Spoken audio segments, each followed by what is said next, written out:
Vanessa and Melfa, Macchiato. Thank you for the good luck. Just finishing up my breakfast, so sorry if any chewing noise gets in.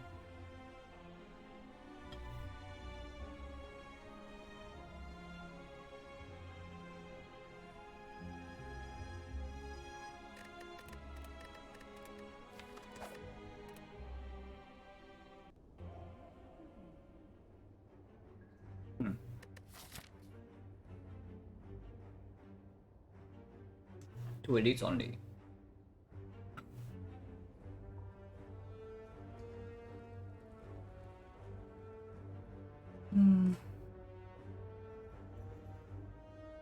The passive for the okay. Two edits only, yeah. And this is still a floor 6 edit. So we can take like floor 8 into one of these three. If we can get Bernie edit out of the way, at least we get a little bit more value out of this. My second mid game deck was a PK strike. PK Grand Finale. Yeah, Grand Finale is always a little bit unconventional to play, but it's fun. As long as you are not like actually infinite, it's actually really fun to play.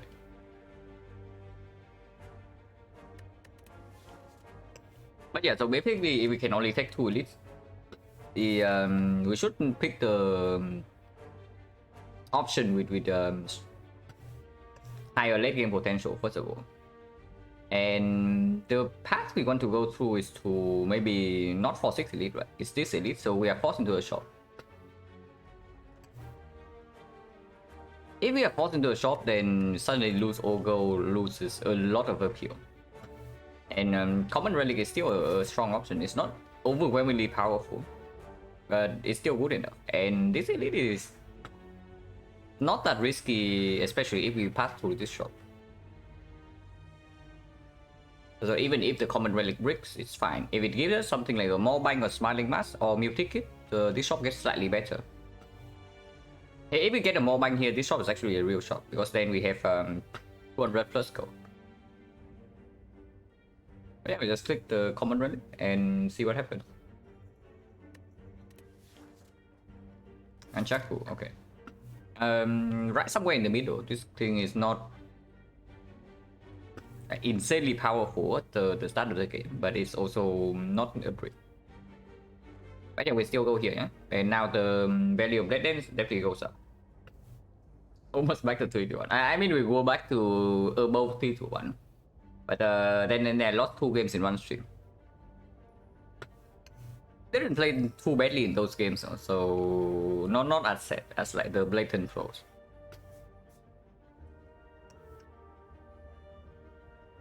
But yeah, we still start here.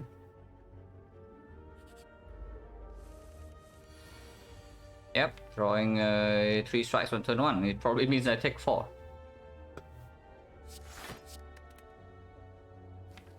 And yeah, I do not trust the Jawworm. Yep, definitely not trusting the Jawworm here.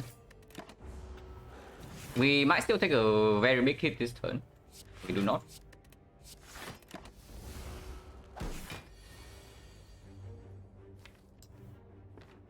Wow. Yeah, okay. Interesting. Man, neutralize here would actually kill. Like second block we take 2, and the neutralize here would actually kill because we get 21 damage. But we had to roll exactly at this to take 7. So yeah, okay, Jawworm got us again, guys. And we did not even play greedy.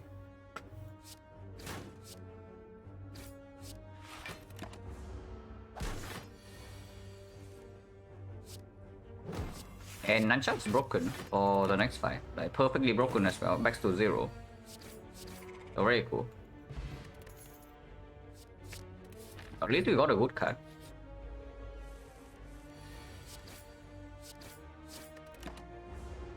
Hopefully draw 1 defense this turn. Okay, we draw both defense and no terror. So next turn looking a little bit weird. And next turn definitely looking a little bit weird. With Terror, 3 strike and neutralize is actually lethal. I mean, Terror needs to come down and Survivor needs to come down. But the only question is whether I can read this 3 HP or not.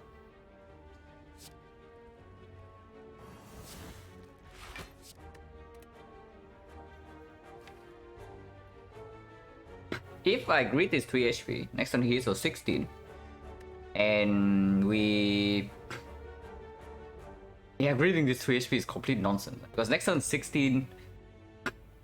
If we draw a double defense neutralize, that is already taking 2. Otherwise we are playing 3 defense and then we miss all the strikes. Neutralize still comes down, but then we need to draw like 3 strikes the turn afterwards to have a kill. Otherwise he hits for 21 and then we cry. So probably cannot greet this.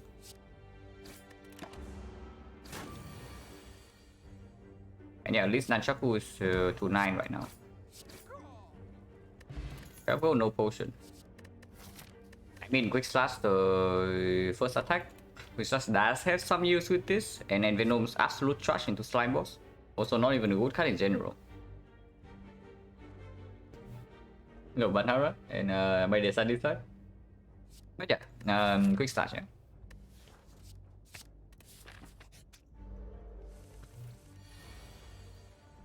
I should hope I get a potion out of this fight, otherwise I will make a like 1 minute whine about 12% potion low roll that happens every single run. But we do have a 60% potion drop here, so it's not that unlikely. And yet we're still taking 4. But drawing a defense is apparently impossible.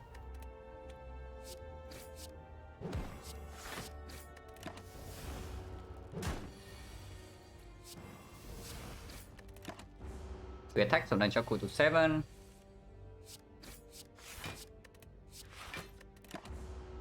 Witness runs out, so strike would actually kill and we are forced to kill here. So Nunchaku to 6. Potion. Oh my god, do not have to cry about 12% potion low roll. Dagger Spray before Slime Boss. Dagger Spray decent upgrade target. Dagger Spray into advanced hallway. Yeah. And the other 2 options not exactly super appealing. But I mean, of course, we lost like 18 HP in the first 3 hallway fights, so definitely a low roll in O3. But would be worse. Yeah, potion is very good, even with the terror in the deck. Duplication potion right now is basically an explosive bot that works with terror.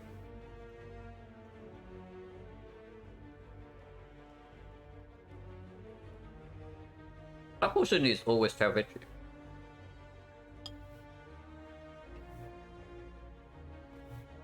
This potion is basically for the knock, yeah? Even with terror in the deck, I still need this potion for the knock. Because then it guarantees that we cannot get screwed over by terror bottom decking. And then sentries, this potion solves with Dagger Spray Plus. This potion is the best against Lagavulin.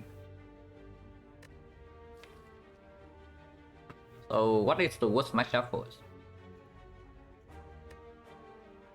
Honestly, I have no idea, because against Lagavulin we also can set up terror and then our damage is fine. We only need to block. But of course this also blocks for Fractal. And even with this upgrade, our damage against Sentry is still complete crap, right? Without this. We don't even know what the shock will have. Potion chance is still 50%. So if this side is really bad, we can maybe think about spending a potion.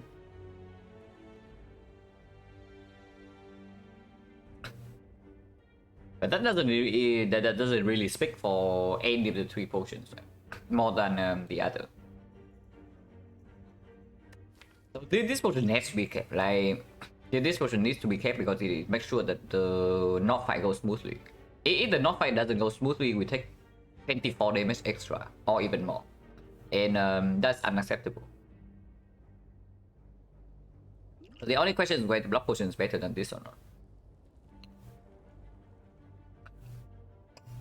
And I guess it's really not, because if we can also just spend like duplication potion on survivor in the Lagavulin fight, for example, and that blocks for 8.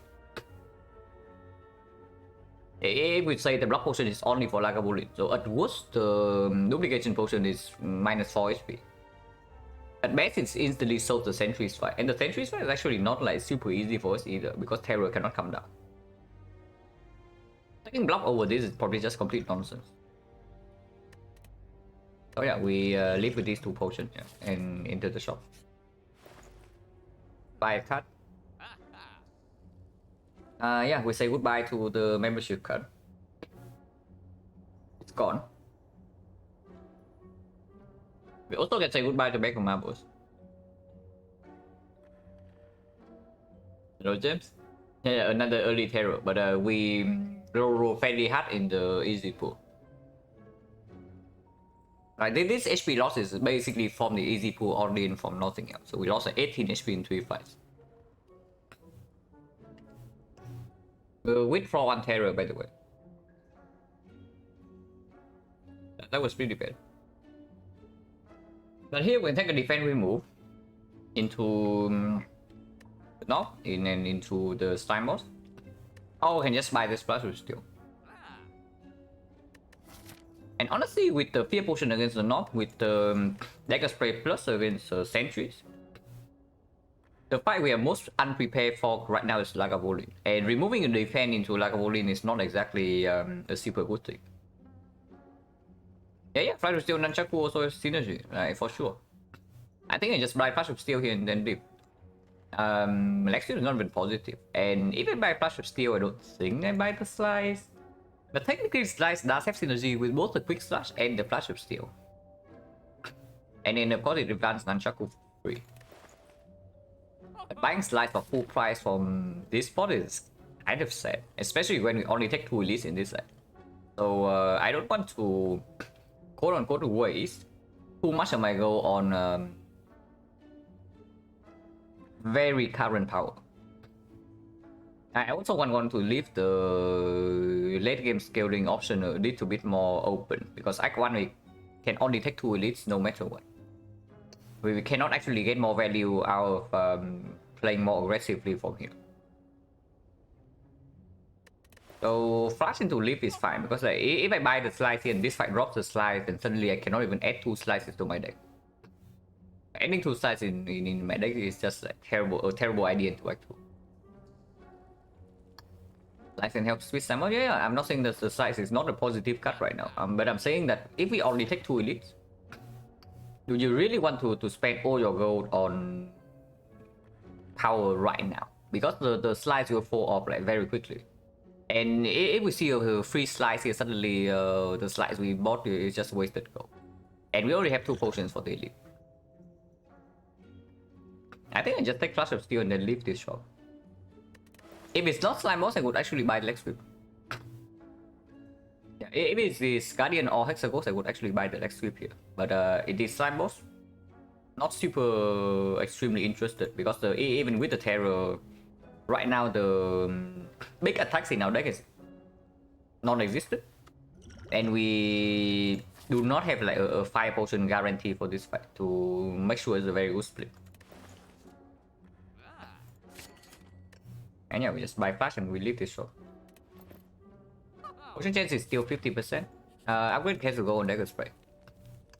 Already a 4 damage upgrade, very good against slime boss, and good with duplication potion against the sentries. Also very good against the a lot of the advanced always coming up. Not this one though. Yeah, potion chance is 50%, but of course these potions are fairly good, so I do not want to throw them away unless they save me a lot of HP. And in this fight, using potion probably saves like 3 to 5 HP at most, so I don't want to do it. Do this first in case I draw into exactly Terror, and then this deals 1 more damage.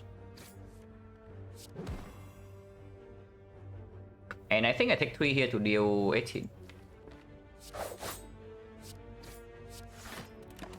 Could save Nunchaku for this turn, for example, because of the Terror, but also don't need to do that. We can also not play the Terror here to push Nunchaku up a little bit more. Because if we do Defense Survivor, yeah, next turn we draw 6 cards. If this guy attacks for 14, we either draw lethal. We either draw lethal like 1 more attack here, or we draw triple block and then we have full block. Then Nunchaku gets pushed up a little bit. So it's just double defense strike here.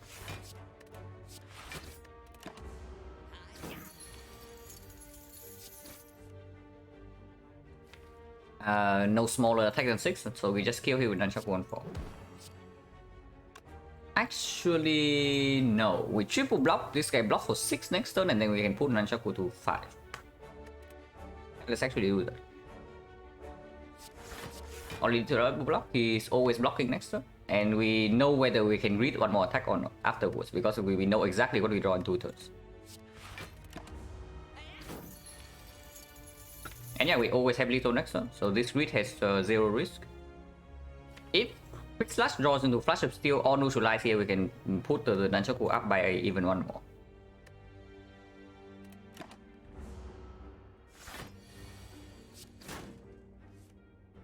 Not rewarded, but doesn't matter, it's still +1. Fire Potion. It has to give me the best Act 1 potion right here. It actually had to give me the best Act 1 potion. So of course we are tossing one of these away, but which one?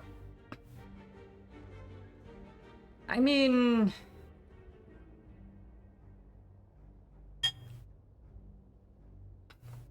Fearpot Spirit is same with Terror. I mean, maybe it's true, right? Because I'm keeping Fearpot only for the North fight. But if we have Fire Potion, then suddenly the North fight is also the same. And if we top deck the Terror against the North, then suddenly the Fear Potion is also fairly useless. Against Lagavulin, it definitely doesn't play. So, okay. Before we toss the Fear Potion away, the only thing we need to calculate is whether Fire Potion heals the North in 3 or not, if we bottom deck Terror. Because if it doesn't, then we probably toss the duplication. But if it does, then we actually toss the Fear. So if we exactly bottom deck the Terror, yeah, it is going to deal 6 damage at most. Positive artifacts with sentries, yeah, but this says kill sentries because they have dagger spray plus. So 6 damage, 1, 2, 3, 4, 5, 6, 7, 8, and we have 10 energy, so we can play everything. And in 3 turns we draw everything here +2. But let's calculate everything here with this as 6 damage first. So 36, 48. 48, 54, 74, 82. 82 plus 2 cuts. One of those would be an attack, this would be 88 because we have that 2 energy left over. And that's already assuming Terror is the absolute bottom deck cut.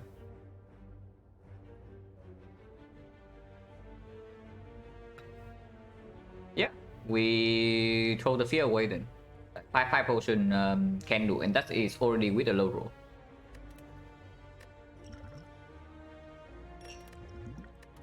And this card, I don't want to pick any of them. Second Quick Slash is very sad. Like, unupgrade the Quick Slash into like not exactly super premium. And against Lagavulin, this is not even good. I mean, it's okay, but it's not even that good. Against Slime Boss, unupgraded Quick Slash, fairly mediocre. Slash pad. And with the Nunchaku, of course, we pick any Blade Dances from here, and then we upgrade the Blade Dance before the Quick Slash. And then again, the Quick Slash is set. Cloak and Dagger. Cloak and Dagger is actually somewhat pickable here because the upgrade does deals +4 and it advances Nunchaku one more time. Quick Slash read almost try, it really does though. I also wish the Quick Slash reads like a dagger throw, but it doesn't. It's actually crazy how Quick Slash is basically just worst dagger throw. They are both combat types. Honestly, picking Cloak and Dagger into upgrading is not been that bad. Against the Norm, it doesn't exactly break that often. Exactly break me that often. And into Sentries and Lagavulin is positive. And with this, we pick up any Blade Dance. And if we pick up Blade Dance with a Cloak and Dagger in the deck, we can also pick up Accuracy.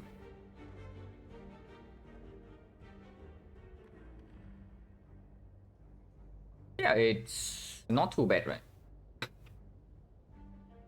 It is absolutely not too bad. And adding a little bit of block density also helps us preserve more HP in the advanced always fight. Yeah, it's not too bad.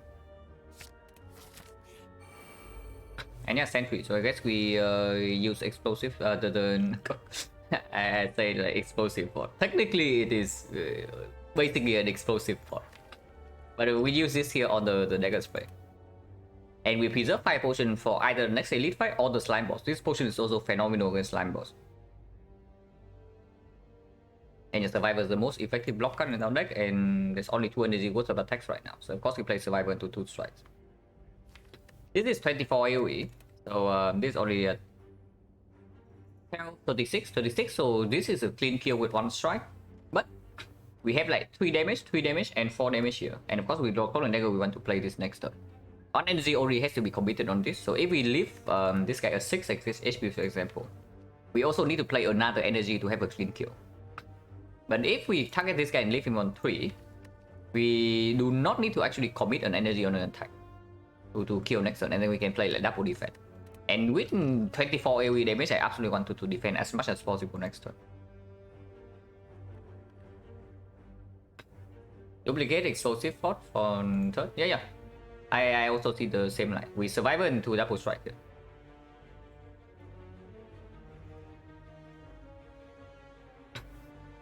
Hello, Kevinjo and 19X.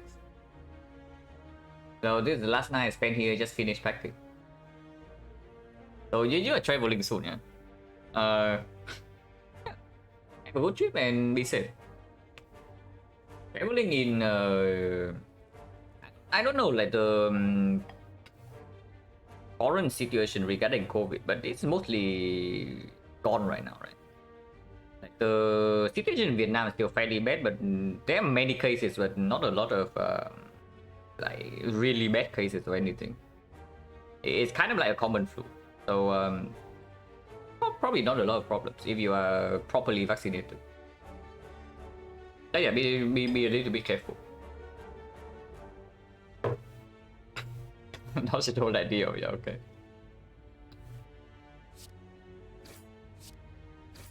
Actually, we can play 3 attacks next turn and get energy to block as well. If we bottom deck the dagger spray, we can also block this turn.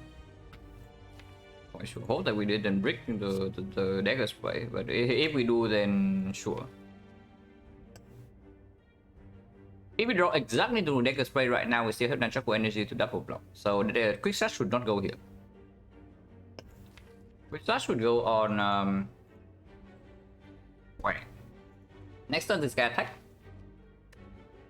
At most we have 6 block. If we draw into this right now, we have 0 block. So if we draw exactly into Crown Dagger and I quick slash this guy, do we have a kill on him next turn? Nunchaku is going to 9, and next turn we are going to Growth energy because we only have 3 energy to play, and we have 4 energy from the Nunchaku. But we can always deploy Terror here. So we have quick slash exactly into Crown Dagger. Next turn we have Terror. It means that this guy is taking already 39. 39 with Flash of Steel is plus 4 is 43, plus this is just a kill. So we can kill this guy from 45. Even if we draw into this exactly right now. It means the quick slash probably goes here. Yeah, quick slash probably goes here then. Then we see what we draw. Neutralize? Yeah, neutralize goes here then. And then next turn we can do terror into like loop dagger spray. And instant kill this guy, mostly kill the other 2, and Flash of Steel also perfectly kill this afterwards. Arrow gets out of the deck, and everything's fine. So we take another 10. I can put 6 more damage here to advance on Nunchaku a little bit, because energy doesn't really... It plays a little bit, but not really. And the fight is over soon, so if we play the strike right now to use the Nunchaku energy, we also get to set up the Nunchaku a little bit more.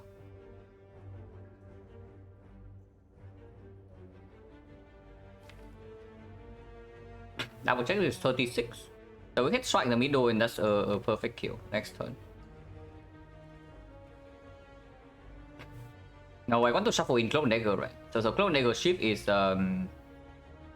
exactly 6 damage here. It means the strike should go here. Killing on with 5 pot was? Yeah, because 5 pot is a better potion. The fireball is a better potion into the second fight and into slime boss as well. So I want to preserve this potion even at the cost of some HP. Because you see, yeah, you kill one of them with fire potion, but then you do not loop this. The fight is not over in the first cycle. And second cycle with Sentry, you can just take a random 10 here and there. So you only waste the stronger potion, and then you still might not even save HP. Because I don't want to do it. Yes, I can go here.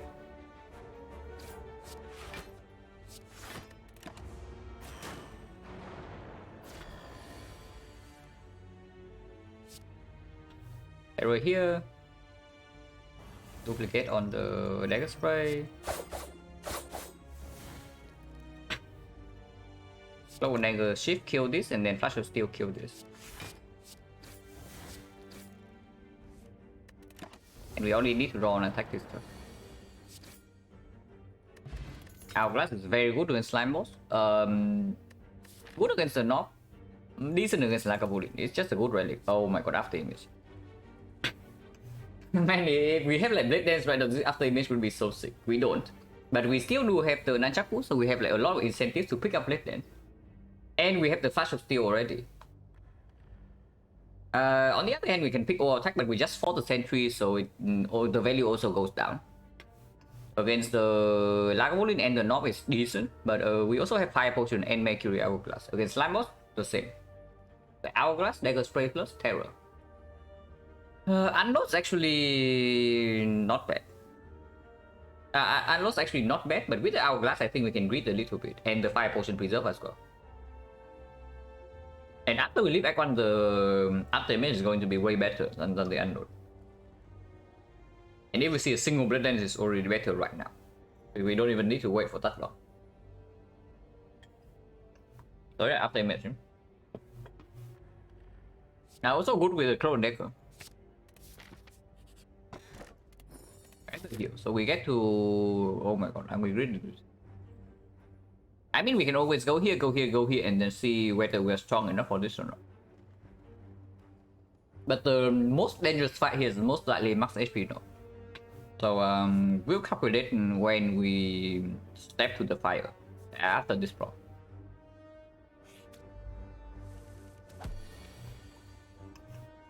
Nobody has ever drawn AoE. Nobody has ever drawn the AoE card on turn 1 against this guy. Like, it's actually not possible.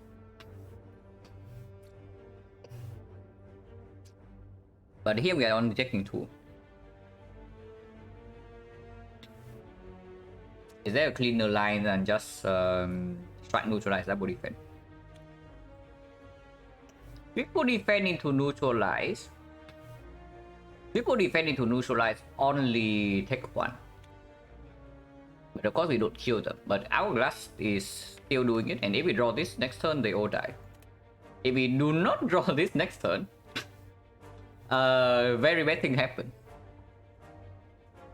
I'm not going with third one, yeah. If we do not draw this next turn and we play like triple defense here, very bad things happen. So probably should not greet this 1 HP because we also get like some healing from Eternal Feather like right after this. Oh yeah, 1 is not, right? 1 is not.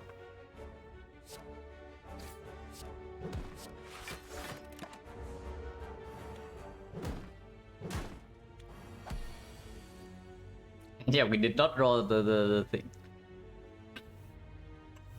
It's exactly 6 damage, so we can kill this.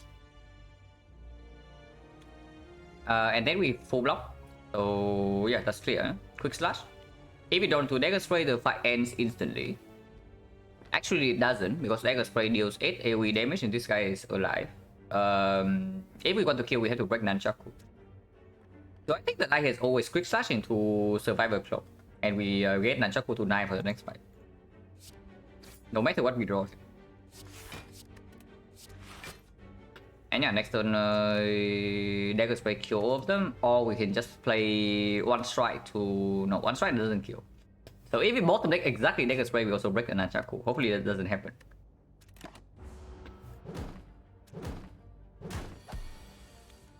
Oh my god, man. Yeah, nobody has ever drawn the AoE card in this fight. It's actually literally impossible. And you see it right here. Oh yeah, I guess our nunchaku is broken for the next fight then. Nothing we can do. I do not take 6 for this. And yeah, of course now we don't play this. And then we play like triple strike to kill instead.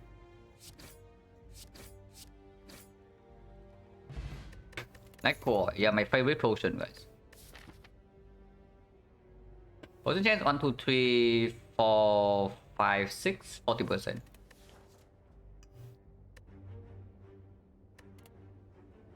Another dagger spray. We can pick a second dagger spray and upgrade it, and then with the Mercury Hourglass, the slime boss is don't even start with this. I know we have nunchaku and after image, but let's not. If I have accuracy, however, I can see this, but I do not. Oh, not interested. Prepare to upgrade prepare is a line, but dagger spray to upgrading dagger spray is probably just a better line, even though we just fought the sentries, because it's also playing in the advanced way and definitely plays into slime boss. It has synergy with some small synergy with the hourglass as well. And if we face the knob, it's just a good cut. Prepare and upgrade, yeah, we can do prepare and upgrade, but right now we have no discuss synergy, and we are not even interested in picking up sticky strike or eviscerate from here with these relics and after image. So never upgrade the most. No upgrade is okay as well. I mean, we can probably make 2 upgrades if we do not fight this burning elite. But I am fairly interested in fighting here.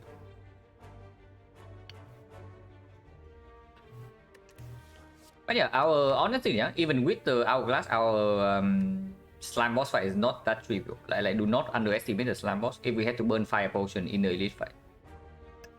Because our burst damage turn is not exceptional. Our AoE control is very good with this, but our burst damage turn is not super exceptional. So even if we put terror down on turn 1 and we play like the best attacks on turn 3, we probably only speed the slime boss on like 40 or something. And with the hourglass and with the dagger spray plus, we eventually win the fight. But eventually in the slime boss fight, it's always everything. That's when the completing bottom decking board, yeah. Reasonable. But I mean, you can I guess you can also say that we don't need to make this upgrade yet because of the hourglass already, and the next side is not sentries. So against Lagavulin or the North, this is always just 4 damage upgrade, so it's the same as this upgrade, and this upgrade is better later on with both the up damage and the nunchaku.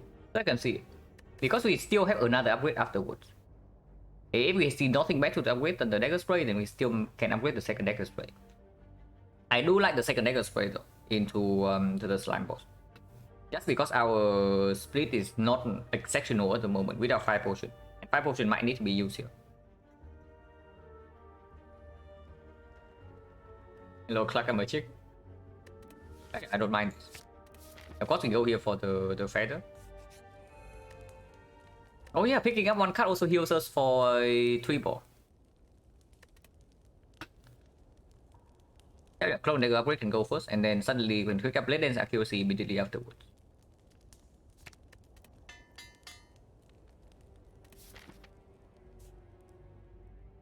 If we go here and we cannot take the burning elite, then suddenly we lose out on question mark with a lot of HP to spend. So life loss events here we can take.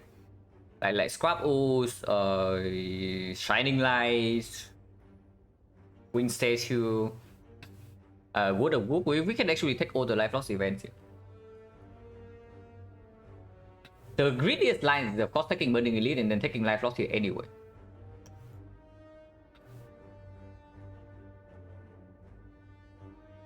Hallway fights, I mean, I guess hallway fights are not so bad for us.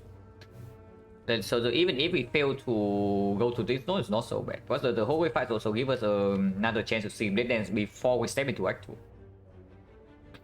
Because like fighting the cast you want when you enter Act 2 is fairly difficult, because you cannot even take a lot of fights. So taking more fights before leave Act 1 is not even a terrible thing. Even though events might spend life more effectively. It's not too bad, because right now we are looking for some specific cuts. If we can see them, it's good. If not, of course we can adapt, but if we see the blade and accuracy from this bot is like very strong.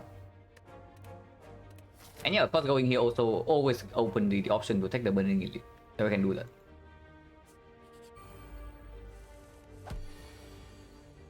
Wow, good thing we added second dagger spray.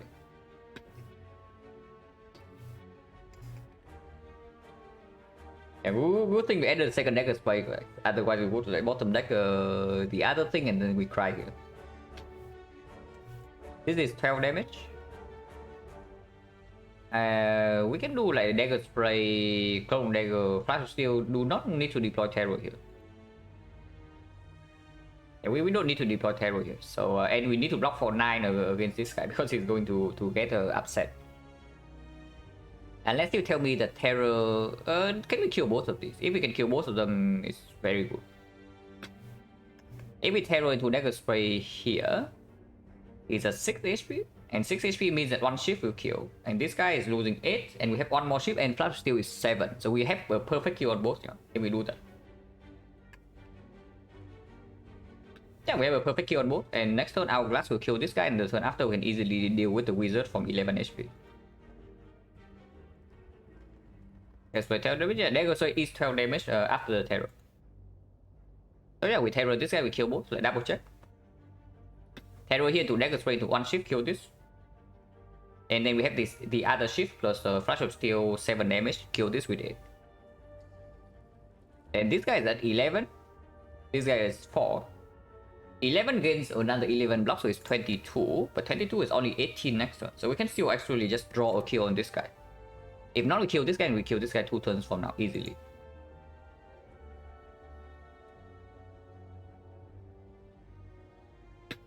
On energy terror, same as on energy strike. Yeah, not really, right? Because we also get 2 more damage from this.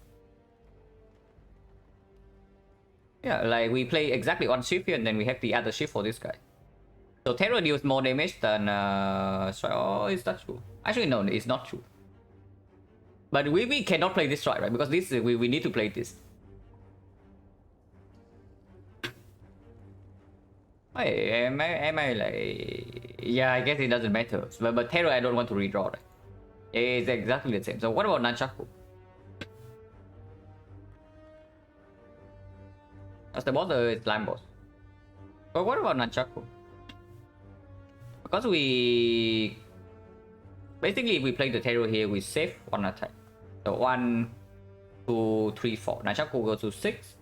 Next turn we send 1 attack on this, so Nunchaku goes to 7. And the turn after this guy is at 8 HP. So 2 strike, it goes to 9. If not, we play 1 attack, it goes to 8. But if we play the strike right now, we cannot play 2 strike on the wizard 2 turns from now. So yeah, I think I want to play terror.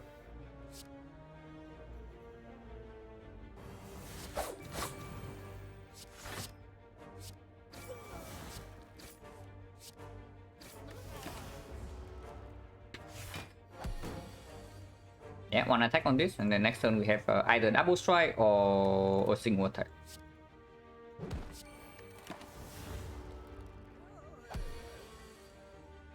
You can play 2 attacks and Nunchaku goes to 9. 15 go no potion, masterful stab. Is masterful stab strong enough for us to take max HP knock here?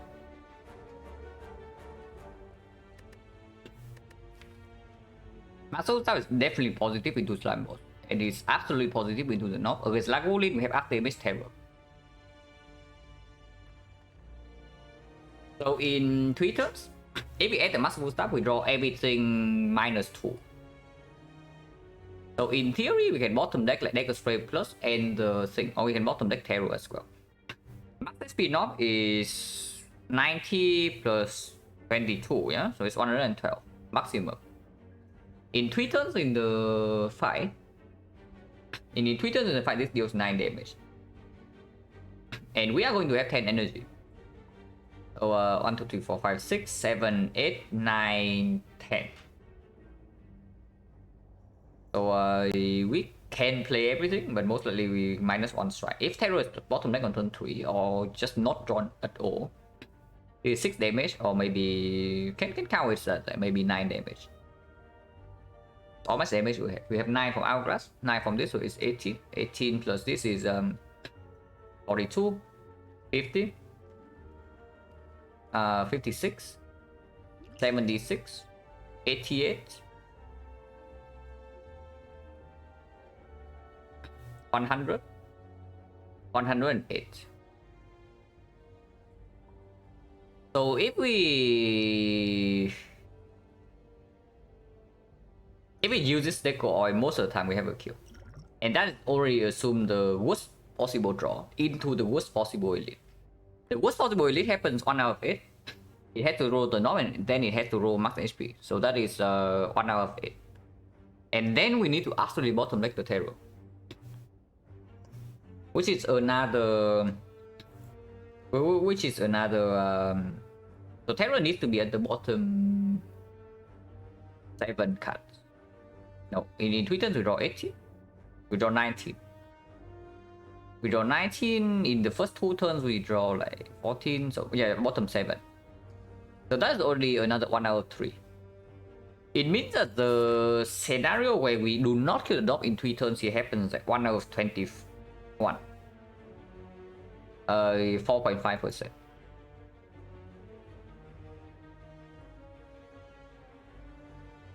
Yeah, 4.5%. And even if we do not kill by turn 3, we don't even die. Because we have 36 HP and we can play up damage sometimes. What about any Lagavulin? I don't think Lagavulin should be a huge problem. We probably lose some HP in Lagavulin fight. But we have Terror, we have after damage, we have Hourglass, so we can both block and control damage no matter what, even if it's max HP Lagavulin. And yeah, at most we take 1 hit from the max HP knock, and that is already with a terrible draw order. And even then we don't die. So we just take the Burning Elite after this mass votes up.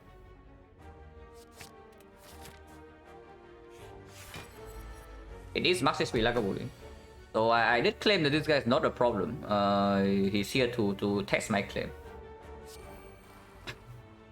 If we bottom deck this card, it might be a problem, but hopefully not. And of course, we don't break the Nunchaku here. Okay, we don't bottom deck this card. Opening right now actually has a lot of value because we have a lot of block in the deck. But of course, we lose out on energy. Maybe not, because Nunchaku can definitely convert into damage right now. And we don't need that much energy to block in the next turn. So Nunchaku energy will go to waste next turn, but it can play right now. So probably open right now, right? Because the number of blocks left in the deck is like very good. Unfortunate. We withdraw in effectively into our best block card.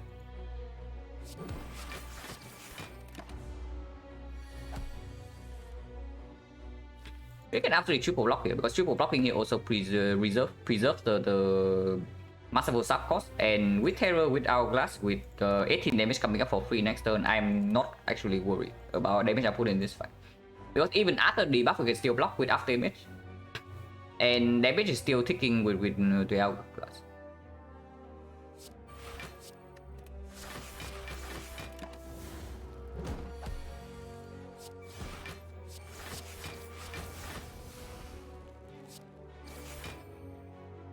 So if I defend right here, he goes to 64. 64. Yeah, we can just take one more hit, right? Because this goes to 55. And 55, next turn, let's say we deal like 30. We cannot even kill in one turn. We have to wait for... But basically, we have to take one hit after debuff, but that doesn't matter. But of course, that's only if we're going to preserve 5 potions, and I do. So yeah, we just defend here, take one small hit, and then we are ready to take another hit after this, after the debuff.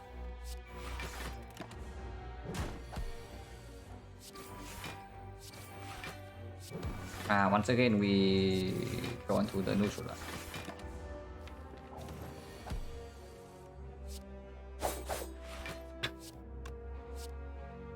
We are 2 damage off. So the grid does cost me a little bit, but of course we can also draw into like survivor, to draw into the neutralize here, or we can also just draw a kill. And I do not find potion for this. What if it's decoy?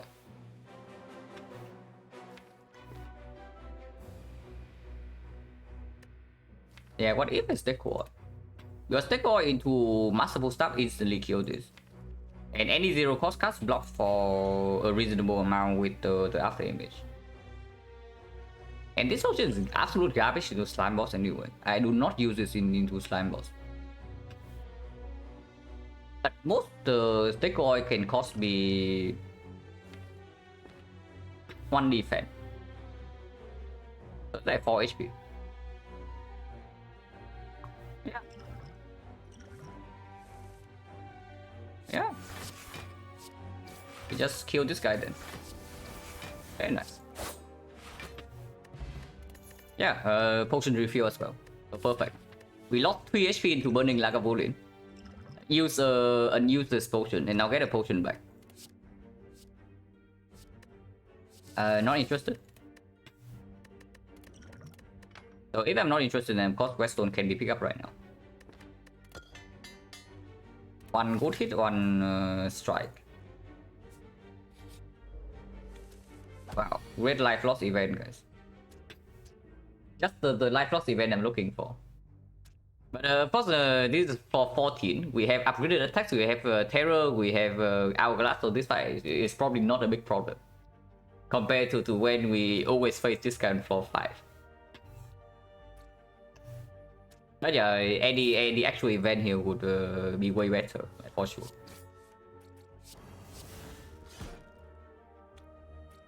And split right now. And I think I don't want to be wicked. And the split is not, even with 18 split it is still okay, but especially 15. And 15 we have a double dagger spray in the deck.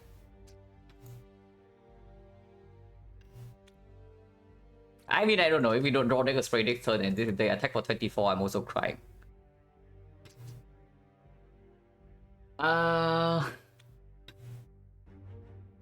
And yeah, we do have Nunchaku energy for next turn. Next turn we are not even forced to split yet because it goes to like 36 with Hourglass. So if we can block with, let's say, after image double block, we can also do that and we'll split 2 turns after.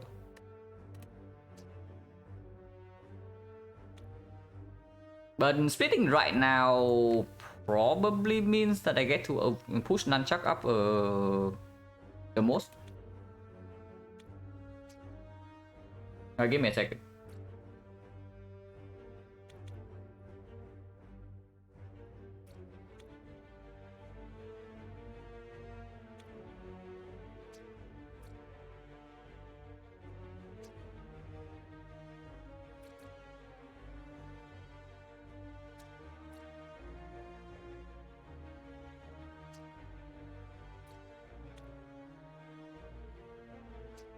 Yeah, I want to have Nunchaku for next fight.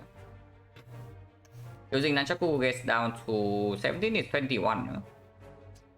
Oh no, it's 22. So it goes to 17.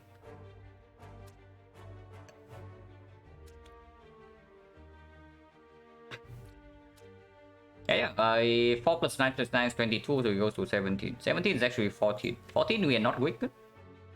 So Dagger Sway plus the strike is a kill. Dagger Sway plus anything is a kill. Flash of Steel plus strike plus is a kill. It's 8 damage or otherwise you can block. Yeah, just split right now.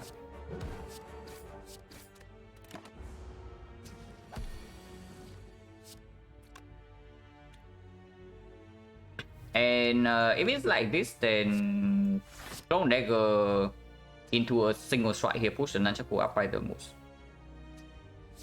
Because then we can still play Survivor who block this.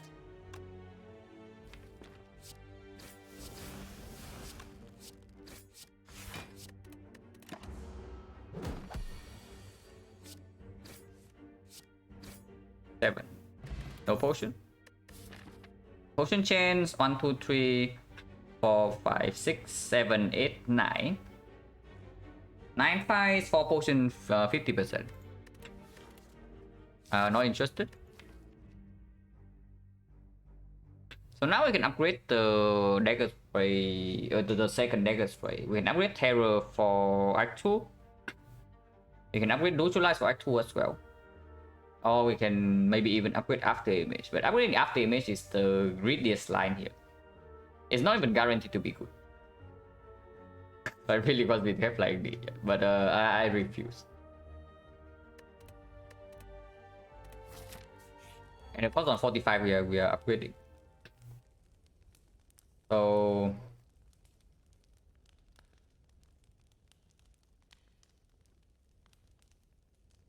I'm willing to spend one potion in the slime boss fight, but if of course if we don't need to, then we don't need to.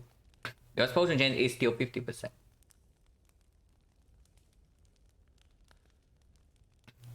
If we are not scared slime boss at all, and honestly from 45 HP with Hourglass, with 2 dagger spray, with terror, I should not be scared. But it's amazing remember every note went through. I mean, I just need to remember like how many fight I got in the question mark. That's the only thing I need to remember. And it was only this one. So I just ignore. I don't even need to remember what this question mark is. Oh yeah, it was a freaking potion left. So of course it's a fight. Okay, yeah, okay, sure. Then pathing for this way is exactly the same as this then. This question master wood in slime boss is okay, but it's only +4. If you make the +4 upgrade, damage upgrade, then it should be on this one. If you say that you are scared slime boss, then the upgrade should always go on this, like for AoE.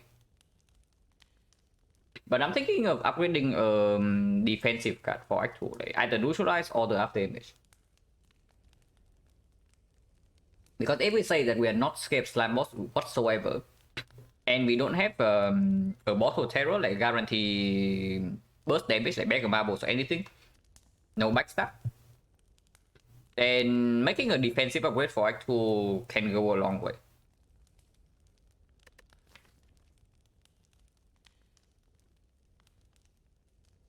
The after image upgrade is completely dead in the slime boss fight though. I mean, I should say completely dead, and mostly it's dead. It is fairly good for Act 2. It is fairly good for Act 2. We have Glow and Plus, and we have Flash of Steel. And they of course masterful stuff.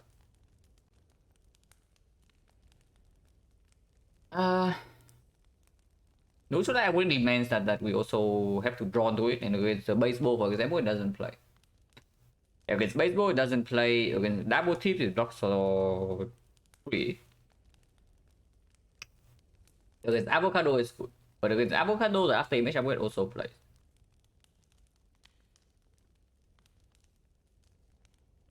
And yeah, if we see Malays after this, then after image upgrade gets way better than the neutralize. It is very early for for after image upgrade though, but the deck already plays decently well with it. So maybe it's okay.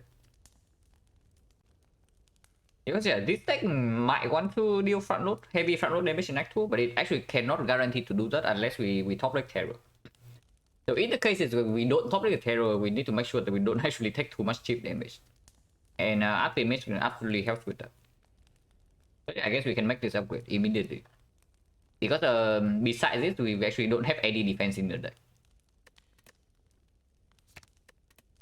This is very early, by the way. Usually after image upgrade, you make if you don't have the pellets, then usually you make after image upgrade in Act 4.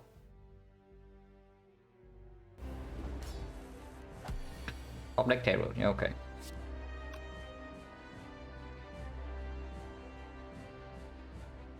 Two of my common attack that wait are get TV, yeah. And then we even got the whetstone already, so you cannot even hope for whetstone to upgrade this. Now we can play 3 attacks, break the nunchaku, and get the after image in play, and I think that is the line. Saving nunchaku for next turn also doesn't make a lot of sense because we are not even guaranteed to draw into quick slash. And strength potion is better into Act 2 elite compared to 5 potion, but not by much. And potion chance is 50% here. I am willing to spend 1 potion.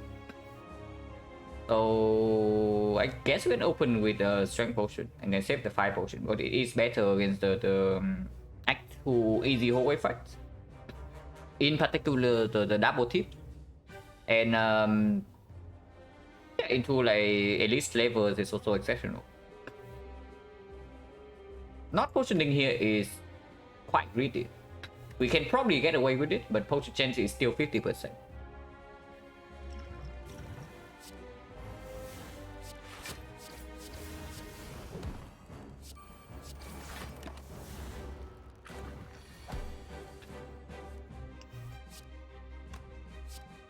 Fell to 24, 79, 79 goes to 76.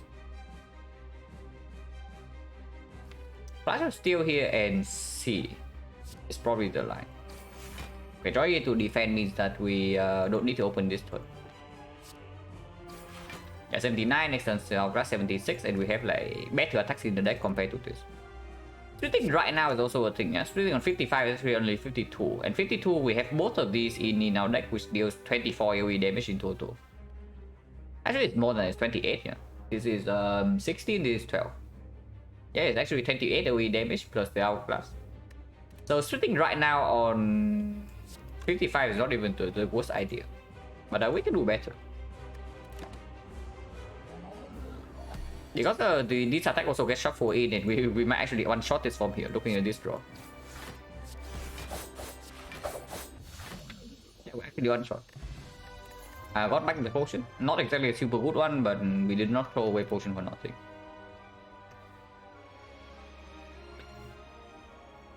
Weird. Really weird, because the against levels in Act 2 we already have the Hourglass double dagger spray. So the value of CE easily goes down.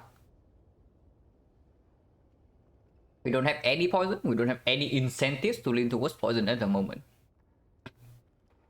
Nightmare AI, honestly not even the real Kappa, because besides the after image we also have some other things to Nightmare. Like Nightmare after image, Nightmare Clone Dagger, Nightmare Flash of Steel, Nightmare Masterful Staff, and it comes down for like 36 damage a turn after. If not Nightmare, then it's Doppelganger. Doppelganger is not a bad card, but also right now we don't have anything to actually combo with it. Like no Phantasmal Killer, nothing like super insanely expensive that we need the burst of energy for.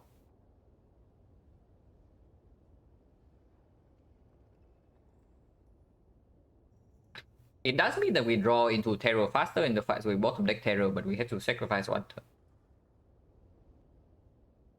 Not good just for AoE, like AoE. Yeah, it is good, but we are not lacking AoE at the moment. We have Hourglass, and we have 2 Dagger Spray.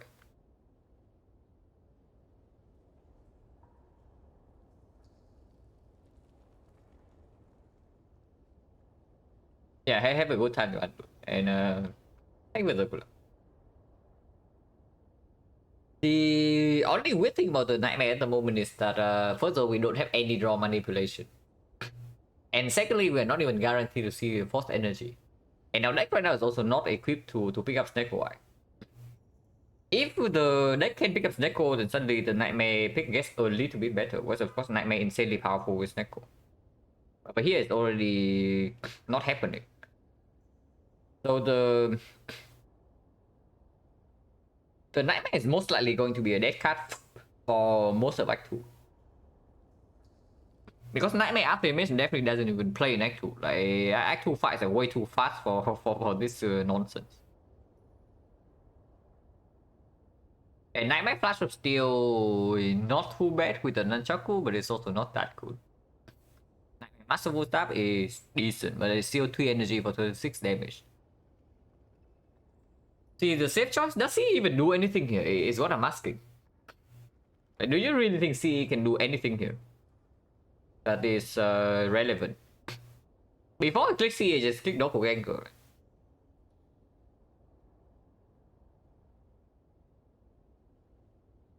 Yeah, before I pick the CE here, just pick Doppelganger. Like, what does the CE even do in this spot? The best use case for CE is like stripping 2 layers the artifact from the base board so we can deploy Terror afterwards. It's what I would say is what the CE is doing. And then we cannot carry the Nightmare around, then I just pick the Doppelganger because it's not even a bad card. especially with 5 strikes still in the deck.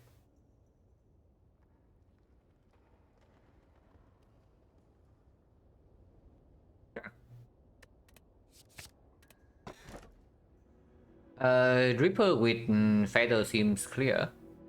Because at the Reaper, there's the back without Alchemize, and there's is the complete garbage. So Reaper, yeah, with the Feather. And we still have 5 strikes, so by straight somewhat open. See, for Slavers, we have the Hourglass and double dagger spray against Slaver, so I don't even know. It doesn't sound like extremely good to me. And that is already the best use case for the CE. Against the Gravity Leader is fairly useless. And against the Bull Stabbing, it absolutely doesn't play. It's garbage and free energy. I mean, yeah, kind of. Good champ. So yeah, this is the only also a fight where the CE absolutely doesn't play. We can take 3 elites here, but that means going to 5 4-way fights. Oh my god, that is bad. The more reasonable path is of course going to some question mark into fire here, into this elite, into two more question mark, into the late shop with a lot of gold, into another late question mark, then into the second elite. That's the more reasonable path, and we probably the one we are taking, because I am also not super interested in this garbage. Back isn't garbage. Back isn't garbage only if you have Alchemize. If you don't have Alchemize, it's not exactly very good, because the Silent really needs help in early Act 2.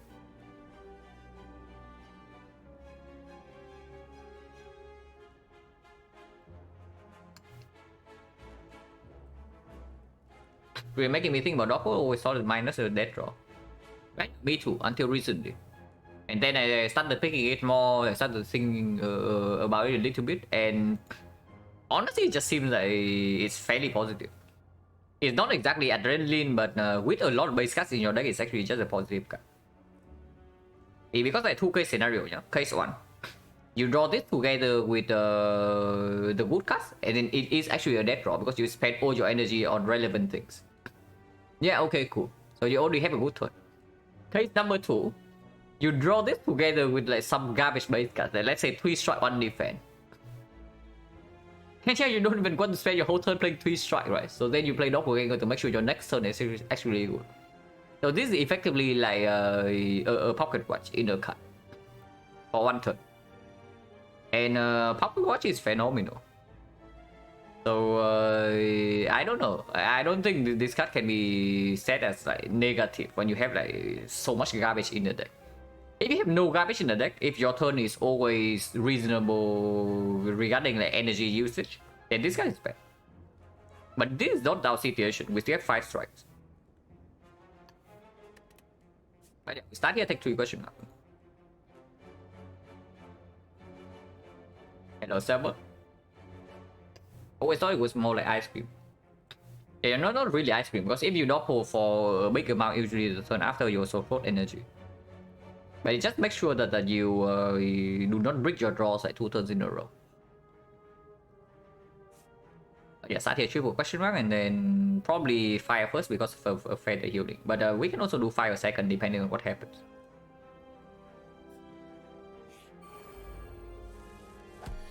Yeah, the double tip.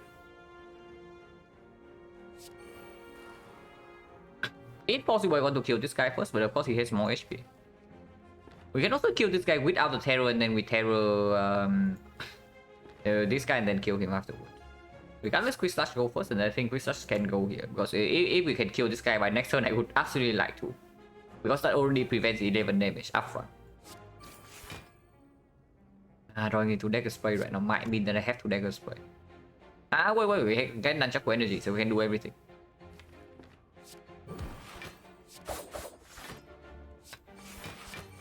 This fight is fairly nasty. Even with a turn like this, we are still taking 4 damage.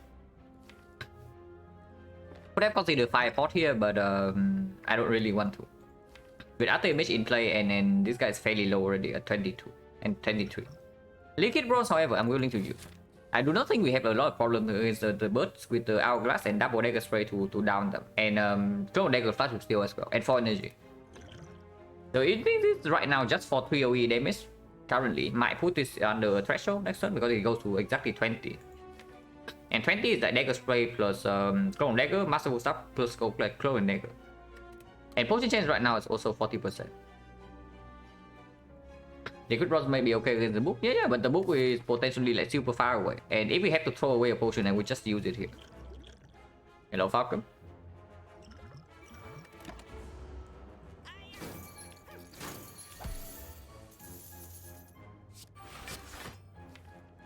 So now, of course, we are not using terror on this.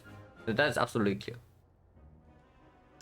And now turn right now, if we do survival defense, strike double shift, could mean that we block for 5 more. Block for 5 more is 18, 25. So that's already full block. We don't need to play triple block here.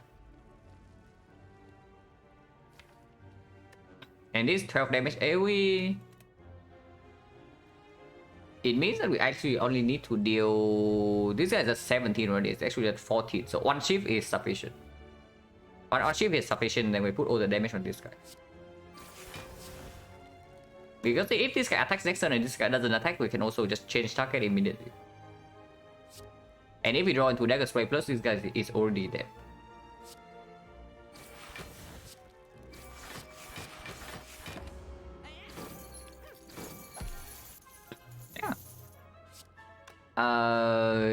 Terror means that Nunchaku is weird. I mean, we can only put it to 6 regardless, yeah. So we don't need to terror. Actually, we can put it to 7 because now we can kill this into dagger spray last.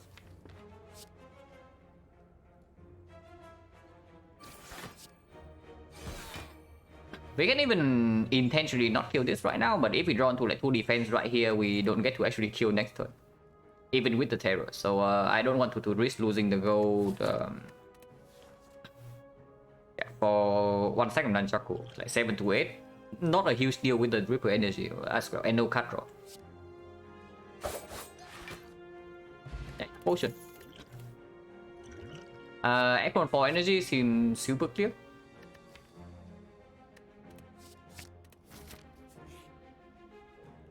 I can't remove. Even with potential buy straight coming up, we are still removing 1 strike first.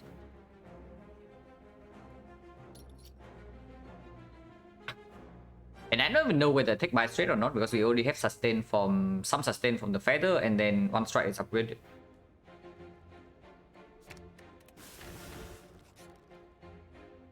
Wow, my favorite event in the game, guys. Yeah, free damage. Yay for us.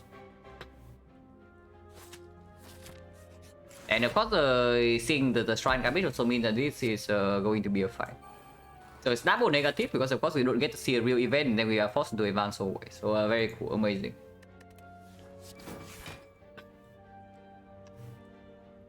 Arrow into double defense seems fine. Like 4.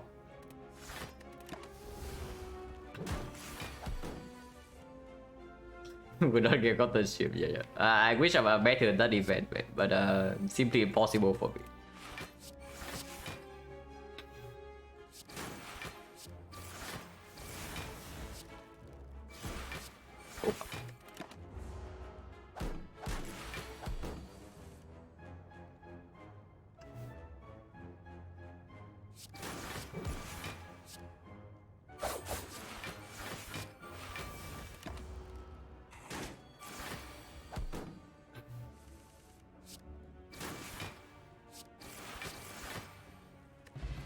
Potion, so 20% potion chance now. Let's see plus. We have no weak chain. Our defense is complete crap besides the after image. And we have energy to spare. And it's green. So yeah, yes please. Explain little, take Grand Coffee Dripper when you avoid. If you have any sustain at all, usually you take Dripper over every other energy. Because the downside of this is non-existent if you have sustain. If not, you think about whether the deck can function on 4 energy or can function on 3 energy or not. If the deck cannot function on 3 energy, then yeah, you take the energy. If the deck can function on 3 energy and cannot mitigate damage very well and have no sustain, then maybe you lean away from the Coffee Ripper. But Ripper in general is usually one of the best relics, one of the best energy relic you can get, because it effectively doesn't come with a downside. After you get fired up into the run, because usually in Act 3 you are strong enough to not need to rest. So the most dangerous part of this relic is in early Act 2, which is where we are right now, but we have sustain from Eternal Feather.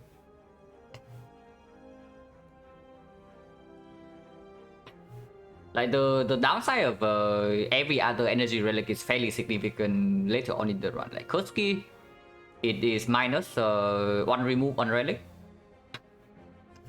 or maybe even 2 removes. The Fusion Hammer, of course, like no upgrades. The Philostone, you just take cheap damage here and there. And in late Act 3 into Act 4, you need to block like 20, maybe even 30 more damage, which is not insignificant, even though one strength seems fairly minor. The Runic Dome complete trash because it makes some of the most difficult kind of fights in the game like way harder. The Time Eater, the Heart, sometimes the Nemesis, and even Gremlin Leader in Act 2 suddenly becomes an extremely dangerous fight, when normally it is usually the easiest elite. Like Sozu, don't need to talk about it. Ectoplasm, Busted Crowd, don't need to talk about them. And yeah, like Energy Relic downside is, they are all very significant in the late game. Coffee Drip, the downside of Coffee Dripper immediately goes away the moment you step into Act 3, most of the time. So if you can get away with the Dripper, you pick the Dripper.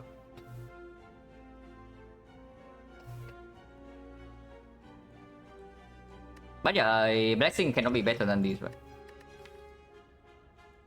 The upgrade potion that most give us like maybe 6 block in one turn, maybe 9 block. This is already 6 block, at least. And it is way more flexible. I mean, of course, fire potion before the elite is way better. And yeah, advanced away 20% potion chance. Advanced potion will be good here, guys. I mean, but we can down this bird immediately, so we probably do that. Yeah, this bird is down.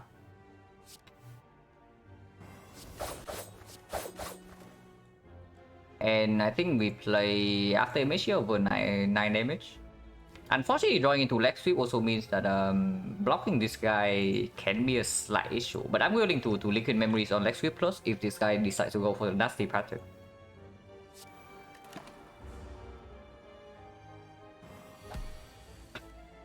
Okay, no nasty pattern as of yet.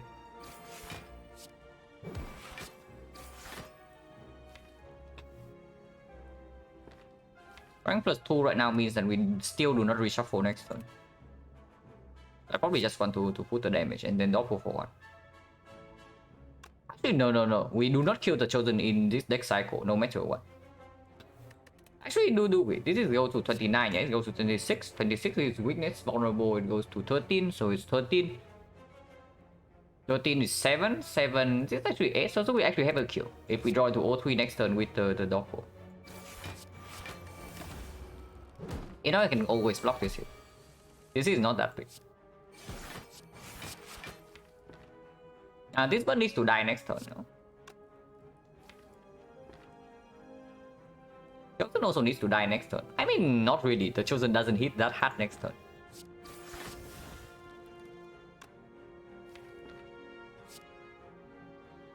Hmm, 6, 3, yeah, 3 is good. 3 means that this one shot. And we do get to shuffle. Okay, Chosen hits harder than Burst, so Chosen needs to die. And then Burst dies to Hourglass, so we full block this hit. And then shuffle to 9. No potion, 30%. Second Acro. Seems good. Eviscerate is decent if we get a prepare or something. But not interested. Not right now. Unupgraded as well. Not interested. Do we have the upgrade? Upgrading this is decent, upgrading this is decent, upgrading this is not too bad. This upgrade goes down the drain right now because we already have Black Sweep Plus. I don't like upgrading the Acro before it. If it is Nunchaku, we are past that point. In Act 1, we did see an Infinite Blade and it was like... Oh, okay, yeah, speaking of Infinite Blade. I did say with the Nunchaku we pick up any Blade Dance, but of course we have not seen any in this run. With After Image as well, yeah? We have not seen a single Blade Dance from floor 0. So I guess Blade Dance is the designated common card this run, together with Backflip. And we do have 2 Acros.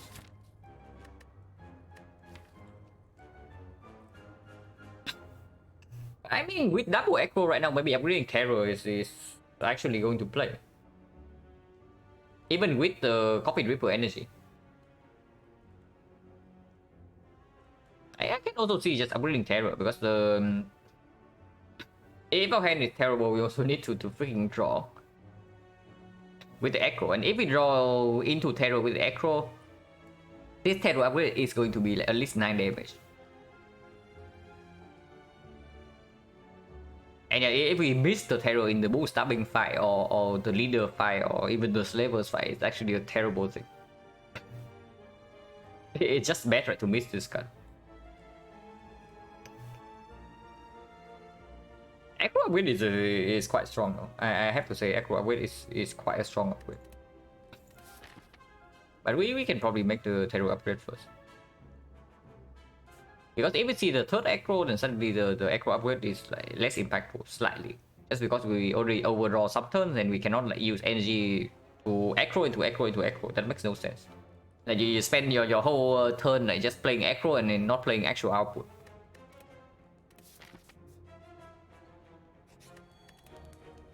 Acro upgrade can go first. Even with the Dripper energy.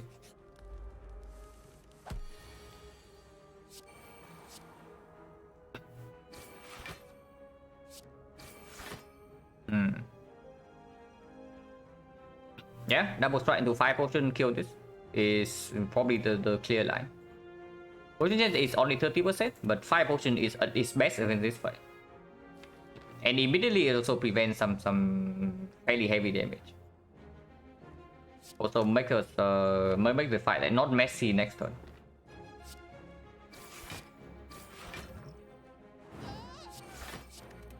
Like 7.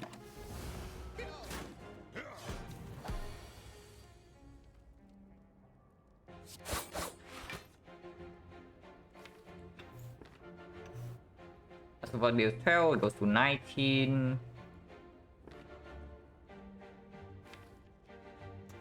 The greedy lines, of course, sweeping middle. Let's do middle and not middle, the Taskmaster. Because of course the right one is dead.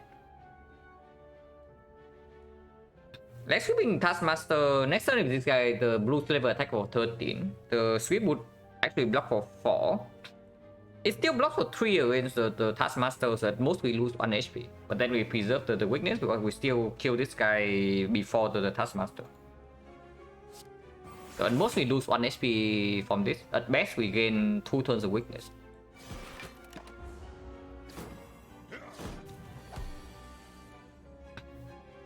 Yeah, we can also just weaken this guy.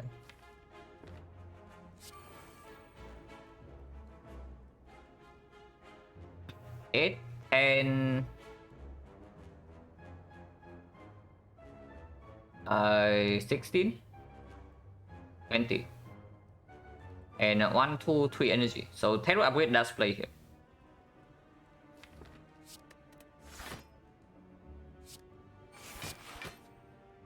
Yeah, 8, 11, 15, 17. Wait, everything is 0 to 9. Yeah, we have a full block now. 1, 2, 3, 4, 5, 6. Oh, we take 1 damage. Wait, 8, 12, 18, 20. Oh, okay, we actually have a kill. So never mind. And we get Nunchaku energy as well. Okay. Well, what am I even talking about?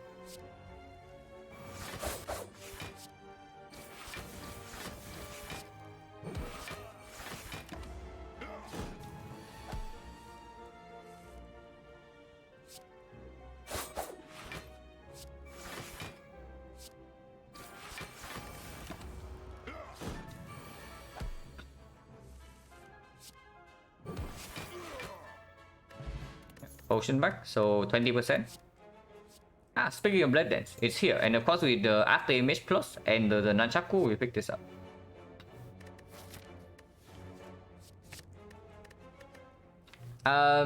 Before the accuracy though, I don't know like how many Blood Dance I'm picking up. Like maybe one or another one, but I don't think I pick up the third copy until I see the accuracy or something. Up defense upgrade could be worse, could be better. Could it be worse? I mean, defense upgrade is not a bad upgrade. It probably cannot actually be worse. So never mind. But it's not too bad. Like defense upgrade on silent actually matters. Wow. Good events, guys. Only the best of the best events for us. But at least the war plane plays immediately. the war plane upgrade plays immediately. So that's nice. And yeah, we cannot afford to spend energy on the aggro, so we just play triple defense, massive stuff. Full block this here. Missing Juju bracelet. I did not kill Juju bracelet. But yeah, of course, I don't mind Juju in Act 1. Exactly because of this crap. I want to see real events in Act 2 and not the nonsense. Now I know. Now that I say that I want to see real events in Act 2, this is going to be forgotten outer. Actually, this could be forgotten outer, because if this is forgotten outer, I might actually avoid this edit. But if this is forgotten outer, we have already committed. So if this is forgotten outer, it might actually kill us.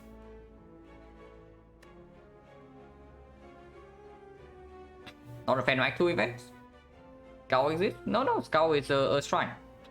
And I'm a fan of Act 2 events, not because of Act 2 events is not because Act 2 events are overpowered. It's because like advanced always in Act 2 is complete garbage. And not because that I'm such a big fan of Act 2 events. I say that they win runs. They do win runs, but not all of them. You know what else win runs? So is it outside Act 2? No, it doesn't. But shrine event doesn't mean that the event needs to exist in other acts. Because the secret portal is also a shrine event. In order to know what is actually a shrine event, you either need to look at info mod, or you need to watch a stream that has the info mod, or you need to look at the game source code. But I have watched like 2-minute stream that has info mod, so now I just memorize all of them. But yeah, Skull is a shrine event. The betting event, the Joust, also a shrine event. Secret portal in Act 3, also a shrine event. And they can only appear in one night.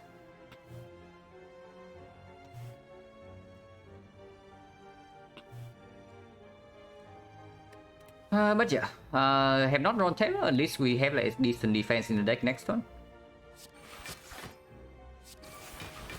And I do not want to break Nunchaku here because the Echo can come in next turn.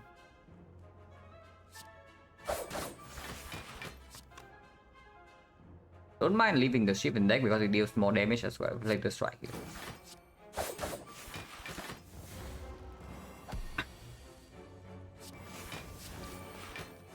Yeah, for leg sweep.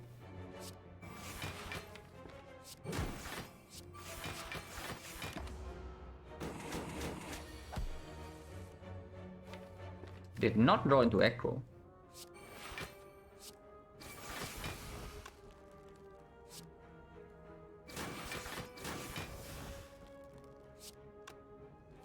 And I don't think we Doppel for a lot here. I think we just play Doppel to get one block. Could have considered this maybe. Yeah, could have considered this. Fortune chance is still only 30%. Because otherwise we are facing 7 damage. 7 only potential apparition here. Okay, maybe not.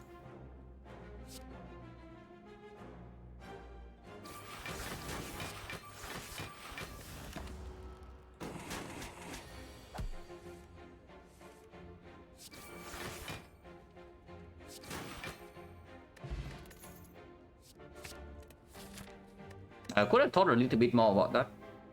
But it's good, yeah. Easily open up potential KMX here. And of course we go right side. Because we want to go to the shop. Wow. And yeah, mid Act 2, I don't take this crap. Act 1, if this came from Act 1 chest, I actually take it. But Act 2, very different story. Hey, we still go to the shop. Hopefully we don't miss something broken in here by 9 gold, because otherwise I instant punish.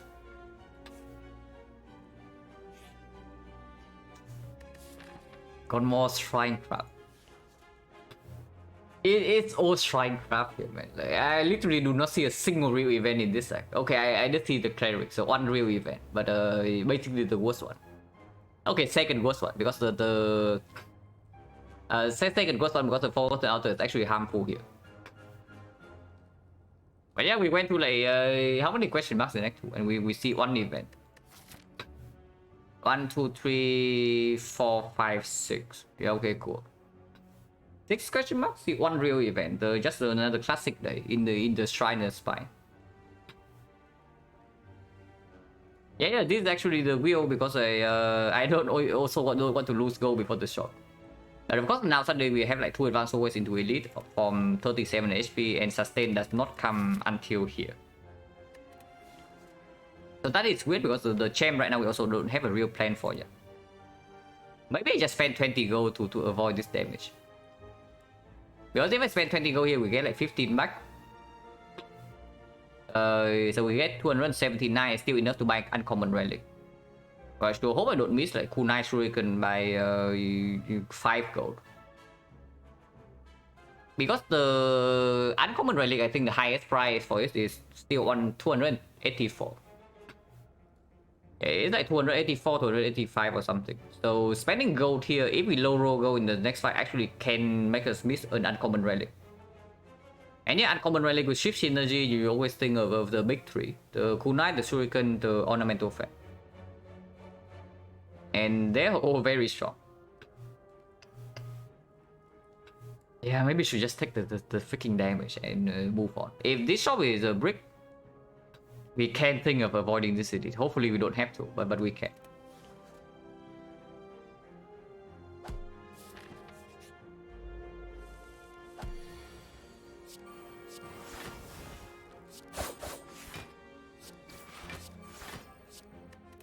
Oh, and he could have played Echo. Play Echo.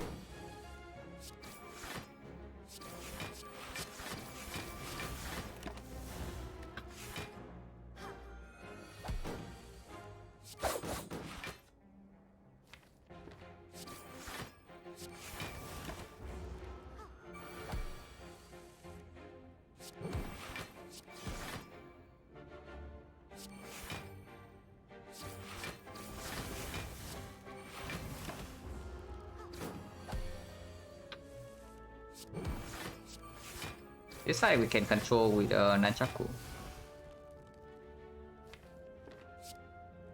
Goes to 7. 7 she heals to 21, so it's 18. And 18 we can only kill with like dagger spray plus and then a good attack. So I guess we can take on 8. Yeah, 8 is fine. Potion.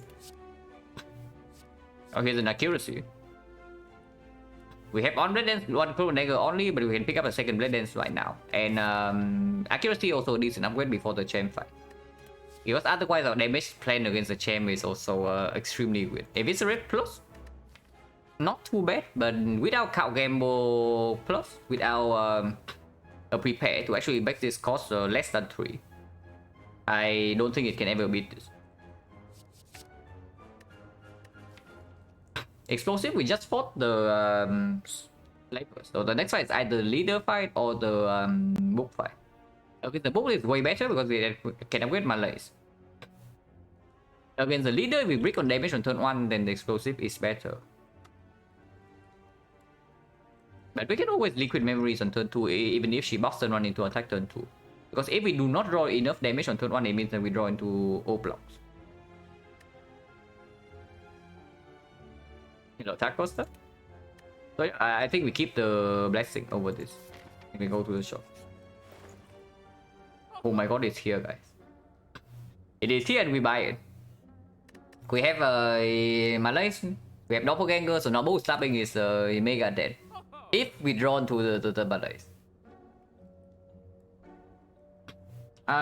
There's only one relic to buy here, right? There's no way we buy Strike Dummy, and there's no way other war is stronger than this.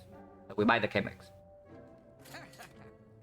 And yeah, Strike Remove seems also fairly clear. Strike Remove cost us a Food Walk. Food Walk is not too bad. But we already have an upgrade in the form of accuracy, and we also maybe want to upgrade Blade Dance afterwards to improve our damage output. Defensively, we only have after image and melee with Chemex. So for now, our defensive plan is not too terrible. And Footwork doesn't exactly help us into this elite fight. Strike Remove can help. And yeah, we cannot see Bite Straight anymore. We cannot see... we don't even pick up P-Box. And 3 strike is perfect. Still perfect range for Astrolabe if we see it. Strike can go. If I do not have this potion right here, I can also consider buying this. But not interested. But yeah, 37 HP, Chemex, 2 potions. Can probably take 2 elites. I did only with still deadly poison. Why would I? Because I have terror, I have accuracy, so why would I pick up deadly poison minus? Skewer minus, upgrading it. I might pick Skewer minus, but upgrading it, I don't think so. I think I upgrade accuracy or the blade dance first. Because it says so, yeah. But why would I pay gold to add a curse to a deck? That doesn't make sense, right? Usually when you pay gold for something, it should make you stronger, not add a curse to your deck.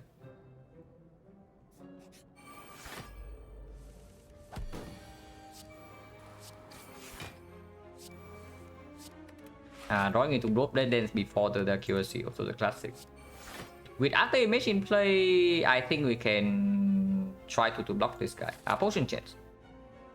1, 2, 3, 4, 5, 6. No, 5 only until here. Actually, this is another 5, so it's 6. 6 5. We got 4 potions, so currently 20%. Yeah, 20%. So I guess we cannot potion here. But yeah, we still hit this guy first. 20, 35, so 35, so we have a kill on this guy instantly. We don't get days. Actually, we don't. We lack energy, so we get 3 days, but this guy's on 6. 6 is actually quite a bad number though. So I guess we can spend on attack elsewhere.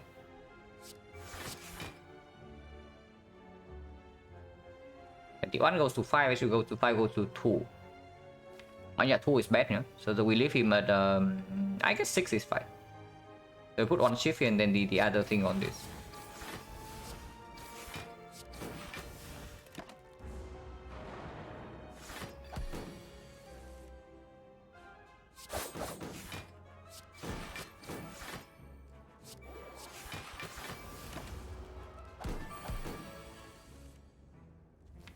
Did not draw into Acro. That's pretty sad, but at least my laser apply weakened here.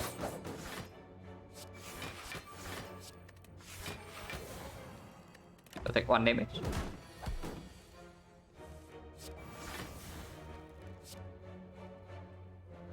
Should have thought about playing it like that, because now Nunchaku is broken.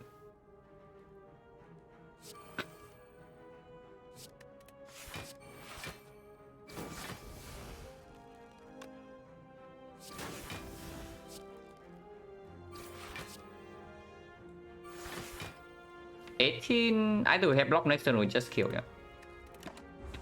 So wait 1 turn for a little bit of Nunchaku.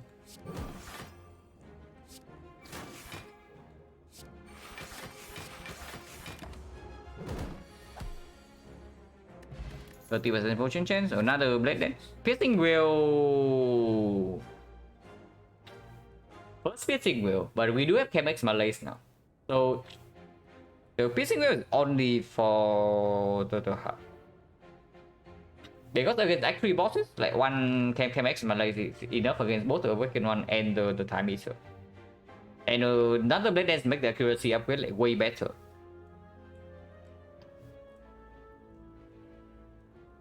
And yeah, I guess we do need a better champ split like somehow. This absolutely does not help with splitting the champ. This is also better into the elite fight because this cannot be slavers. Against the bow, the moment we draw into this, the bow is dead. Against the leader, the piercing will only play if it lines up on the turn where she attacks, and we have no piercing will. No well-laid plans. So yeah, I think it's just Blade Dance here over the will. Hopefully I don't regret this in Act 4, but for now this is way stronger. Leader.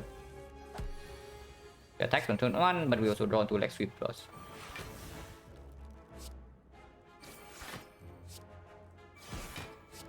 And I think it's just going to sweep into Doppel here. And then not spend any energy on like Acro. Exactly because of this. I want to draw into accuracy before the shift.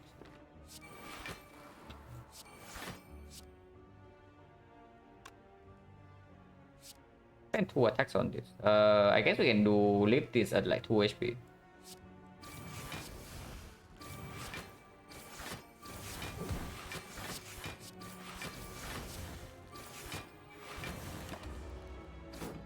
And her attack deals no damage next turn anyway, even if she decides to do so.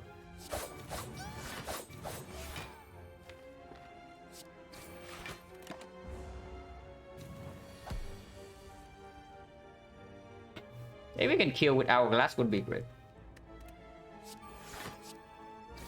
Only need to for her not to attack next turn. For real playing, yeah, even before KMX it was already playing. Now we have KMX, of course it will play.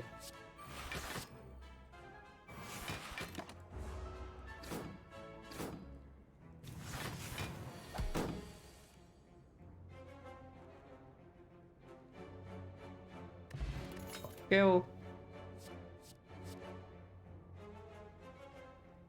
Once again, I have to make a choice. Like once again, I really need to make a difficult choice here. Yeah, we do have KMX, so instantly the value of Doppelganger goes up by I don't know by how many times. But here's the first well-laid plan. Yeah, the plan but KMX, and if we see like Pyramid after the second, instantly the well-laid plan is a brick.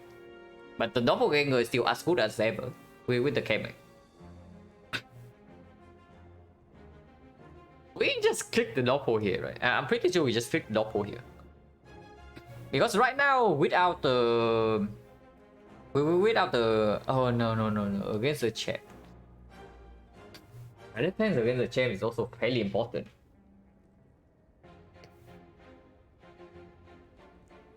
Isn't KMX gone? We literally have KMX in a relic bar, guys. Like, the KMX is right here. Like we will literally have it right now. So Doppelganger is playing.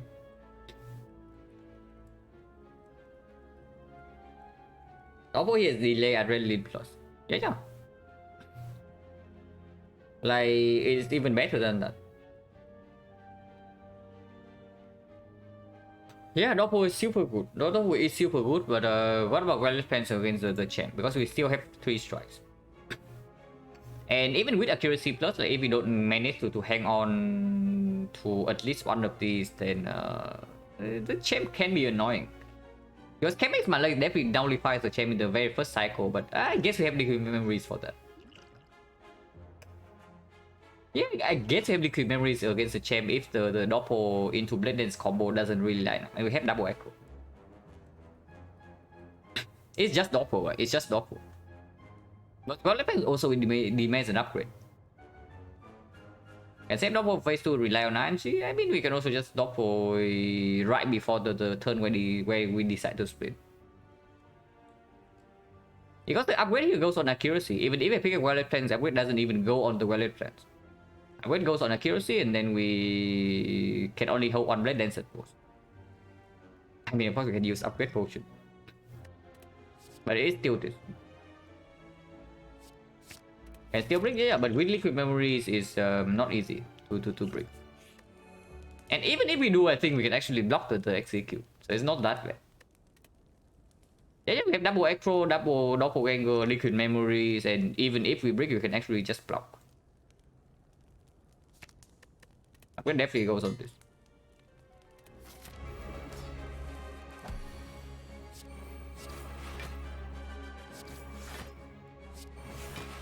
This can stay in the deck, it can go right now. I think it should go right now because it allows us to maybe get a big malaise next turn. And there are not a lot of blocks left in our deck. We have drawn like basically every block in our deck on turn 1. So I want to also cycle back into like Leg Sweep Plus and then also get this down faster.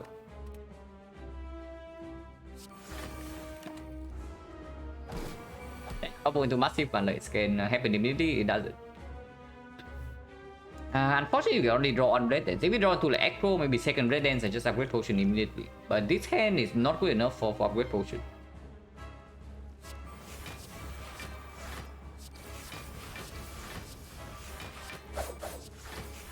We take 1 hit, like 7 damage.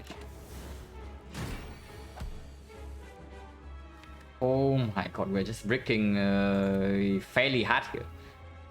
I mean, probably don't take damage here, but I'm scared that this is too much damage dealt.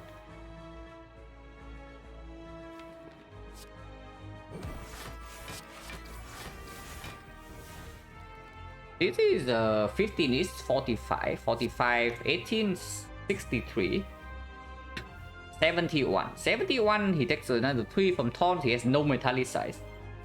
So Hourglass will probably win 2 turns if we play every single attack here. So let's not do that. So we have to take 1 more hit here.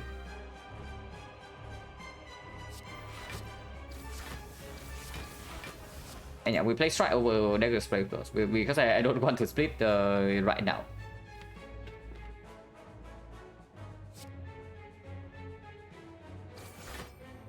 Take 2. So Muscle Tap is a curse now. But that's fine. I mean, technically we can save the malaise for second phase, but we can just malaise right now to get a massive Doppelganger into a split the turn after.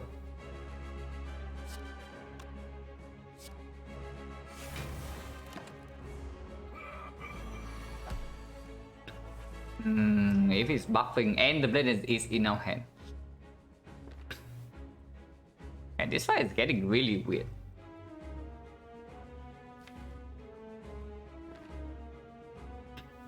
I have to say the first draw, the first cycle draw is like absolutely terrible.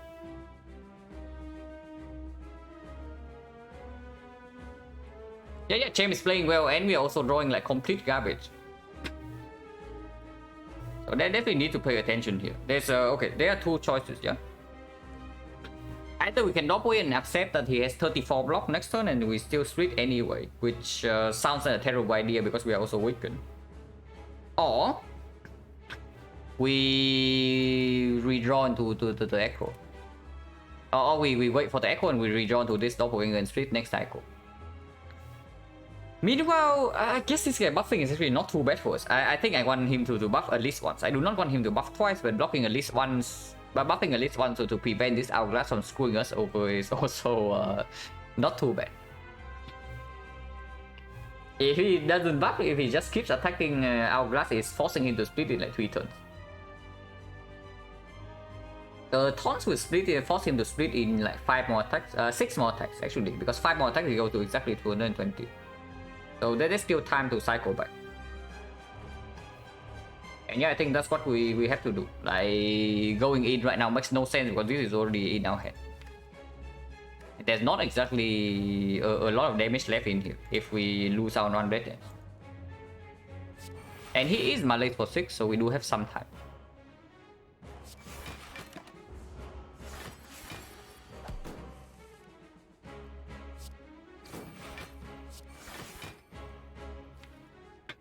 Lightning Nunchaku would also be appreciated. This doesn't cost anything, then we can play it. This is not compulsory to play. This is not play because it does. Do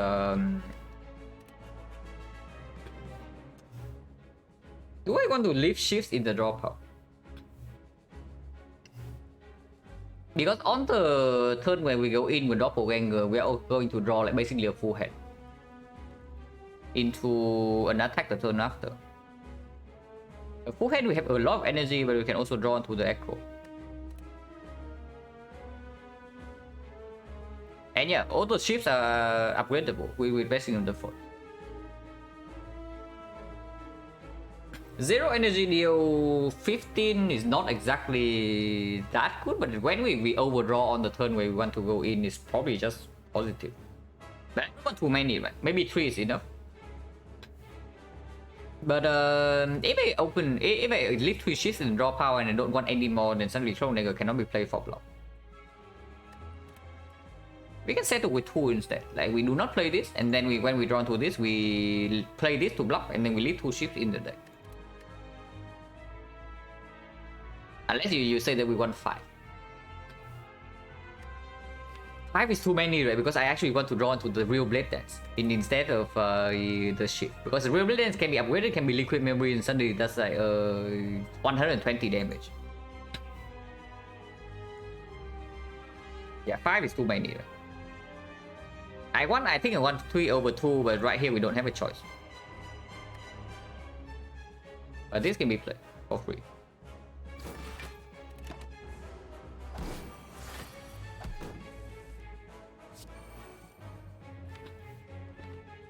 We can force the reshuffle right now.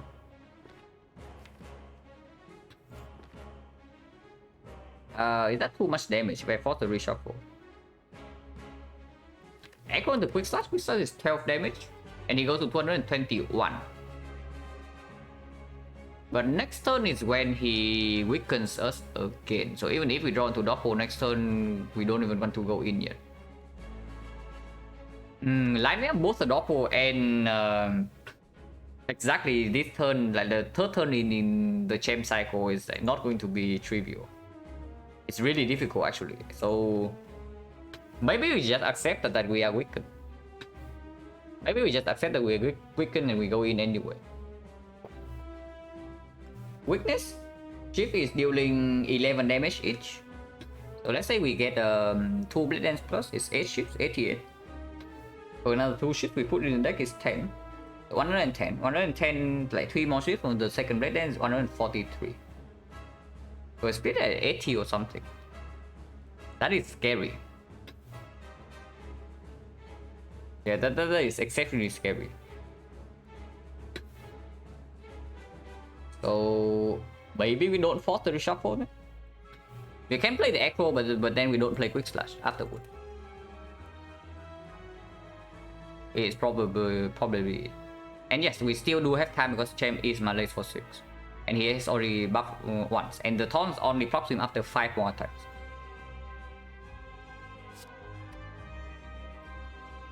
We don't need to play this. I mean, we also don't never play this. And yeah, now I leave the ship in the deck, but I don't play the Quick Slash yet. This can be played for free. Extending Weakness does not matter, but it can be played for free Nunchuck with advance.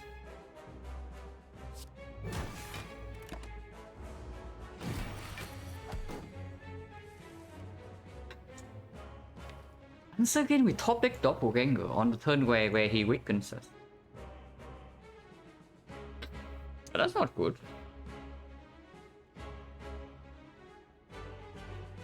And leave 2 more ships in the deck, but if we have to go another cycle, then leaving ships in the deck is not a very good idea. Liquid Memories on Doppelganger doesn't make sense because it costs like 44 to 60 damage. If we Liquid Memories Blade Dance Plus instead. This is really problematic actually. But we cannot go in here. Going in right now makes like 0 sense. Playing Doppel also makes 0 sense. This hand can be upgraded. Of course, upgrade gets better after the execute. And I Guess if we are forced to go in next cycle no matter what because of the taunts like proccing him soon. I do not mind playing Blade Dance right now for one more block and leave 3 shifts in the deck.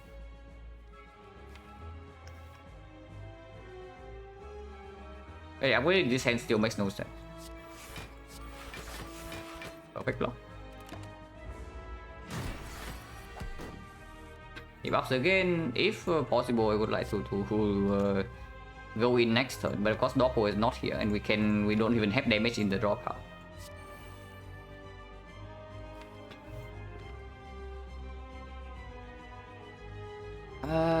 Next turn we get to leg sweep into Echo and shuffle. I guess that's what we are doing. Upgrading this hand still makes no sense.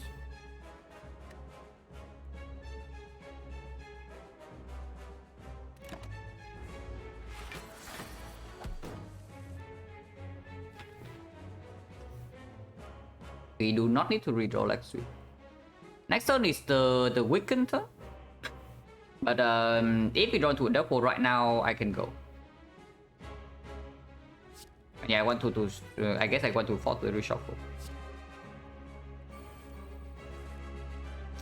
Did not draw into the double, instead we draw into the shift cards. And now I shuffle out all my blocks.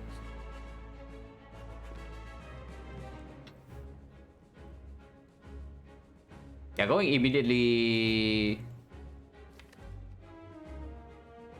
also doesn't make sense.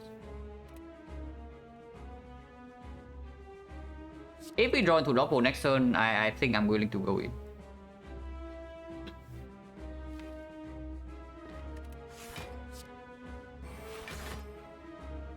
And again, this is free Nunchaku advance.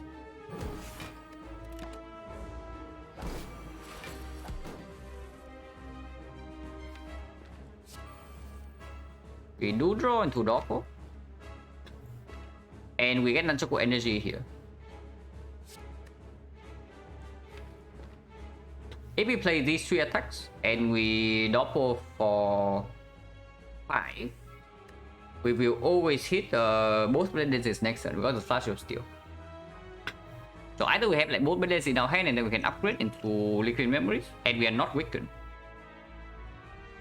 Or we play Flash of Steel and then we withdraw into this. So double for 5 right now is going to play. Unfortunately, there's no Acro here to make use of it, and there's no way to actually...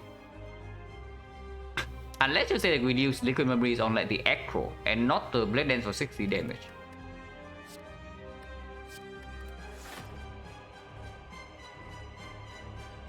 Actually, it's only 44 damage because we are weakened.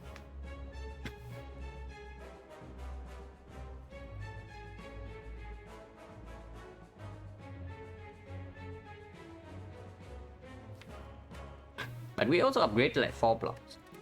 So at 40, maybe we save the Liquid Memories then. Using Liquid Memories right away to force like 44 damage is kind of weird when we actually need to block execute.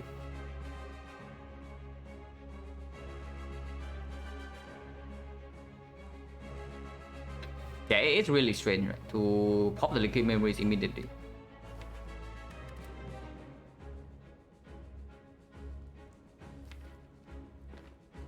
What if the attack we use is Quick Slash? If we use Quick Slash as our attack item is the Dagger Spray, we lose 6 damage. But we can force a reshuffle next turn by playing Flash of Steel. Like we play double, we upgrade the whole hand. We play Shift, double Blade Dance, and then we force a reshuffle right away to shuffle all the upgrade defense out, but we can redraw into this quickly. And Lexi is more important to draw into compared to these like generic upgraded blocks anyway. The only bad case that causes is if we draw exactly to one Blade Dance right now. Or the Flash of Steel. But then we can still just play the Blade Dance without being weakened. Of course that means that we get one less upgraded Blade Dance, or we can just upgrade the Blade Dance immediately.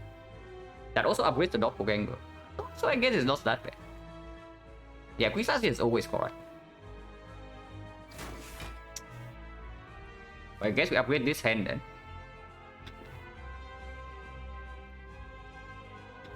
Yeah, I guess we upgrade this hand then.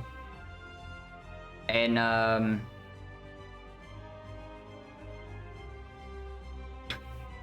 upgrade this hand, we get 3 energy. We go down to 2. And we double, we steal 5. Yeah, it still goes to 5, so we can still force the reshuffle next turn. I play Shift, play Strike Plus. Play the Blade Dance and play Flash of Steel to shuffle all of these out.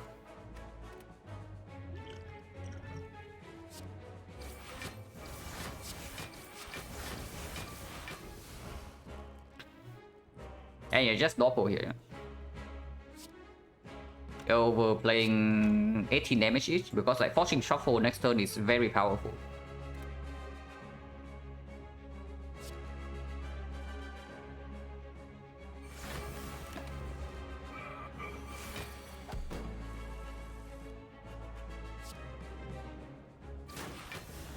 And I get Strike Plus, it's okay to play.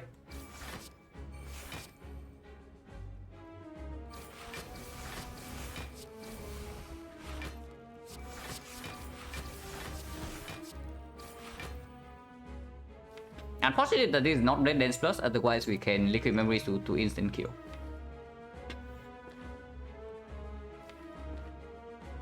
But yeah, at most we are facing 66 next turn. 66 next turn, and we can Liquid Memories this for 8 block. That is not a very comfortable spot to be in, but Liquid Memories right now also makes 0 sense.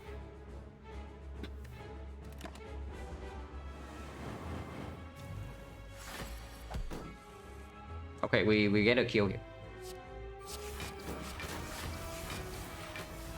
Oh, that was scary. Way scarier than it should have been, but we are fine. How many is too many?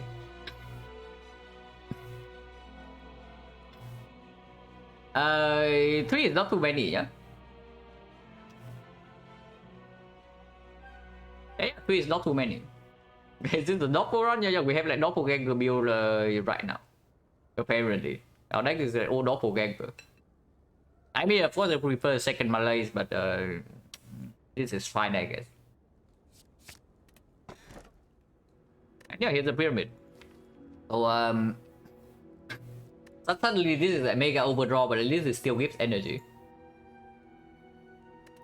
But good thing that we don't have violet plants, at least. Of course, we pick pyramid over this crap.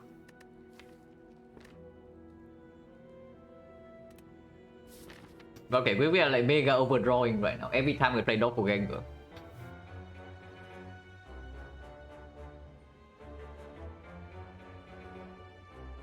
But they already take it, so we can take foliage. Shop is very early though, and there's no late shop. But I guess that's fine. Upgrade priority. These upgrades are okay, not compulsory. With the pyramid, it gets a little bit worse. Doppelganger outdo, but doesn't cost energy. Yeah. The finale pyramid, I guess. This deck's kind of weird. This is kind of weird. I think we actually need, first of all, we need more defense against the hard. And we probably also need another damage plan. Like, a cow chops into more defense could actually perform. Of course, if we get like scaling ninja relics, and maybe kunai, maybe shuriken, maybe ornamental fan, then the hard fight is a lot easier.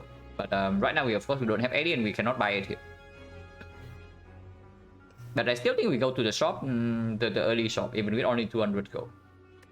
Because now with the pyramid, right, we can also just buy like the pellets. We can just buy pellets, and basically that is the way we block first cycle in the hard fight. Like we pellets away the debuff, and suddenly the first cycle is like so much easier to block. What is the boss? Time meter first. Couple of ways will be fine. We still have no way to block the first big hit. I have said this multiple times already, but I think that the first big hit of the hard fight is the most difficult attack to block in the whole run. At least for Silent. I don't know about the other characters, but for Silent, that's probably the most difficult hit to block in the whole run. Which is why you always want to have one freaking Ghost Inertia, because that trivializes the attack. But otherwise, it's almost impossible to block. Would Concentrate still be a meme cut? I mean, maybe not, but we also don't need... We actually don't need energy. This deck right now probably needs more output per card and not more cards play. Okay, what the hell is happening here? This is skill and this GG? I don't know about skill and this GG because damage is not actually a huge problem until the heart itself. And skill alone doesn't really do it. We need to we need to have a way to block the first cycle. Is what we need right now. Run before doppelganger. Yeah, collector bonus or doppelganger. But yeah, start here into one of these shops, it doesn't matter, and we always collect because of the forward it. Question mark here we can observe after this, I guess. And we have only one upgrade in this act, but that doesn't matter much because none of the upgrades are super urgent at the moment. You can still also buy mirror here. If we see a mirror, I honestly wonder what it should be on. But I guess we'll talk about it if we see it in the shop. Toss the mirror into Dogful. Okay, not the Dogful. But the mirror most likely goes on either the Malays, the after image, or the accuracy. One of the three.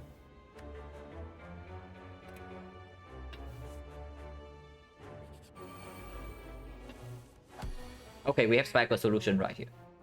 This guy becomes useless, but I guess that's fine.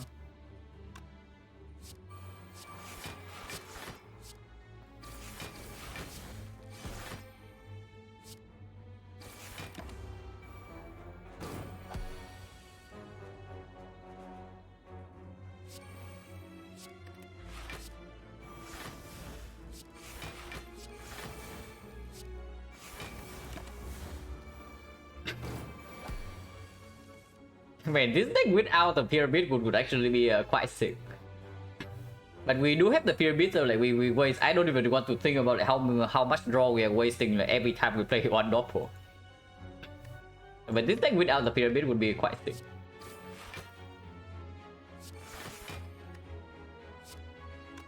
And now we can Doppel again and draw into the Malays.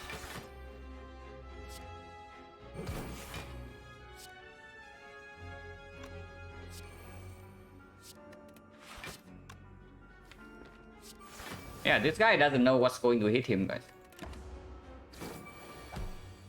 This guy doesn't know. Yeah, we can give a boss a -2 20 mileage. You can see it right here. This boss is dead.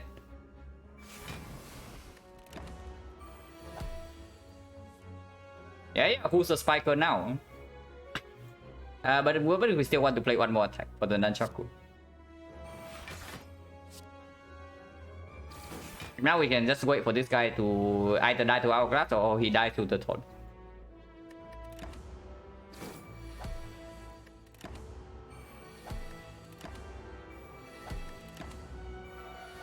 Yeah, defect gameplay, guys. Another Blade Dance. Kind of weird, but without the Cow Gamble, we don't actually rejoin to this that quickly. But Blade Dance minus, not really, right? Yeah, Blade Dance minus, not really, right? Maybe Blade Dance plus I will pick. But Blade Dance minus, right now we don't even want to, we don't even know like whether Blade Dance is going to be real damage source against Act 4 or not. And against Act 3 we don't actually need another the Blade Dance. So I don't think I picked this up.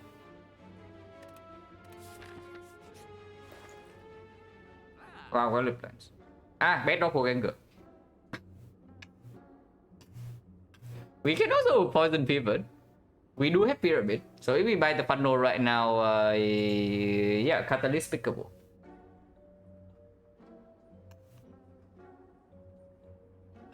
Instant doppelganger. But yeah, it's just a bad doppelganger, right? So we probably don't spend gold on it. Instead, I can just take card remove instead.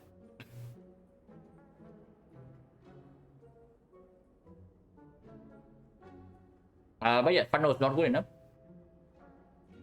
And we have hero already, so trip makes no sense. We have no dexterity, doesn't roll complete trust. And it's too early to actually buy this potion to hold for icon. So we just take a strike removal. But strike removal also gets way stronger with the pyramid. Made the moment, yeah, sure.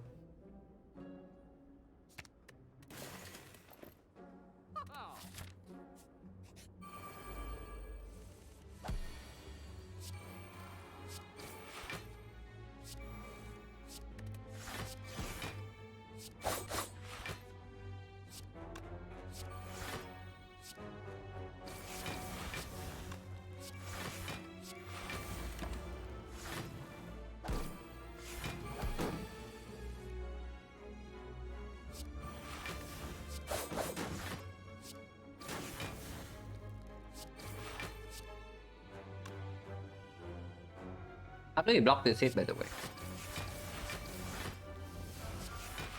I guess we just play all our cards.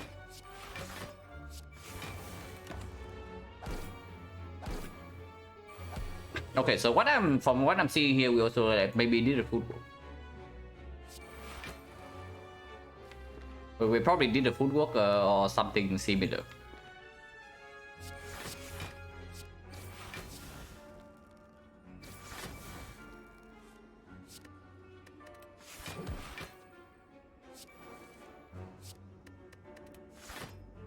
Nunchaku is messed up. Do I care? I probably don't.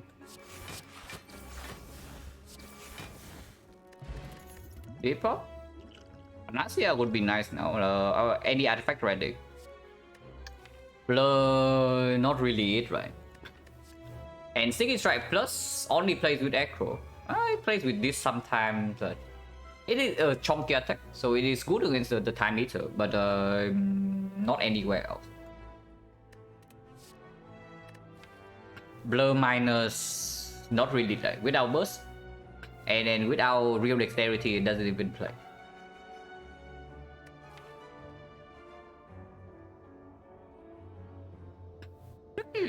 Honestly, Sneaky Blur is not that bad, but it's also not what we are looking for.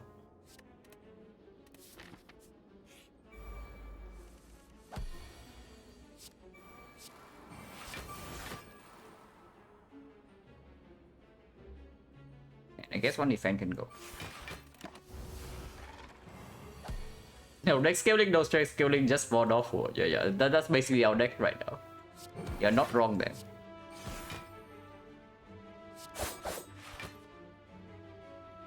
We overdraw by a lot here, so I want to maybe use this. And yeah, Doppel is technically scaling, right? Every time we play Doppelganger, we gain 2 more energy. If we change Doppel into Doppel, we get like 2 energy. We gain 2 extra energy like every time we do that. So how bad is it? Okay, it's really bad.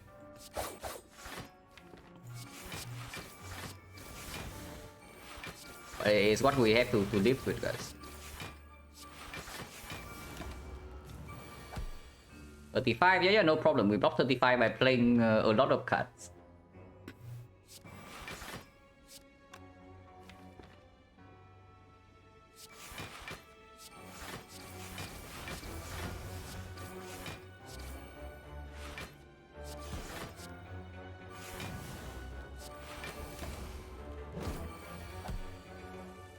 Combo scaling work on Time Eater, and against Time Eater we just melee him and hope that he dies at some point.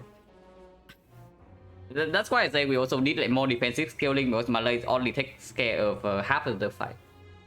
The other half is we actually need to figure out something.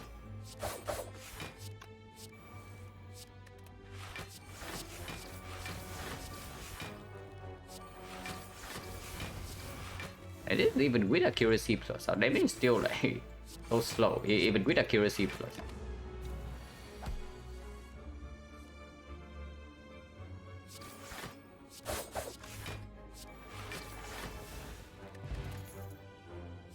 Here's a game more plus.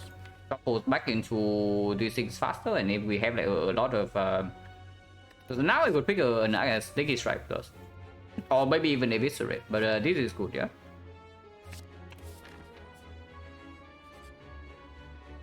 Advantages. Yeah, it's just a count gamble plus the top banishes, right? Very easy. And this side is not extremely trivial, by the way. Let's not fool around too much. I am willing to maybe use this potion because we are still playing with Coffee Ripper. Right now, this guy weakens down to 12, so 2017. We're taking 5. We can play defense and full block and then double for 2. I guess that's fine. I'm willing to spend 1 potion here, even liquid memories, if we have to.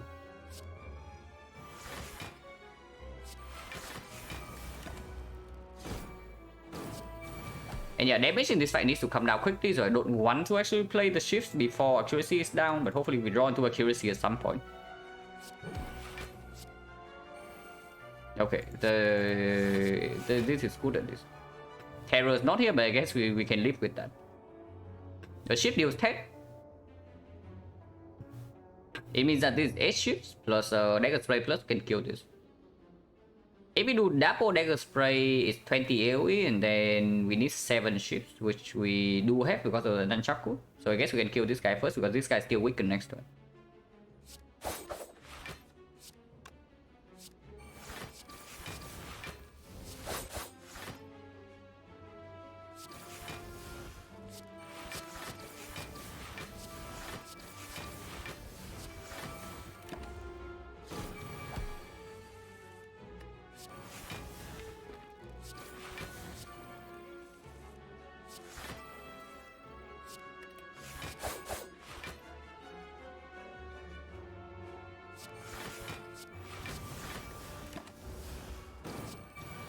One more attack to kill. On shift would easily do it. Any attack would actually do it. You asked for ice cream at home, guys. And here's the real ice cream. So I guess Doppelganger is just flat out positive, like mega positive now, because we cannot float energy. We only have ice cream, kind of. Hey, how about even more energy? This is not good, right? This concentration is absolutely not good. It will be good if we have like maybe 2 more echoes, but for now it's actually just not good. This one, so it's like I don't know, we still have like basically no scaling. The only thing we are scaling right now is our freaking energy, and I don't know like how far that can carry us through a run.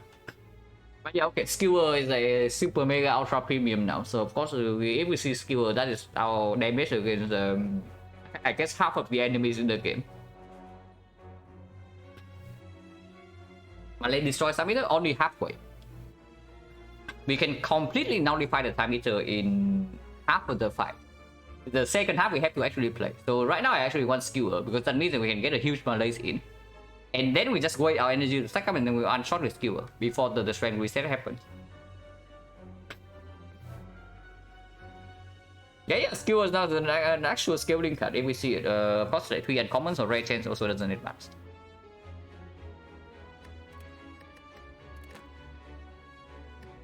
Pierpot is not good. Any of these cards worth anything.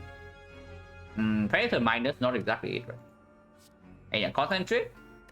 Usually very good with ice cream, usually very good with the pyramid, but right now our situation is so freaking unusual, it's probably not even good. And Backstab Plus probably...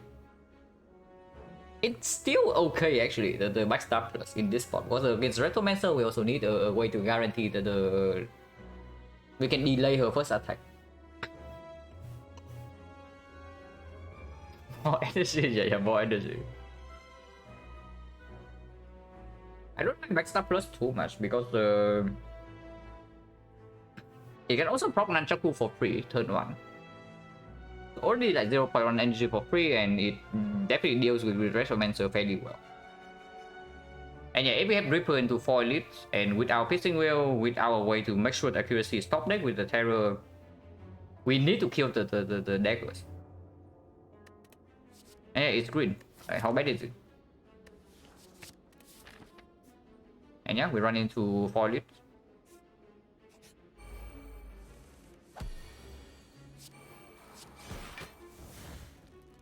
I do not mind using speed pot here.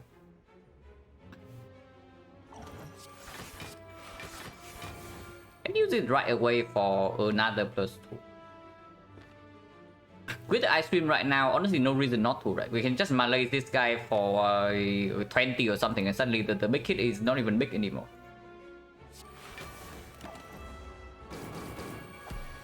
$45, but we have 10 energy.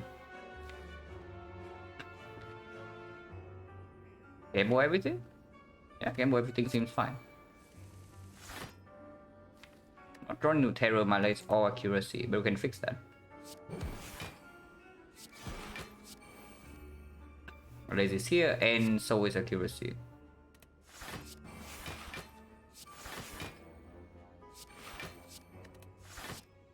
Yeah, I guess we can malaise for 7.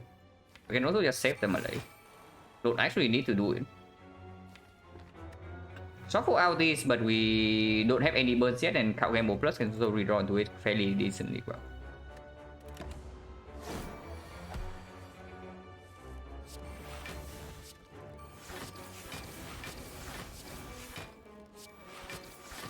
We don't need to malaise yet.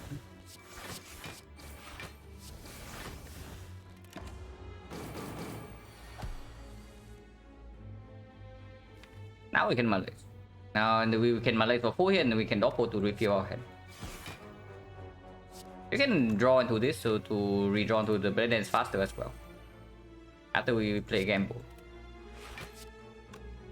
Advanced Nunchaku is fine too. You don't actually need to malaise for that much.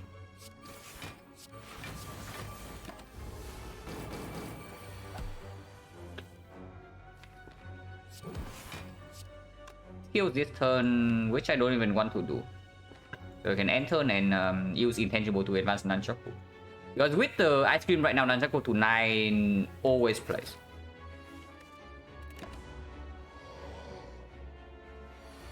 Now 27. Scary, scary, scary. But not really, because we have a million energy to spare.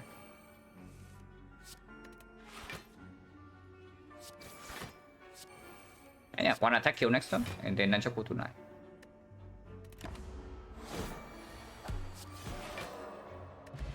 Wow, Dreamcatcher, amazing. Exactly the scaling that we need. Garbage.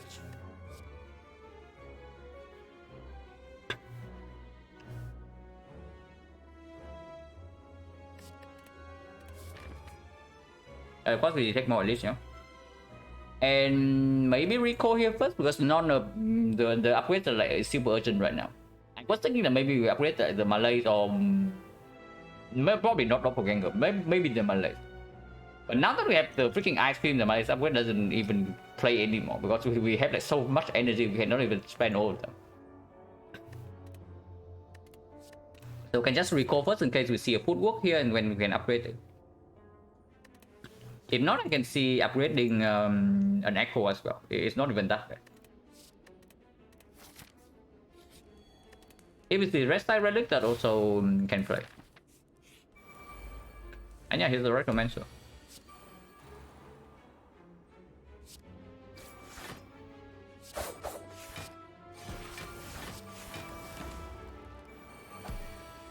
So scaling strength or scaling energy, but I mean at some point that doesn't work anymore. For now it is still working, but at some point it stops working. I don't know when, but at some point. It goes down to, we need to play one more defender. Right now this Malays go for 7, so for 7 she goes down to 27, 27. Actually 27 is enough. 27 goes down to 19. Actually it's 20. Doesn't matter. 2019 we block it away. Ah, should I play this? I should definitely have played the Doppelganger. Oh, better late than never, I guess.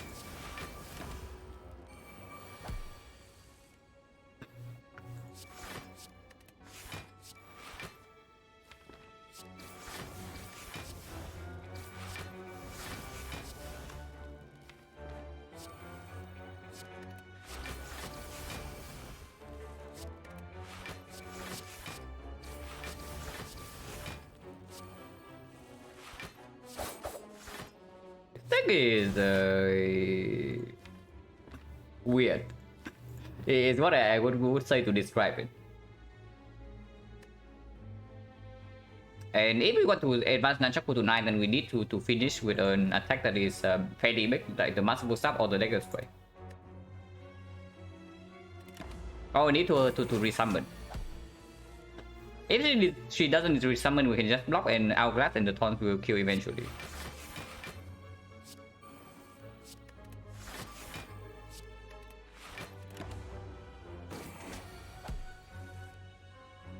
Don't see why this will stop working. Play 10 cards per turn, give anyone -20 strength. Yeah, but that doesn't work as a heart.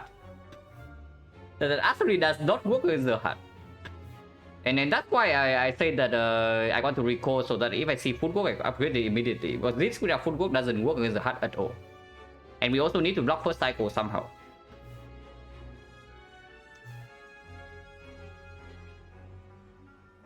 But yeah, Master Stab here will kill.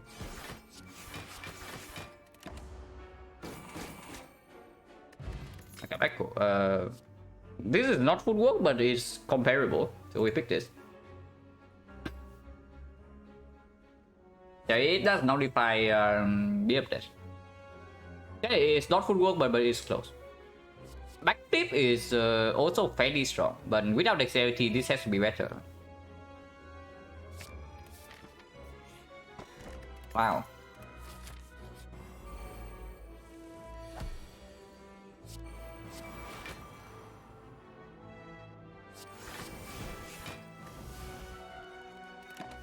Maybe wrong order, but we don't care about cut draw, right? We have full hand anyway.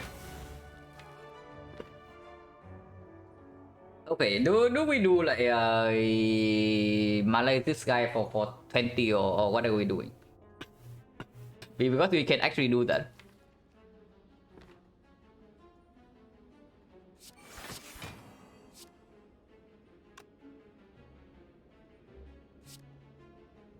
Why not?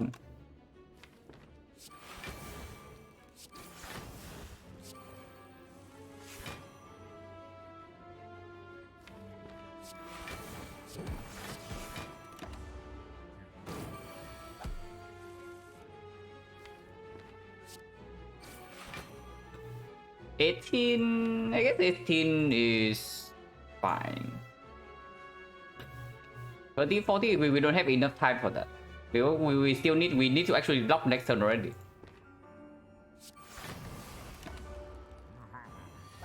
Now 16 damage, guys. Scary stuff.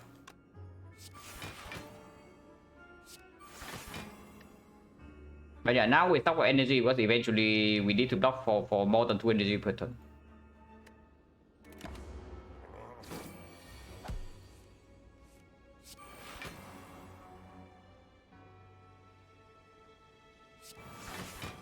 But here already we need to spend like 3 energy.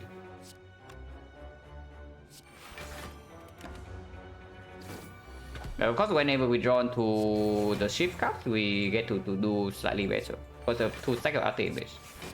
And we also get to deal damage.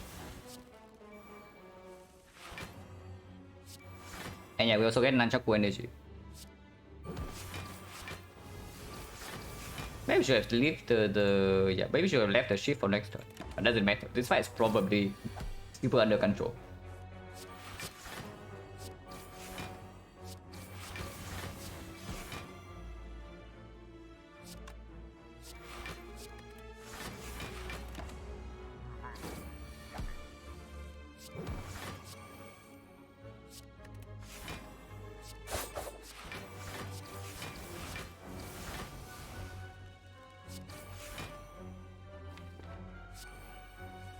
Can kill right now, but that his Nunchaku cannot be set to 9. Difficult to set to 9 either way, but we can try.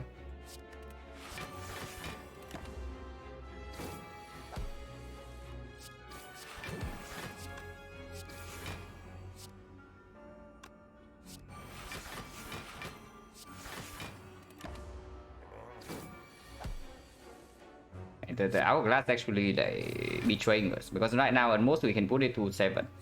I guess we take 7. Ocean Bell. This Not really, right? Or do we need it? I don't know, it's weird because the actually relics also have not been giving us anything.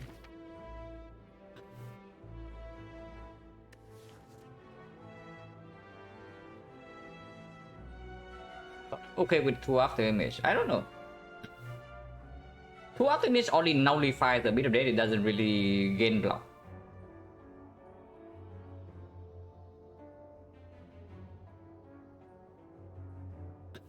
This is not too bad. Yeah, Kevin's bouncing flat, it does have a X symbol here, so surely it works. You see, yeah, X symbol, X symbol. So surely it works. Tons of drawing energy only when we have Echo in hand and the card gamble. And then do not forget, like the Doppel doesn't play immediately. The Doppel needs 1 turn. So immediately against Spear and Shield, for example, against Spear and Shield we already can break on turn 2 because Doppelganger doesn't actually overdraw until turn 2. So like turn 1 you draw something plus a Doppelganger, and then turn 2 you draw 2 burns plus something that's not cut draw. Yeah, you get right.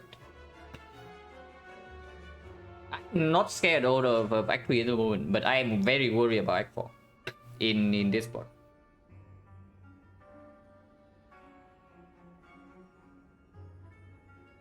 Yeah, we'll definitely need a point in Spear and Shield, absolutely. And then the hard fight is also not trivial. So both the Act 4 fights happen to be the worst fights for this deck. And that is definitely a concern, because resource in Act 4 is limited. We just Catalyst, I don't think this allows us to pick Catalyst. But even without Catalyst, the scaling damage from this is not too bad. Even into Time Eater as well, if we want to have to stock up energy and we still deal damage sometimes. Because freely playing shields even after Accuracy Plus is not that simple. Yeah, but I guess it's true. These cards do not help. Like Bouncing Flash only helps after we are in control already. Before we are in control, the Bouncing Flash doesn't play. Yeah, it's kind of nice, but only after we have like both the energy and the cut draw. And yeah, I don't see it. This card definitely... The Artifact Strip is also random, so it's not even a guarantee help against Spear and Shield. Spear and Shield, we do need some Artifact Strip. If we can Artifact Strip the Spear into a big melee, then suddenly we can kill the Shield, the fight is over. Because even if the Spear shuffles in burns, and he scales by 2 strength every 3 turns, if we had if we melee him for 10, the fight is still like completely under control. But this definitely doesn't help with that. It's not even upgraded. Question mark? We have seen one event that is double workers. Red Relic tough bandages, absolutely insane. Honestly, this might be a spot where Death Range Pyramid is a thing. This might actually be a spot where Death Range Pyramid is a thing.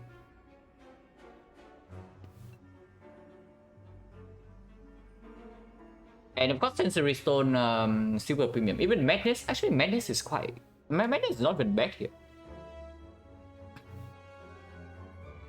Yeah, question mark to 100% Ultra. With the Potion Bell, the card reward screen does get better though. Okay, what cards are we looking for? If there are a lot of owls, we probably should still take the fight and go to 1 question mark. Because right now, the folding is not even guaranteed positive. Any power we cannot give up. Attack. This is not positive to give up. And I guess we can give this up. So besides flash, still everything else, I guess we can give away the attack. Even neutralize. So I guess folding is mostly positive. It's just a free remove. Even if we have to give up this, it's not like devastatingly bad. But yeah, Magnet is not really an out unless we get more cut draw. So we need like maybe 1 more acro, maybe a backflip, maybe 2 backflips before the Madness is actually good. Because well, what is the Madness? Madness is more energy, and energy is definitely not what we are struggling with right now. And yeah, second Malays would be fine because Malay is rare cut, so we cannot expect to get it in the whole wave fight. But of course, Piercing Will. First copy of Piercing Will fairly important. Strip Artifact and Spear and Shield so that we can deploy a big Malays. And of course, like blocks any multi-hit against the heart. The footwork is very important as well. Footwork is very close to the best card we can see in this board. And then besides that, what? House shot doesn't really work at the moment because our defense against the heart is not set. But potion drop is also important, yeah. Potion drop can give us a dexterity potion, ghost in the jar, anything that works with artifact that we maybe can buy an Act for, because we do have a real Act 4 shop. And we have not seen pellets or Clock of Souvenir yet. Footwork alone is enough reason for us to go to the fights, right? Because we have seen only one event in this second is already one of the best ones. Besides footwork, what? Yeah, footwork, pacing wheel, acro, backflip, another card combo, maybe reflex. Yeah, there are a lot of cards that we want, and all of them is not an insignificant power boost. We just go to the fight, and then instead of double question mark here. Yeah, not interested. Oh my god, the X-ray I come back for, but we cannot do it.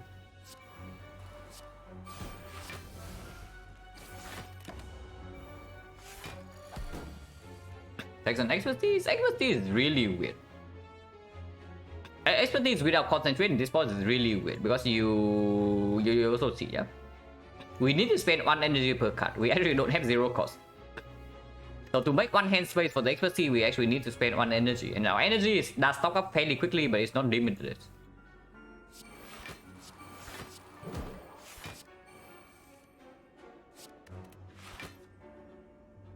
Double doppel here is full block.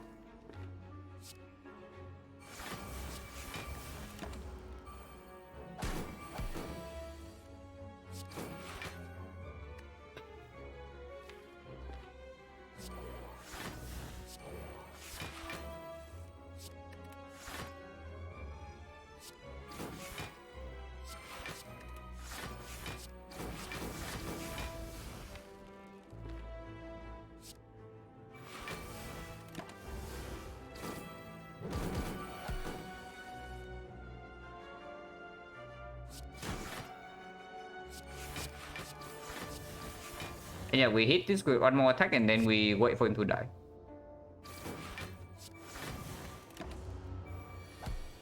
Yeah, defect gameplay now.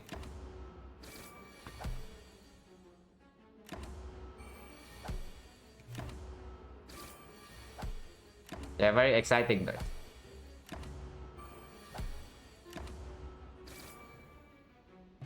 No potion?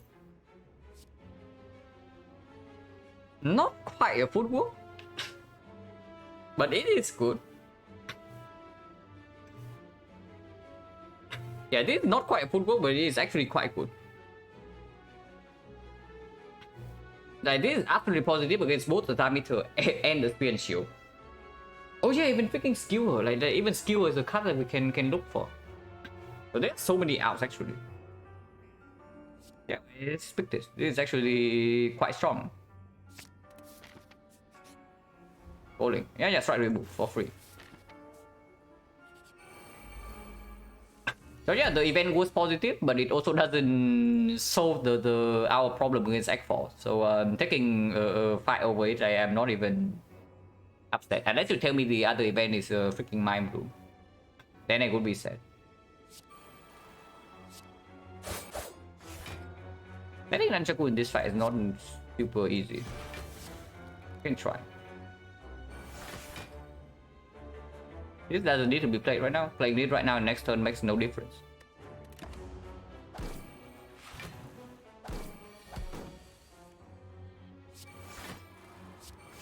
The difference is that we gain 1 more block this turn.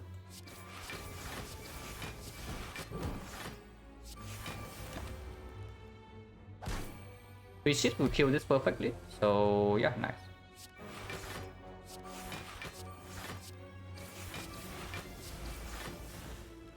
Strength potion. Rewarded, guys. Yeah, we are rewarded for taking the whole way fight. It comes upgraded. It's green. Okay, we just got like significantly better against the hut. I don't know about spear and shield, but we got significantly better against hut. Of course, we still need to not bottom deck it, but we do have a potential answer now. The most troublesome thing still remains. No, it's not GG yet. But the most troublesome thing still remains. That is the first cycle, very first cycle of the hard fight.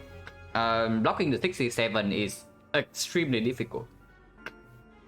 So hopefully we can get some potion to help with that in Act 4. Or this can also drop something.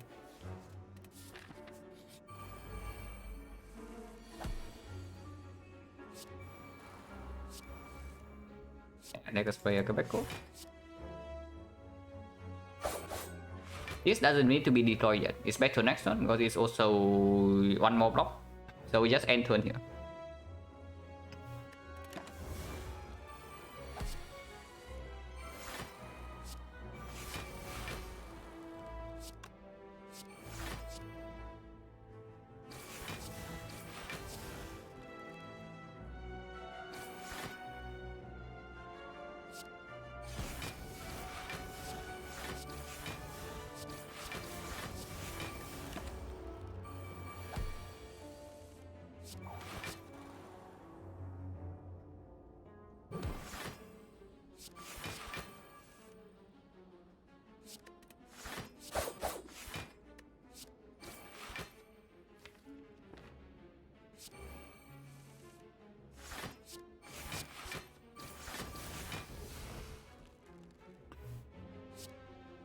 Okay, end turn here, yeah.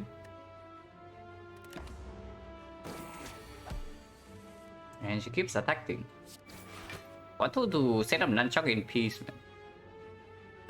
Actually 4 attacks.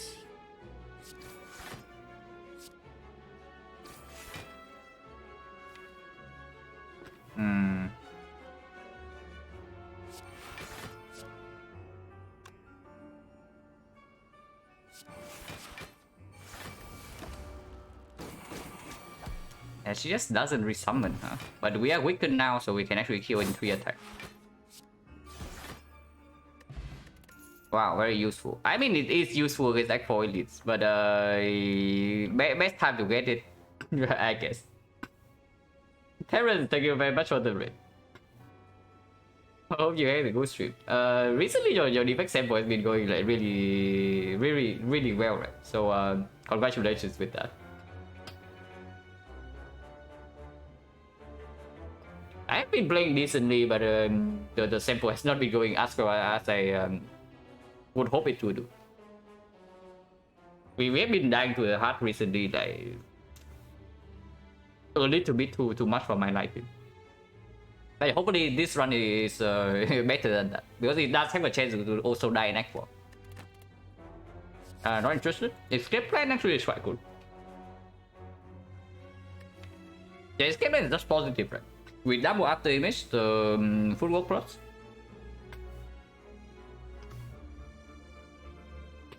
Yeah, it's just positive. And against time meter, we already have the Malays in double accuracy.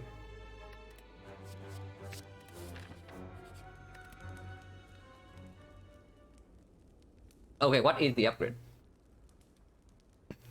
Upgrading second after image in this board is extremely good, because that makes the hard fight slightly better, but it makes the spear and shield fight significantly worse. Energy upgrade is +1, and before I upgrade Malay's upgrade Doppelganger.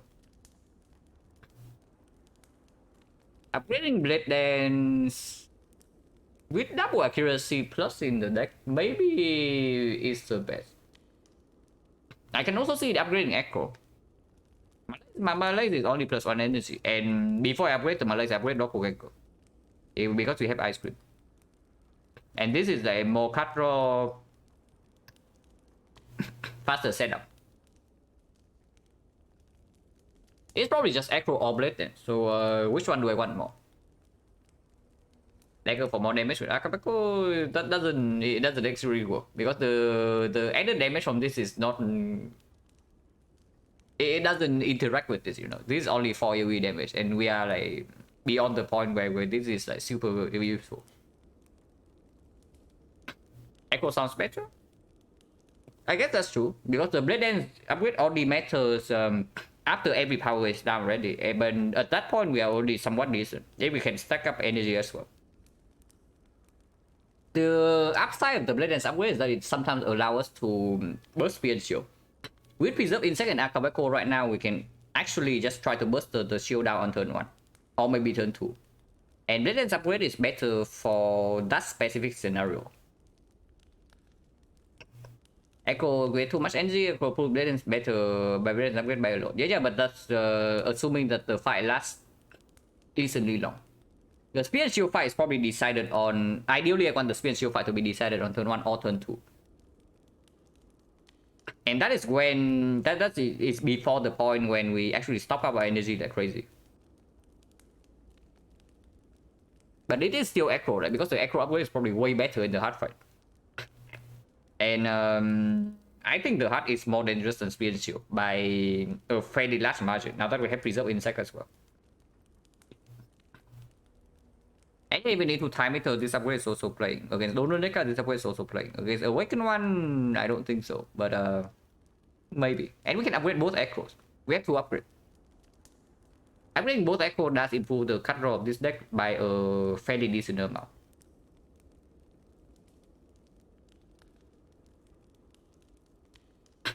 For more energy, you don't have energy, defense with AI. The defense with AI is not really a point because any card is the same. But yeah, this upgrade is plus on energy. It's just basically plus on energy. The cut draw usually goes nowhere. But energy is not what we need right now, right? Stocking up energy faster is of course positive, but is it more positive than plus 1 cut draw when you have too much energy when the fight goes long? Yeah, not really. It's just Echo upgrade.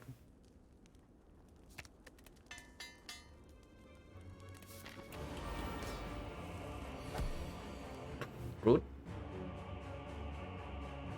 Extremely rude, in fact. But we do have Eternal Fighter of Fight Pro. So as long as we don't die here, everything is fine. We just need to make sure that we don't actually die here. And AI defend backstab, masterful stab, doppel seems like the line to me. Of course, I played out masterful stab now, otherwise it costs 1 next turn. And I also want to get it out of my hand to make space for the doppelganger card draw. And of course, I do not potion here. I use this first and leave the backstab in the deck actually. I think defense plus is worth playing, but defense minus is not. And we take like, if I play both backstab and doppel, we take 20. Maybe defense minus is worth playing. Yeah, maybe defense minus is worth playing because like, otherwise we also overdrawing. Like we doppelganger for 5 and then we draw 10 cards next turn.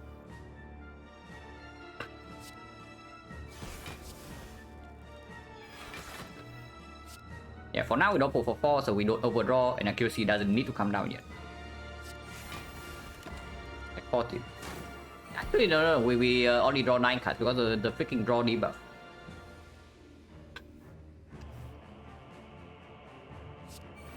We play.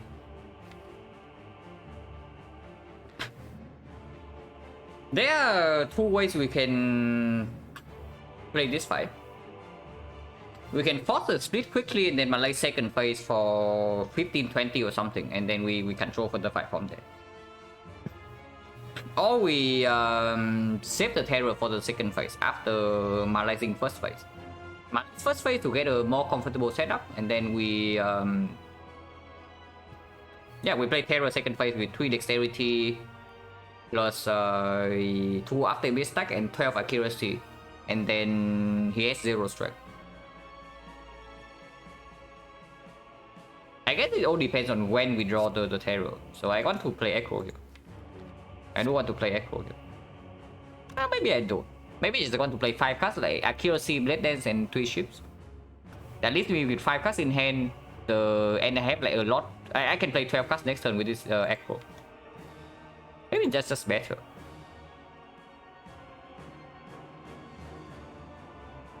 Because even Echo right now and I play 5 more cards, one of those has to be the survival, otherwise I overdraw next turn. Or I cannot properly immediately. If Echo reach Doppelganger, it's actually positive though. But not really, right? We need to play a lot of cards next turn because the debuff comes in and it's nasty.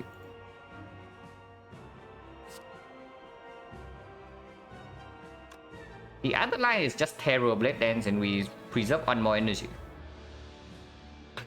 But not really, right?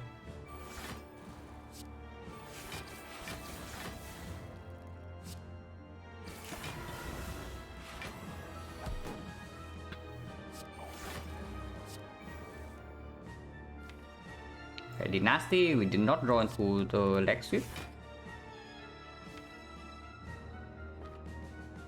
If we gamble right now for 8, we cannot miss this leg sweep. And then we also get to draw into Malays. Yeah, we cannot miss leg sweep because Acro Plus is here, Escape Plan is here, Flight Receiver is here. Escape Plan cannot miss, so we can do this.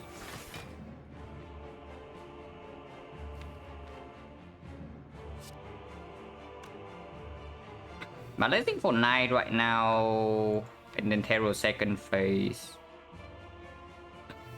is a thing. But I can also see just playing accuracy immediately and go in with 12 accuracy stack and then 2 ship cards. I think it's only 33 and we can actually block this hit.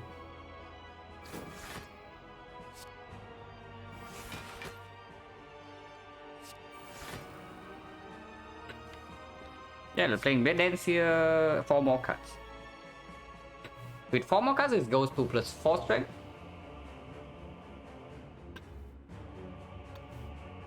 Plus 4 strength, so it's 12. 12 weakness Runbow goes to 13. But we block for 8 more, so we block for 40 hits for 39. So we actually still have full block. Yeah, let's do that. And we have footwork now with double after image already. This guy is already weakened.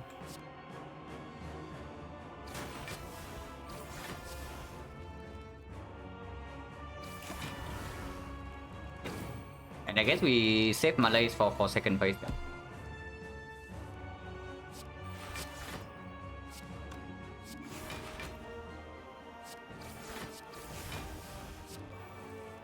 If that's the case, my Terror first phase.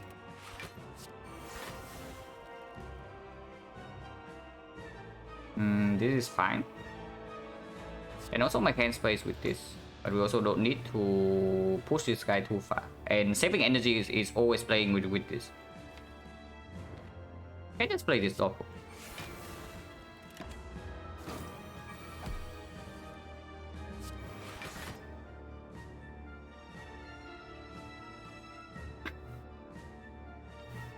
This guy has going to be plus 6. Plus 6 is 14. 14 weakens down to 10. So we only need to block for 30 here. 30 is easily done. We do not actually need to exhaust the slimes.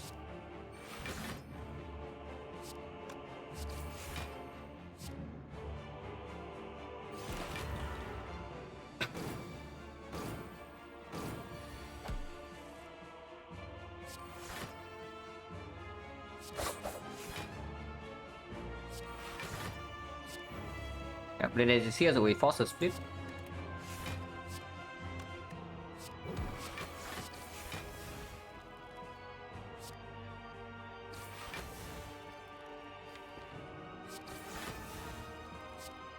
Next turn we just play the doppel, the turn after we Malays for a huge amount, and then everything is good.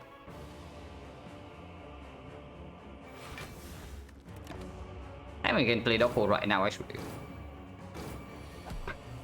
But doesn't matter.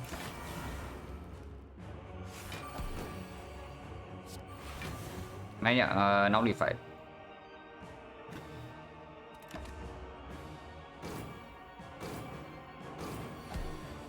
We have footwork double after image, so this guy can never deal damage again.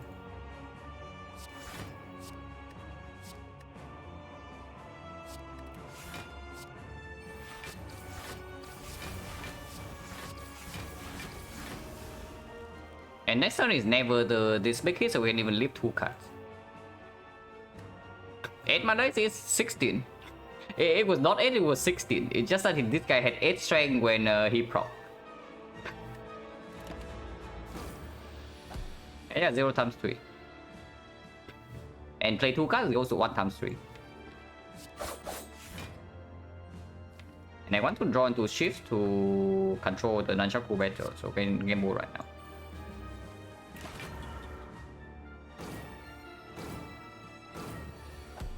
But 8 strength is easy, not just plus 8 strength, minus 8 strength habits. We also have like 3 dexterity and 2 block for every card.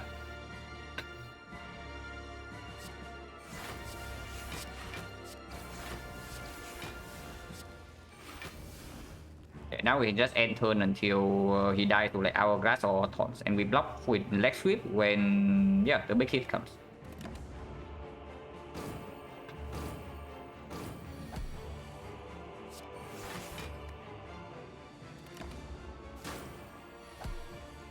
Wait, debuff can be a slight problem. So maybe we play 6 cards this turn.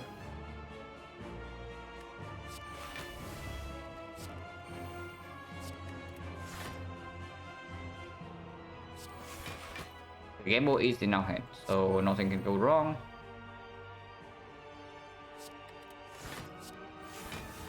And this is more damage than everything else, right? One shield is 18 actually. But I don't want to waste a block this turn.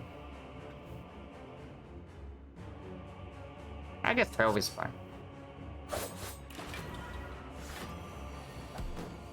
Oh, 12 damage. Scary, scary.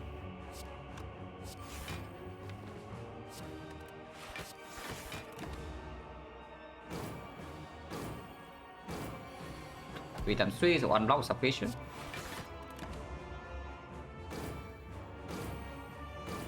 Yeah, just killing a broad scale, and we can easily block even the big hit from here, so no problem. Don't need to do anything.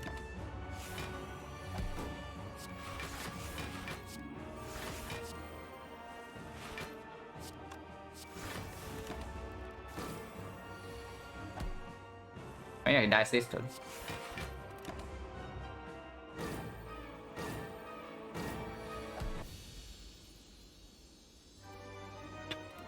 Go to the decker. Don't know if this side is easier or harder than the Awakened one, but it's probably more straightforward. And as long as we don't die, we get a full heal, so probably no problem here.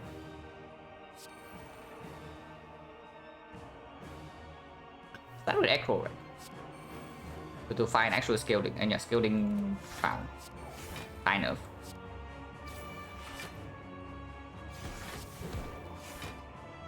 Malaysing this fight, I guess we can save Malay for this guy.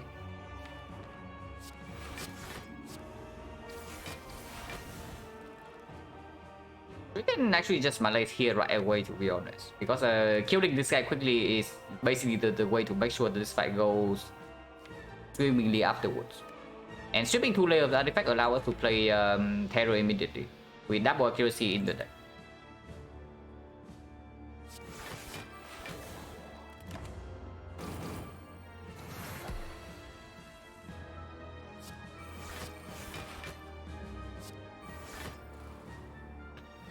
But yeah, in the initial turns, we might be taking some damage.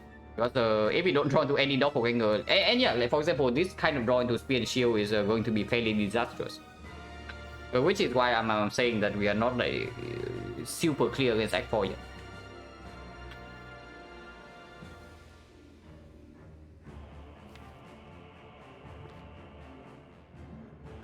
Yeah, if we bottom deck all 3 doppels and the card game board, then we're actually fairly slow. Double defense seems fine. We can also play single defense and take some damage, and I guess that's fine. We don't need this to actually cost 0. And stopping up energy from here might be important to kill this guy quickly and control the fight. Yeah, we can take 6.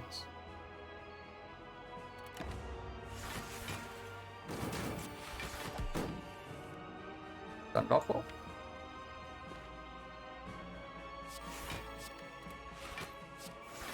And we can take another 5 here to suck up 1 more energy. Yeah, before Terror and second accuracy is down, I also don't want to actually waste energy.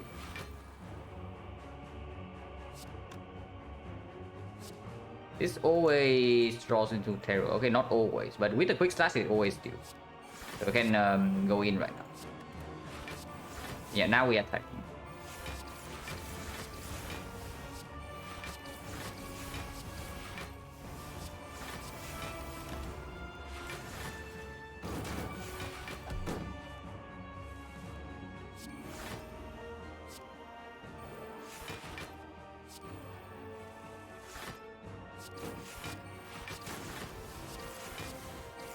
And that so the fight is under control. So now we just need to set up a Nunchaku to 9 again. Should not be that difficult. But this guy does take damage from Taunt, so we also need to remember that.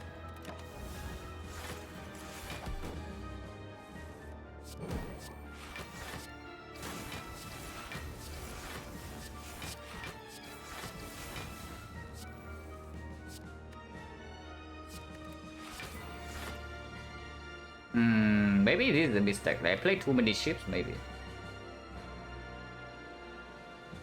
Well, he does gain plated armor, so this guy doesn't die that easily. At least I hope so. Yeah, like next turn he gets a lot of block and then we can do the other attacks. I don't think we can actually consistently block this guy and let him die to taunts from here with our huge malaise. So we probably have to loop this around. But he does gain quite a lot of block.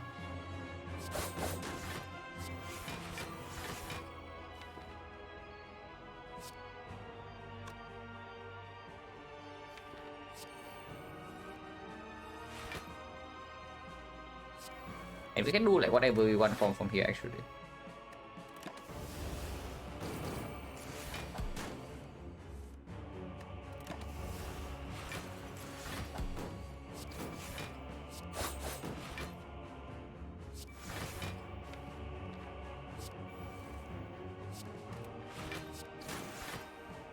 Five more attacks.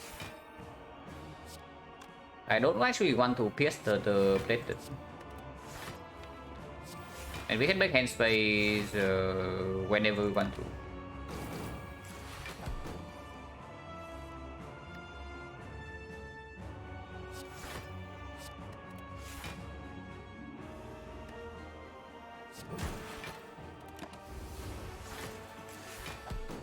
Yeah, 4 more attacks from here. Actually, we can kill by like 4 ships. One ship is 60. Yeah, I can get killed by 4 ships.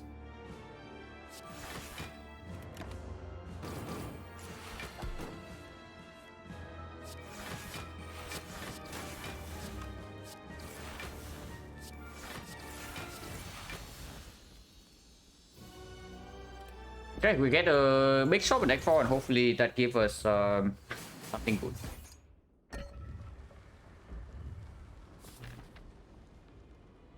The upgrade goes on second echo, yeah? The upgrade absolutely goes on something that gives the deck like speed. And top of minus is good enough.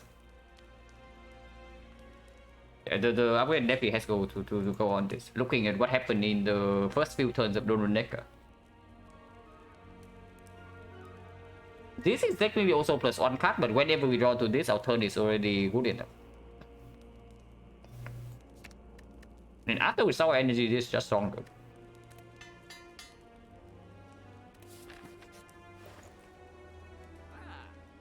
Frozen Eye, Mega Prep, Duplication Potion. Secret Technique. Couch Shot, do we really need more damage against the heart?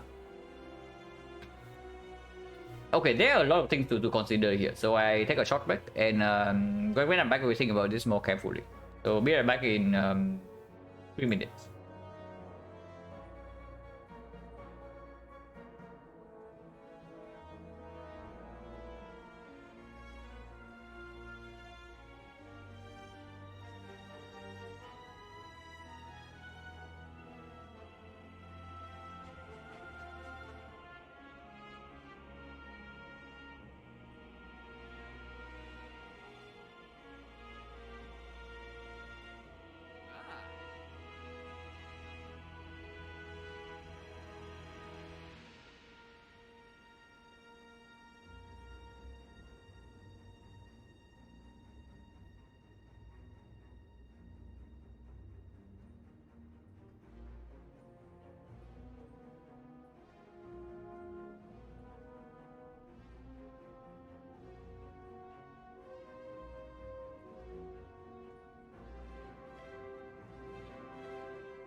Okay.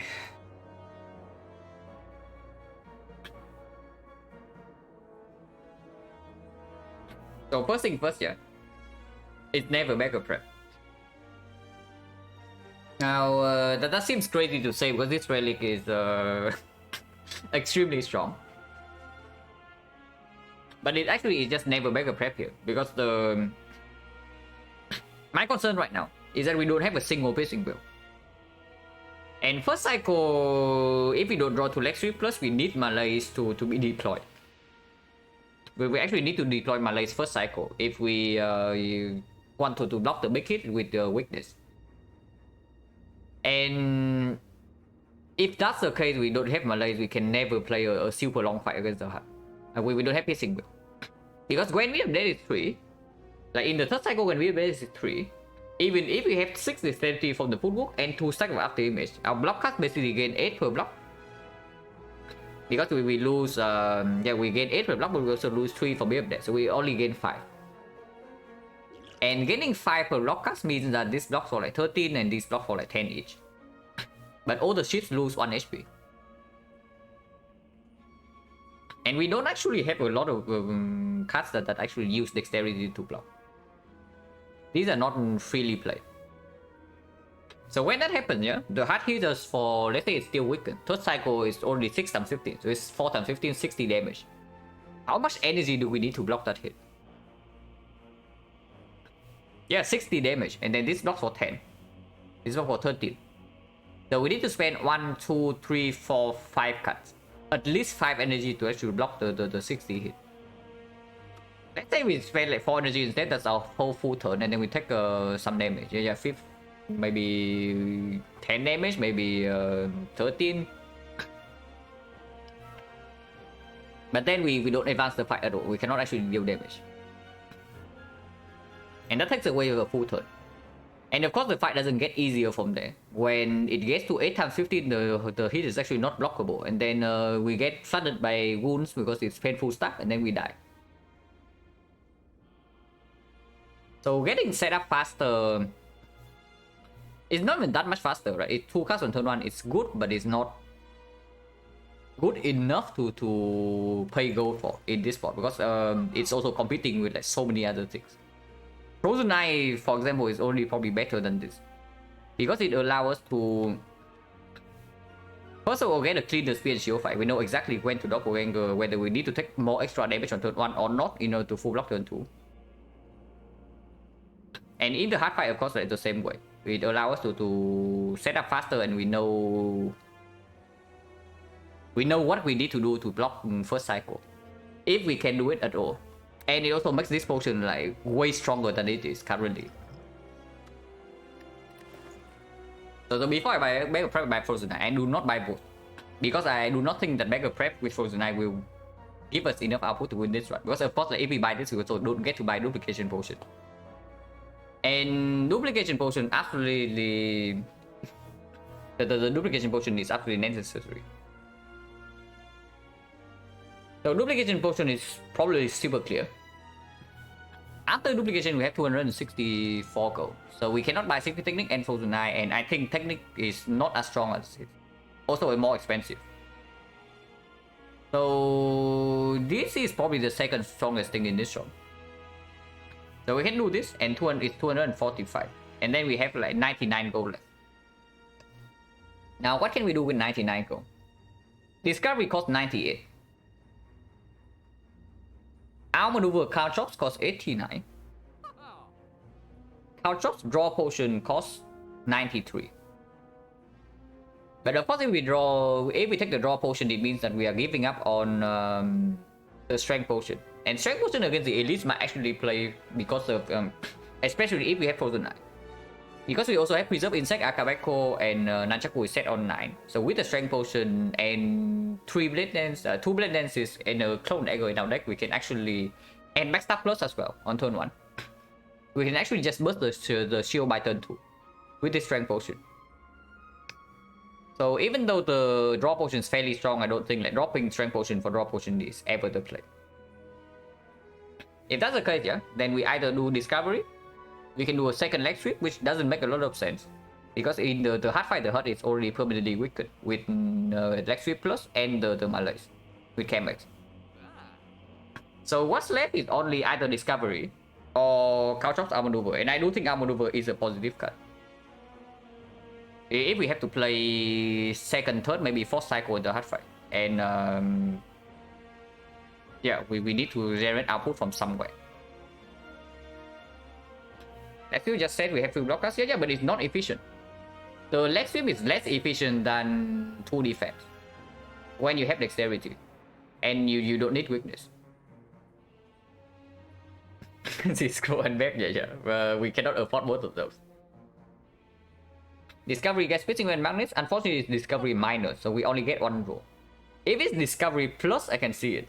But discovery minus is probably not better than Couchop's Outmaneuver, because Couchop's Outmaneuver also allows us to accelerate the fight. We can always kill the hut before the 4th cycle if we buy both of those. It does make the Spear and Shield fight a little bit worse, but in Spear and Shield we already have Preserve Insect, the Strength Potion, and the Frozen Eye to deal with that.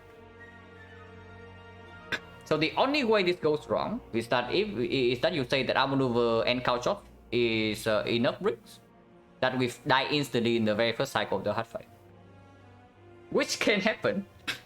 Scarily enough, it can happen. But with Frozen Eye and these Steel Pairs, like hopefully you can prevent that.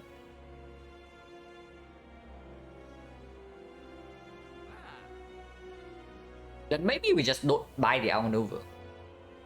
Maybe Couchop's alone with the bronze scale and 2 accuracy plus is enough to.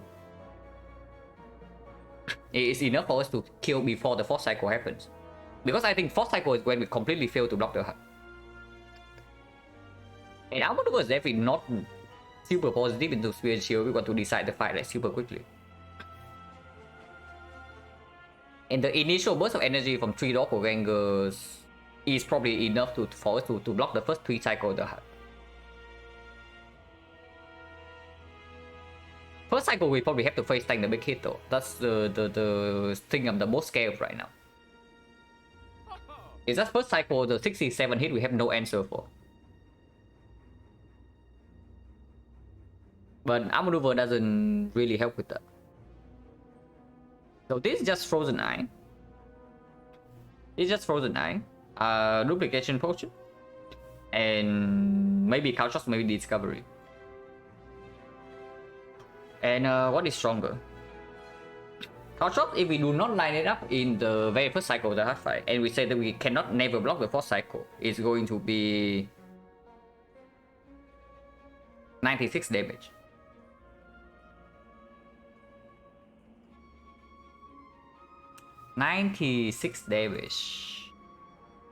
Honestly, 96 damage we can output fairly quickly, right? After Terror and Double Accuracy is down. After Terror and Double Accuracy is down, a shift deals 16 each, so actually 24. So Blade Dance alone is already 72 damage. And it definitely does make the first cycle slightly worse. The Discovery actually makes the first cycle slightly better. Because you get to choose another 3. And any weakness can play, any piercing will immediately buys us one additional cycle. A red form is of course exceptional. It can also be 3 complete bricks, but that doesn't happen very often. Like any cut that blocks with dexterity also plays. Because we are going to do footwork. I see it. I think I see Discovery over Couchops in this point. So it's just Frozen Eye, Duplication Potion, Discovery. And that is the shop, yeah? Check. 245. So we get left over with 99 gold, and this costs 98. So we are left with 1 gold from here. I said Bell Inserter, A20 defect win 40 minutes. Design Mummify. Yeah, Mummify have no defect.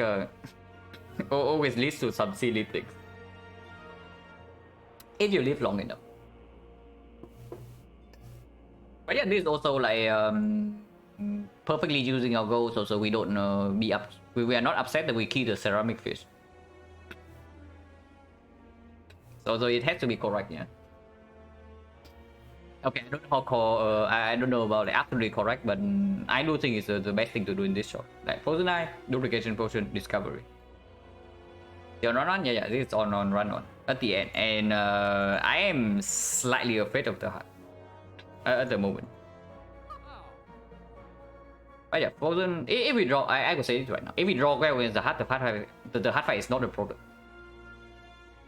But if we bottom deck the Footwork Plus and we do not draw into Weakness first cycle, we are in serious trouble.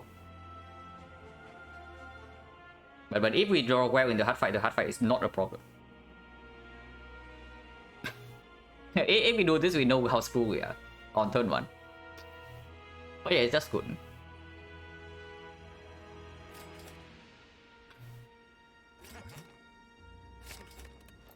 And yeah, 1 gold. Okay, accuracy is on turn 1.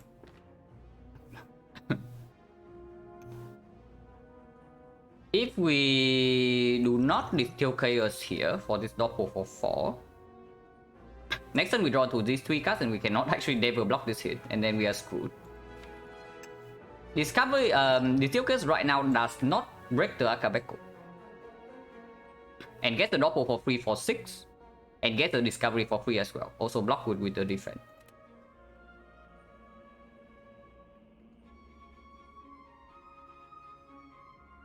How much damage do we have into this guy if we use Strength Potion only and then not the Distill Chaos? Strength Potion only? This is 12 to 48. 48 plus 23 is 71. 71 plus another... No. This is 25. Yeah, 48, 25, 73. 73 plus 14. 73 plus 14 is 87, so we are 3 damage off. So he dies 2 taunts. But we have to block it, is 21. If we start with double after image, if we only start with double after image to block more from these cards, and then Doppelganger goes down for 4, it means that next turn we are drawing until 3 until maybe here. And then we have 2 stacks of after image. We can block with Survivor, Clone Dagger. This guy only hits for 40. I want to be able to reach this if possible. So maybe single after image into this. If we do single after image into the Steel Chaos, we block for 3, 4, 5, 6, 7, 8, 9, 10, 18, 23. There is no point doing single after image, right? It's only 3 block. And then like one more doppel reach this and we get on more energy with the ice cream, and then we just go off next turn. Yeah, there's no way we play after image before the chaos. Because if this gives an attack like Dagger Spray, for example, we also use the Akabeko more effectively. And yeah, Frozen Eye already paying off if this actually gives us lethal here.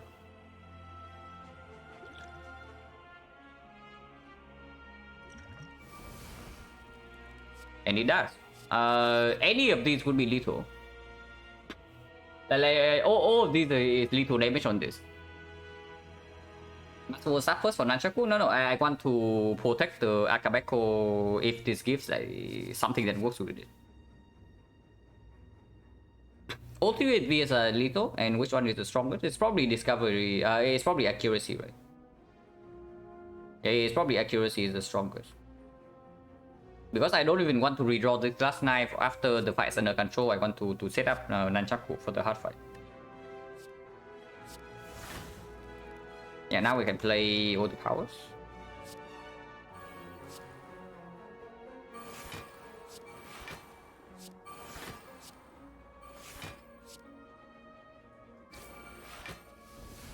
Wait.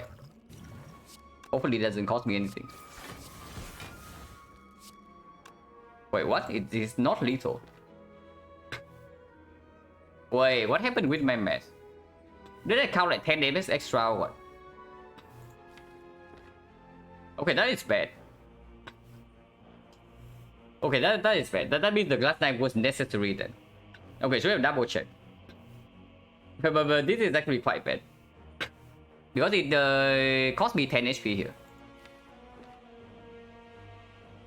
Okay, that was bad. Like, what went wrong? I probably counted 10 damage extra because with the accuracy, we should be overkilling by like 10 or 15. But instead, we have 5 damage shot. Whatever, minus 10. We pay the spear shield tax.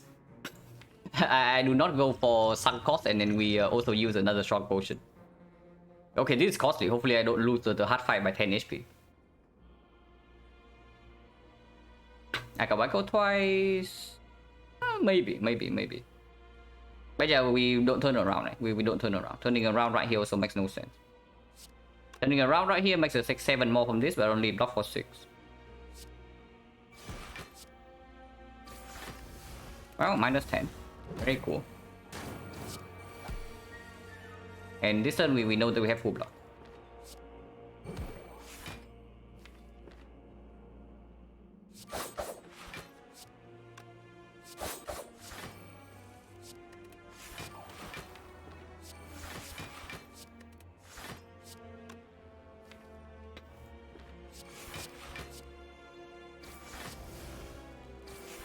It's not possible to do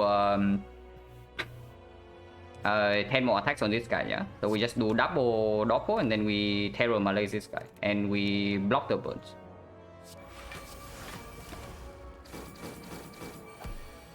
Yeah, that's why I usually always like double check the damage count before I actually do it. But this time I didn't. But that was pretty bad.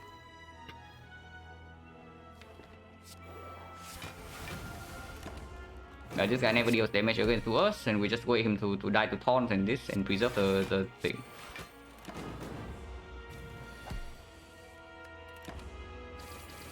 And yeah, he cannot even shuffle burns in our deck anymore, because our hand is full. And yeah, burns on top of draw power, but we never reach the burns. Okay, we're just setting up for the blood vial, guys. Like merely a plan for the blood vial to go to work. If we lose 0 HP, then this elite doesn't drop anything. But now suddenly we get like +2. Deflect is positive, yeah. The deflect is actually a very positive card. And now that we kept the game with rule +1 brick in our deck matters a bit less.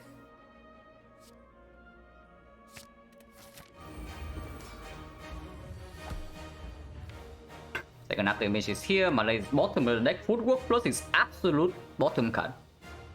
So yeah. Okay, so we actually need to plan this fight out. Because our duplication target is at the absolute bottom, so we might need to compromise.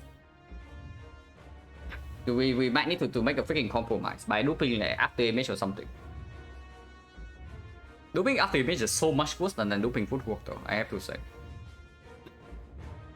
At least next time we know that we have a guarantee leg sweep draw. The first cycle we don't really die. Where the hell is the Malays? Very far down, but we can do Cow Gamble.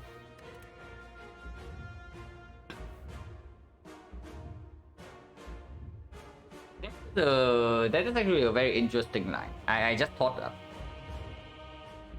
Discovery with technique for sure. It cannot give a cardless cards. I actually just thought about a line. Or you can reach it with blue stuff. Yeah. The line I'm thinking about is actually not looping after image or the footwork. And the card we loop is Doppelganger. If we duplicate Doppelganger and get 30 energy, or something close to that, we can do some very nasty things in this fight. We double Acro Plus and Cow Gamble and Frozen Eye.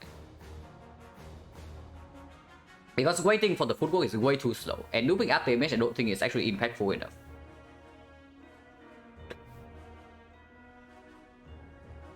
Like, if we want to really reach this before the second cycle, we need to potion like crazy.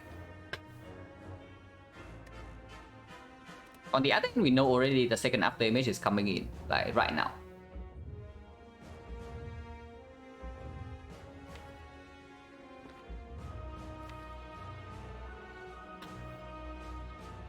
What do we use the liquid memories on? We can do it on count game mode. We can also just do it on leg sweep for next turn block. Never be able to melee tap 30 energy. No, that's actually exactly wrong. Because if we have 30 energy, yeah, if we have 30 energy, you can actually block 6 times 15. Because 6 times 15 becomes 0 times 15. You also see, right now we have no way to actually block third or fourth cycle. But if we stock up a lot of energy, we can block normally. And then sweep artifact. And then the moment we stop being able to block the multi-hit, we malaise. And we have pyramids, so malaise is always in our hand. And then multi-hit becomes 0 times 15. Easily blockable. The next multi-hit, 2 times 15. Easily blockable. And then the heart dies. Yeah, sounds like a good plan. No? Of course, that plan means that we actually need to block first cycle, second cycle, and potentially third cycle without the malaise.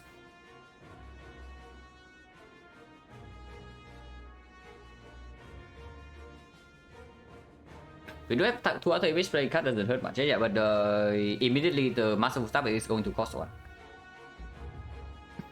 And energy actually matters if we say that we duplicate Doppelganger at some point. Because the energy, any energy we saved right now is plus 2 energy later. Okay, if next turn is the make it. Liquid Memories on the leg sweep is only blocking for 10. It's not even that good. Just pay after image? I don't know. Do we really need, do we really always start with after image? I guess we do. I'm thinking of maybe starting with Masterful Staff to get it out of my hand, and yeah, because if I don't do it, it's stuck in my hand basically forever until I play Survivor. Which is admittedly next turn. But yeah, this turn I want to get this after image in play, I want to get Discovery in play. I do not care about getting Echo in play. I don't even think we have energy to spare to play the Echo next turn. But maybe we should.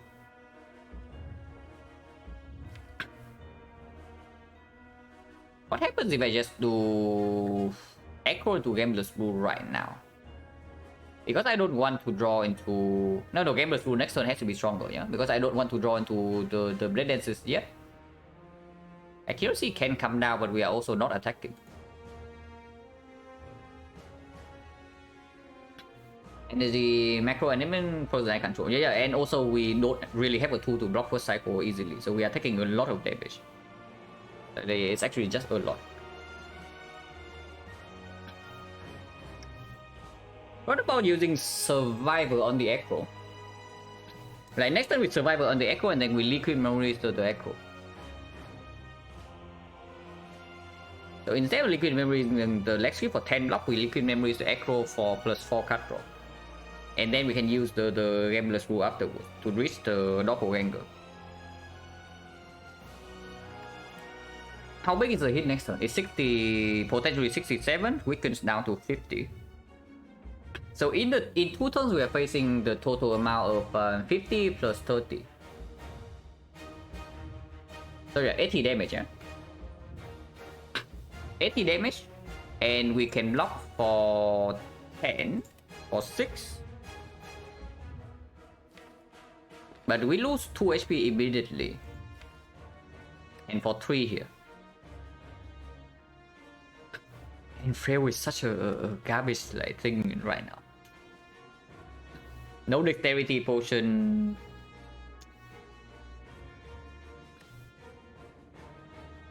If we drawn to burns, even then we are forced to Liquid Memories the leg sweep or we are dead.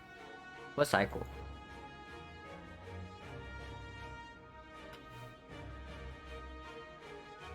So HP is not free here. Like the losing 8 HP in speed and shield might actually cost me a lot of lines in this fight.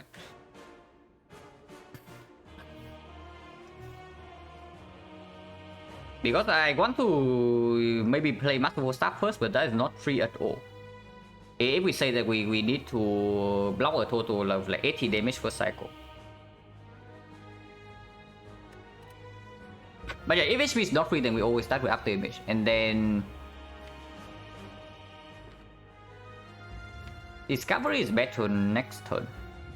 But if I play any card afterwards, I also pay 1 HP per card.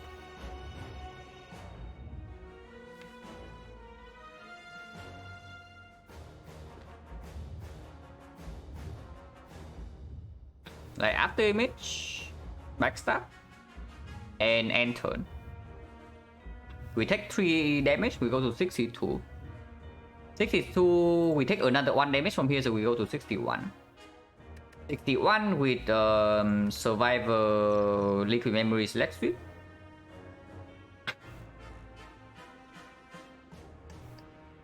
With Survivor Liquid Memory Select Sweep, block for 26. And we face a total of 80. 26, 29. So we take 51 damage and go to 10. If we draw to the burn, maybe duping Doppelganger is not it. Maybe it's just dupe after image, because duping after image also gains 1 block for every card play. The Blade Dance can actually be used for block, because right now, if I try to duplicate the freaking Doppelganger on turn 3 or turn 4, we go to single digit HP. And then when we have that is 3, when we have that is 2 is still like not positive block from this. This cannot be freely played as block card, and when we have that is 3, they are negative. And yeah, if we go to 8 already, I don't know like how well we can stock up energy with looping Doppelganger. So probably abandon the plan. And just go with looping after image instead. Because HP matters, and we know that we don't actually have a lot of blocks in our deck if we cannot even play this as block cards. So yeah, loop after image and then backstab. And Discovery is more powerful next turn after this after image is down.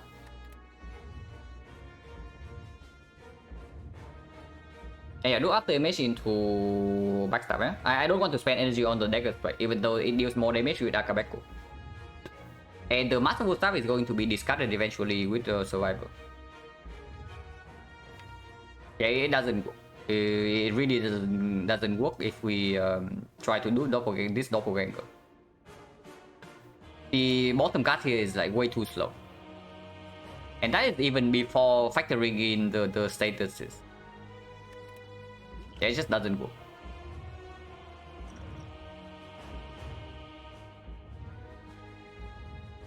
Let's start with do pop then.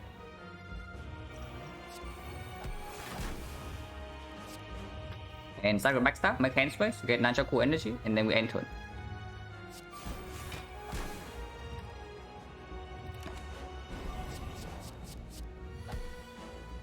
Naughty first. Void is right here, but we don't care too much. This is not too bad as far as status effect is concerned. So after image is clear, Discovery is clear, and then we go on from there.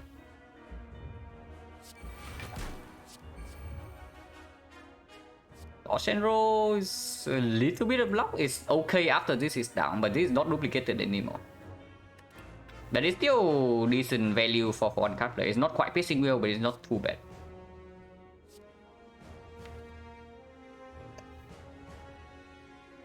Unless you tell me we need this Sucker Punch. Because right now we have 3 weakness from the leg sweep. And we have 1 weakness from the neutralizer. So that's 4 weakness. It puts 1 weakness in the second cycle, but not 2. And now artifact strip situation is also in the gutter.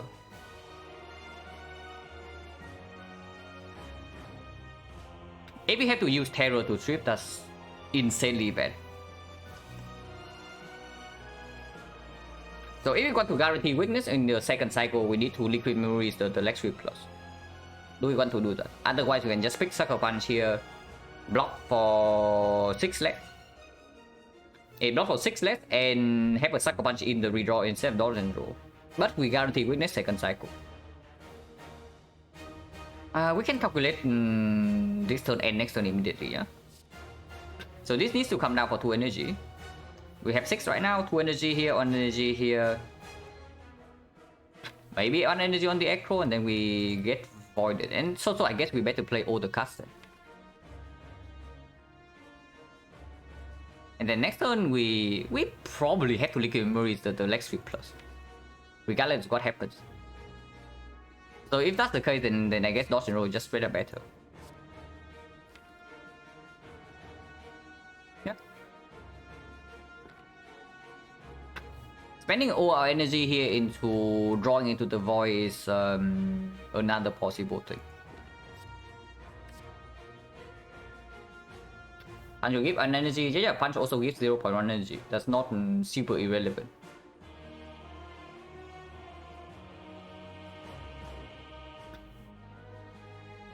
But if we always Liquid Memories the leg sweep next turn to block for 10, then this doesn't, then picking this doesn't make sense. The only way it makes sense is that we don't actually draw into terror before the artifact comes in. Yeah, this turn dodge and roll leg sweep. Survivor. We have 3 energy left. We play the Acro. Drawn to these 4. We have 1 energy left because we discussed the void. And then we play Accuracy. Cards remaining in hand, double Bladed, defense, and the Dagger Strike, so 5 cards. Next turn we draw into these 5. And we have 4 energy. We do Neutralize, double Blade Dance, Nunchaku to 9.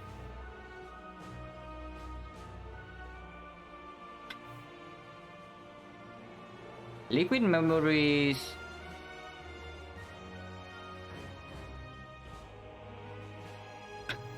We can actually gamble next turn. If we gamble next turn, if we use Gambler's Rule next turn and then we count gamble immediately afterwards, we always reach terror in time and the accuracy.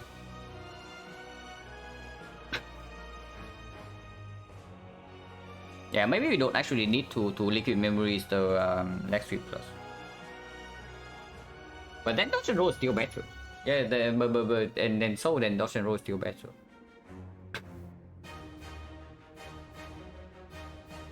Because then we are not even playing Blade Dances next turn.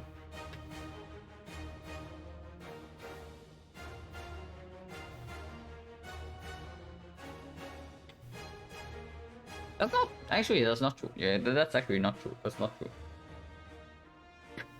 Because the artifact shield nowadays is like super limited. And we need to make sure the weakness is in the entire second cycle into third cycle as well. Because otherwise, we can never strip 2 layers of artifact in 1 turn, right? It's not possible if the next redraw is bad enough. And we don't even reach this on turn 3.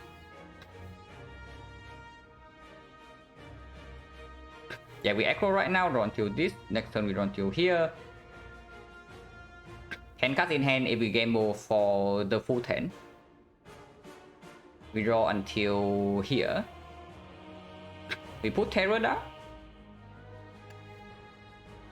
We put Terror down, we play card gamble again for 8. Then we draw until exactly here, not the footwork.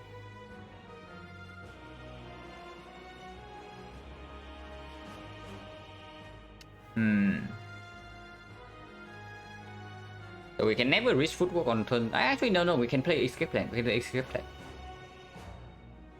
So double check if we do the block line into Acro line immediately, yeah? After you don't like, yeah, but we don't need to do it immediately in the second cycle.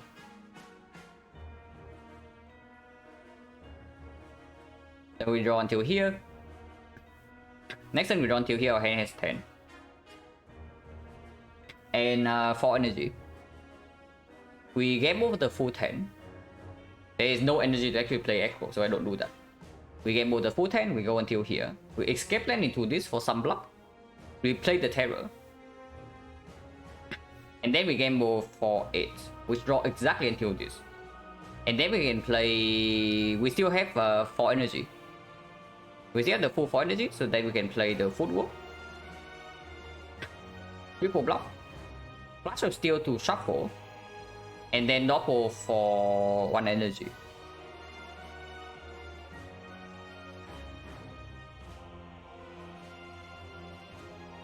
One energy means double for 3. And then we get a 7 energy turn afterwards.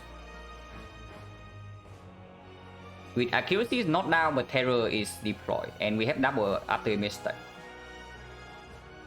Speed the fight up by 1 turn because then it's the off turn. This is on turn 3.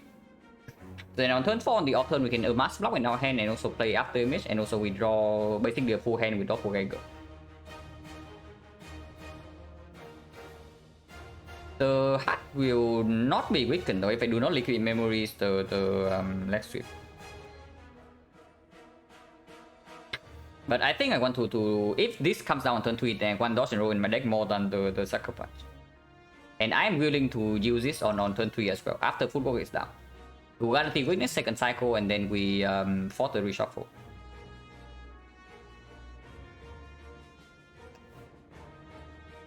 Yeah, that's just the line one. So dodge and roll.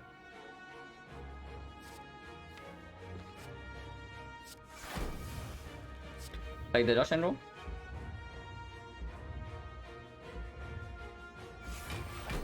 Play the leg sweep. Play survivor. Unless you say the survivor is not worth the energy, but it probably is. The defense is not worth energy, but the survivor probably is worth.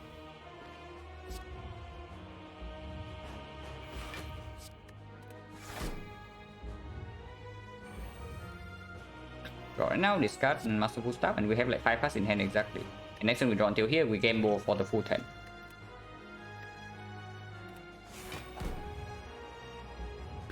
Unless you tell me I want to... no, playing any card right now means that we don't actually get to the footwork plus next turn. So we enter in right now, yeah? And next time we game ball for 10.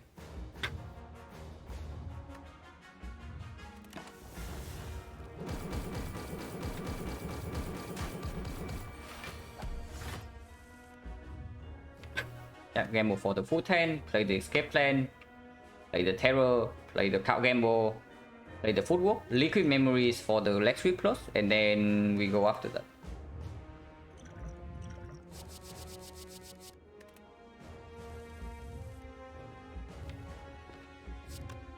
Escape plan, terror, gamble for 8, exactly, doesn't shuffle.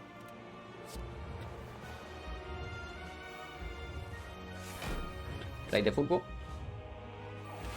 Liquid memory is the leg sweep plus to guarantee weakness.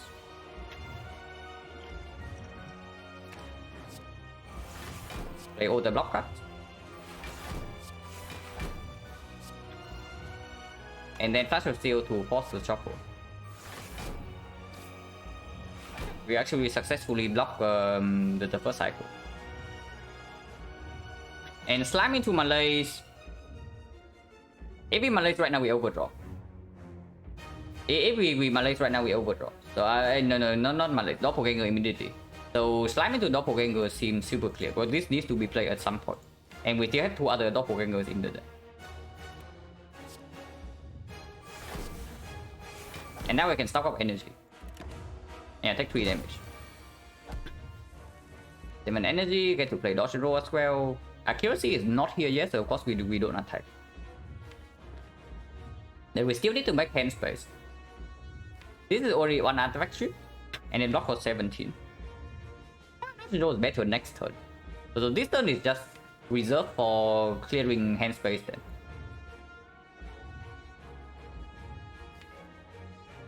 Kinda want to save the dances after these are down, but if we cannot, I also don't care that much. Because if we ideally I want to reach like maybe Echo Plus next turn, but then if it costs too much energy, then not really. Like Survivor into this, play Dagger Spray, and our hand has played the Strike. 3 energy, maybe play Dodge and Roll 4 energy, but Dodge and Roll is way better next turn. So maybe play just play 1 Red Dance. We lose a little bit of damage, but after we get set up, and if we get a huge malaise in 3rd or 4th cycle, we can actually just block. And on the 20 times 15 is when we actually die, but we still have like plenty of time until then. Because hand space right now is more important to get everything set up.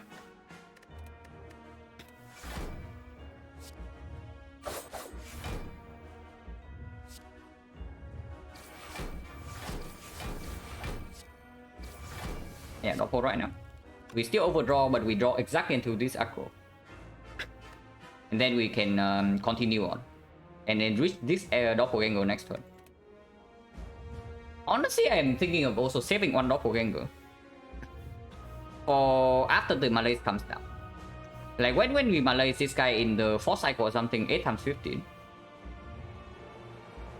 Or maybe even immediately in the next cycle, for in the 3rd cycle for 6 times 15. I want to be able to get like a small boost of energy afterwards. Because otherwise you also don't get to have a big turn.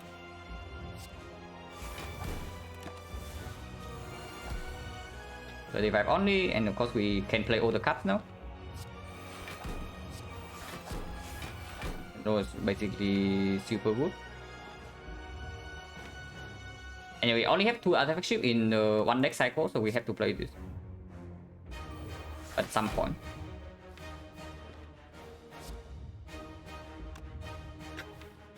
Maybe I don't even echo. Yeah, maybe I don't even echo because we are not even like super full blocking this turn.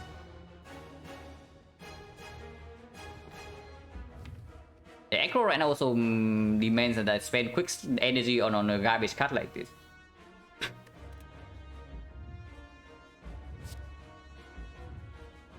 Yeah, save energy then. Full block.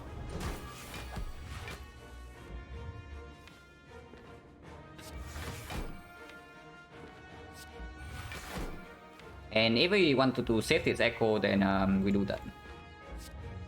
Say save this Doppelganger, and I think I want to do that. But need to actually hold all the defense in my hand. This one will be shuffled in for sure. And I also want to shuffle in this Dead Dance. So I play Cloak Dagger right now and play the Quick Slash to not shuffle this out. Now we get to deal some damage, yeah. And Nunchaku Energy. These cards I do not mind being shuffled out. And I don't want to redraw to this garbage. Also don't want to spend energy, any energy on this. So we can echo immediately.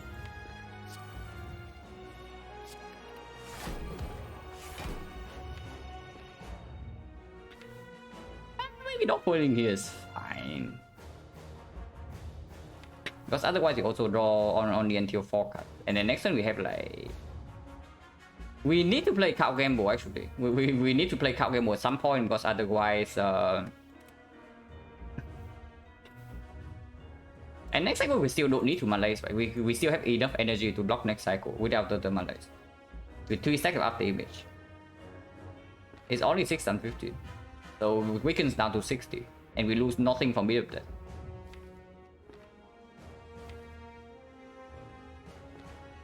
Like at Doppel right now, next turn I gamble for 10. I draw until here, we gamble for 10, we draw until here. And then I can attack.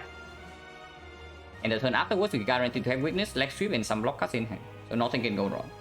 And then we redraw to malaise, and then we do it. Not playing Count Gamble in this deck cycle is way too slow. So yeah, I think we do that. Okay, immediately, and then next turn we go in.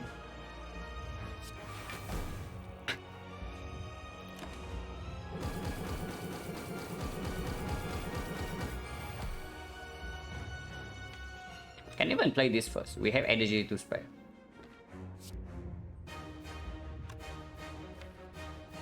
Gamble for 9 instead. If we gamble for 10, we can reach the Blade Dance this turn.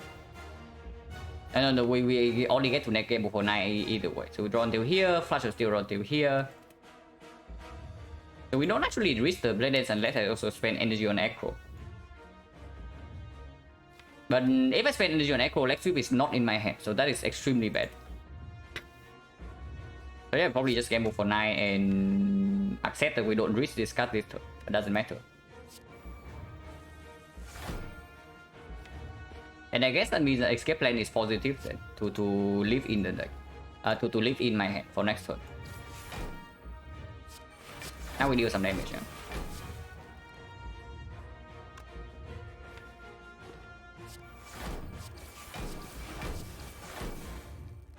Strike, I don't want to redraw strike. So I can see playing defense plus here just to make hand space. Wasting one energy on that, maybe not. Maybe just play strike here to make hand space then.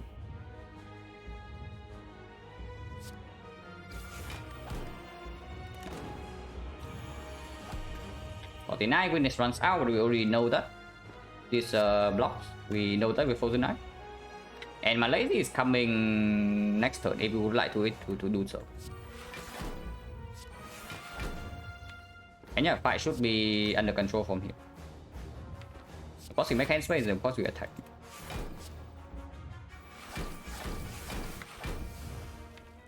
Next turn draw until these 5, we play Flash of Steel, we can gamble, and then we can malaise for 4. This is still not painful stuff, so I take 2 here. There's no way I spend 1 energy to block for 2.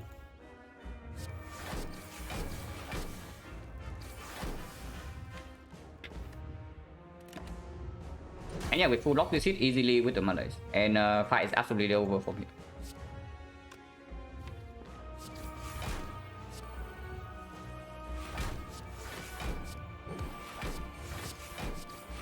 We do not need to malaise for this much, so we can still attack a little bit. And yeah, even play the Acro too. We only need to malaise this guy for 4. Or for 4 energy, that is. So we can spend 2 energy on something else.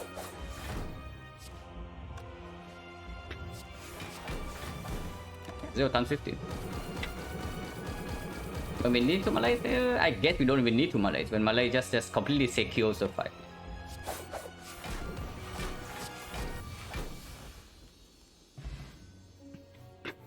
But okay, Frozen Eye performs yet again. Like, holy crap, it would be so screwed without the Frozen Eye. Like, for real, like without Frozen Eye, we are like completely screwed. In both the Spear and Shield fight and the hard fight. And then we use all potions as well to reach football on turn 3, and then we get 1 turn ahead of the hard. The only thing we need to do in this fight is that to get 1 turn ahead of the hard, and then we win. And yeah, we are always 1 turn ahead. Like 3 or 4 energy worth of progress. Your mistake never punish, yeah, never punish. Only -8. You're just paying the HP tax to the Spire.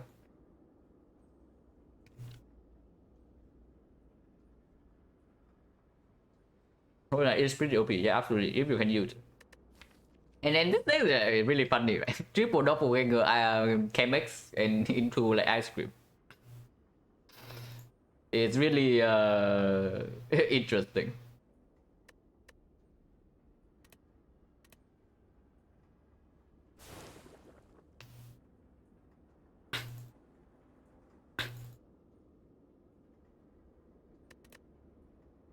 But yeah, first attack in the hard also always so freaking extremely scary. If we did not do exactly what we did, yeah, and draw into the football on turn 3 with like 3 more block casts, we were taking like maybe 30 or maybe even 40 on turn 2, even with potion use. So Frozen Eye, and we don't even get to draw into football until like turn 4 or something. If we don't know it's exactly the bottom card. So yeah, Frozen Eye basically carry the entire act 4, because without Frozen Eye we also don't get to do 4 energy doppelganger turn 1 with the thing. Frozen Eye usually nothing can do with bad like that, yeah. If your deck doesn't have manipulation like cut draw or anything like distill chaos, then Frozen Eye just informs you of your death like a few turns before it happens. But here, just carry both fights. I try to throw. I try to throw away the power of Frozen Eye by like donating 10 HP to the Spear and Shield, but the Frozen Eye was strong enough for it to not matter.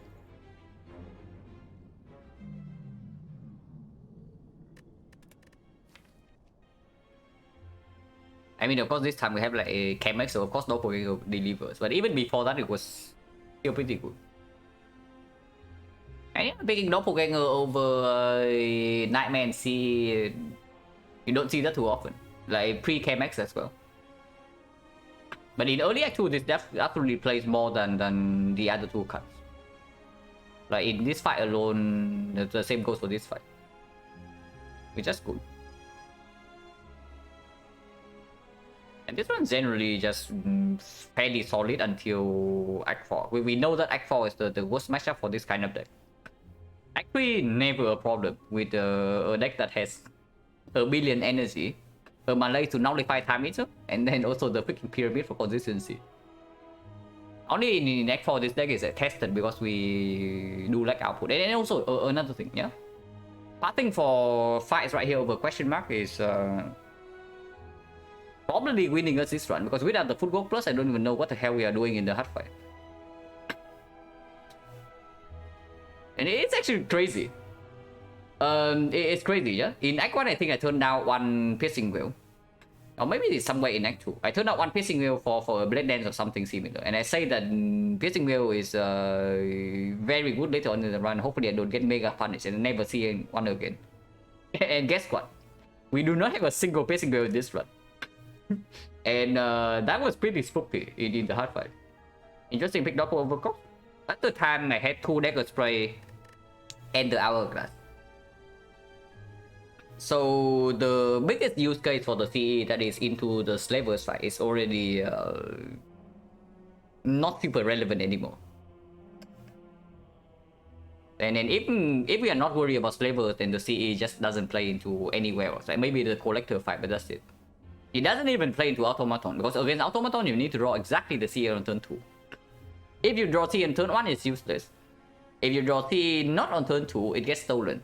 So yeah, you need to draw exactly the CE on turn 2. And that doesn't line up like always. So only the Collector fight, the CE is a good card. Yeah, no whale, no red form, but at least we got a freaking footwork here because we path for the fight instead of the question mark. But I don't know, maybe question mark here is Mind Bloom into tough bandages and that wins anyway. But without the footwork plus, this fight would have been like really scary. But yeah, pretty good. So maybe a short break and then second run, yeah. So be right back in maybe a shorter break. So maybe 2 minutes. Just washing my face.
Okay, maybe slightly longer than 2 minutes. I need to go grab some food for lunch. Otherwise, lunch is not happening until 4 to 5 p.m.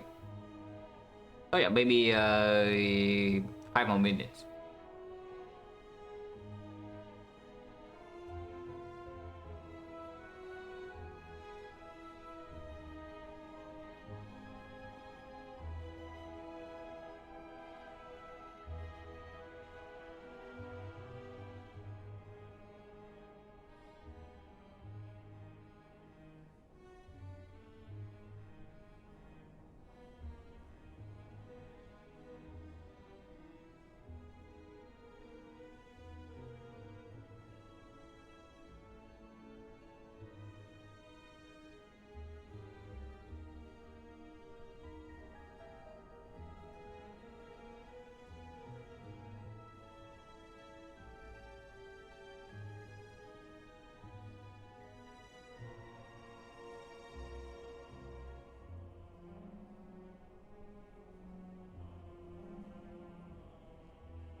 Okay, I'm like also waiting for the conclusion of the game in the chat. So before that result, I have my lunch.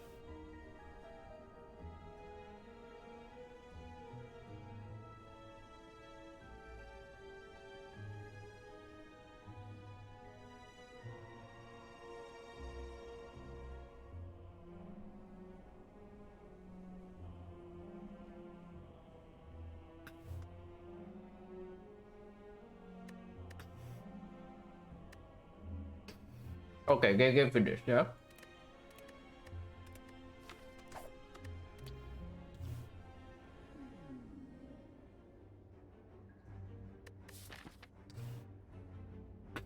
Removal into Hexagons not that strong.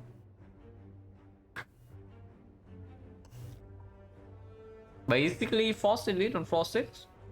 So boss swap no. So let's choose a cut or remove 2 for free. If we fail to take this Frost 6 Elite, then we have to pass for this. And if we are not too weak for this, we can also only get 1 edit. So I actually do not want to take the very short-term front load option of this. Unfortunately, it is transform 2 and not, and it is remove 2 and not transform 2. So I don't know how exactly how strong I would be on a floor like this. I mean, we can also just do remove 2 into this path. Go here, get a fire into this elite, into this elite. That's reasonable. It doesn't force us to go to a shop. And floor 2 shop also extremely bad, right? Because you don't even know whether you can buy potion. You need to buy potions here or not. And other than potion, there's nothing else you can afford. Like maybe one common cut.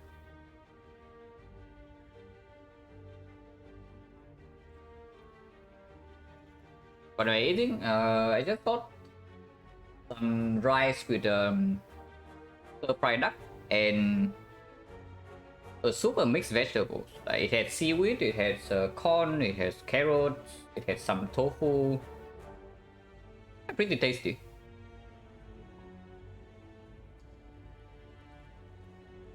Yeah, remove 2 and then into hexagons is weird, but it doesn't make it doesn't make deadly poison pick up stronger. Man, that is sad, but it's true. Into hexagons, remove 2 into deadly poison is maybe the way to go. And remove 2 stun and we don't even fight the elite until here. It's still a possibility we can take this elite, yeah? So I don't want to shut that down. But taking 4 fights before this turn is probably also complete nonsense. Because that means that if we have to go to the right side, we are not super strong here. We have to face another advanced hallways. So probably start here and take 3 easy hallway fight first and then observe the situation. And hopefully we don't break the potion here, like 3.6%. That 4 fights give no potion. And double shopping, even going to this shop is already bad. If we want to go here from after this shop, we have to like double shop. So that's complete nonsense. There is no late shop in this act. Yeah, let's actually hope that they're easy. It's true. Easy hallway fight, not exactly always easy. But yeah, remove 2. And start here. Okay, so far so good. This is already one of the 2 easier fights. It's also rolled the easiest slime combination. And we successfully kill this on turn 1 and not get failed and or take any damage. So now we should have lethal over 2 turns. This guy never attack this turn. Hopefully we draw lethal. Only need 1 more strike. But we don't have lethal, but we do have full plus. So we always have lethal next turn. Infinite into hexagons also slightly weird. Should not have opened my mouth about the freaking deadly poison. Do I pick it over poison staff? Because poison staff is also way better into hallway fights. Upgraded is not as effective into both the Lagavulin and the hexagons, but against the Nob is way better. Against Sentry is also way better. So this outperforms this in the hexagons fight and Lagavulin. But this outperforms into the knob, into the sentries, and into the whole wave fight.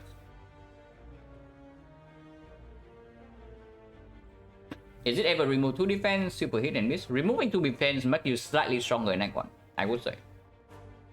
But it will make you worse in Act 2 compared to 1-1. Unless you see bites every single run, and then it's good again. But if you never see any backflip, like there are not a lot of block cuts worth adding to the silent deck, unfortunately.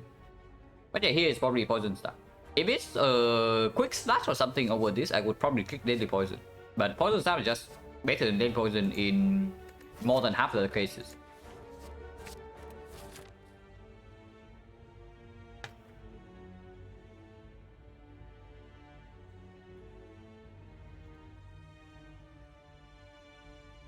No potion 50%, but as discussed, right, we don't go here. We take the quote-unquote easy whole way fight first. Another remove. I mean, of course we take this, but removing a strike here probably means this is not happening. Removing defense in this part is also super weird.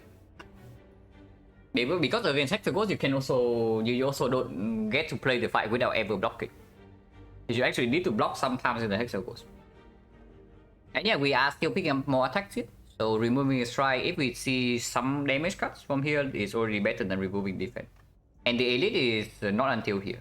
So we get 3 more card rewards on upgrade, and potentially we don't even have to fight this. Just remove one strike. One.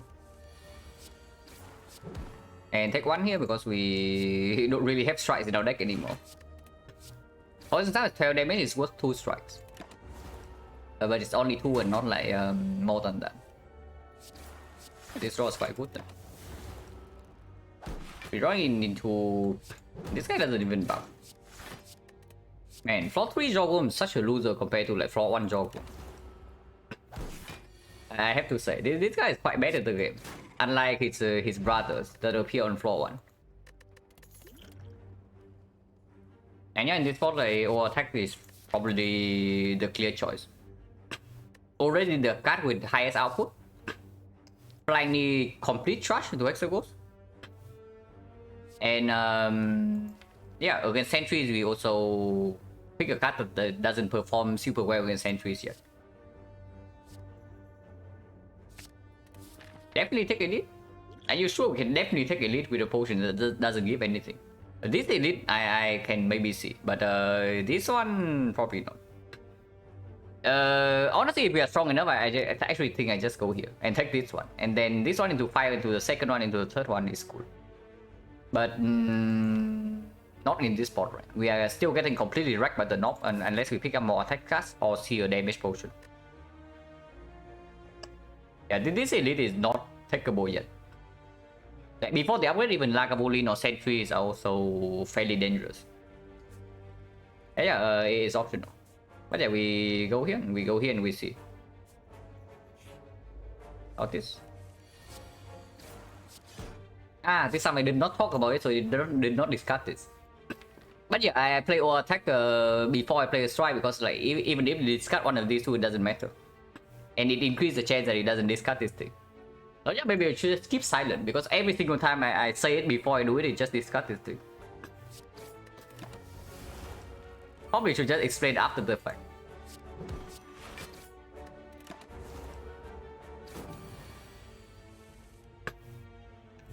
We can always triple defend here. Next turn, either we draw lethal or we have like neutralize defense survivor, which is full block.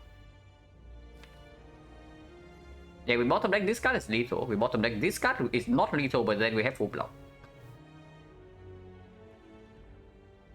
Yeah, unless we did bottom deck this card, we always have lethal. So triple defend here and save 1.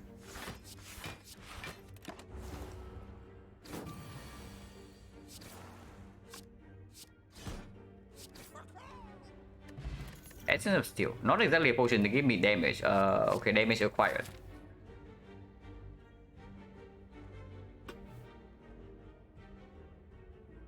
Not against the knob though, but against Lagavulin damage is probably almost done.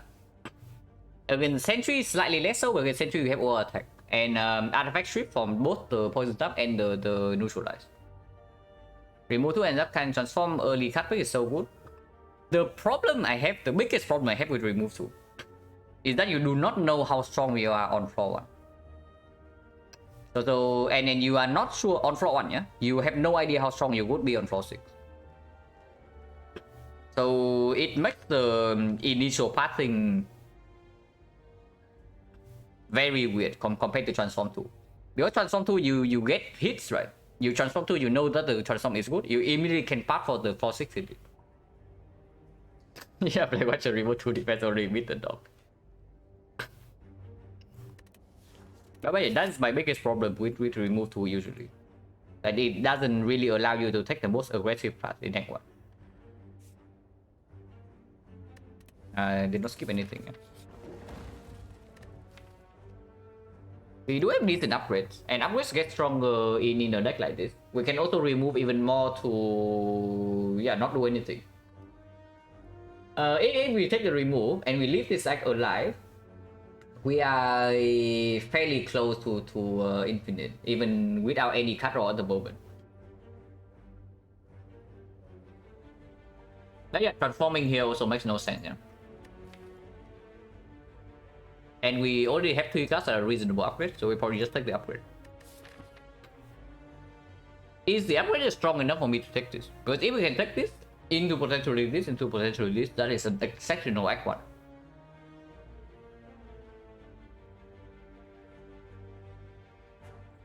Okay, so the upgrade probably goes on all attack.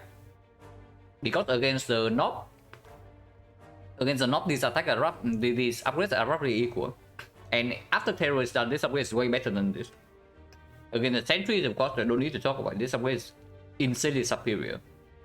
And against the Lagavulin, we do have Terror to set up. So even though this deals like slightly more damage over time, it's actually just comparable. It's not even that much more than this. So the upgrade mostly goes on this, and now we can calculate damage whether we can take the elite right away on this front. Upgrade 1 goes to 14. In 2 turns we draw exactly 12, so there is a very small chance we bottom deck the Terror, and we draw Terror on turn 3. If that is so, do we get completely wrecked by the knob?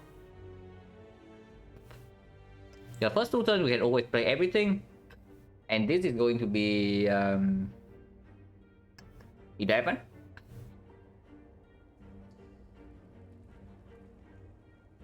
So 11, 25, 25, 43, 46.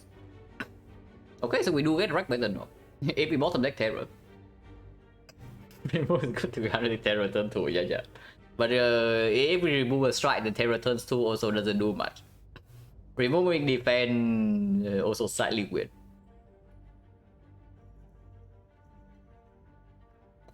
There's a lot of remove for floor 5 deck, yeah, but remove also get less effective against Hexer Ghost as well, because he shuffles in like 4 burns. But yeah, if we exactly bottom deck Terror, which happens 1 out of 13, we get completely destroyed by the knob. If we top deck Terror, do we kill the knob? If we top deck Terror, we draw everything here plus 4. And we have 6 energy in total, and we have energy potions if we never float energy. We will never waste damage in the knock fight with the energy potion. So top deck this thing. Here's going to be 27, 27, 21, so 50. 50 plus 14 is 64, 64, 68. 68, and then we have 4 more cuts. If we draw into 2 attacks, like even just these 2, it's already 86. If we redraw into 1 good attack, it's a kill. If we redraw into neutralize, it's also a kill. So if we top deck Terror, the knob is dead in 3 turns. And that happens more than 50% of the time. 7 out of 13. And that's already saying that we are even facing the knob. Terror on turn 2 means that we don't kill by turn 3, but we always kill by turn 4. Unfortunately, after this, it's like just advance always back to back, so we don't actually get to a safety check. Yeah, we don't get to a checkpoint after this elite. So if this elite takes away, if we face a norm and it's a bad fight, we lose maybe 11, and then turn 3 is like 24. Actually, it's 28. But we use the potion. Let's say we also line up neutralize on turn 2. Not turn 3, but turn 2. So it goes to 8, and then 28. So 36, we block for 7 from the Essence of Steel. So we take 29 damage, go to 22. And then we run into Force Advance always into Force Edit. Or we have to fight like 2 more Advance always into Fire, but avoid on edit. Yeah, not really, right? On some defense, I think I always take upgrade or attack here. For some reason, make it. Yeah, I think I just always take to the upgrade or attack here. Because it needs to be upgraded anyway, and I also want Poison Sap to be upgraded before Hexagons. And transforming defense also make us worse against the Lagavulin. Like you also see, yeah? Every single defense we toss away is like potentially 5 more damage we take in the Lagavulin fight. Because our damage against Lagavulin is mostly soft. So on the turn where he attacks, we want to actually draw block cuts, and instead of like only attacks. And in the into Hexagons, the upgrade also plays more. If we get to upgrade both of these, and potentially even the neutralize at some point. And we need to make this upgrade either way before the sentries fight. Otherwise, sentry is also pretty bad.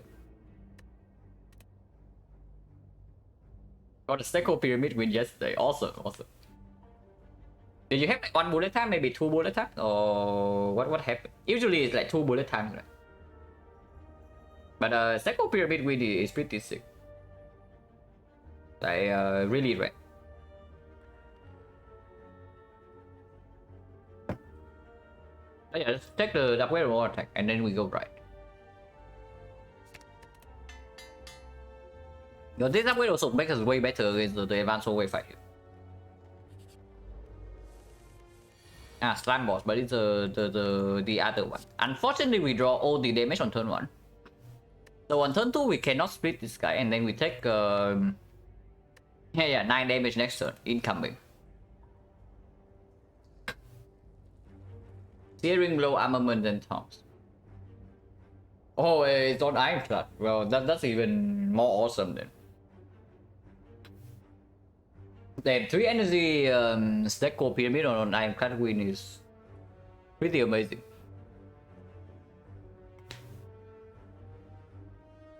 I mean, we can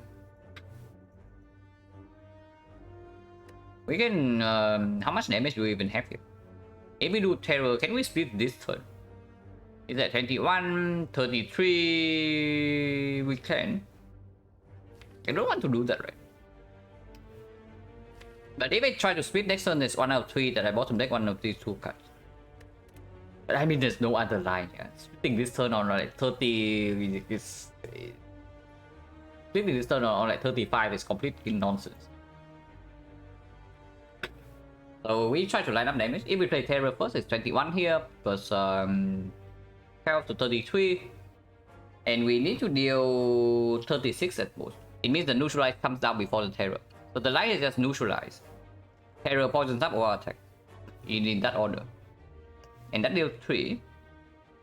Plus 12, so 15. 15 plus 21 is 36 exact, and he doesn't split. And next time if we draw 2 strike, we can split on 19.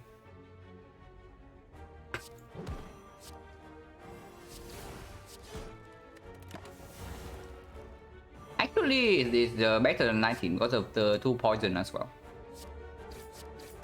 So it's 17. And yeah, like these guys are friendly. If this is the freaking green slime, we will be facing a 24 to our face right now. But these guys are friendly. Next turn they're not so friendly though, but if we draw into this, we have a kill. If not, we have a full block. So we only need to make sure one of them die next turn. Really cool had unupgraded Dragon Blade pushing red upgrade to avoid hand claw. Oh yeah, like the Tong's armament with Seeing Red also always comes down to 0. That's a Yeah, that's really sick. Such a fun run. Yeah, this guy's already there, so we can put the damage here. Real doesn't matter next one, ever. No potion, actually very good. Wow, accuracy. But probably not, yeah. Sucker Punch plays against Hexagons. Doesn't need an upgrade. Upgrade would be appreciated, but doesn't need it. And we have our attack plus already against potential sentries, potential AoE fight. Dagger Spray unupgraded also mediocre and doesn't even play against Hexagons when upgraded. And if we have to take one big hit from the knob, this also maybe can mitigate. Against Lagavulin is straight up better than this. Yeah, it's just Sucker Punch here into Peace Up upgrade. And yeah, Peace Up is absolutely the best upgrade in this spot. Potion Chance is 40% on the, but I don't think we are strong enough to brute force this guy right now. Like max HP sentries for once might be the most difficult fight for us. Max HP not very top deck the terror, actually not a huge problem, but max HP sentries can be extremely awful, even with this potion. And yeah, of course, max HP Lagavulin is still like kind of a pain, even if we have weakness and the terror. Because the terror only quote unquote solves the normal Lagavulin. Against burning Lagavulin, like max HP is a different story. We actually still need to trade our HP away. And then immediately afterwards, I guess there's a fire to rest. But if we go here and we do the fight smoothly, we can take 80 life loss event in here. And yeah, the trade-off is probably worth it, right? Getting the burning out of the way is good for later on, but it's not that big of a boost.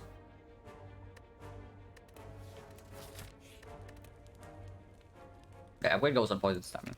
We need to make this upgrade before Hexa goes eventually anyway. And it's also the best against the Knob and the Lagavulin. Against Sentry, we have our attack plus. Lagavulin. We draw all the best damage on turn 1. Can open immediately actually, because we had 2 weakness left in the deck, and then so we guarantee weakness first attack cycle unless we bottom deck exactly these 2. But even then we still have triple block. Yeah, I don't mind opening right away even though we lose 1 energy. Because otherwise waiting for open on turn 3 is actually just straight up less damage than this. This attack is worth the 2.5 energy compared to the normal strike. And this attack probably fairly close as well. Yeah, this is like 22 damage, is 21, and it's just worth way more than an energy on the strike. So we just open it immediately. Energy potion for 18 damage. Potion chance is 40%, so I'm willing to use 1. And this potion actually doesn't get a lot of value in this fight, right? Because next turn, let's say we draw into Neutralize Sucker Punch Defense Survivor, we only take 2 damage. So this only blocks for 2 on turn 1. And then it blocks for 4 the second turn, and it blocks exactly for 6. The Sentry is going to block for way more than 6. At least 10, potentially more. Energy potion is only 18 damage right now, but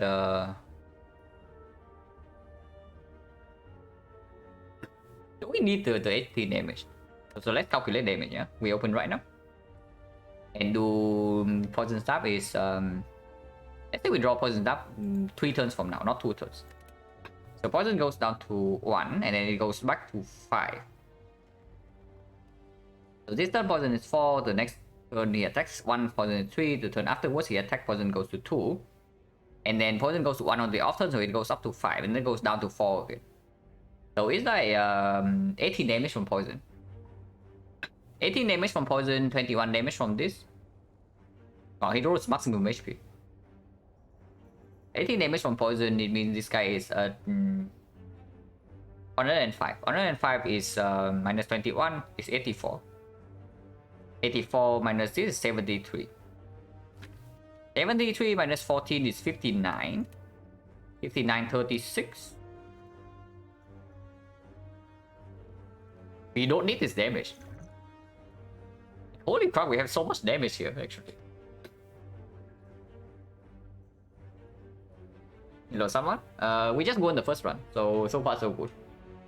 The first run was really cool too. It was came back with triple doppelganger and ice cream. Like pretty hilarious. Yeah, so far this one has been not too bad. But before I see the Ready Select one, I also cannot say anything. The cards have been decent. But yeah, if we need the output from the energy, we can just do it later. And no need to actually do the third one because apparently we are just not lacking damage.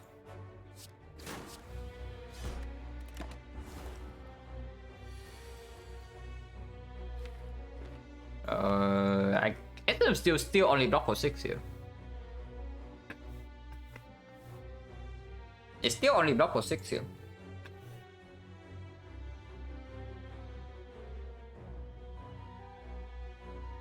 Yeah, block, so I guess we can force it to block for a little bit more next turn if we don't play a deep flag.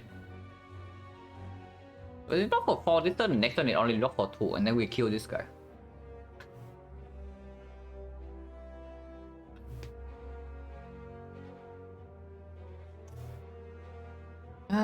Potioning for 6. Usually it's 10, but potion chance is also only. Actually, it's not only, it's like still 40%. I guess it's worse because we also have like one more hallway fight to go before second elite. So most of the time we need to use the potion in between these two forts anyway. Potion chance is like 14 to 50, so the chance we break on both is 30%. 70% of the time we get one potion here or here. Yeah, I guess we can block for 6.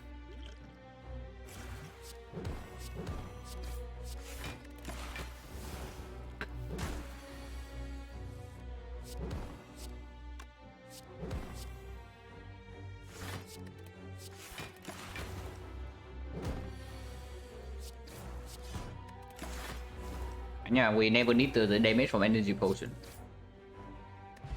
Yeah, potion. The potion chance 30%. I don't know how good this is. But Predator is quite strong. Predator is quite strong with a deck that is ahead and removes like this, and a deck that also maybe want to redraw into this more often. And of course we have Terror already, so physical damage gets better. Also goes with energy potion 1-5. If not Predator, then it's Dagger Spray, but again, Dagger Spray. I mean, Predator also wants an upgrade, but Dagger Spray already not so good against this fight. And into this fight, the Predator is also way better against the Nob. Against Sentry, we have all attack plus. The word's good into Laga. Yeah, exactly.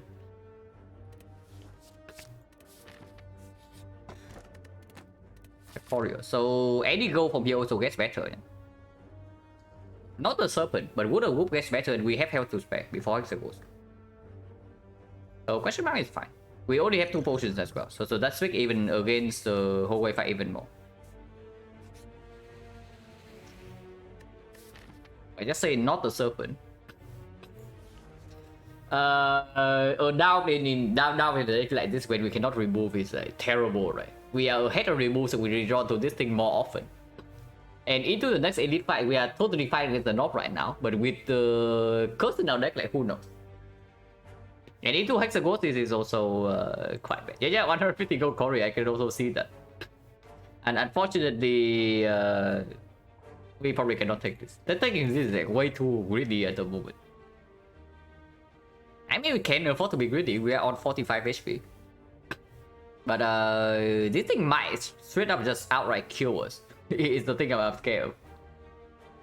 We take Shining Light? Yeah, Shining Light, absolutely. We just click Shining Light for... What is Shining Light really? Like 30%, right? So 30% minus 18, yeah, no problem. Minus 18 is free. It's really the edge to be good. I don't know. We are not playing like Watcher or Iron Clad here. How good is it even? Because we are super ahead and removes already, so removes it even stronger. And this puts us on remove behind. I mean, it's probably still worse if we get to live to Act 1. If we live to Act 1, this is still like good enough. With effectively, how much is this? This is 100 and times 1.25, right? Yeah, times 1.25, so it's 187 gold.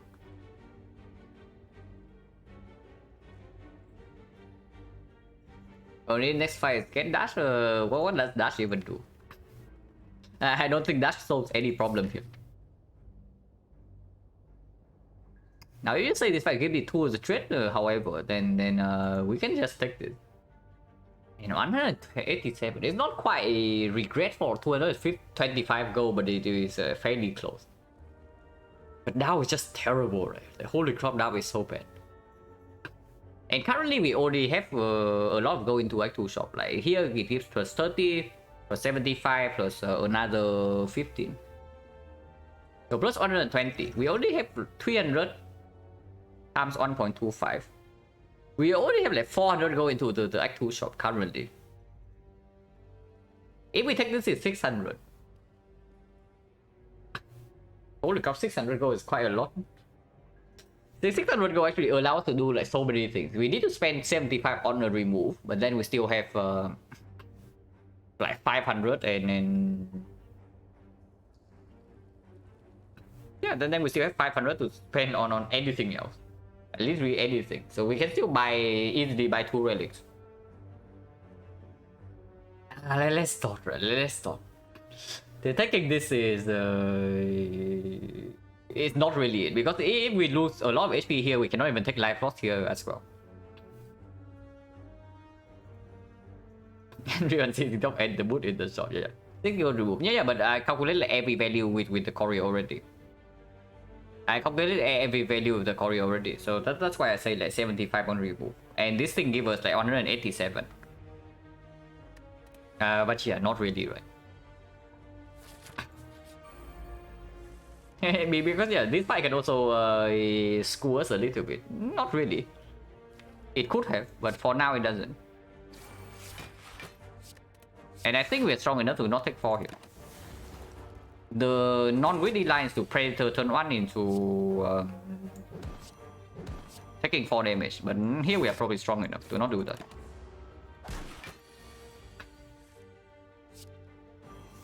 We are still strong enough to not take 1 here. And this will also give us other work.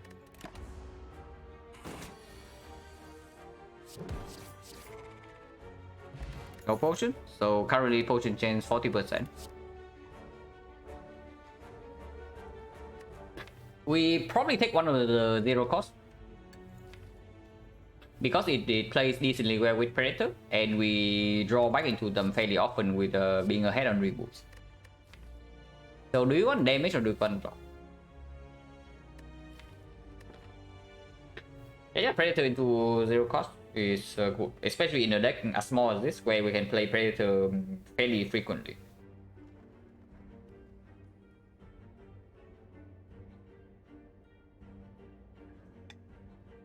Now, deflect actually is just better than Act 2, but it definitely makes us worse against the Knob and the Hexagons. So I will find in both fights. I mean, I'm pretty sure we are fine against the Knob no matter what if we use this potion.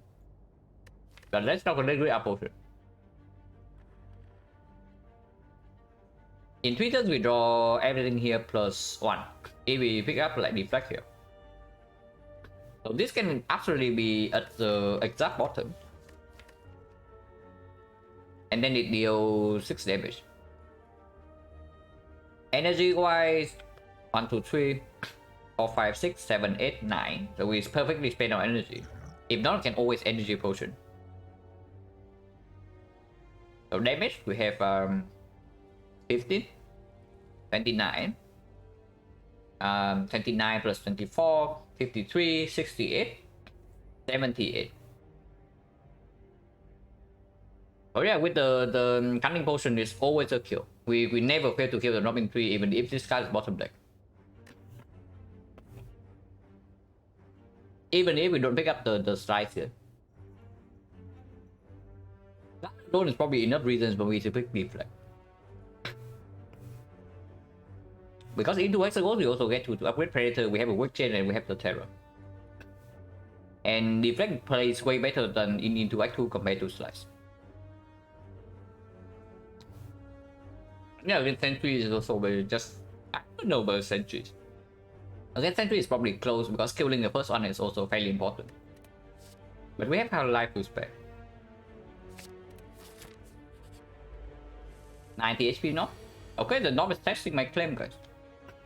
But the knob is really testing my claim that he always dies over 3 turns. He comes with maximum HP and we don't have terror turn on.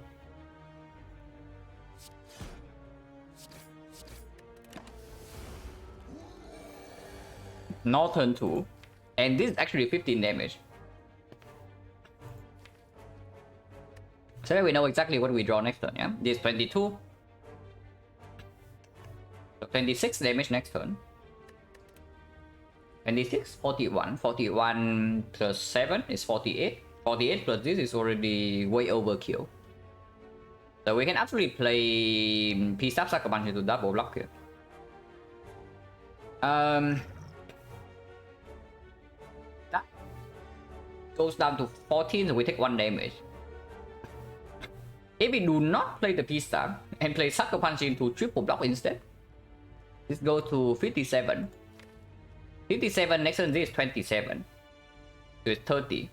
And we only have 26 here. So we cannot actually read this 1 HP. And depending on what we rejoin to next turn, maybe we do have a lethal with energy pot instead. But we'll find out.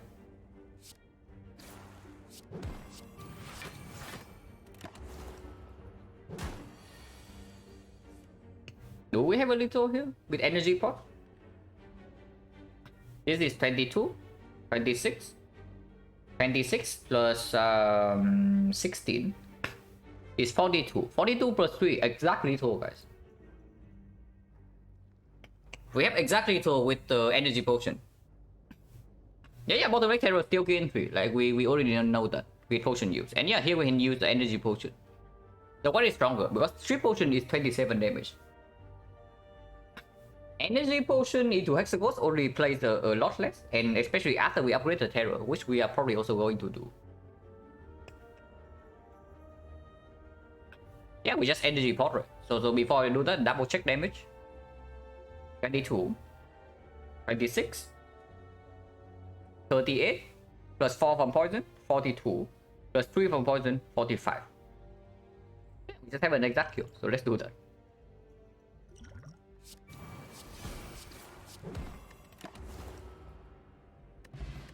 Wow, bottle flame, guys. Exactly what we need, the bottle flame. And I would love a bottle lightning. I would actually love a bottle lightning, but flame a little bit different. Yeah, if a bottle anything is either predator or the poison surplus, one of the two. And I guess predator is slightly stronger if we see energy after this side. Bottle neutralize? No, it doesn't play against Hexaghost, and it only plays against the avocado really in Act 2.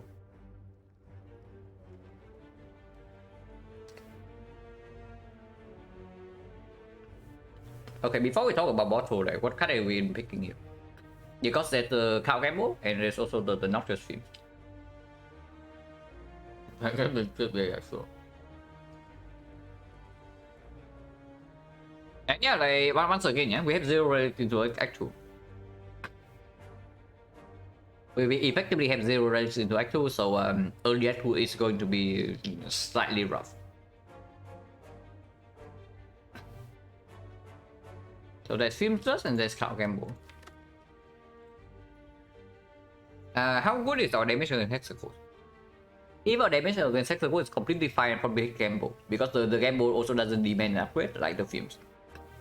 And right now we already have 2 upgrades in the form of Predator and Terror. It's better with Iron War, yeah, but it also eats up one upgrade.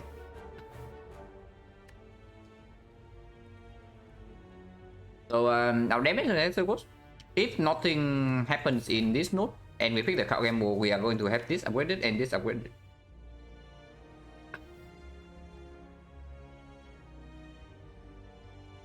Our deck has actually 14. 14 with the thing from Hexaghost, shuffle in 4 burns. But with the Predator, we actually draw 17 cards in 3 turns. And in the very first cycle, we shuffle faster than 3. So we can probably calculate as shuffling once every 3 turns. It means that on turn 9, when we need to kill in the Inferno turn, we draw into our deck like 3 times. And let's say Terror is once again bottom deck. Game Board upgrade? I don't like Game Board upgrade like this early on, because the fights in Act 2 are fast enough. The Game Board upgrade only matters when the fight goes longer than 1 deck cycle. So into Hexagons it can perform, but into early Act 2 it absolutely doesn't. And right now we are slightly worried about early Act 2 with no functional relics.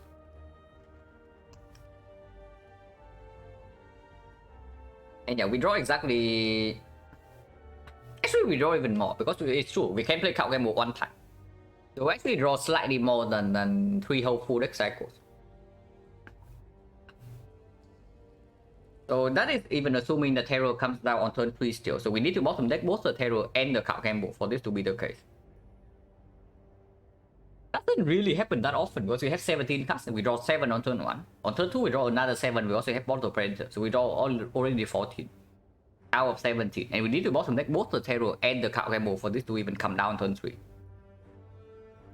So most of the time the slowest this is down is on turn 2. And our whole deck 1, 2, 3, 4, 5, 6, 7, 8. 8 energy in 3 turns, but sometimes we need to block, so let's ignore maybe 2 strikes. Ignore 2 strikes, and then how much damage we have like, per deck cycle. This you can apply once every 2 turns, every 3 turns. So the damage is just... Yeah, it's just 4 every turn, yeah? It's just 4 every turn. And the first time we draw into it, let's say it's turn 3, and then it's turn 6, and then it's turn 9. Already the absolute worst possible draw. Even if that is so, it's still dealing... The initial tick is like 432, so it's 9 damage, and then after that is 4 every turn. Actually, it's 5 every turn into 9 every turn. No, that's wrong. So it's like 432 into 543 into 654. So it's like 9 plus 12 is 36 damage from poison. Yeah, 36 damage from this poison alone. And then physical damage 21, 33, 63, 63, 73, 77,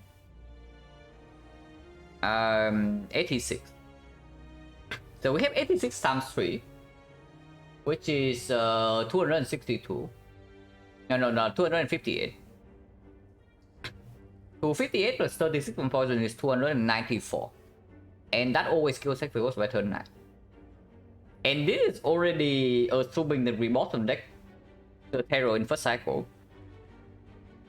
Actually, no, wait, no, that's wrong. So we have 86. Yeah, 86 physical damage, that's only 2 cycles. First cycle we don't have Terror damage. So it's like 172 per 36 on poison is 208. First, the first cycle without Terror is 50, 22, 42, 52, 58. So yeah, 172 plus 58 is 240, 240, 277. That still kills Hexagons in 9 turns, and that is even ignoring the Cunning Potion. So even when we absolutely bottom deck the Terror, we also draw Poison Tap on turn 3. And we also... Actually, we can shuffle out the Poison Tap and then the damage go a little bit lower. But then Cunning Potion always delivers, right? Because Poison damage is only 36 and Cunning Potion is only 27. So the reshuffle order has to be like extremely screwed up for us to even come close to lacking damage. Yeah, it needs to be like so insanely screwed up for us to even come close to lacking damage after these 2 are upgraded. Well, hopefully it doesn't happen, but card game can be taken here. We do not lack damage. And yeah, I can Bottle Predator. If we bought to poison sap, where basically we increase our hexagons damage output by a little bit, like guaranteed. But bottoming predator also guarantees terror come down earlier. And this bottle is better into Act 2 as well. We just bottle predator. Alternate or attack into AoE fight is also another thought, but into hexagon is not so good, and into single target fight is also not extremely, not very strong. Into Act 4 also prevents us from removing this card from our deck. And that is a fairly big negative. So yeah, get Mortal Predator. And upgrade Predator into potential Life Loss event.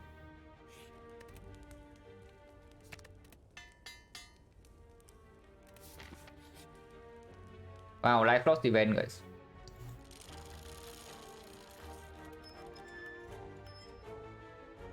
Not exactly the life loss I'm asking for, but I mean this is still positive even into hexagons. Man, we're freaking full HP. This burning elite is like crying right now because we could have killed this. Yeah, life case we are freaking full HP for hexagons, and not because of my choice. I could gladly lose life here, so I guess Serpent is also crying because we apparently we can probably just carry the Serpent around.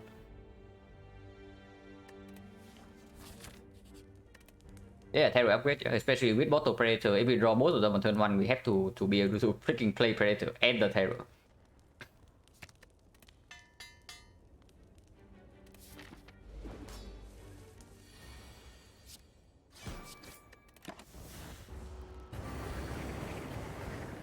Yeah, Terror on turn 2.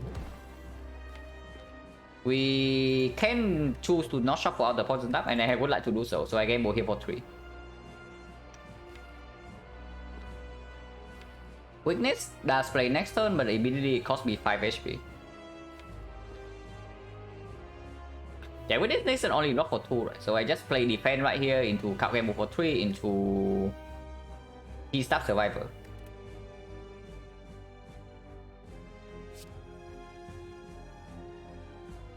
Yeah.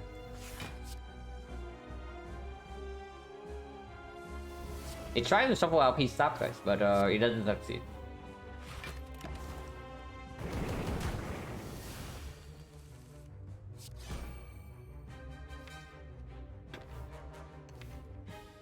I can block the 6. If we draw 2 pieces up this turn, we are ahead on damage. And we do. And deflect plays here. We shuffle or attack, which sucks a little bit, but should be fine.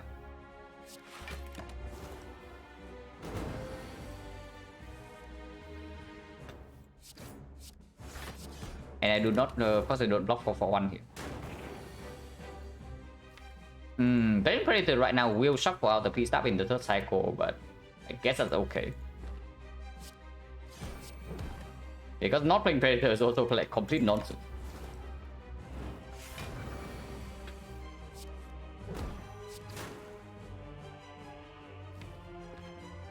And yeah, we have like 30 here, 51, 61. Yeah, more than enough damage. We can double block.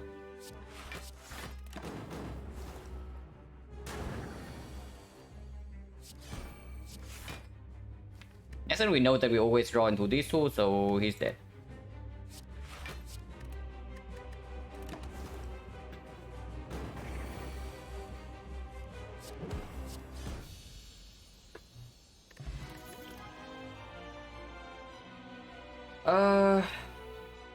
Now this guy reverse screen is not super trivial. We do have AoE damage in the form of wild attack, but that is the only AoE card, and that alone doesn't show slavers.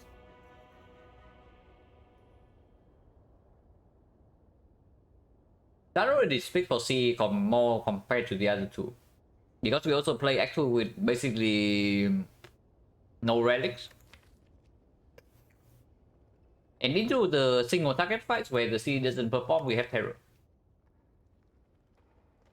But for C, same choice, different run. Yeah, absolutely. Now, which second film's called? Instead you can have like cost the terror and high physical damage. How about that? And if you have seen your deck a solution for some fight, you also want to draw into it faster, so the game board can do that. The films is very slow, even when upgraded. It's going to perform in the boss fight, but right now we are not like super concerned about the Act 2 boss at the moment. Because we had to play early Act 2 with effectively 0 relics. But C is good, yeah? Even if we are stuck on 3 energy, if we are stuck on 3 energy, it's slightly awkward. Because if we draw to Predator C on turn 1, situation gets squid. It probably play leader and boss, yeah. It probably only plays the leader and boss.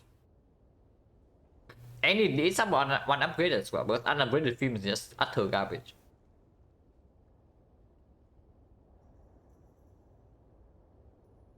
If we are stuck on 3 energy, we still need the CE over the adrenaline, right? There's no way. Because adrenaline helps the initial setup faster, but we simply don't have enough output to beat Slavers yet. Or attack doesn't beat Slavers. And terror only kills one target.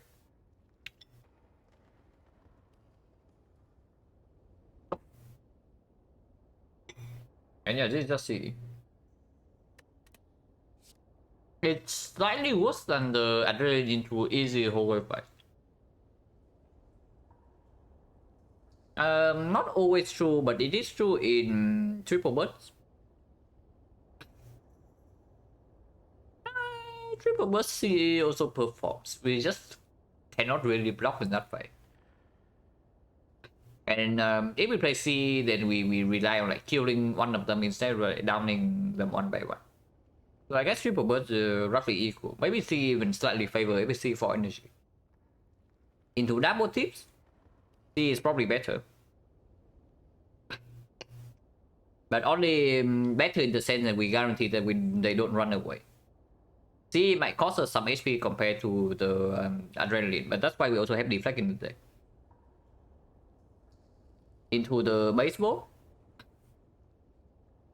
Baseball is kind of weird with stripping artifact. It also depends on the draw order quite a lot.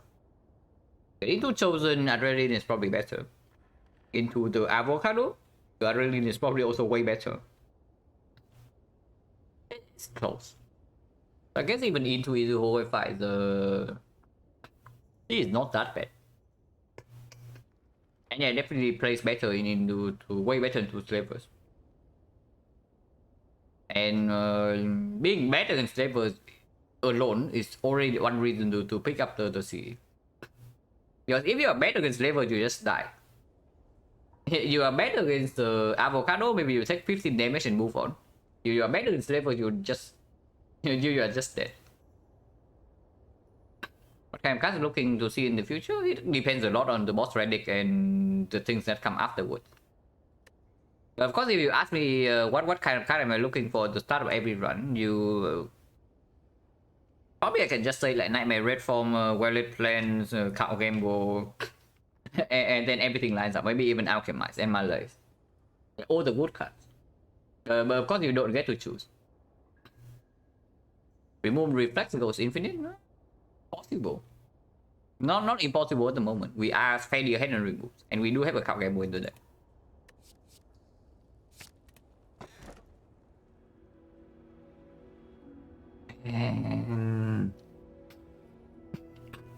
Someday good icon boss ready, guys. Okay, I guess it was literally last round, so I cannot complain too much. Last round we got free copy Reaper and now we have this.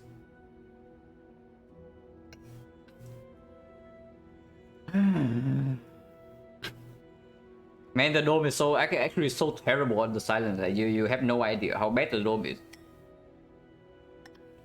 I'm quiet about the dome like very regularly already, but it's probably still an understatement how bad this thing is. It's not as bad as the crown, so we're not seeing crown here ever.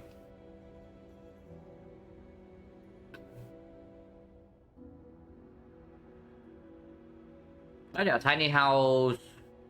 The potion doesn't even count. The upgrade plays a little bit more into a small deck, but we already have the key class upgraded. So most I just hit a base card and then it's also useless. 50 goals for one is actually 60. But that's not enough reasons. Yeah, waste one bond up with one strike. So I guess we pick the dome and yeah, piercing will no longer block solution for the heart then. Actual what tree that is? No, it's not. If you see tiny house, you already know that it's not a wood tree. Because if you see the actual wood tree boss relics, you are clicking skip. But here we don't see that. If it's clickable, oh no, instead of clicking skip, you might also be clicking I don't know, Black Star. And Black Star in this spot is maybe doable, but not as it actually just works on the house. But yeah, we picked it and we cry. Oh my god, the gem with the dome. I mean, Collector with the dome is slightly worse. Automaton with the dome is actually fairly decent. But Gem with the dome is somewhat annoying.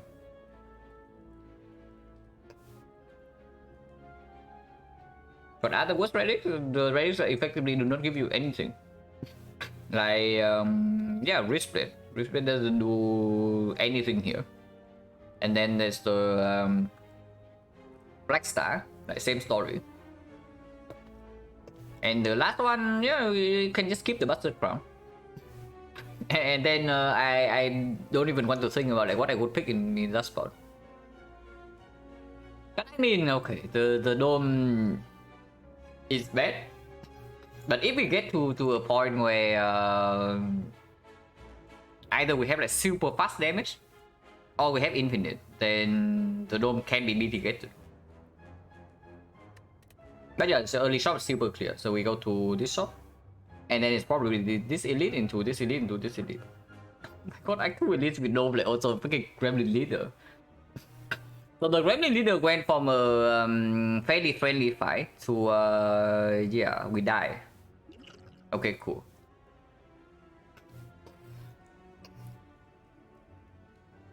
So I actually release also like get more annoying with this thing. But no choice, right? We do what we do. Have to pass for this shop, and burning elite is complete nonsense. Second shop also complete nonsense, so we take the shop here and go to the right side. Ah, baseball. At least this fight is like predictable. Do I want to strip artifact or do I want to deal 7 more damage?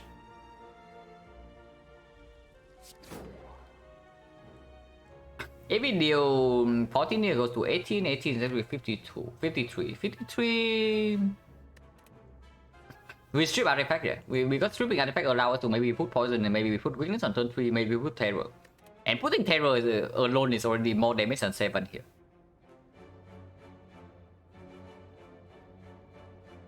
So do over dead for it. I mean this context wise. I will say that I do click Sozu more than Sekoi.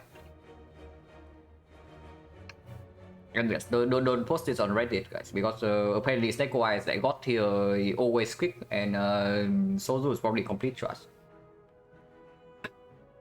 I do pick Sozu more than often than Sekko on Silent.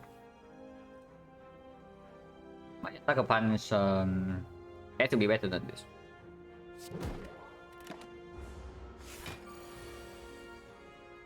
Yeah, I get to apply 6 poison.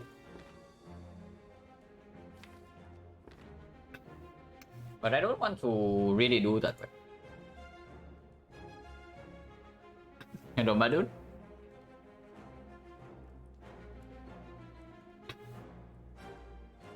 And card play order here also matters like so much. If we do neutralize into game move for full 5, it force reshuffle immediately. And then we draw into all these 4, we put 9 more damage. So it goes down to 48. If we draw to Predator next turn, that's already 30. Payment is of course 6 HP right now, but shuffling all of this out to increase the chance we run to lethal next turn is absolutely what I want to do. Yeah, sure.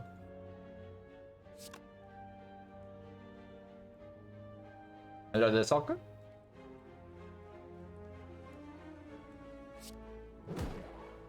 Yeah, shuffle, force reshuffle right now, yeah.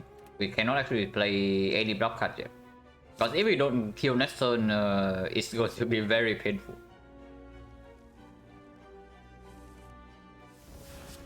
Okay, so I guess we draw to block. And next cycle probably doesn't matter, so we just discard this thing here.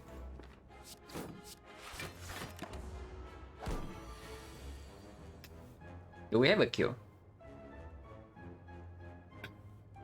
21, 39, slice would kill here.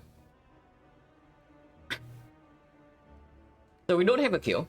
Potion gen is 40%. This potion is 27 damage. This potion is not even a guarantee kill. But if it doesn't kill, then it draws into 3 blocks. How much damage are we shot by? Like 39, 39, 43. We are shot on 5 damage. So even if the Distill hits the CE right here, is still a kill. So the only thing that doesn't kill is triple defense. And triple defense, it means that then we actually block for 12 and this guy's only hitting for 16. So we take 4 damage. And I don't know, is this potion really better than this? We do have 4 energy. Our deck is relatively small, but if it randomly hits cow combo, disastrous thing can happen. If it randomly hit this, is also like quite bad. Yeah, here, right here, this potion cannot screw us over. So maybe I just use it.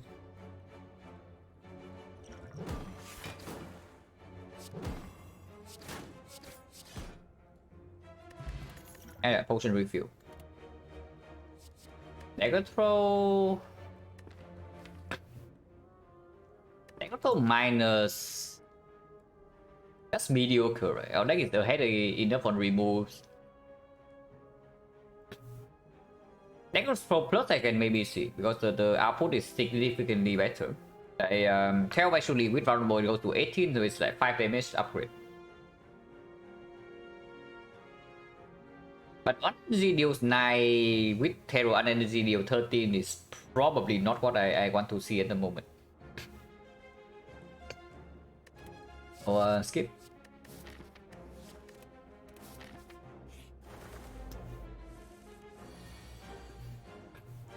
Only 5 guys. Potentially fighting 18. If we do this, we are taking almost 6. And I think I do want to play Predator or Attack over this Sucker Punch because it means the next turn if I draw C, I just want to straight up have a kill. And this 10 damage, 17 damage, so this guy is at 14 right now. 14 with this, we only need to deal 8 damage next turn. So basically CE plus double strike is lethal on all 3. And this fight is ugly if we stay in here for too long. Yeah, 18 or triple buff. So I'm willing to take potentially 6 right now to put the damage in.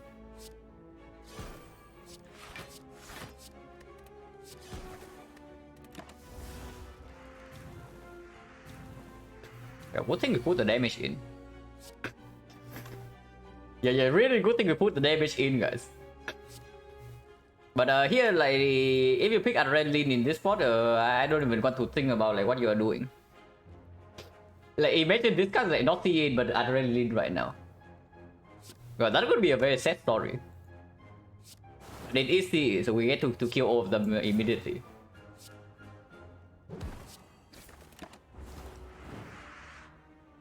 No potion? Yeah, I was just talking about like how this guy's not I want to see, and it gives me it's using like the classic like salesperson technique, you know. It shows itself next to an inferior product to boost itself up. But yeah, it's still not good enough, so we skip again. And shop is right here.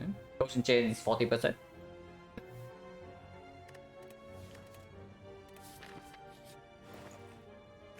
At least the shop is good. Okay, now it's difficult. Because I do want to buy Apotheosis. I do want to buy Hornfleet. But if I buy both of those, I have like no goal to do anything else. How good is Apotheosis? Right now it's not good, but just having Apotheosis in your deck is a huge advantage because suddenly you no longer need to make any upgrade besides one upgrade. Also probably very good in this fight. And if you have Apotheosis, suddenly this becomes upgraded, so any reflex suddenly almost goes infinite on its own. Yeah, we have Courier membership card now. That does make events in actual way worse, by the way. If you this is also something I have only thought about like somewhat recently, is that having membership card Courier actually makes your actual events way worse. Because suddenly the both the Vagrant and then the Cleric, oh my god. We turn down the Serpent in Act 1, guys. Now I am crying. I literally just remember and now I am crying that we turned down the Serpent. Because that is now 400 gold.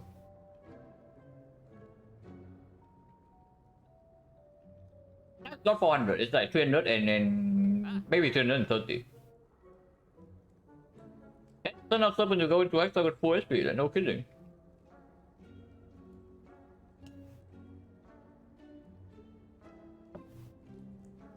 Okay, let's pretend that the let's pretend that the down curse will actually cost us at 20 HP here, and then everything is good. We can pretend. Tato is good, but do you really want to buy it over like maybe this thing? Maybe we can't remove. Full go for 50. And Saint of course it's nice. I'm just talking about it. But of course that's the reason I did not pick the Serpent in the time. But Conquest is exceptional, especially with the dome, so can do that.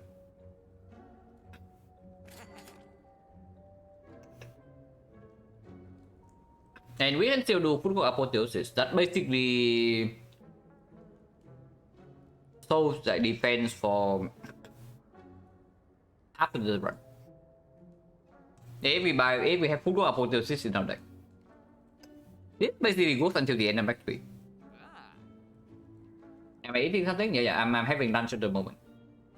While playing the run.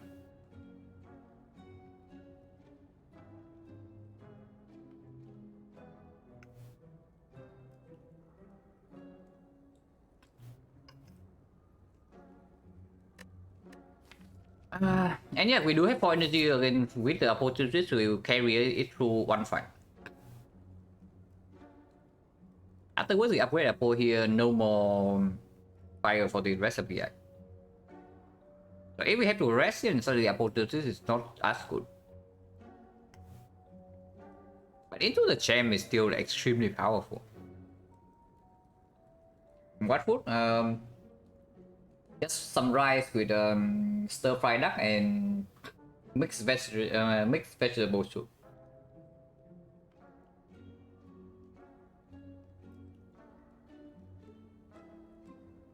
Need to upgrade Count Gamble in case you join in with the Apotheosis. I mean, of course, we still have upgrades to make, but it's not compulsory with the Apotheosis. But of course, we still have upgrades to make, like any card that exhaust can be upgraded.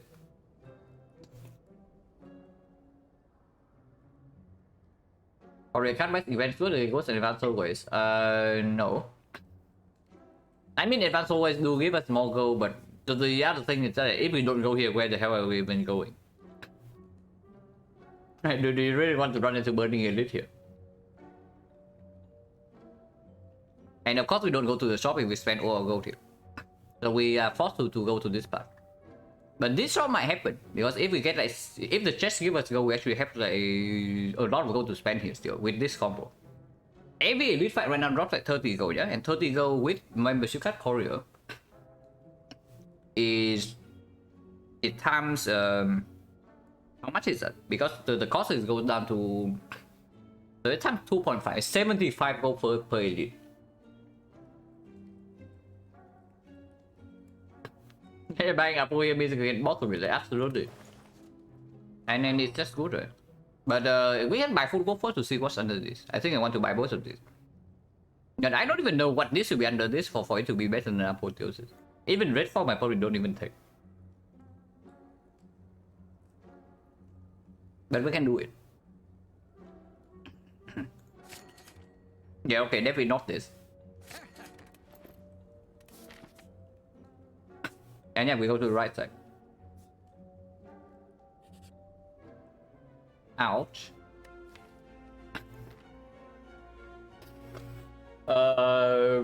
Upgrading Apotheosis has got a little bit riskier if we click this.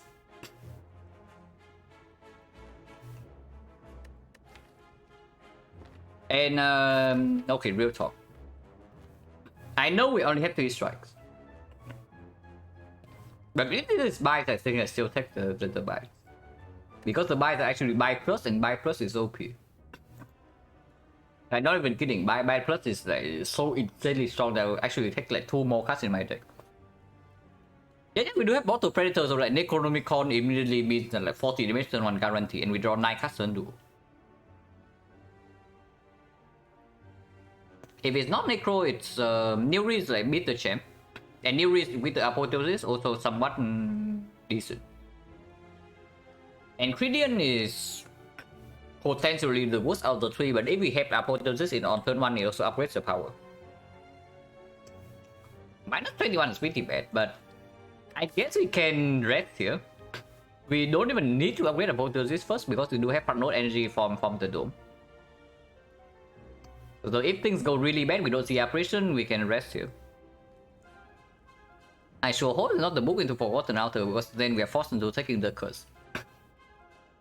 Yes, guys, if we see Forgotten Outer, we are forced to take the curse. But yeah, we click this, you know?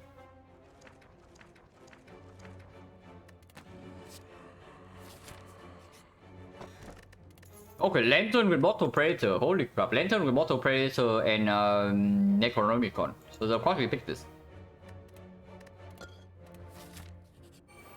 Oh my god, it's the leader. We top like Apotheosis.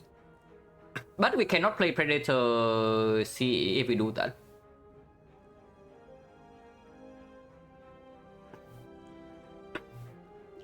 Honestly, with Bottle Predator already, I can see just throwing Cunning Potion away in this fight just to see these guys and then kill them. There's also a line where we... That is single Predator. Not playing Apotheosis in this spot is kind of weird. Was that 4% check? 6%. Once upgrade the ship, yeah. The only ship plus. But yeah, if we spend Predator on the minion, it also doesn't play twice. The Necro gets consumed and it doesn't play twice, we only draw 7 cards, which is slightly screwed up. So the Predator needs to go on the leader, I guess. If Predator goes on leader, then we cannot kill both of them of the minions.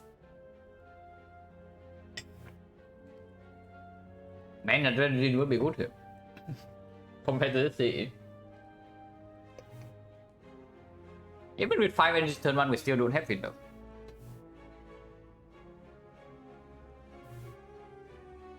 So I guess we draw 7 cards then. I don't know. Like, do we actually draw 7 cards? I think we draw 7 cards, but I'm not 100% sure. And the lines, of course, Apotheosis, Cunning Potion. Predator kill this into double ship kill this and then 1 ship on the collector, on the leader. This blocks for 11 only if she attacks, but if not, this blocks also blocks for. It goes from 8 to 6, right? So this block for 6 if she attacks. If not, it guarantees weakness into next turn, and that's also exceptional.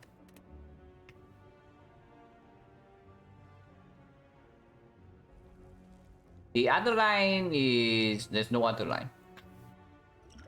If we ignore... if we ignore the 1 minion... Like, let's say we do... 3 potion to kill this, yeah? And then we do Apotheosis into Predator the leader, into Survivor block, full block this. If she attacks this turn, she doesn't attack next turn. If she doesn't attack this turn, we have a high chance of attacking next turn, but we have the Haunted.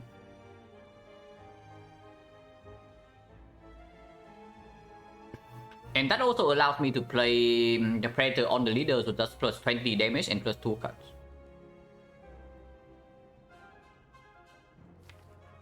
Yeah. Don't really mind, right? And we still get to kill to the fact remedy. Of course, if she attacks this turn, that line takes 17. And that is fairly ugly. But usually just not too bad. If we do that, she attacks next turn. This is 33 potentially, and this is going to be 15. So we play 48. But we draw 9 cards, so if we draw to neutralize, suddenly that's already... Actually, it's only 11 times 3. Yeah, 33, so it reaches down to 24, so it's 39, and we need to block for 25 more. Only if we do not draw a kill on this. Which doesn't happen too often because we need or attack and something else. But with the full block, we can actually just full block. But turn 3 comes and it gets weird.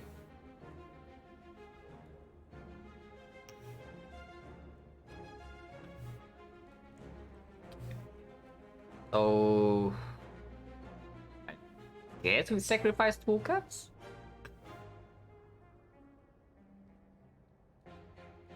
Actually, no. Sacrificing 2 cards makes no sense. Yeah, we just Predator the leader. If we take 17 this turn, so be it. Is this turn 1? Yeah, it is turn 1.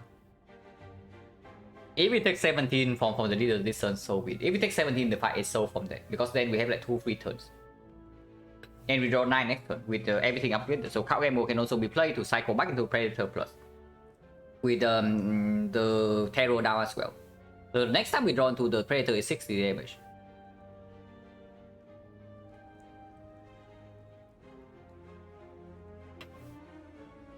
I think we can also try to redraw into the Apotheosis. Like, how bad is that? We do CE on the Fat Gremlin. We potion to kill this. And then we Predator the leader and then we Survivor.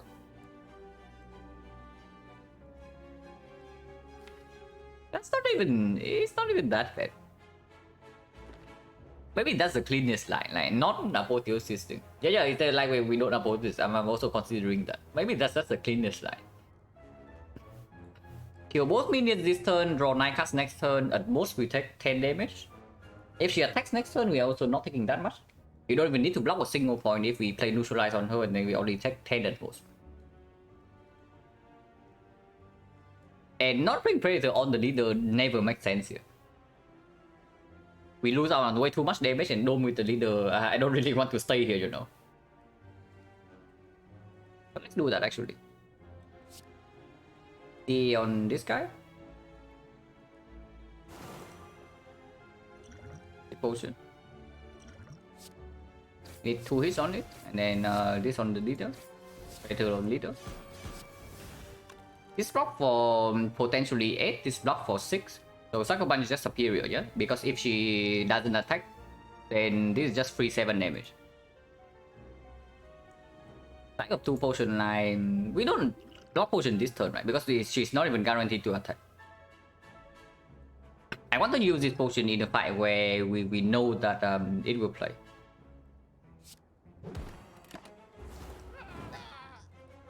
She doesn't attack, so this turn at most 33.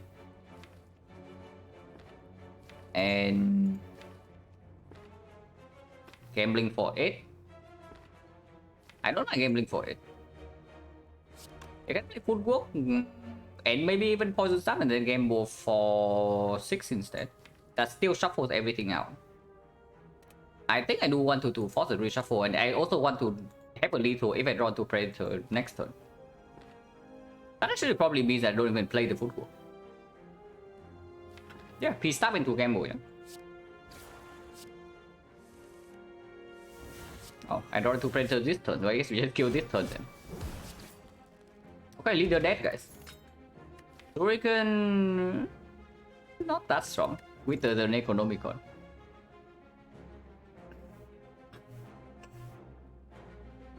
Dodge and roll plus. Usually fairly garbage, but here we have footwork, which also gets upgraded by Apotheosis, and the dexterity potion. And also it's not bad into the with the dome either. Dodge and roll is actually one of the better cards when you have like the Doom. It's green. Yeah, it's green, but everything is green eventually, right? But Clover Dagger actually, when it's green, it only blocks with the footwork, also with the dexterity potion, and of course now we have shurikens, right? 2 ships, not too bad either. Clover Dagger is probably slightly stronger than this still. 35 HP into at least 2 advanced always, but we can still go to this shop. And Mortal Necronomicon Predator. Yeah, we can upgrade Apotheosis here, yeah? We can upgrade Apotheosis. This portion of the map is like very scary though, but with Mortal Predator, Necronomicon, and the Haunted on turn 2, we do, I wouldn't say trivialize, but we do solve like decent amount of advanced always fights.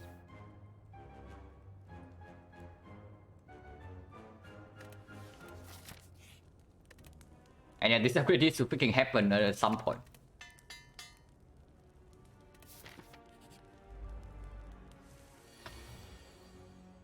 Oh, it's already playing. This turn they can be either doing 0 or 23, so very cool. Good job, Dome.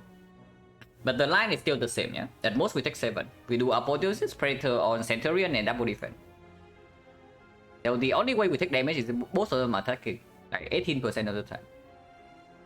60 here and 30 here, yeah? At least I think so. 18%. And yeah, Apo upgrade already placed.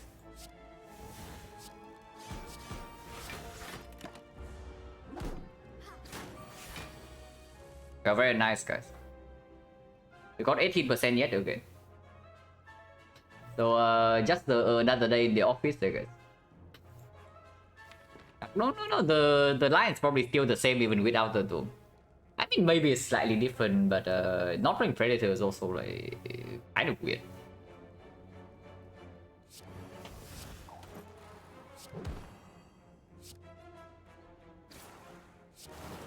And yeah, most we are being attacked for like 14 here, so we are never actually defending.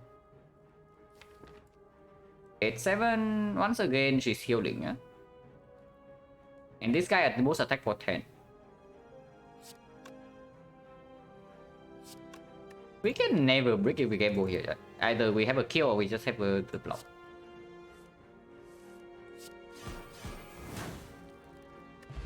My potion is okay. Quick slash plus. Not interested.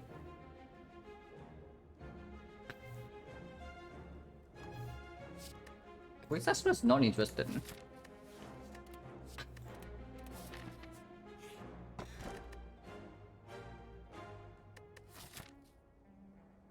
We do have courier and membership card. So this is actually 22 gold per card pick. 22, it's not 9, it's 22. So is 22 good enough?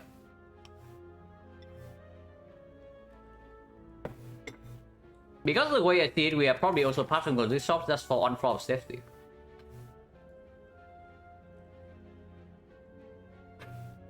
And right now, how much gold do we have? We are going to have like 100 here, yeah? 100 times 2.5. Yeah, 250. So if we pick the fish and we pick one card here, we are going to have 270 something in this shop, which might push us into a threshold that we can buy an uncommon relic. And yeah, of course I can buy any card from the shop if I have the fish.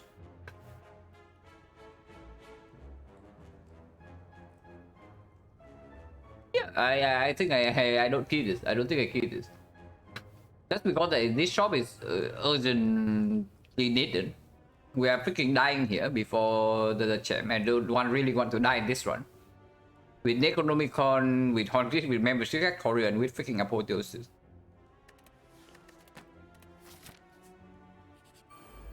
Book.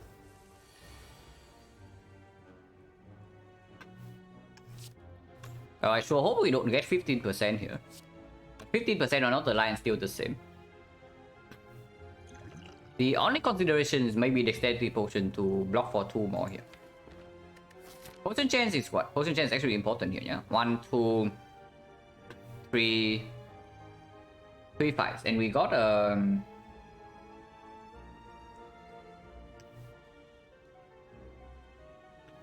2 potions.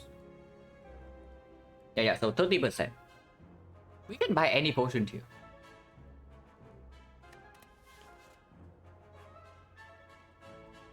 This potion is actually literally for 2 HP.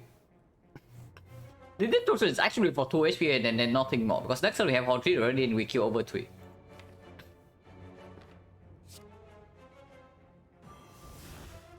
So, I don't know. The line is still the same, yeah? The line is always this first. Into this. Now we play this. And into this. And yeah, now we can get to decide whether we want to potion for 2 HP or not. Normally that never happens, but we are on 28. And there's still 2 advanced always into 1 elite left.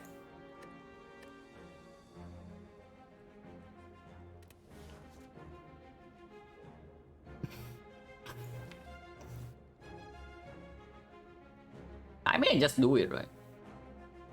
Because maybe turn 3 we still have not killed yet.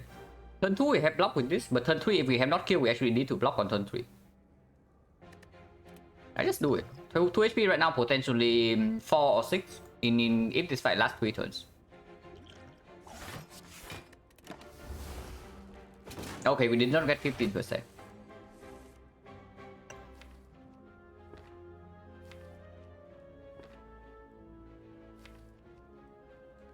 Game Boy immediately for 1, 2, 3, 4, 5, 6, 7, 8 cards.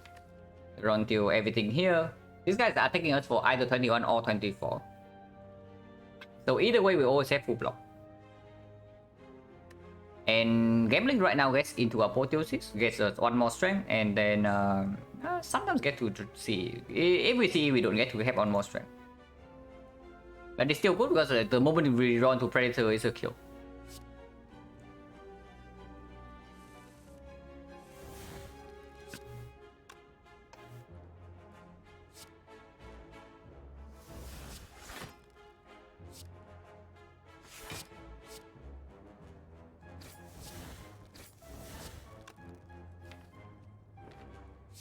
This 15 is going to be 18, so this is just straight better. Actually it's not. Because of 1 strength for next turn. Now this would be a kill, yeah? If 1 strength next turn, this guy, if we play this, he takes 15 and we take another 5, so we take 20, it's just 42. 42 we have 2 strength and we draw into this, is absolutely a kill. This is going to be 18. So we need 3 attacks, or this plus this. Is this the threshold? It's 18. Yeah, we either need 2 attacks next turn. We either always need 2 attacks next turn, or we need the Predator. That means that either choice is okay, it doesn't make a difference. Yeah, it doesn't really make a difference here, no matter what we do. So I guess I play Poison in case we need to block next turn.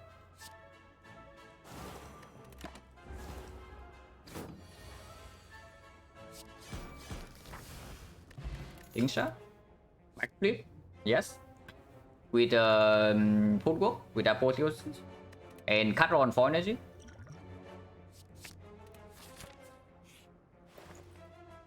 Oh my god, I would buy this. Not even kidding, I would buy this. But we cannot.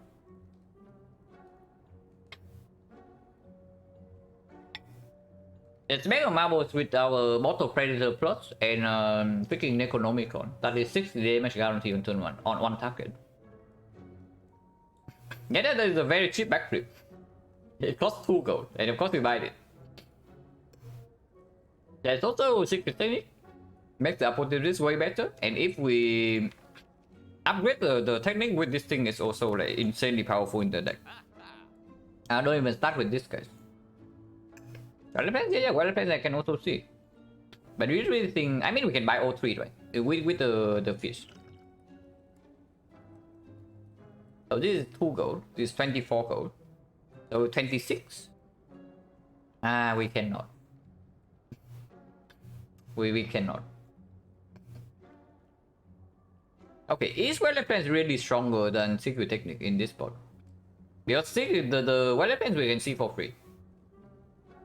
The technique will never come for free before Act 3.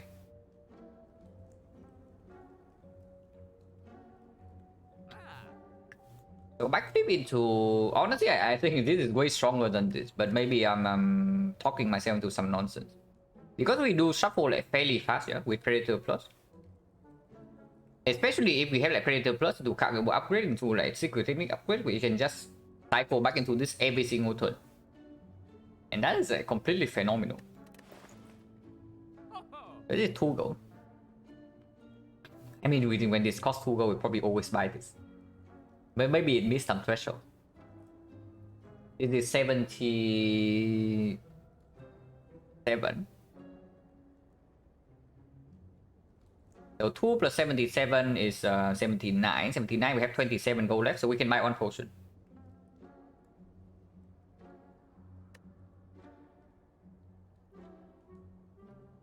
Marble backfield and plan seems really good. Yeah, it is really good. But that's what I'm asking. Like, is the really good thing really better than secret technique? Because the way I see it, this guy's completely insane. And the weapons get slightly worse with the door. And of course it can come down for free after these fights. So do you really think that that line is better than just buying, like, let's say backflip technique and 1 potion?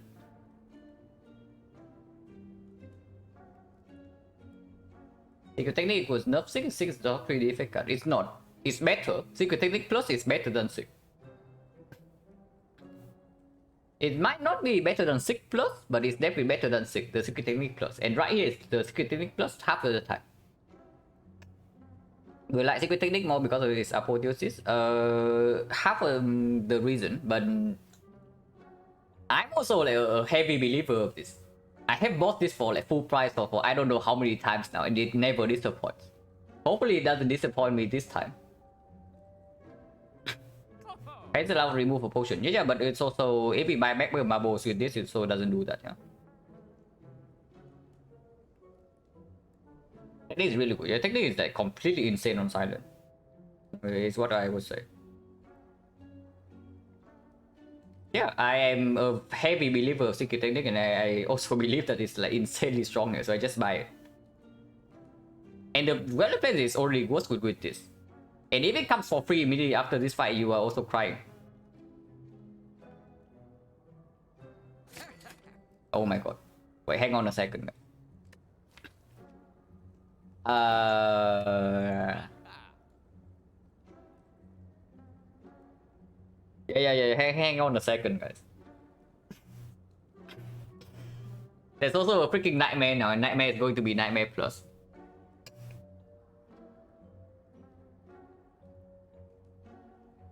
Not in this fort, right? Because first of all, we cannot see apparition anymore. And Nightmare Plus definitely does not, even if it's upgraded on turn 1, it doesn't really perform into both the Advanced always and the Elite. And right now, that's what we are scared of. We are scared of dying to those immediate 2 fights. And yeah, that's another problem I have with the freaking Weather Clamps, is that it's going to perform in this fight, yeah? It's going to perform in this fight, and it's going to perform in way later on. But in these immediate fights, does it really perform? When we draw 7 cards turn 1 and 9 cards turn 2, and we have like Horn Clip. Only footwork target right now, is it? There's also Cow Game move, potential backflip. Even we can even Nightmare the freaking Predator and we draw 9 cards every single turn. Best thing is this shop next 3 fights is Immovable. You really think this is better than this? Because do not forget, like 1/3 of the time we also have the Terror in our hand on turn 1.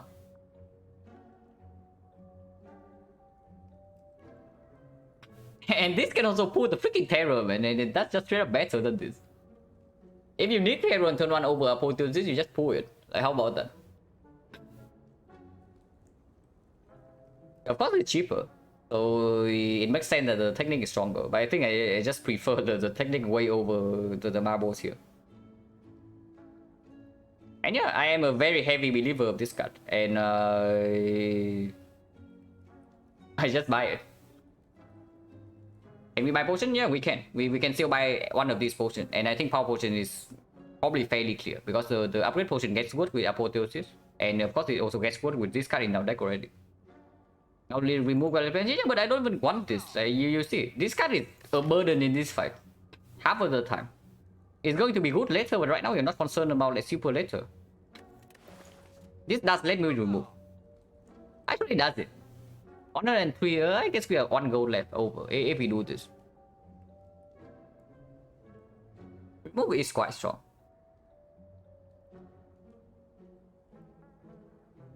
But marbles after we lift this arc is also going to be not so good, right?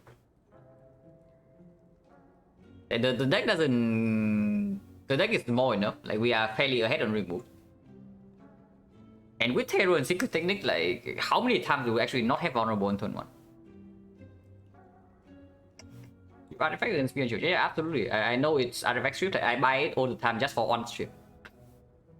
But that's what I'm asking. Like, do you really think when it gets to that point, it's going to be that relevant in a deck like this? That is ahead on remove, apotheosis, secret technique. Because don't forget, like we are giving up a secret technique for this. I buy the technique. It's like way stronger than everything else in the shop here, and we can still buy the potion.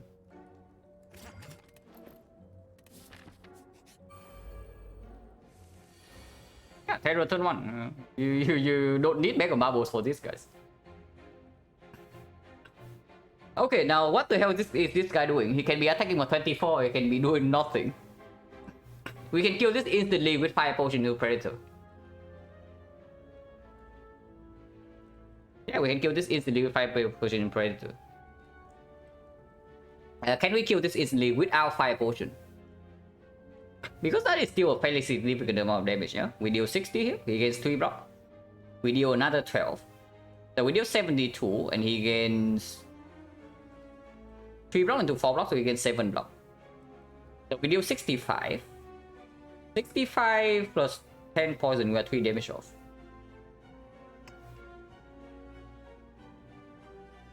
Was not here any back one Dome up against Dome was up against Tiny House and Buster Crown.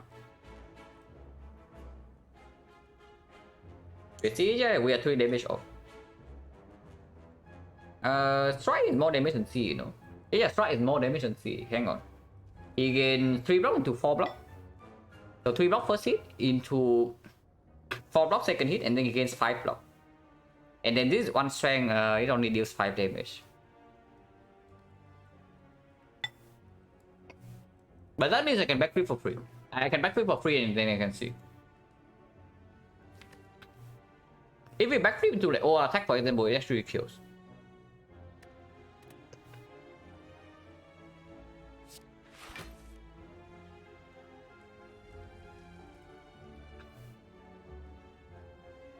I mean, we can also block this turn.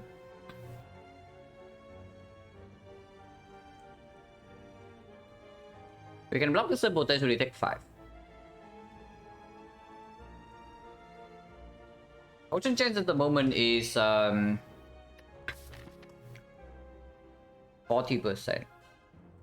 Is it 40? 1, 2, 3, 4. Yeah, 4, 5, 2 potion, 40%.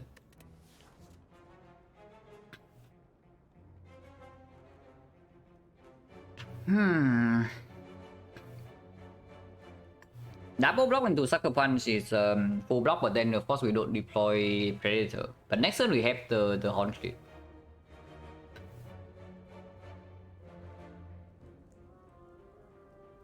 Or 5 points is just a Kappa? No, it's definitely not a Kappa here because this guy might be attacking us for 24 right now. And 24 is a very big number. But next turn we have Horn Clip.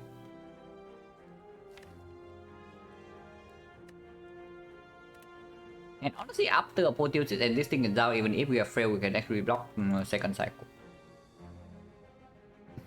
And potion is 40%, the 5 pot is fairly strong into the Slavers fight. And if we rematch against the Grand Leader, it also performs that.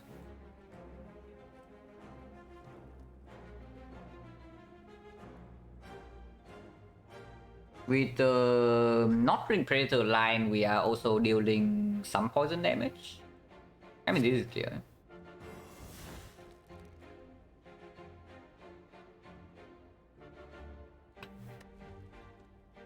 This is 12 damage. Do we have enough? So 60 against 12 block, yeah? 3 block, 4 block again, and then 5 block.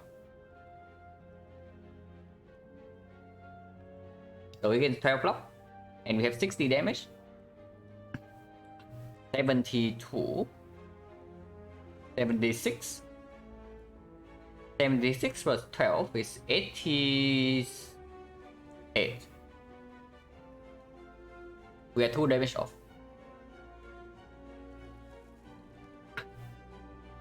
Predator Survivor Clone Dagger, we take 6. If that's the line, we take 6. If he attack, he's attacking. I'm just thinking really how bad is it to actually drag this fight out without playing Predator, because next turn we only have almost a full block. And then we have the Apotheosis potentially, we have Footwork, we have Backflip, we have Cow Gamble. And we have a lot of block left in the deck.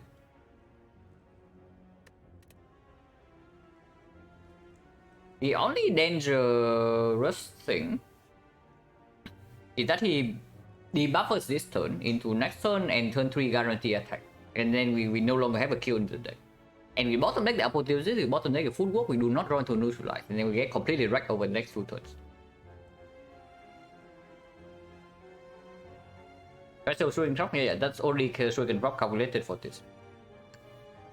We are 2 damage off after this Shuriken drops. And this deals 12 damage. Do I have 5 block? I play Backflip first. And we draw into these 2. And Backflip was free, because this doesn't kill, this also doesn't kill. So Backflip is free to fish for OR attack. And OR attack will kill.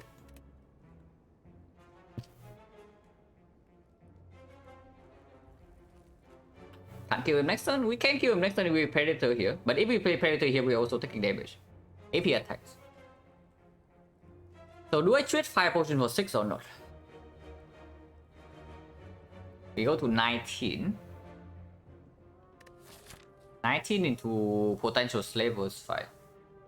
And even if we kill 1 slave on turn 1, I guess we have 5 energy on turn 1.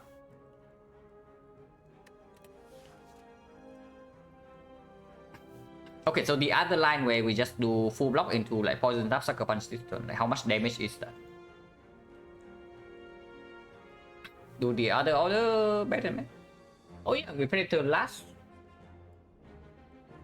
No, he gains the same amount of block. He gains the same amount of block, and if you play this before the Shuriken drop, it deals like 2 less damage. Yeah, Predator last he still gets block.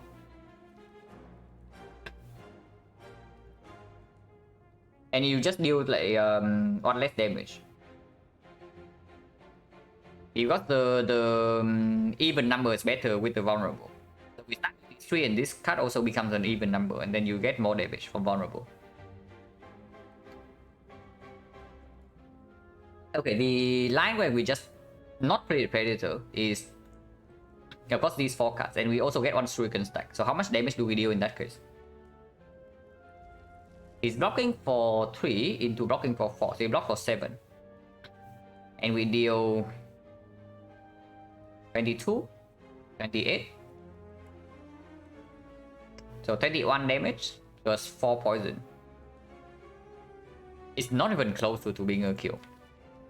So basically, if we commit to that line, we never have a kill in the first cycle. Even with the 5 potion, unless we draw into like OR plus next turn.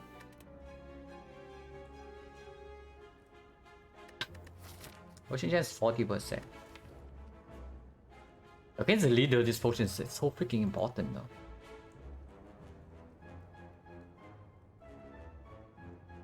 Think shot? Yeah, think shot, but think shot on count game was like 12 damage at most. I guess it's not too bad. I know with the thing shot, with the secret thing, we can probably 5 potion to kill this after this. But if we just freaking a power potion here. Because potion gen is 40%, power potion is good for the champ, but if we need to potion here, I also like don't really mind using it. Because I did buy a potion to survive this immediate future. If potion is red form, everything's fine. If potion is well-lit plants, everything's fine. If potion is after image, we...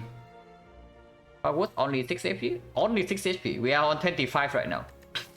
Okay, we are on 25 right now and there's like 2 force fights coming up. With potion chance being 40%. So I don't know about like only 6 HP.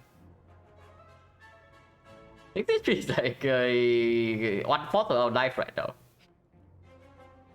Hello, more under punches. The chance of power potion to hit, how many hits? After image in this spot is 1, 2, 3, 4, 5. We take 1 damage in that case, yeah? Yeah, we take 1 damage in that case, that moves. And then we kill next turn. Potion some garbage. Next fight could be great from the slaver going more than 6 HP. I mean, we have this to instantly burst the 1 slaver on turn 1. Guarantee. Turn 2 we have Horn 3. And we still have 3 energy left over after this. So I don't know whether red form in the slaver side is way more than 6 HP or not.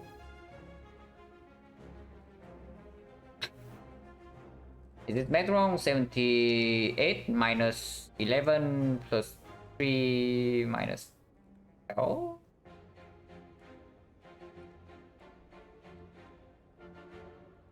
Wait, what? Oh yeah, 78, 11 minus 3 minus 4. That's where you're missing. Like the 2 hits a predator apply the block twice. So in between the first hit and the second hit, he gains block. So you are missing like 5 block from that.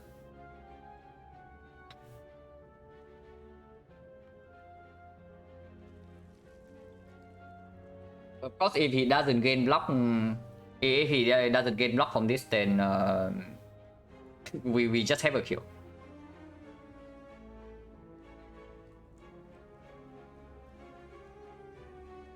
But yeah, after he misses the hit, well plans the hit, red forms the hit. And Venom, we are only 2 damage short, right? So and Venom is also a hit. 1000 guts is the same. Oh my god, 1000 power potion, but we just sold you. Yeah, like there's so many freaking hits. Like, what do we need to do to even miss this potion? I mean, now that I say it, I guess we'll find out. But yeah, there are like so many hits here. Yeah, reform. Yeah, and now that we do that, he's not even going to attack. Yeah, now that we quote unquote wasted the potion already, he's not even going to attack.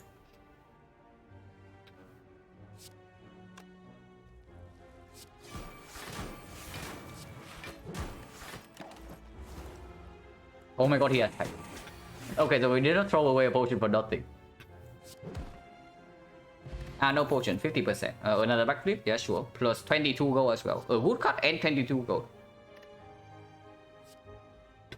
I am Flu. Thank you very much for the prime sub. Appreciate it a lot. He's already gave like 36 gold. Levels.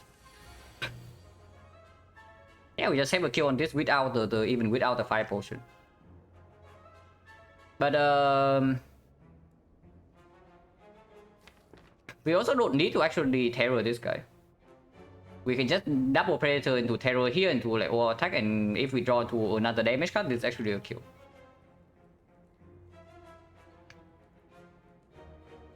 We can actually start with backflip because there's no other card that there's a C. I guess if we draw into C right away, it's also instant so. We can start with backflip and then we can observe. This.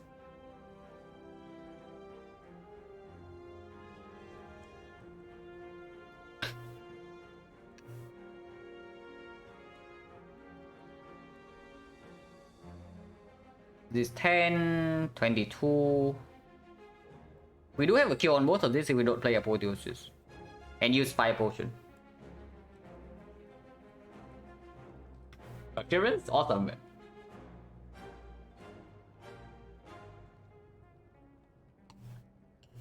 So do we kill both and not play Apotheosis? Because then we just take one. Actually no, we take two. This guy base is 7. But next turn we never take damage.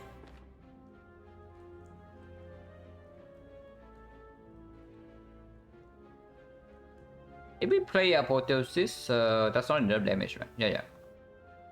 So double check. Double Predator here into Sucker Punch here. We after the Terror is down, so you guys are 41. 41. We get 1 strength, so this deals 22. So he goes down to 19, and 19 fire potion kills. Yeah, let's do that.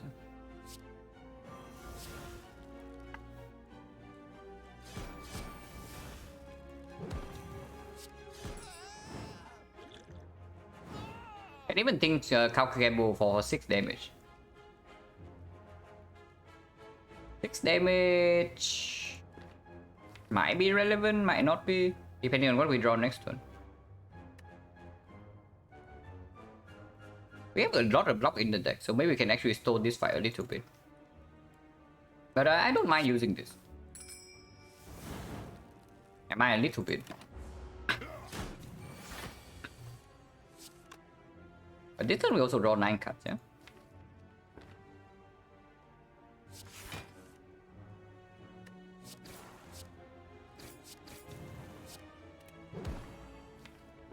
And next turn we have Technique. So, Fight Soul.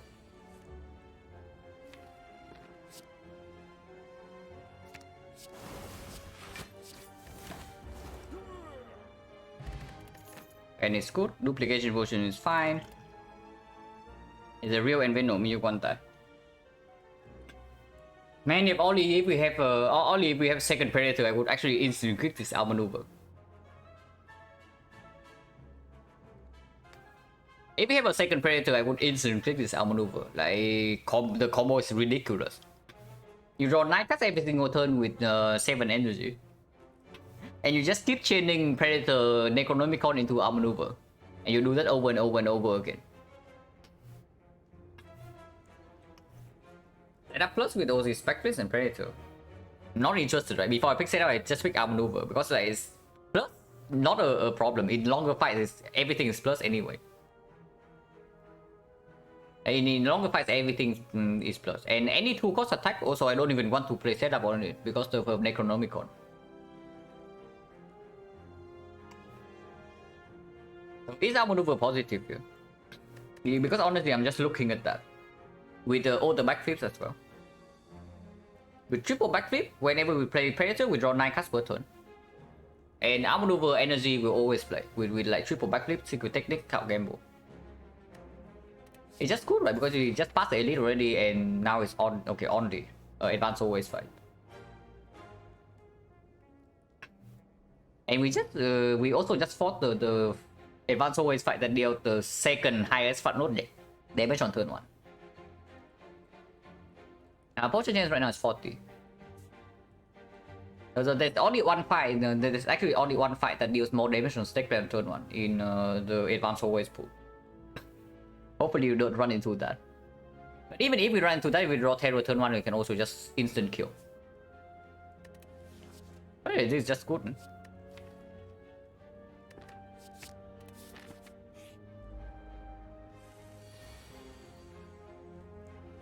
We do have wait, give me a second.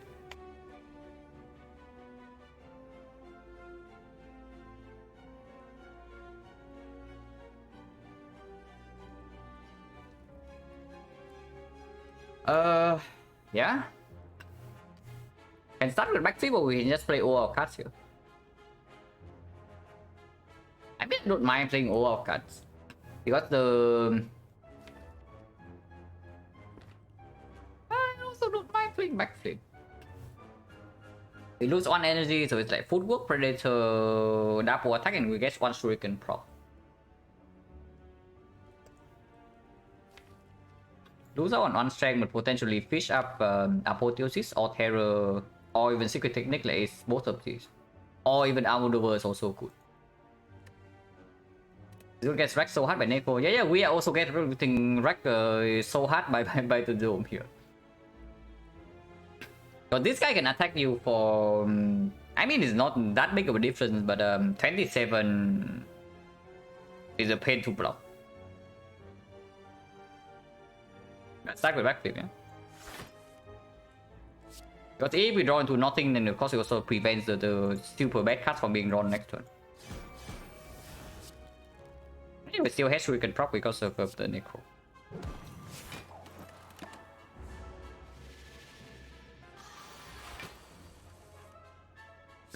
So this is cost 0. Unfortunately, Terror is already upgraded, so it doesn't get discounted.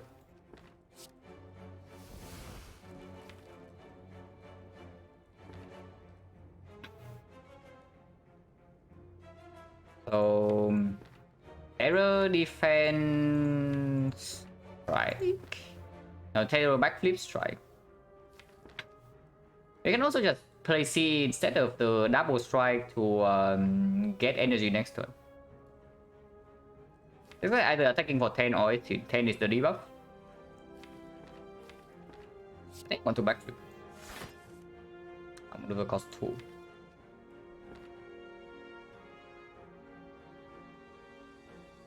Terror Armor Maneuver doesn't advance the fire, but it makes sure that we have a decent turn next turn, no matter what.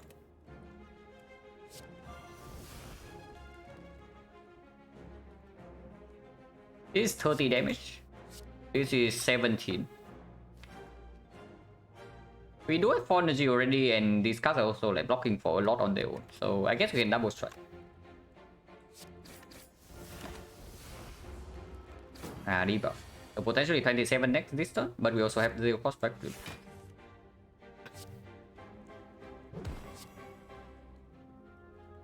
Yeah, we duplicate poison stab and then or attack.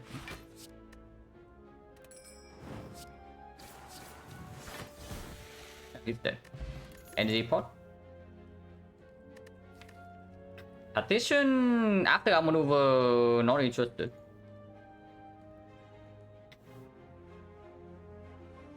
Yeah, when we have the maneuver plus in deck already with 3 backflips, not interested. Even if Echo can be strong, even if Reflex can be strong. Second Clover Dagger somewhat interesting with both the Shuriken and the Ornamental Fan. And when proper turn, yeah, if you have Card Gamble plus and into Predator card draw or into like triple backflip, you can absolutely proc the transition. Fairly frequently too. But we don't need the energy in that case. If we can already do that, then Amruver alone is enough. This might be not too bad. I don't mind too much. And yeah, we are resting before the champ.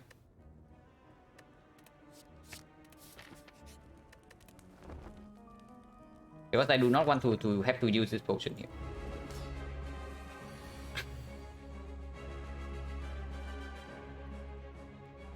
Block for 9. I do not want to exhaust Cloud Gamble, yeah, in this fight.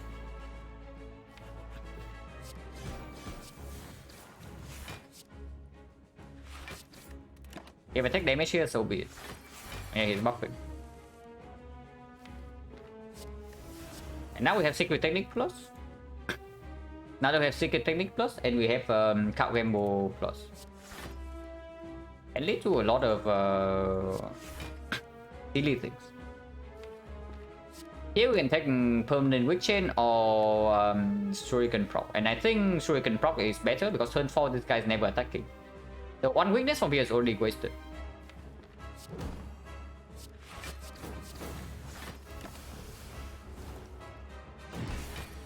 And the store scale with poison or Shuriken. I think we can also just have almost 7 energy almost every turn and then we play our whole deck.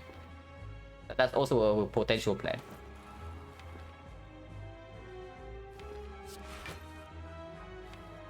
And if I get technique here, then I just technique right away for the Clone Dagger.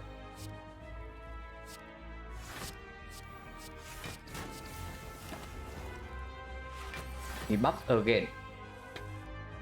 Oh, because this champ is this turn is guaranteed weakness, so he's not attacking. Yeah, we get another shuriken proc here. So I guess we do need on echo, otherwise there's not enough card draw.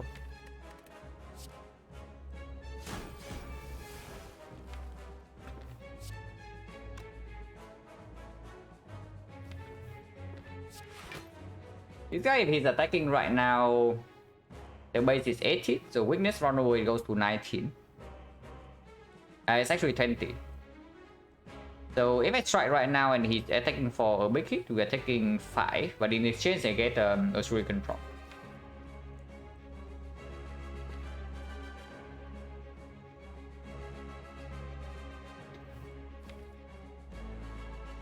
Maybe I should be slightly more concerned in this fight.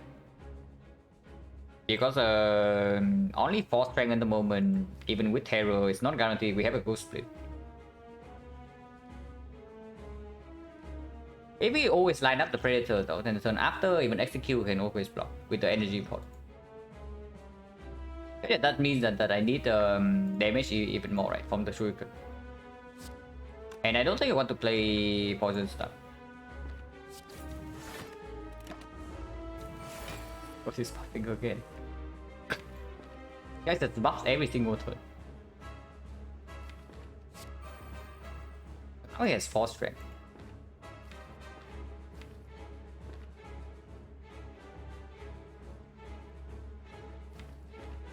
And back to be a shot, force the reshuffle. Yeah, Tatition would be good here.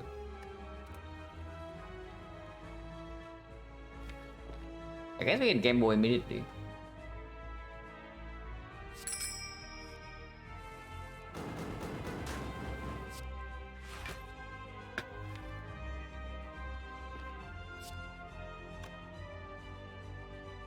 Can clone Nagger and get more strength here?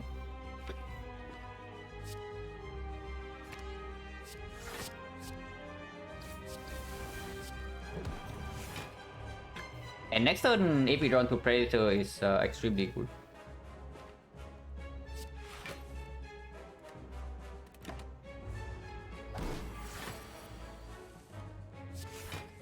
Yeah. So we open right now. With this doesn't happen. This turn he might attack, but doesn't matter. We block with the thing anyway. And this even number, so even number goes first. I mean they are all even number, except this one. And we can play the whole hand.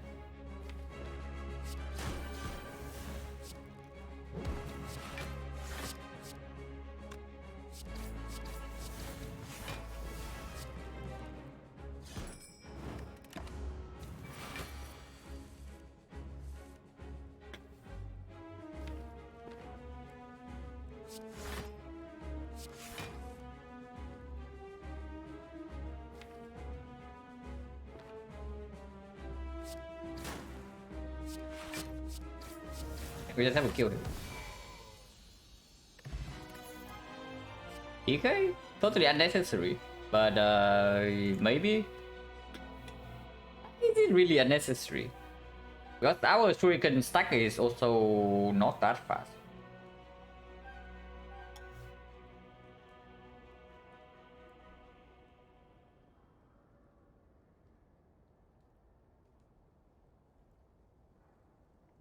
More removes in this deck is very powerful, so I don't know about adding a card that doesn't exhaust. PK is strong, but you also see that what happens after we get a few more removes, like, and we just line up Predator outmaneuver every turn with like triple backflip and cow gamble. The deck's output is ridiculous if we manage to do that. And we are fairly close already. It's not like we are that far away. And when we get to that point, like, we don't actually need the PK damage like, ever. So do we really want to add a card that doesn't exhaust in this deck, even if it's fairly strong?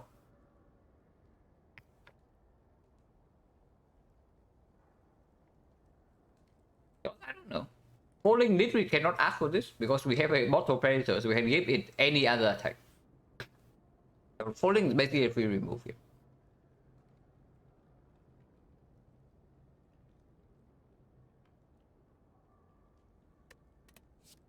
Doppelganger with Bottle Predator on turn 1, not good enough. Might not get removed, so what is plan? We get at least one remove. And if we see a second Predator, we don't even need to remove anymore. The only reason we even need to make more removes right now is because we don't have a second Predator.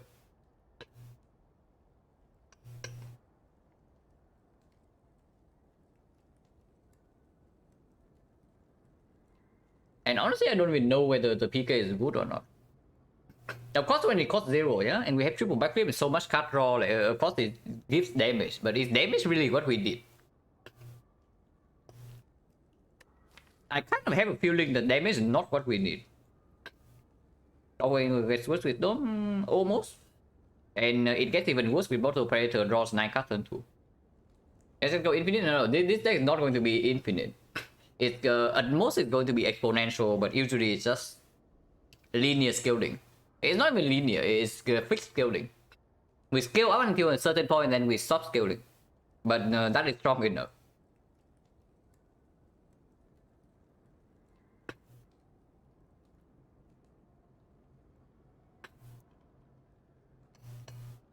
Honestly, I don't even like the PK, but because PK, the third one already, yeah. Turn 1 we already have the biggest attack card in our deck, like, in our hand, so PK already doesn't play there. And then what happens? We have to wait like one deck cycle for the PK to even perform. So kind of depend. Good offense of PK is. Yeah, but what I'm asking you is that, like, do we really think PK even actually give us real damage? Does PK even actually give us real damage? Because the way I see it, if we delay our draw into the Predator, we are losing more damage than any double can give us.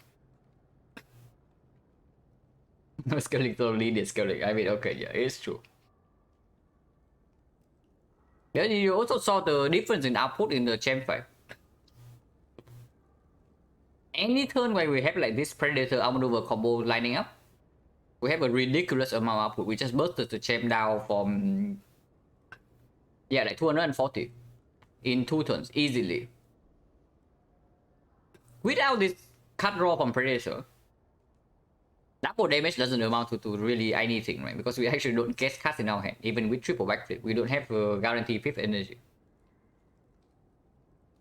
And we might not even get more card draw after this, like no aggro and what, no aggro, no transition, and not transition, no reflex and whatnot. I'm saying PK turns 100 damage turn to 200. No, I'm saying that PK makes you not draw the Predator and then you don't even get the 100 damage turn in the first place. It's the scenario I'm thinking of, and that's just like makes me not want to take this PK, you know. Because the way I see it, yeah, when our turn is strong, it's already strong enough. So what we are aiming to do right now is to make the strong turn happens more often. The PK gets in the way of that. Like the PK actually just gets in the way of that. And when if it lines up before together with the strong turn, like if we draw on the same hand Predator and the PK, of course the next turn is completely insane. But do we actually need this much output to beat anything? Like, is 100 damage per turn not enough already? Why do you want potentially 200, but potentially also it turns down to like 20 because you don't have Predator? I don't like it. I just really don't like it. The PK, even if it it leads to some very powerful turns potentially, but I don't like it. Because with the dome, like if we don't have the excess energy from this, I don't even know whether we can commit energy on attacks or not. Even with PK online, because of, yeah, the dome, we don't even know like if we are being hit by time meter for 0 or for 40.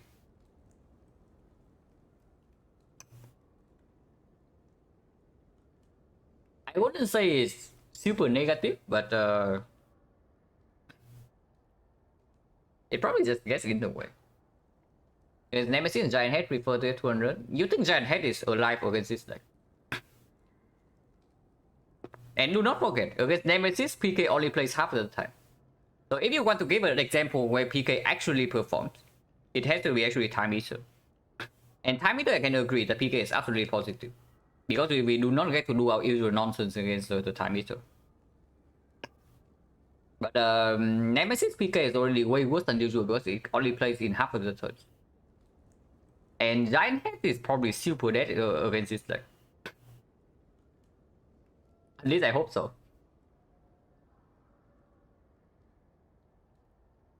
But yeah, I can see it against the Time Eater. Don't have weapons yet, yeah, of course. We don't have the weapons yet to control the thing. Now I will pick weapons up, by the way. Yeah, of course, for free. If I see it in the shop in Act 4, I would also maybe buy it. But I can see that we are actually not that good against Time Eater. And yeah, it's true. PK is strong against Time Eater. You cannot actually hope to get a Malaise every single run. So if you don't have a Malaise, you actually need to burst the freaking Time Eater down. Because playing a long fight and that fight with the Dome is just death. Maybe that's enough reason to pick up PK. Like that alone against Time Eater. And even in the other fights, I'm just talking the PK back quite a lot, but you watch me enough, you know that I value the PK decently highly. But even if it doesn't like super mega perform, it's not actively harmful or anything. At most it hurts a little bit. It doesn't hurt that much. And yeah, in the fights where we need to end quickly, like Time Eater, maybe the Writhing Mask. Yeah, maybe the freaking Spaghetti, we need to kill him before we get cursed, then yeah, PK performs. So I guess it's okay. It does upgrade to 0 without overwhelming cut draw and secret technique. Not too bad. Prioritizing removed over OLs, I never know before I actually see the shop. Because you can always see something you could rather buy over removing in the shop. Yeah, picking a card also gives me 22 gold, it's true.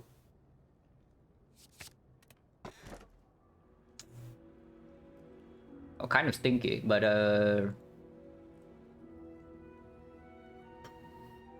yeah, case, yeah. Normally, I say that Ring of the Serpent is stronger than Cage, almost always. But in this spot, it might be slightly different. Yeah, not normally I say that this relic is stronger than this one. But in this spot, when we cycle through our whole deck like so freaking quickly, it's probably a different story. And yeah, just take Cage and then Cage away 2 strikes. With this card in the deck already, I do not think we actually need 5 energy. And of course, this is one of the best 5 energy relic as well.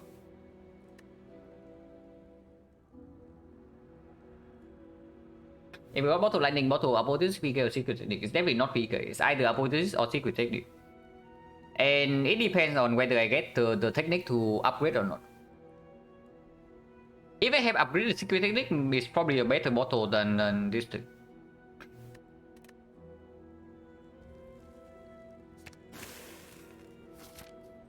Okay, it's the Time Eater.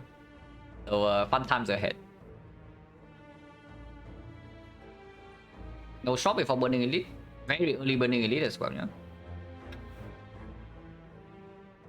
I absolutely want to go to at least 1 shop in this deck, so that means I have to hit on elite.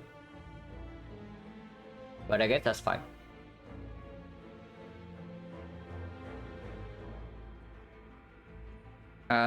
Question marks? The Sensory Stone already gets a little bit worse because first of all we already have Apotheosis. And secondly, Dark Shackles, I guess first call with Dark Shackles is still very powerful to reset strength. And even if it lands on the quote-unquote big kid in the hard fight, it still blocks for yeah, 22 if you use it first cycle. On this Icon boss relic, it was Tiny House, Busted Crown, and the Dome. Take the right question mark 369%. Yeah, but hoping for. Do not do that. If you have been doing that, like, do not. It's just a bad play. Like, if you hope for shop in the question mark. That play doesn't work out. If you have no reason to still go to question mark, then hoping to get a shot from the question mark is like a terrible idea. I know because I have done it before, like multiple times, and it's just not good.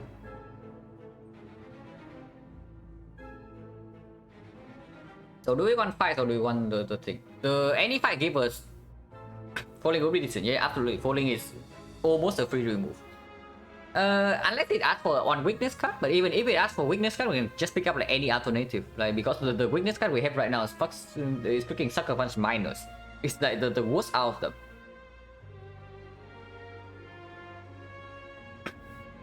But do not forget, yeah, any fight we take is plus 15 go, and plus 15 in our case is actually plus 40.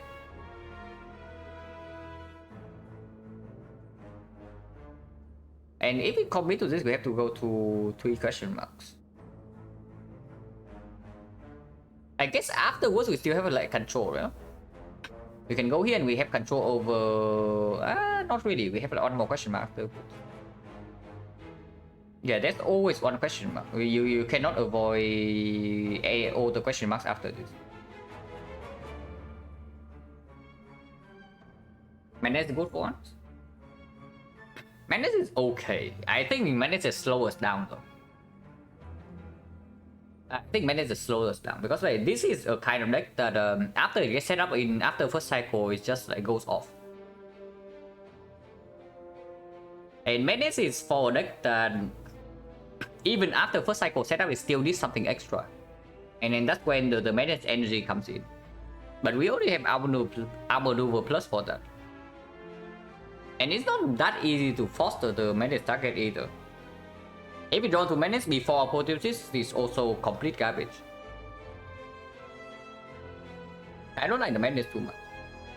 But regardless, we always start here, yeah? We always start here and then we can think about it after the first fight.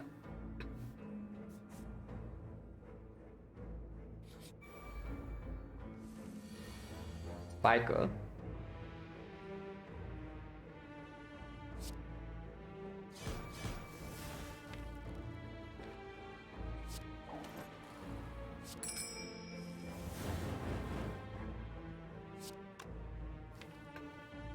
We have CE against this guy, so we don't actually need to terror him. And I don't want to be dazed. And here we don't even play the PK, yeah, because they can both be attacking.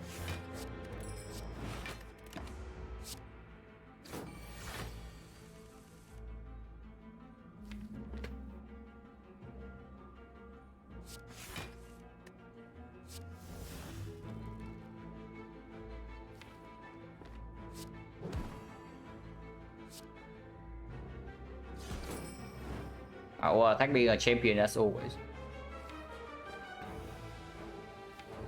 This guy attacked the last turn, so he cannot attack this turn. Actually, I don't know whether he can attack this turn or not, but it usually doesn't happen. Even if he dies, it's only for 6. So we can always play Sucker Punch here because Abdul energy also doesn't matter much next turn. Actually, it does. We force reshuffle and then we play C on this 2 times, and it kills over 2. Yeah, I guess I'm gonna vote it.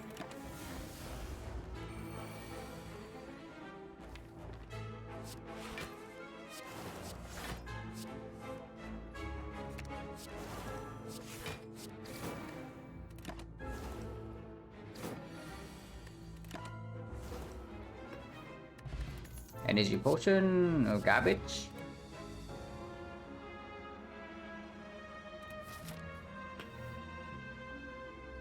Okay, what cards are we looking for? Echo, absolutely. Another Predator, absolutely. Dash, pickable. It's not the best thing possible, but it's still, of course, very positive. Of course, the rare card, then there's like Malays and whatnot, but probably should not care about rare cards. Second Game Boy is probably good, yeah. Second Game Boy is probably good. So it's like another backflip would also do. So it's like 2 commons, 2 uncommons, 3 uncommons, 4 uncommons. 2 commons and 4 uncommons. Riddles, Riddles just win more. It definitely slows us down. And the output from Riddle is like nowhere near as this thing, so like, of course I don't pick it up. If I already think that this is win more, then of course Riddle is like never happening. So the output of Riddle is not even close to this.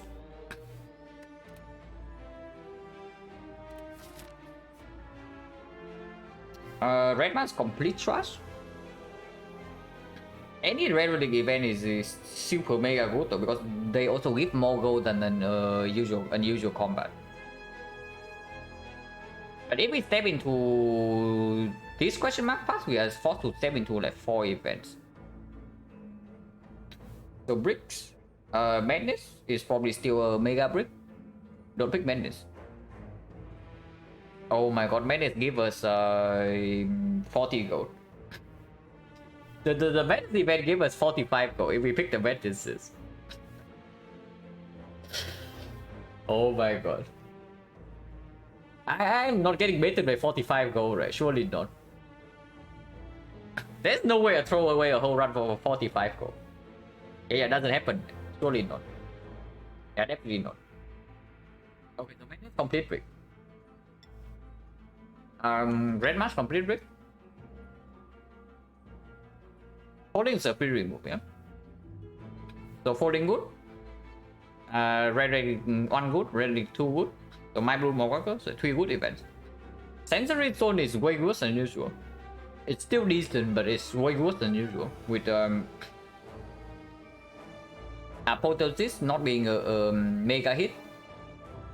And the Dark Shackles also get worse with the dome. A little bit. Things like Finesse Good Instinct is okay. Bandage Up with no sustain relic. Yeah, Bandage Up is pickable, but you don't forget, you pay 10 HP to pick a Bandage Up. So it's not exactly a free trade.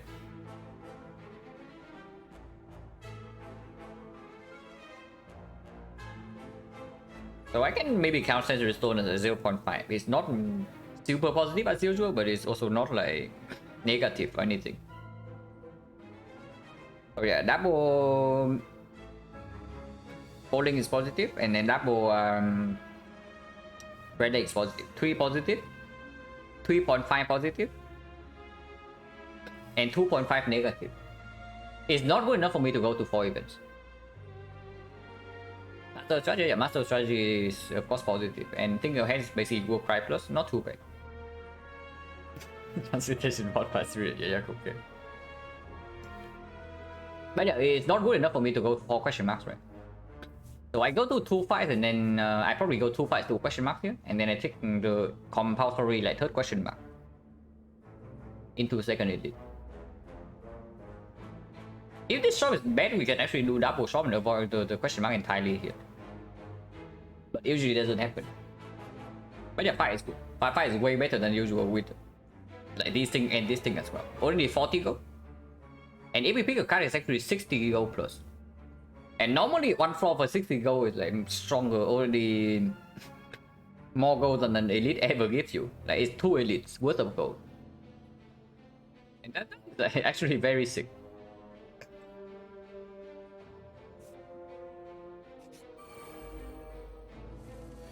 Hopefully I don't regret everything, because this fight is a massive pain with the dome.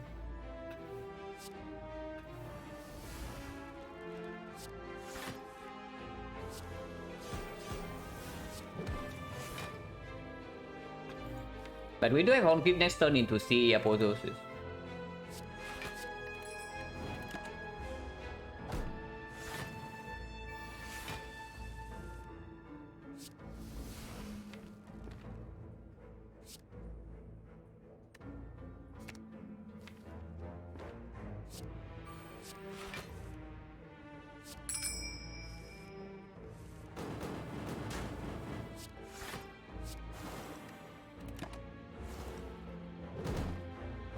Holy crap, we are still taking damage with that. Okay, unexpected. But maybe I should actually study this guy's attack pattern a little bit more. Okay, whatever. We pay the tax, the dome tax. But honestly, I don't even know the attack damage range from these guys. I think it can go up to like 12, 13 times full here, and the middle guy is also somewhat the same, but it cannot multi-hit. But doesn't matter. We end the fight here. Yeah.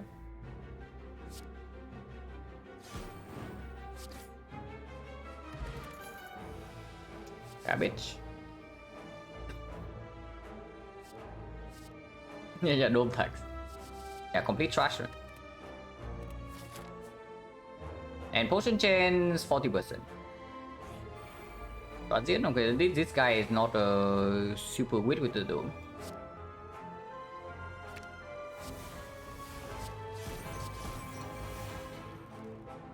Can get one shuriken stack or can go 9 poison.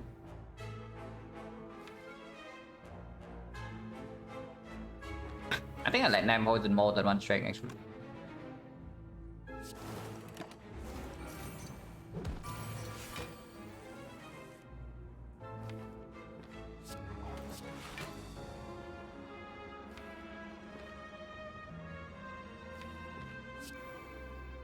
What did I even pull PK?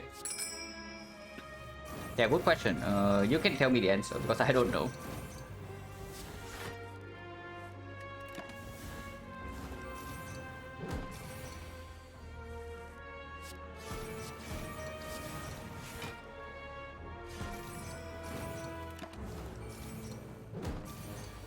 Is 70?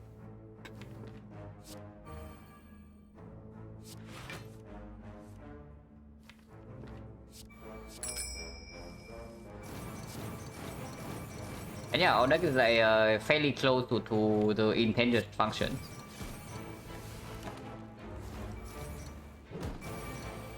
It's 80, we have double damage and we can PK again.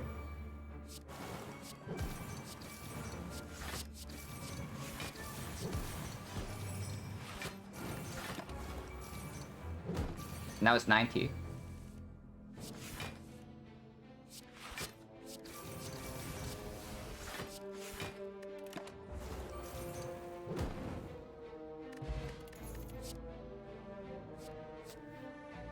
Yeah, if we have acros, it's actually quite good. If we have acros, it's actually quite good. But we don't. With the cup game mode, it does play sometimes. You may not even see what terror. Yeah, I can also tell you. Like how many I'm dying to see a terror as well. And this one we have been seeing like I don't know how many, like 5, 6 of them.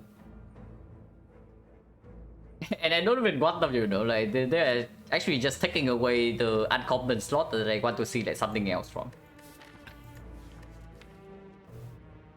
I guess it's not that bad with this. It's not that bad, and once we pick up any echo and suddenly this is like super good. It's okay. It does work with Necro. Like Necro Sticky, how bad is it really? How bad can it be? With potion is probably not as good as this though. So yeah, take 2 question mark into burning it. Okay, never mind. We're taking a 5, guys.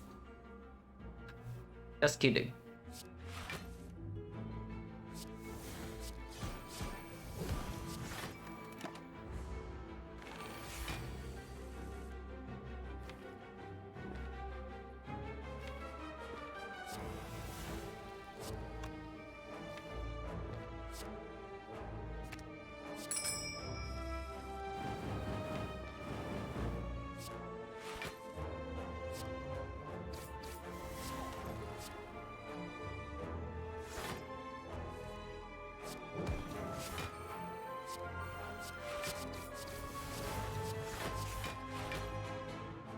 And yeah, you see how strong we are, right? Even without the PK. And then the PK is just like +1 cut draw that gets in the way of this like constant cycling. Every single time we have Predator in our hand, we are insanely powerful turn after. And this is what I'm talking about. But of course, the time Eater, hopefully the PK will perform in that fight.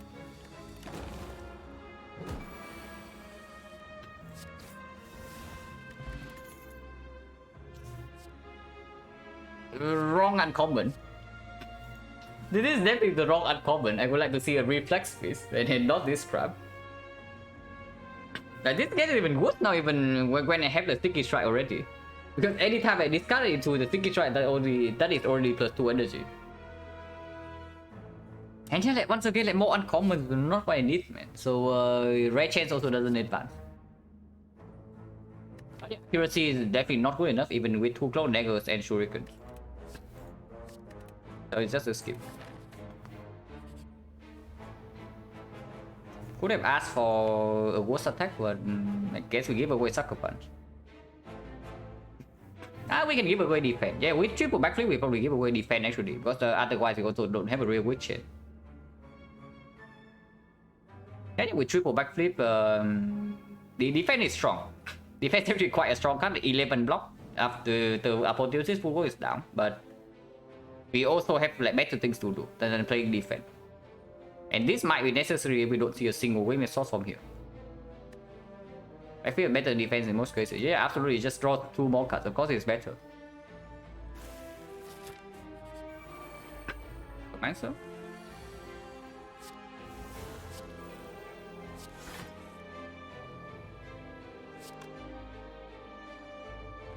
Fight the little bit weird.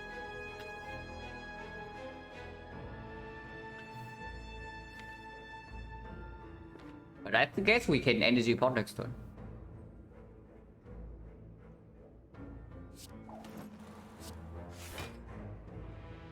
Technically, we don't need to target these things because they are attacking for exactly 18. So we can go all in on the Retromancer, and then next turn we might have some CE deal with the Horncliffe. If not, if we draw into Terror, we can actually just kill her. Because we do have double damage next turn. So this is going to deal 32, it's actually 48, 96 damage. 96, and there is Survivor in the deck, so we don't necessarily need to play Count Gamble. If we draw into this, they are all dead. And then we can just block the Retromancer from with 14 block. We get +2 wounds, but we also deal 33 damage to the Retromancer. 33 damage is not irrelevant, and this fight also needs to end at some point when we have the freaking dome. Yeah, I don't mind going all in here. Because both the CE and our attack still in the deck, and this also gets close to one shot, and we can use energy potion next turn.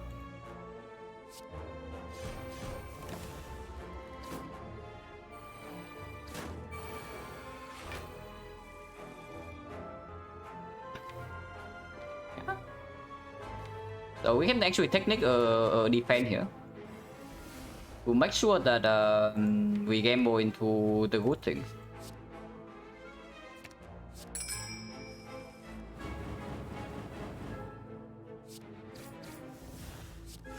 Yeah, she's just freaking dead, guys.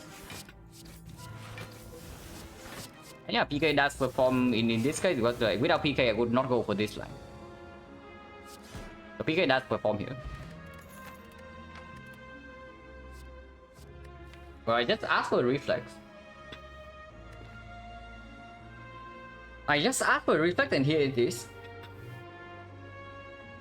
Now the second card combo is extremely strong.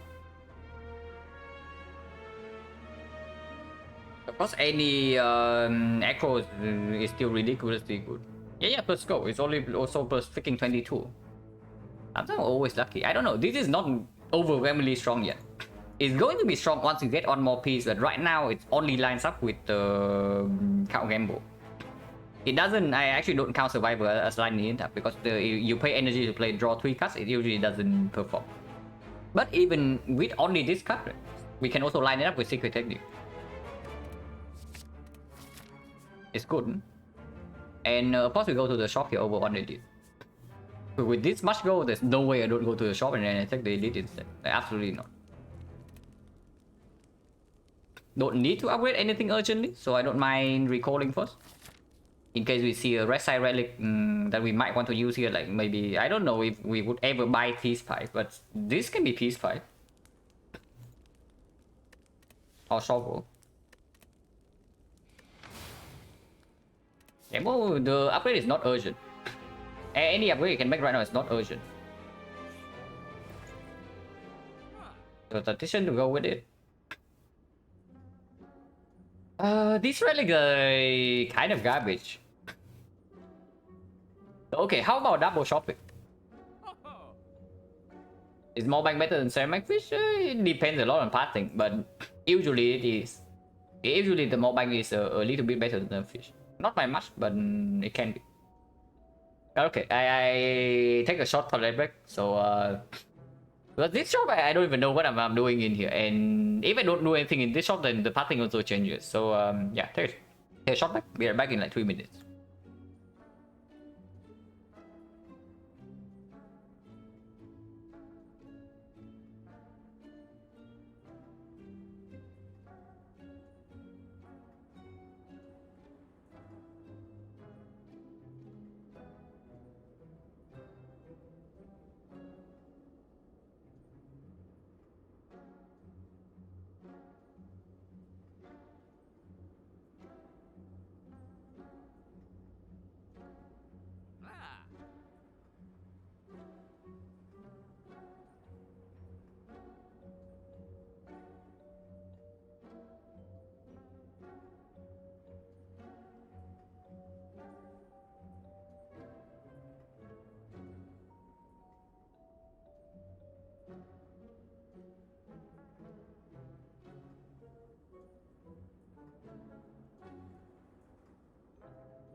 Okay, I mean, remove super clear, yeah. So we remove none of these potions are worth buying, and I don't think any of these relics are worth good would be worth by gold.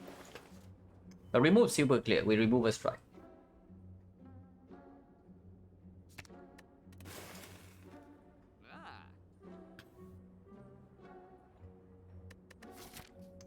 So now we can go to this shop, or we say that we're strong enough for Act 3, and then we don't pop to this shop and go for question mark instead.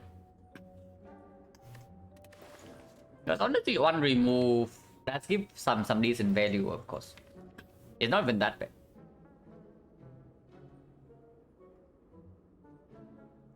And we don't buy any card here, yeah? Tactician before I see an actual acro, not even good. A couch off, not necessary. Sadistic nature, absolutely not. Madness, you're not interested. Deflect is reasonable, but I don't pay gold for it, right?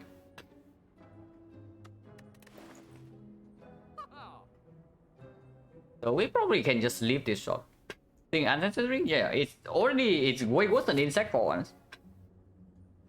And we only face one more elite in this side. Of course it's decent against Act 4 elites, but I don't know.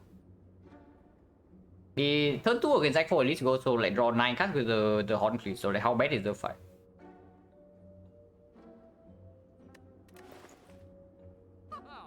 And the sling also costs like 1/4 of our gold.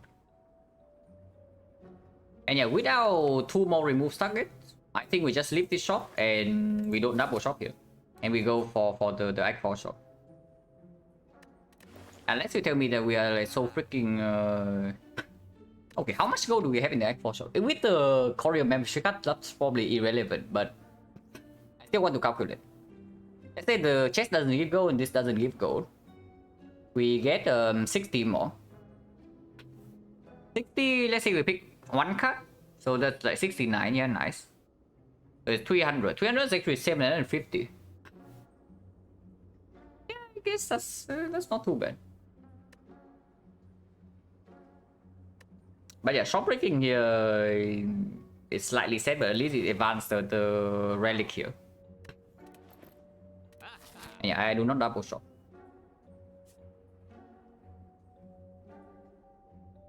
Do I? I guess we still have some upgrades to make, yeah. But this upgrade is good to make. This upgrade is absolutely good to make. This upgrade is also absolutely good to make. So we can go here double shop and trade 1 fire for the... Or for the question mark, but I don't think I want to do that. Yeah, we just leave and we go for question mark and 2 fire. Singing bow not exactly super good in this spot, so it's fine to kill. And no matter which part we take, we are facing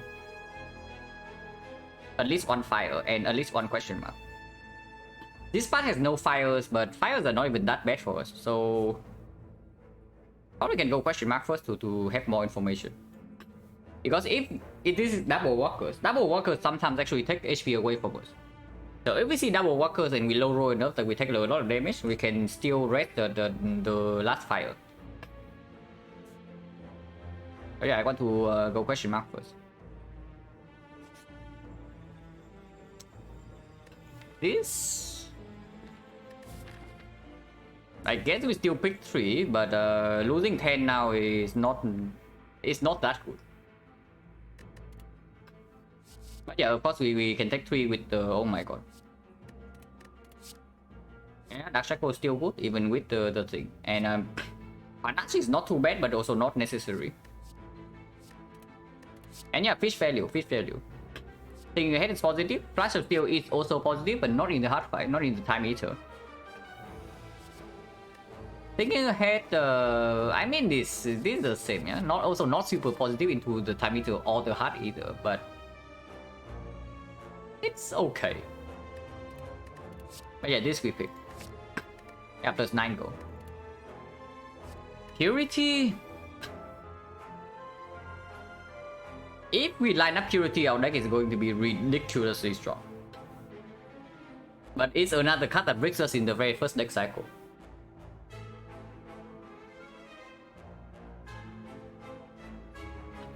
Like, Purity is actually insane if it can ever come down safely.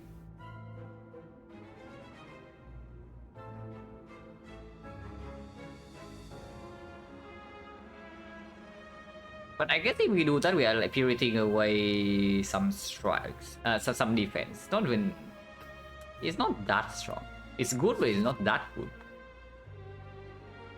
There's also the blind. If we want more weakness against the heart, for example, because if we bottom deck Apotheosis in the heart and we also like don't draw into this, our weak chain is basically only 2 weakness and then not more than that. And this does strip AoE artifact in both the Spear and Shield and Donor deck. And also do Deep Breath, actually. Deep Breath plus is positive. Yeah, Deep Breath, I'm also looking at Deep Breath. Deep Breath plus is positive. Deep Breath minus is not even that negative, because like even if sometimes it gets us away from this, you get another chance to reroll for both of these cards. And if we redraw to Predator immediately, that's also quite strong. It's not that bad. But here I think it has probably positive enough, so we do that. Deep breath is okay.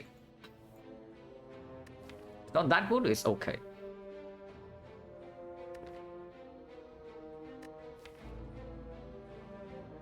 Yeah, it is okay. And okay plus 22 gold is probably enough reasons for me to click this. This is very strong when it lines up, but first cycle doesn't do much. And in most fights, we also don't need this. So the only reason we would ever pick up purity right here is that we say that otherwise we always die to the more difficult fights. In particular, probably the heart. But with the heart, we also have duplication potion on maybe footwall, and then with apotheosis on defense blocks of 14. And we do have a permanent weak chain, so are we really scared of the heart if that's the case? Because once the armor maneuver chain also comes in play with the deep breath, it also happens like potentially more often because you get to choose when to play the deep breath. Then things can get fairly ridiculous. But okay. Against the heart, like blocking multi-hit, we need to overblock every single time it attacks. Unfortunately, because we do have the dome. Yeah, we actually need to overblock every single time it attacks, and that's a massive thing. Especially when it gets to like the third cycle. Maybe because of that alone, I would like to have the freaking purity, because it definitely does not break us on turn 2. With 9 cast turn 2 with the Horn Fleet, it definitely never breaks us on turn 2. It might break us on turn 1, but turn 1 against the heart is not a threat. And after apotheosis is down, we have like enough output that one break in the deck is probably not too bad. And of course, into the heart is probably a positive card.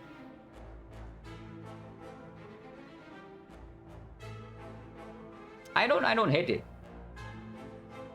The blind is honestly not bad either, and the deep breath is of course also like positive. But yeah, the dome probably speaks more for purity, right? With the dome into the heart, and if we are blocking without intangible, we need to be broken fairly fast.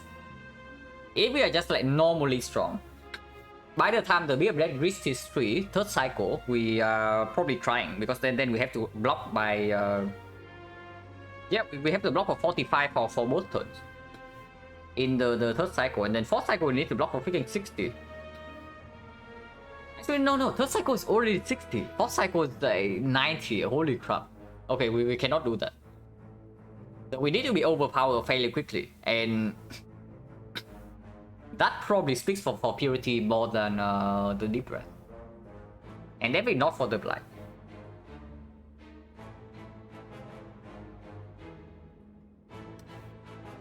Of course, it does give us a risk of first cycle dying instantly to the heart. But with the Horn Fleet, unavoided weakness is so bad, man. So if we bottom deck apotheosis, we're in serious trouble in the hard fight. No matter what we pick here, if we bottom deck the apotheosis, things could be very bad. But purity basically means that if we survive the first deck cycle, usually we win the fight instantly. That's what the purity does. The blind says that we have a higher chance of surviving first cycle, but it's still going to be very difficult after that. And the deep breath is just right in the middle.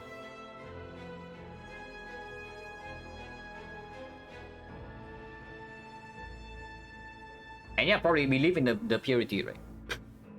I probably just believe in the purity, because it also makes the boss scout let the second fight, whatever it is, probably simpler. It does not make this fight super easier for us, but probably makes the second fight like more tolerable. Oh yeah, purity. And we can get Pantograph or some sustain relic from this Eternal Fighter, so of course I do not want to rest here. We can also get a card that can be upgraded, But we already recall, so we can always like resting here be instead of here never makes sense. Because this can also drop like maybe Regal Pillow, maybe the Dreamcatcher, and then it's much better to just rest here.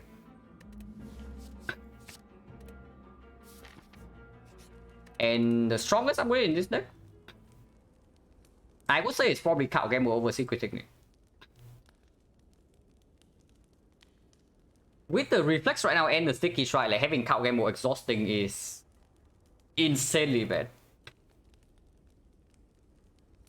It shuts down like half of our deck if the Card Gamble is exhausted.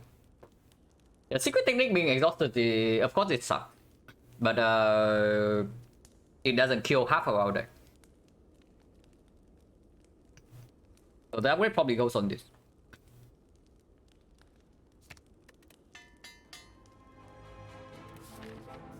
What's deck they need?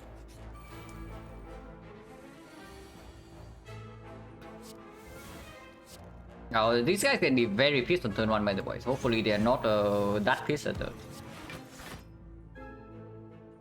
I want to play outmaneuver because 9 cards next turn, but if they all attack, we are facing potentially 10 here, like this like 30... We might be facing 30 damage. And I guess next turn we don't need to actually block when this guy attacks. Most likely only this guy attacks next turn. I just block. Probably overblocking, but better safe than sorry. Yeah, they are not even attacking. But we also have CE.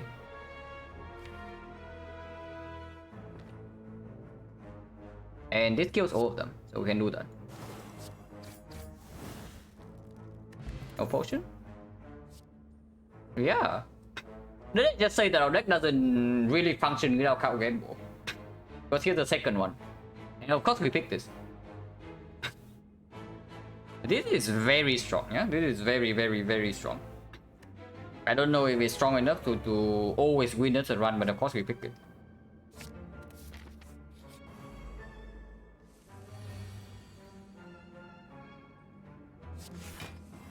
This guy might attack on turn 1, I don't care about the strike cost. And this can go here, I guess.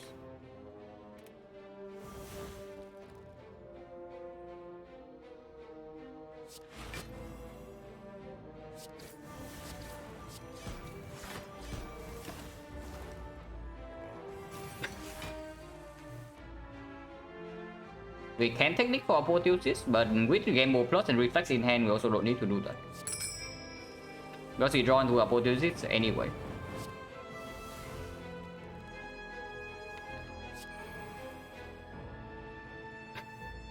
And yeah, we can terror away a lot of cards this turn. No, not terror. Purity away.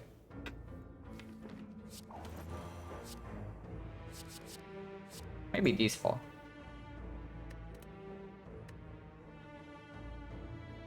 Purity away, the deflect as well. Deflect's probably positive. Okay, never attack.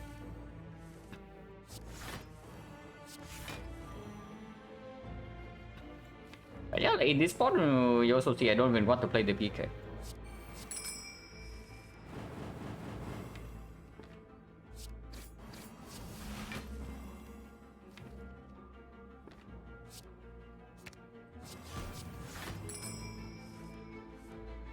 Shuffle out all the garbage and finally we redraw to the thing. But that's fine. We already have our maneuver energy. We can get another stopper of our maneuver energy. Let's actually do that.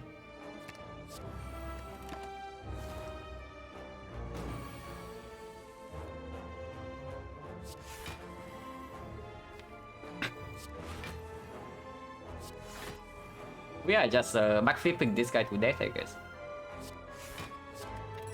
And yeah, I want to do this because I want to force the reshuffle immediately and then also want to double play Sticky Strike.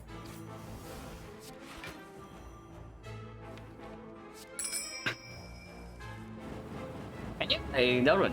That's why I asked you, do you really think the Giant has stands a chance against this deck when we get into deep into Act 3? Like a few adjustments, we never need the double damage, and you also see how PK is just a brick in this fight. I would say that it is good against the time eater, and it was definitely perform against the Retromancer, but against this fight it's not a problem.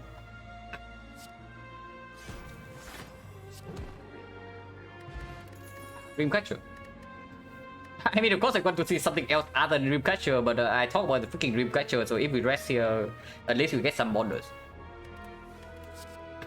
Oh my god, they just keep coming. Is this good? It probably is good. Yeah, it's just good, right? How can we be bad?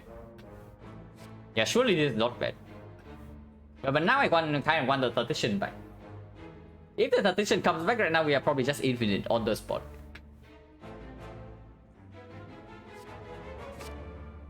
Tank Potion, not better than energy. No, not in this kind of deck.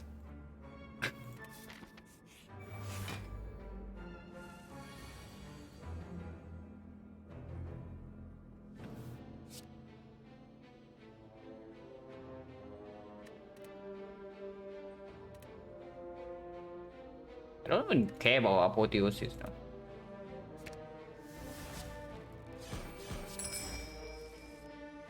Because we draw to apotheosis anyway.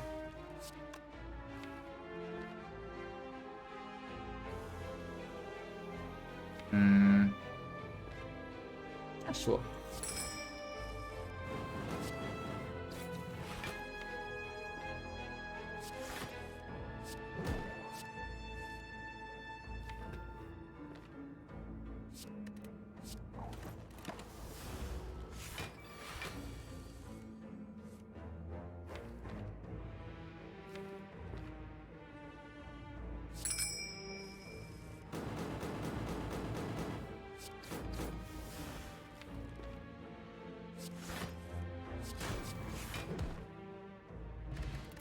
Next one's very good. Ooh. Okay, tough choice. The blur is one of the... Honestly, the blur is one of the most effective way to make sure that we don't need to deal with this dome garbage. But right next to it is also a backflip.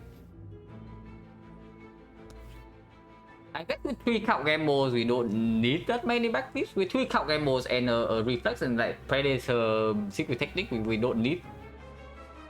Okay, of course we can use another backflip, but it's not that urgently in demand.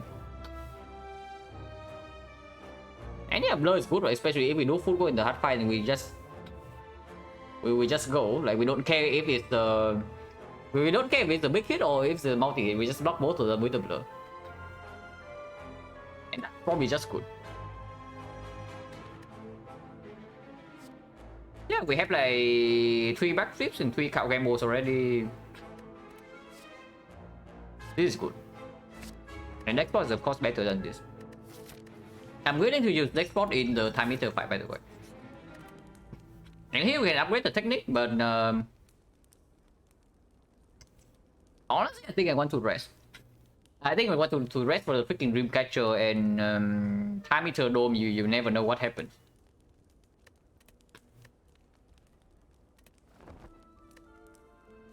Here's a backflip. Tools the trick. Actually a very positive card, but it's way too slow for deck rep. Yeah, Tools is good for deck rep for sure. We have freaking reflex and yeah, we have reflex and the sticky strike. But it is way too slow for this deck to with the way it functions. Yeah. It's another thing to set up. We already have enough thing to get set up, and after we get set up, we are insanely powerful. So we just pick up the card and make us faster, which is of course the backflip. Could have had 5 backflips.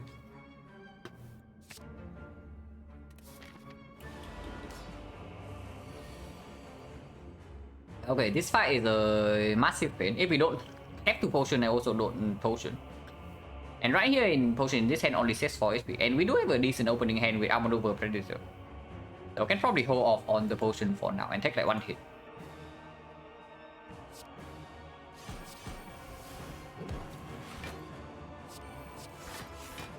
If it's even hitting. It's not hitting.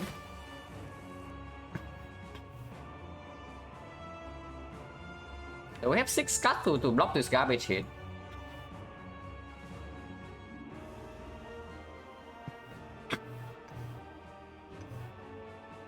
Okay, if the damage calculation doesn't line up, then I'm willing to deck spot this turn. But this turn is either hitting us for... If we play... Of course we play 6 more cards. So when we play 6 more cards, it's going to be at base 34. So 34 weakness vulnerable is plus 4, so it's 38. If it's a big hit, if it's a multi-hit, it's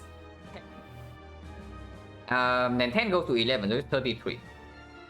So at most we are facing 38, at least we are facing 33. And we have 14, so we need to block for 24 more, while still playing the Sucker Punch. So technique for Apotheosis, 2 cards.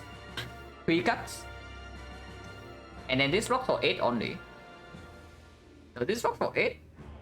This block for 6. And if I block also with this, it also doesn't line up. So maybe I just want to count gamble instead.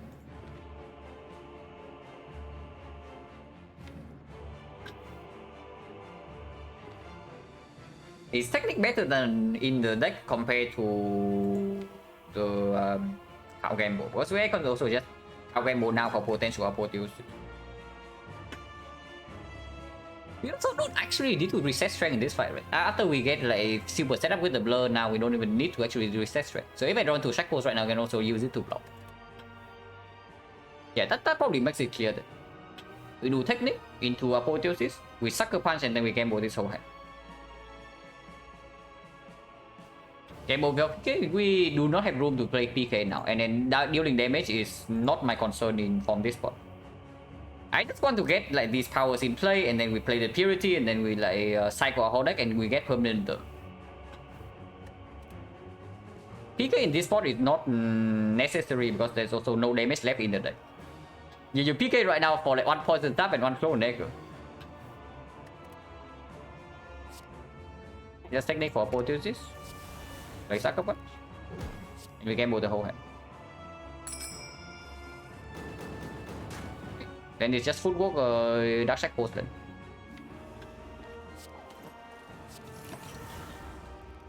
Ouch. But yeah, like Dark Shackles is a ridiculous card, right? Even if it's a big hit, it was still blocking for... I don't even know how much, like... 17, yeah? 16 or 17 for 0 energy. And that is pretty ridiculous. And now we're just back flipping.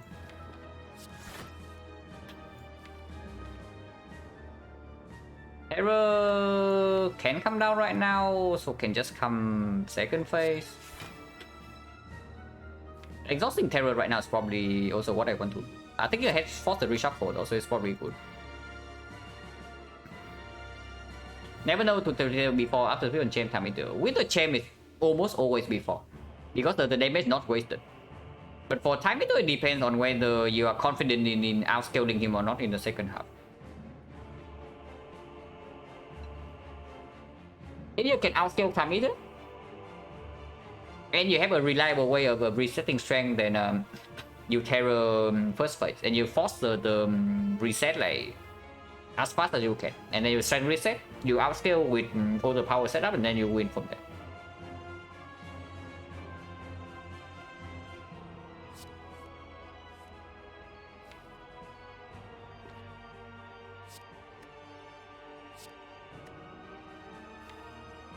Actually better than Game Boy.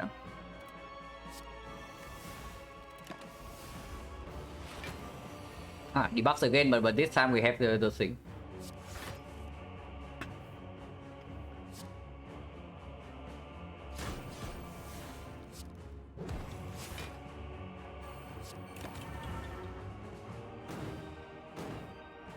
Yeah, Blur already outperforming whatever crap the other thing is.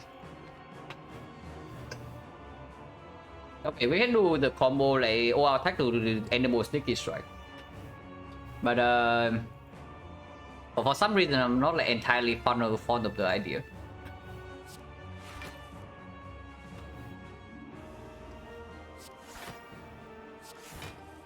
I was hoping to draw into the survivor. I mean, you can give it a try. If it discards Sticky Strike, just play Gamble then. Yeah, if not, you just play Sticky Strike. You get energy and then Gamble. And yeah, speed happens already. But not if he dies next turn.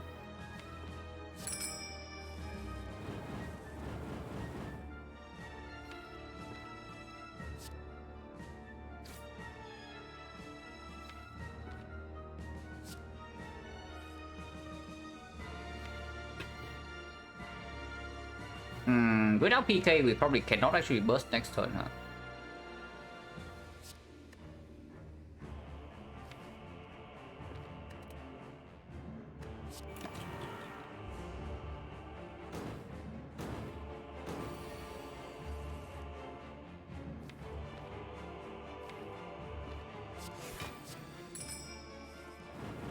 Yeah, it doesn't happen. But that's fine.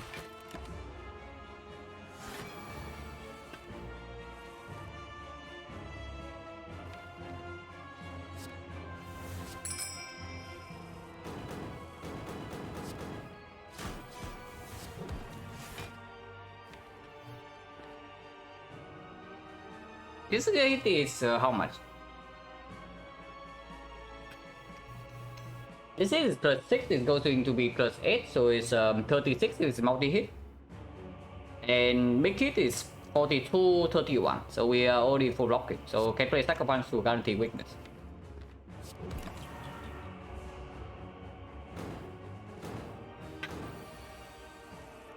We don't even need to play Purity against this guy. That's pretty crazy.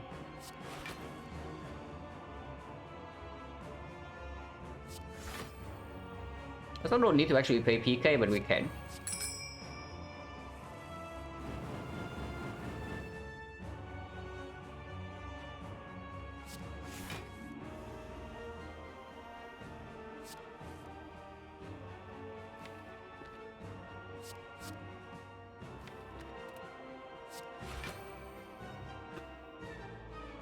Cast next turn should be plenty.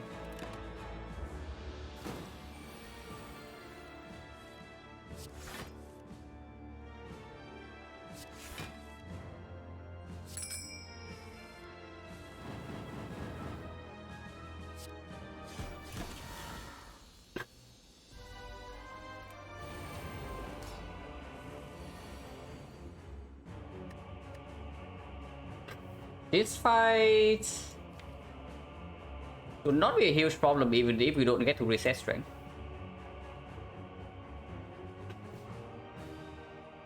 Yeah, immediately open with Predator Outmaneuver, right? And then Blood Defense. That could take damage.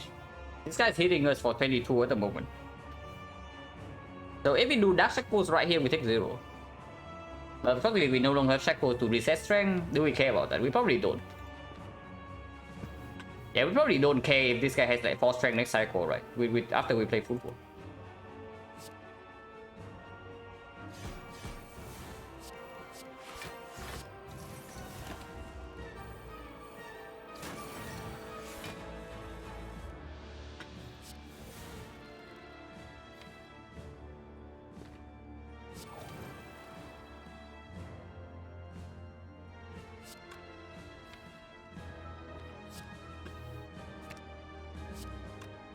You can go here.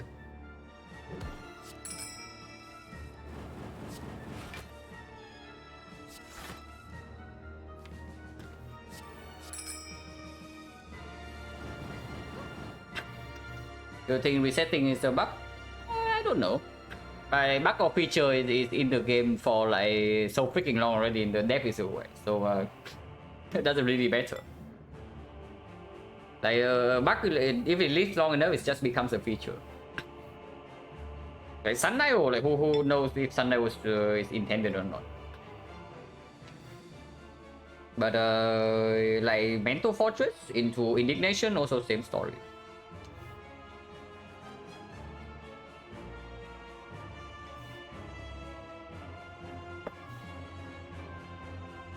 And those things started as bug became a feature. Yeah, probably. And blur would be nice. And shuffle out all of these cards, I guess. Then purity over all the garbage, the holy crap. And yeah, we do purity. I guess we can do this. Of course, we play blur. And I think this is positive when purity like the other four. Purity terror makes no sense. When purity away this to see come back.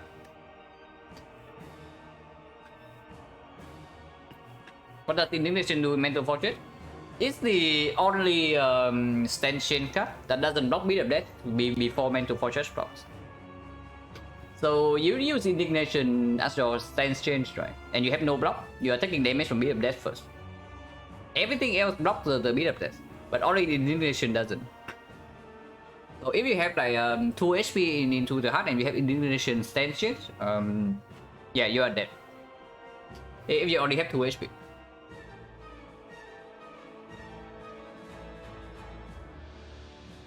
Deflect is, I guess deflect, maybe it's okay. It's not that good, but it's okay.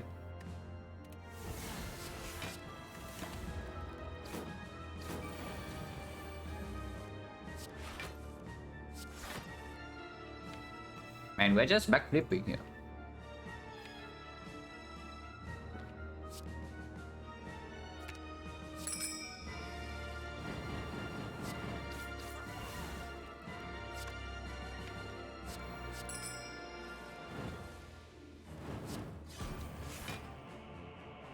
This one's actually pretty hilarious. And then yeah, this is honestly my favorite type of deck to play. Like the Necronomicon Predator Outmaneuver deck. It comes like so freaking rarely, but it's always a blaster to play a deck like this. Now only if we win at this. Hopefully we win.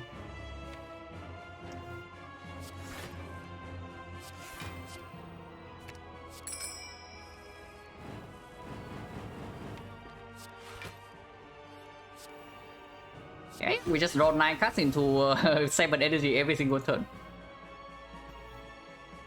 How many runs per honor? It's like this. I had one in the 50 run sample edit off stream, and this is probably the first time I played this deck in on stream. So it's like 2 times in 200 plus runs.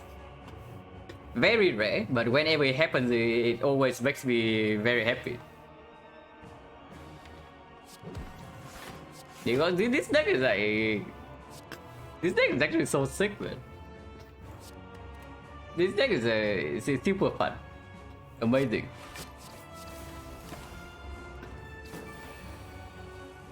Of course, we also have some other things like triple capable to blur into apotheosis, so it's not as simple as the Predator into Outmaneuver. But those are still the 2 core components. And yeah, you can also see like right here the PK doesn't do anything because I don't even want this PK in my deck now. Now that when the deck gets to this point. But against the heart, I think this can deliver because against the heart, even with the blur, even with dexterity potion, we might not be able to do this. And this should actually perform into Spear and Shield. Spear and Shield fight is not so easily controlled that we can always do this. I shuffle get this so I don't draw into it right now.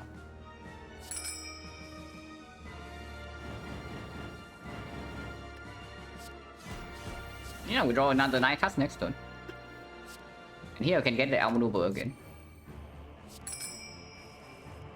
And then we have Blur. This guy is just dying to Tincture, man. I'm just like...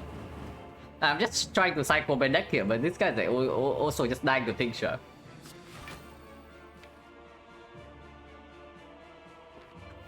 Yeah, might as well just kill him with Tincture, right?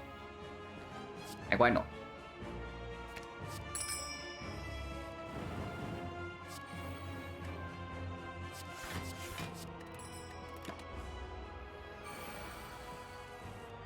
And yeah, once again we draw 9 cards next turn.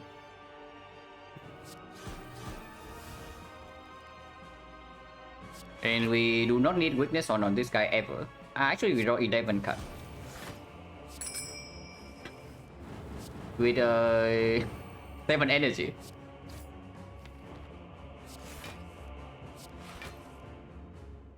Cringe.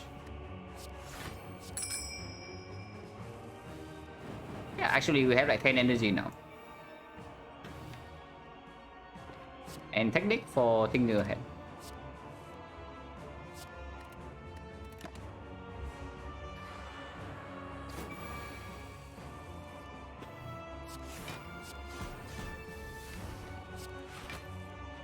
This thing is so nice.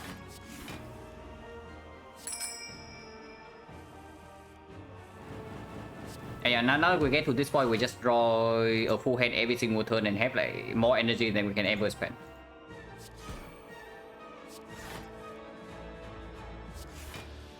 I mean, I say that, but attention would still play here. With attention, I think we're actually infinite. Without attention, it's not quite.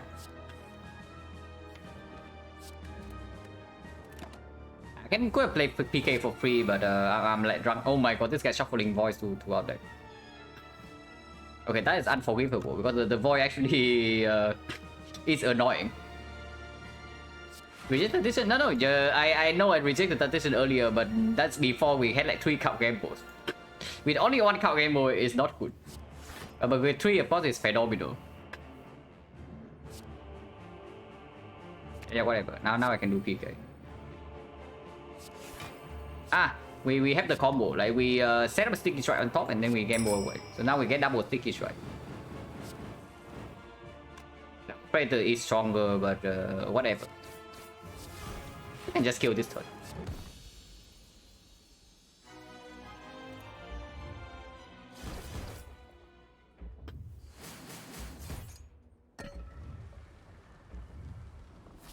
We absolutely do not rest here for 2, even with the Dreamcatcher.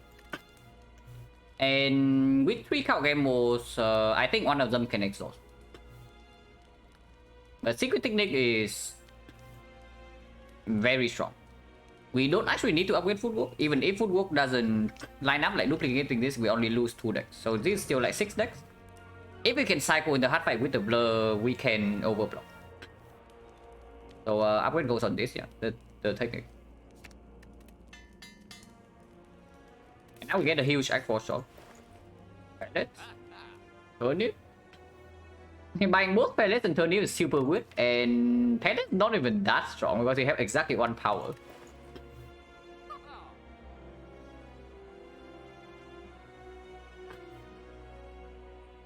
Yeah, we have exactly 1 power, which we want to play turn 1 anyway against the heart. So it's really weird. Okay, card remove is probably clear. I think card remove is absolutely clear here, and the remove goes on OR attack. Maybe we can do the other things first. So what are we buying in this shop? I don't think any of these potions is better than the potions we have. Buying the fumes just to activate pellets is super weird.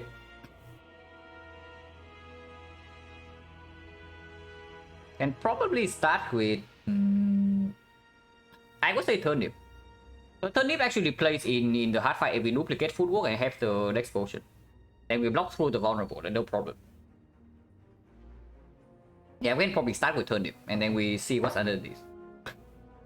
I do not want any of these cards, right? Prepare is okay, but with triple card gamble, not even good. Let's open it, totally unnecessary.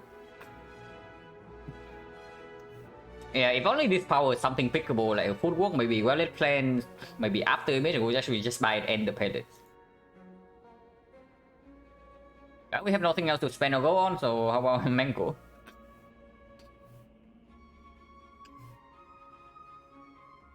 Yeah, we have nothing else to spend or go on, so like how about Mango? I have Mango to show dominance. It's also good to hedge for the first cycle if we completely break for whatever reason. Creeping Cloud just to have 2 front load poison might be something we're interested in. No, not front load poison, front load to weakness. Not really. Pellets can have something good under it. Yeah, but right now it's completely, okay, not completely, it's half of the time it's useless. maybe that's not true. Maybe that is not true because the turn 1, yeah? Turn 1 we have like Predator. Turn 1 is our setup turn against our heart. Yeah, turn 1 is our setup turn against the heart. So unless we exactly top deck the footwork, we will not play footwork turn 1 because we play like Predator and something else, and that's basically our turn. And then on turn 2 we go off. And we draw 9 cards on turn 2, and then that's when the Palace can come in play. So that's not too bad. It does cost us the mango though, because I think I would like to card remove over the mango. But yeah, underneath this can also be a cheaper relic that we can buy. Wow. I don't buy this. So here either we buy prepare or we have to buy letter opener, card remove, and leave the shop. Letter opener is totally irrelevant. The damage will actually a good. It's very rare cases it matters into Spear and Shield. No love for Enlightenment, Sticky Infinite. I mean, I guess it does give, but I still want to double play the. I still want to double play the Predator most of the time. We don't actually have well plans on anything, so like double playing Predator is fairly important. That's the first card. And then this is another brick. So this card is like one card in the deck that gives 1 energy per deck cycle.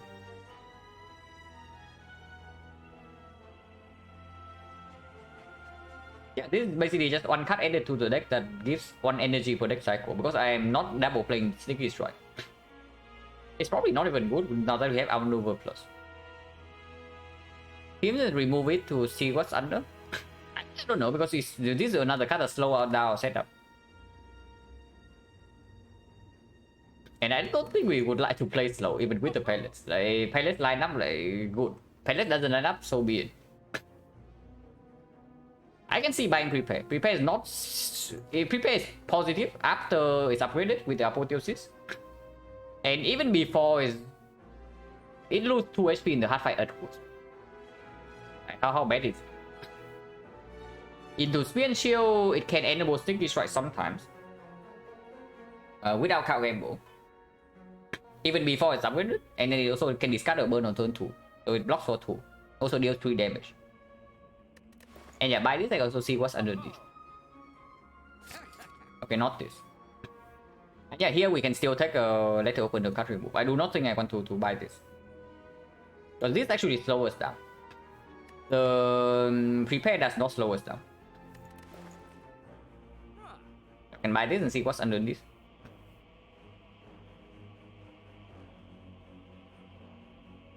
We can brick in the hard fight, by the way. We are very powerful, but we can absolutely brick on in the first cycle of the hard fight. Even with the crit. Hopefully it doesn't happen, but it can happen.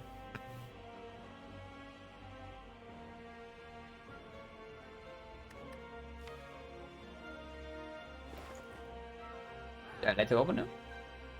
And I would take Power Potion. I would take Power Potion over this. Consider flex over deck? Absolutely not, because damage is the least of our concerns in the hard fight. And into Spear and Shield probably the same. This flex potion doesn't even do much for us. Our deck actually doesn't attack very often. We just attack for a very big amount sometimes.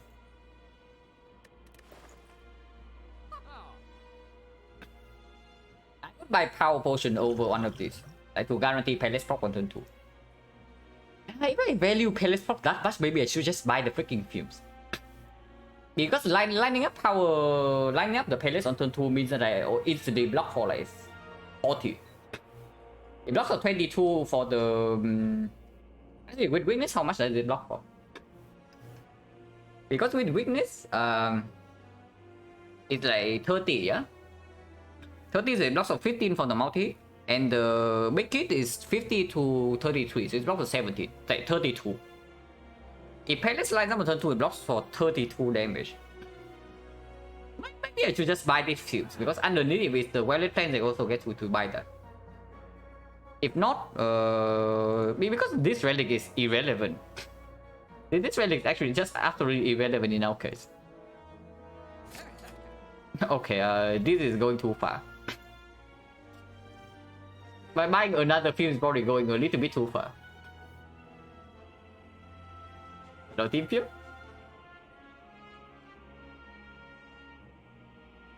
And yeah, having 2 powers in our deck and we draw 9 cards on turn 2, the chance is already decent.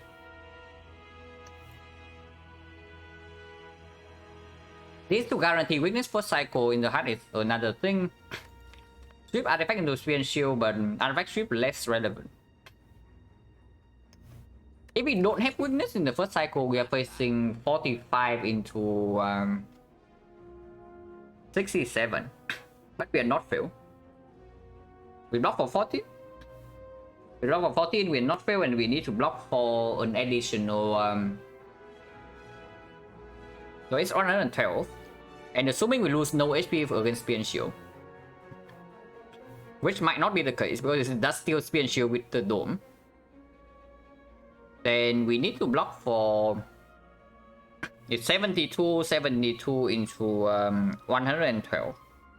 So we need to block for 41 if we don't line up with any weakness. Okay, I'm slightly worried. I'm slightly worried. Maybe I should have actually taken the blind. Yeah, maybe we should have actually taken the blind instead of this garbage.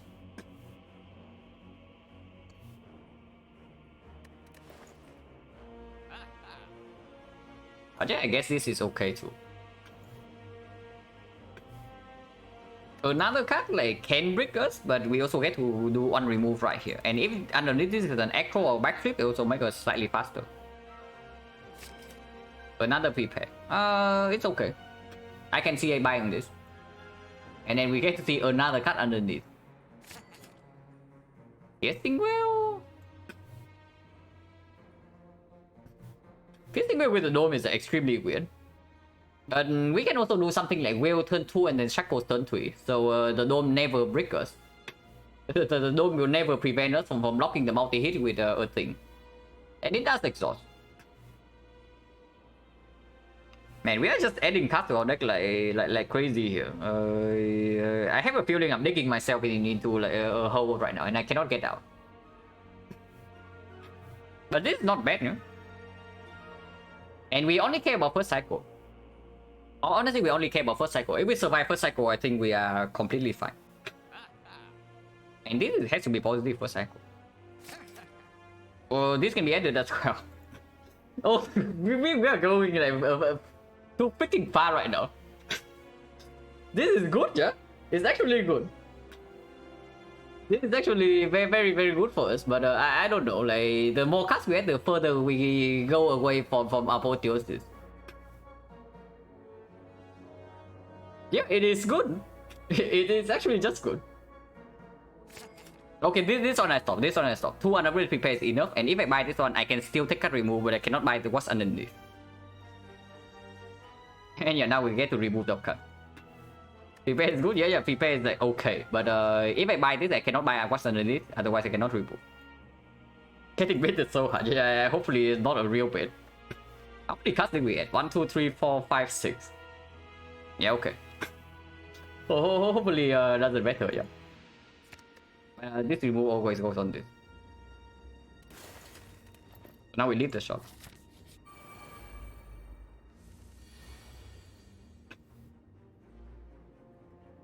Yeah, we do get Armanova Predator combo turn 1. Unfortunately, we cannot strip artifact into Piercing Gold Dark Shackles here if I play the backflip. If I don't do that, however, we are taking fairly heavy damage here. Let's do a line where I just Predator, I Terror here, yeah? I Terror here, play the Piercing to strip artifact. Actually, no, this costs 0. So I can play O3 here. So I can always start with backflip, okay. Yeah, I can always start with backflip then. Okay, we draw to neutralize. So can actually freely do Dark Shackles here. I don't care about Terror here, yeah? I absolutely do not care about Terror. So we neutralize, we Terror to strip, we play Dark Shackles to full block this. And then we out Predator this guy to turn around. into playing our maneuver. Because then if these guys are attacking, we also don't take damage. Of course, the downside of that, next turn we might not be able to turn around, but we have conflict block and we draw 7 cards. With 3 card game modes in the deck, with secret technique, we double prepare. Reflect is not in the deck though, but that's still fine. Otherwise, you can keep facing here as is. Remember, didn't bother where remove it Act 4. Yeah. Removing our attack in Act 4 is a very usual thing for me. That's just like unplayable in Act 4 nearly.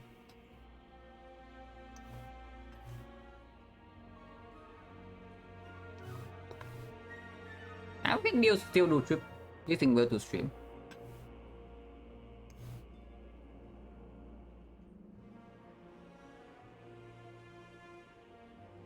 There's no way we can check for this guy this turn. So if we keep turning this way, potentially we are facing 12 damage here.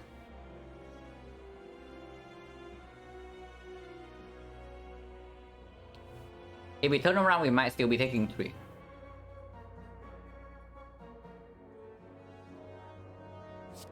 Display.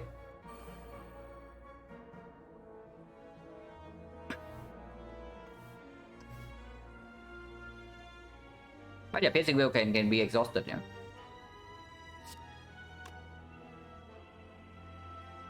And I guess we can deploy terror here for free. If we don't care about redrawing into these things.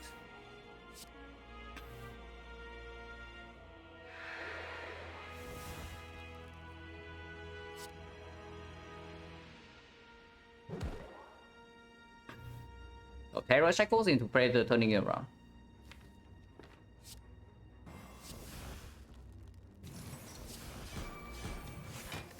At most we take 5 damage this turn.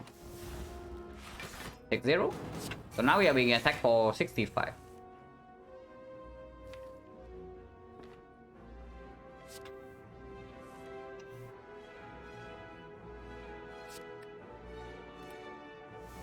We can turn around with it.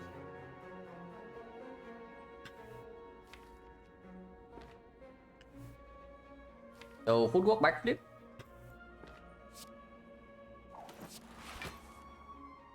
Okay, XecnaR boy is here. Prepared. Backflip again. I'm gonna play weakness to both. But if I play Cloud right now, I cannot play Gamble to fish for Sticky Strike plus. Or for Sticky Strike. If I do something like Cloud into Cloak, and we turn around here, we are facing... it's 21, so it's 15. 15, 43. 43, we block for 36. So we take 9 damage because of the 2 burns here. But our setup is still not complete. I think I just want to gamble everything in this spot.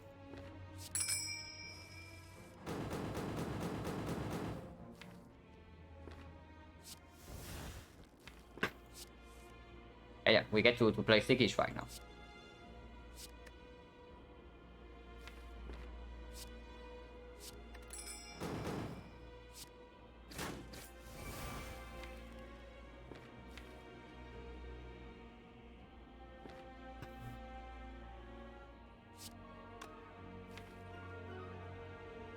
We need to gamble this hand, by the way. If we do not gamble this hand, next hand we can never force a reshuffle, and then like blocking this is not a thing.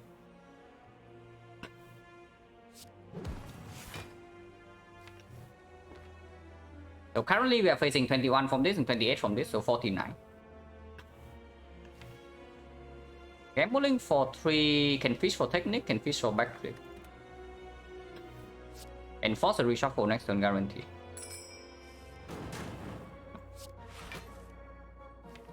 So next time we have secret technique, and then we get online. Yeah, we are facing we are full blocking this hit.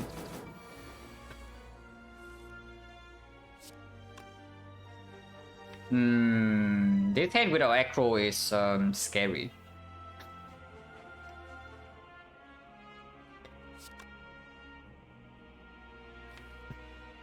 Yeah, this hand without acro is extremely scary. Because we can completely brick right now.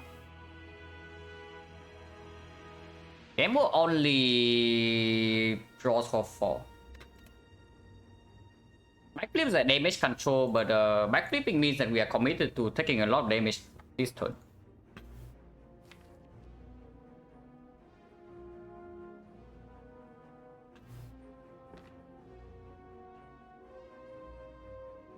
Oh, I am slightly worried. Because if we gamble for 4 right now and we brick, we die on the spot. We actually instantly dead. If this guy also attacks.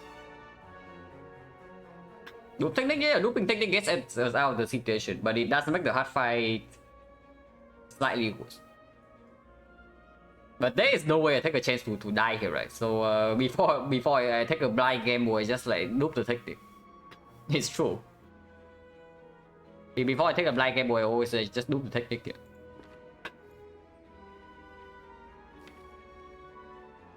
Yeah, let's do that.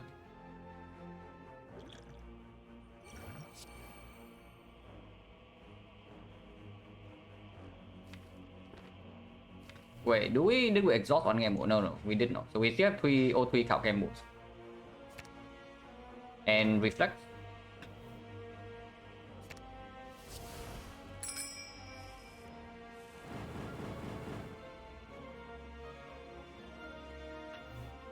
Okay, so if we had game mode for 4, we would have 51 117. We would have killed. If we have game mode 4, we will actually kill them right now. But yeah, of course, like safety. So now we don't have loop pot for the hard fight, but winning this fight with Dome taking 0 damage is acceptable outcome. Could be worse.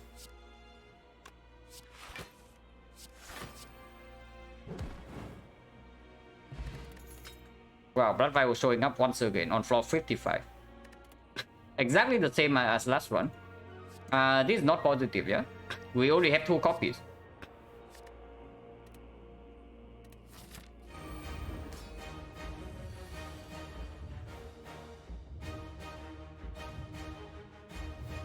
Let's go and go reflex wouldn't go on. No, even with the reflex it's still lethal because the top 3 card was the top 3 cards was Sticky Strike and the Neutralize.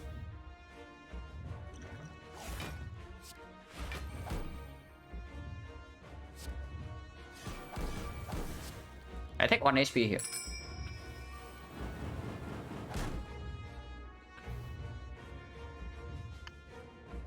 Okay, we can think ahead the footwork to guarantee a palace proc next turn.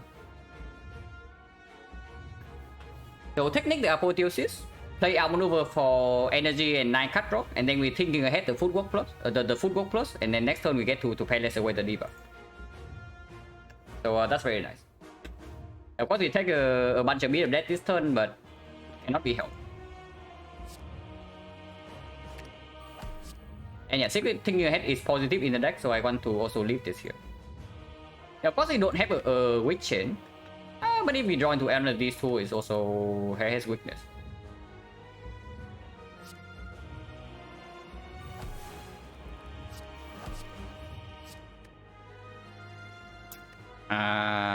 Okay, I guess we have to play this then. It doesn't cost HP because of the fact.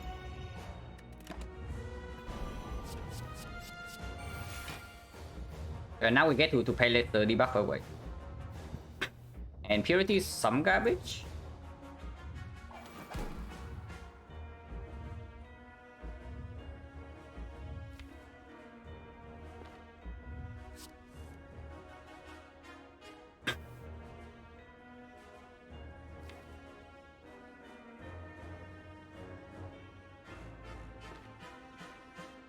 Actually, we can leave purity here.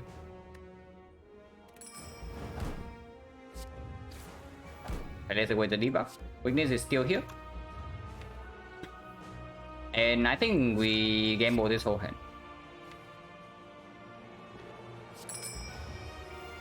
But reaching Sucker Punch for next turn is also the thing I'm interested in.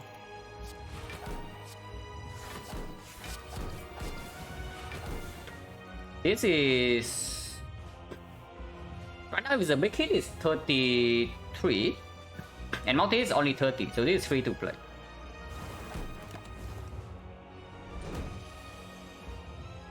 Yeah, this is the multi hit, so Dash Echo is full block.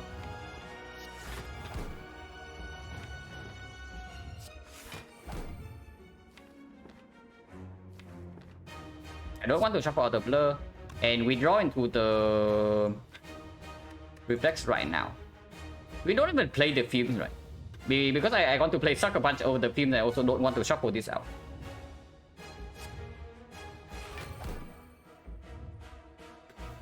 So Terror, Sucker Punch, Dark Shackles full block, and then we prepare and then discard reflex with something Exhausted Void when they have 0 energy.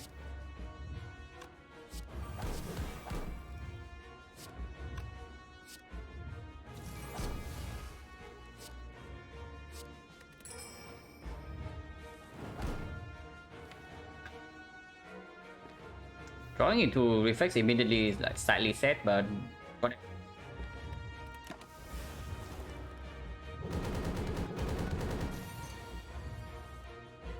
Okay, we have a weakness guarantee next cycle. And Art of War, I guess. I guess we actually take Art of War here. Or overplaying Neutralize. Because third cycle we can always the third cycle we can always strip artifact in time.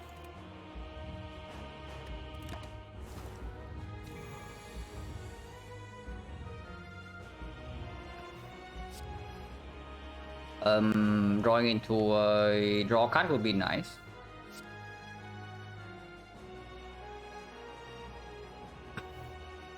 It shoots 2 layers, but this also exhausts. But if next turn is the multi-hit, if this turn is the big hit, if this turn is the big hit, next turn I also want to be able to play Piercing Will. So I want to shoot 2 layers here. It means discarding the slime. I have to play this, then into this. We take so much damage if I do that. We will actually take so much damage if I do that.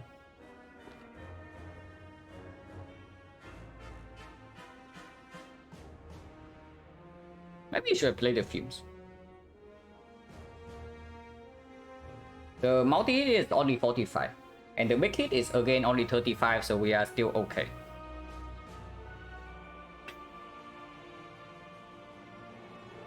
This is 9 blocks. This is 9 blocks. I guess we pay 9 HP for the CE strip. Yeah, discard this, go to 49. We play these 3, we go to 43. 43 is 56. So if we face the multi-hit, we go to 11. But weakness still persists. If we say face the big hit, next turn we have Piercing go to full block.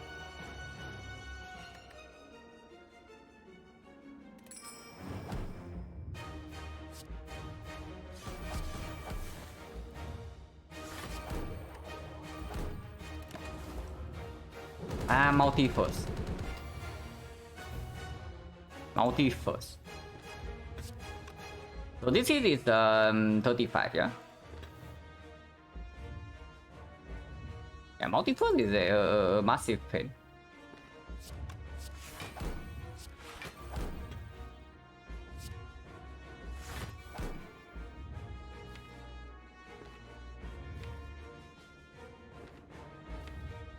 And thinking ahead, the Sticky Strike.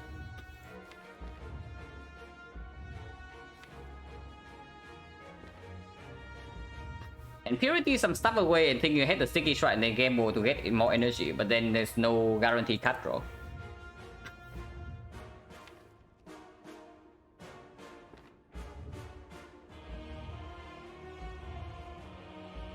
So maybe it's actually just time to keep drawing and then Purity the garbage away.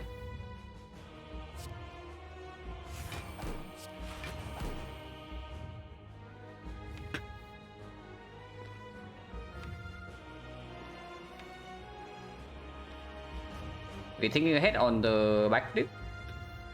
And And yeah, PK can go. PK is absolutely a brick in this fight right now. And we exhaust the wound, the PK. Nicky Strike probably also will brick.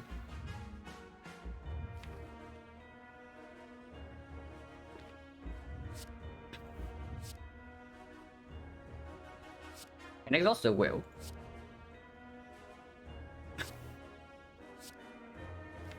And we can exhaust this fight.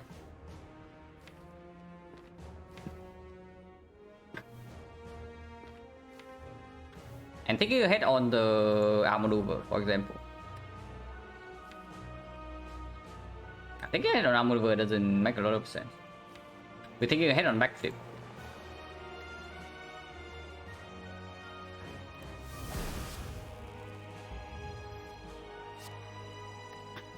I should take you ahead first and then I can exhaust the bird. So bad play, yeah, bad play.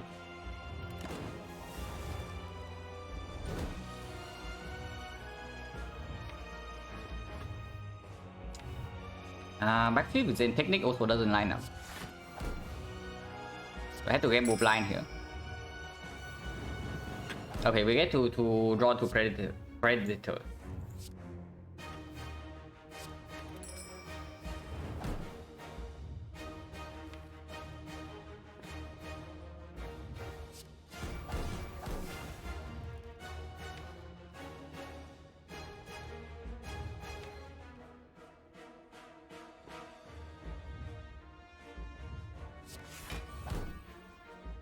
Okay, we get to outmaneuver into I think I want to exhaust the Phibs over playing neutralize. Because next time we draw 9 cards and we have 7 energy and we have card Rainbow still in the deck, and then we can do Sucker Punch. Actually, you can even think ahead on the backflip.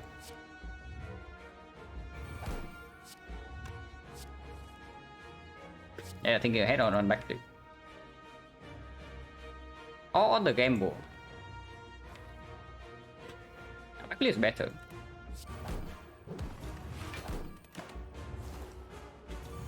So this hit is either 4 times 15, so 60.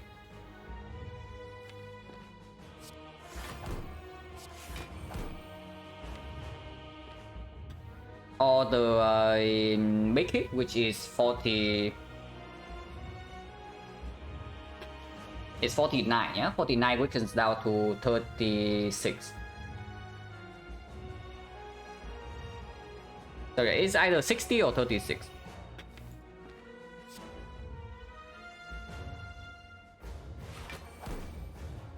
Okay, blow it here and I can shuffle out the terrible garbage.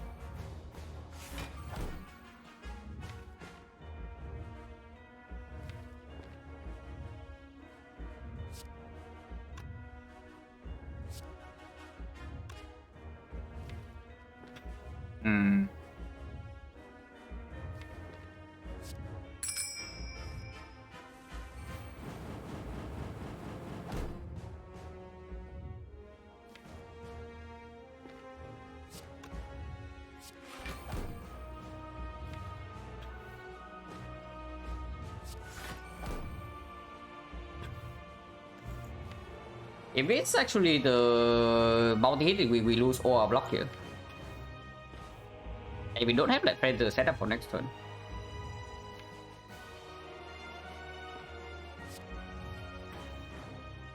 Liquid Technique for the...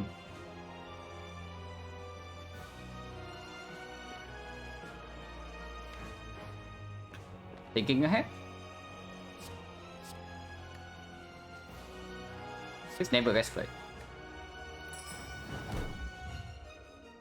But yeah, of course, duplication motion would be like super sick right now, but we don't have it.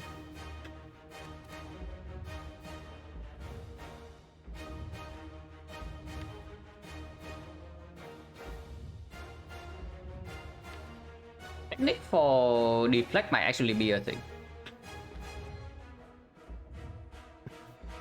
The technique for deflect might actually be a thing, and I want to play Sucker Punch here to guarantee weakness next turn.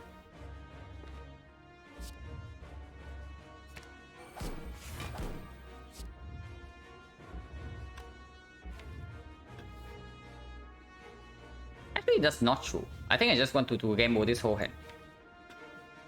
I want to gamble this whole hand. If I reach the neutralize, it's already weakness next turn. If not, then we draw to neutralize next turn.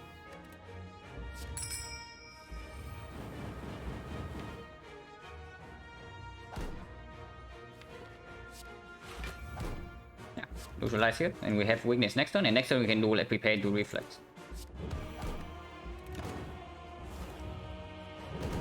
Make it first.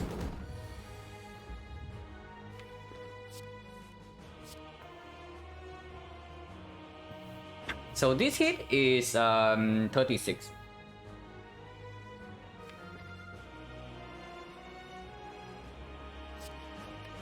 And I cannot play Predator this turn.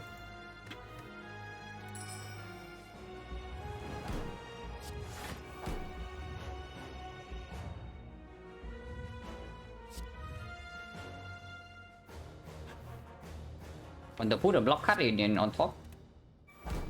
Play blur, play this.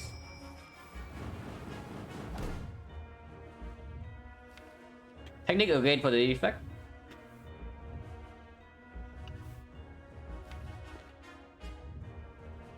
And we get to block this hit, yeah?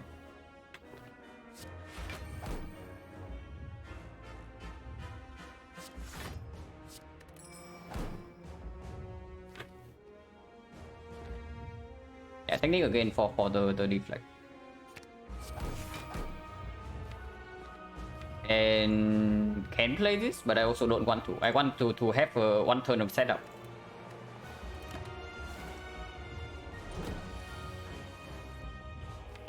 And this time we get to freely play our blurs.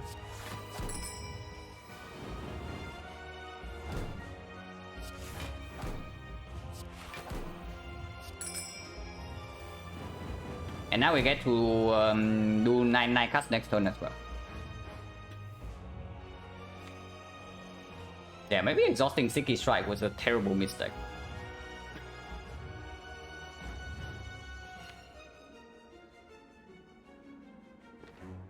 Maybe I don't even want to play Predator, but Predator is so much damage as well, yeah?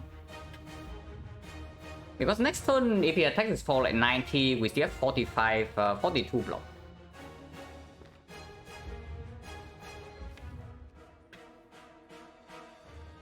And I can actually technique for thinking ahead. And then set it up on top. And then set up the next turn. Actually do this first.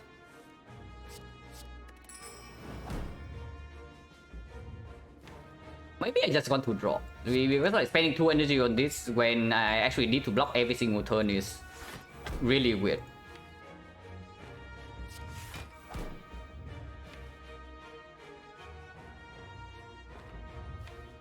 Thinking ahead. And we can leave the neutralize for survivor for next turn.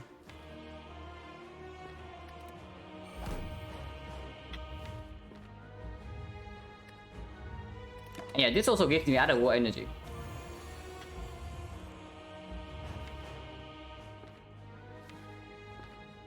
So this is 90. After Wicked, so we need to play this here. And then gamble for 3.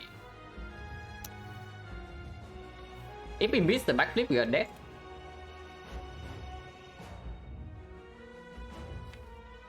Yeah, if it's the multi-hit. But blocking here also doesn't live.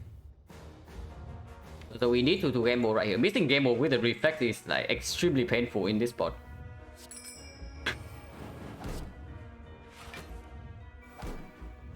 So if it is the multi-hit, we are dead. So 50-50. We live. This is 90 damage. So either we kill now or we need to full block this hit somehow.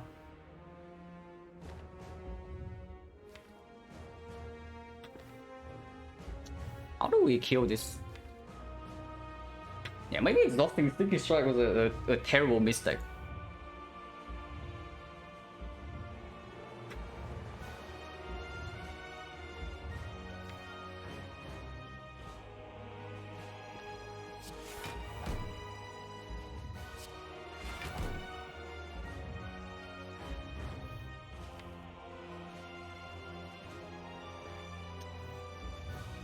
Yeah.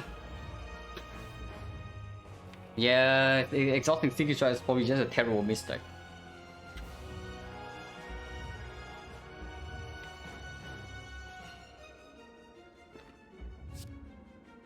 Need to technique for backflip here.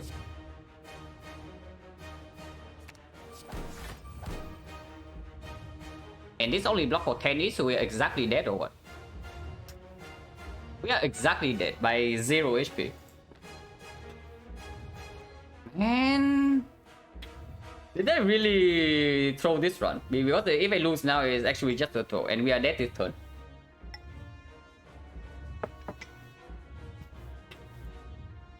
I'm pretty sure that there are misplays all over the place here.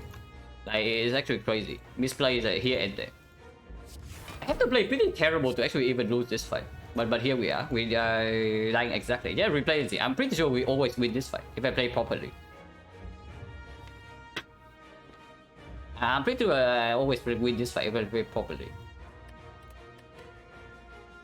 Like even the first mistake is when I think play thinking ahead after the purity. That immediately loses the fight. I think the cards, no, the cards were good. The cards were okay. This guy is a brick, but it guarantees the palace on turn 2. And palace on turn 2 absolutely needed. And the prepares are not even negative right now. Okay, this is basically just a throw. And then it's quite sad. But we are dead here.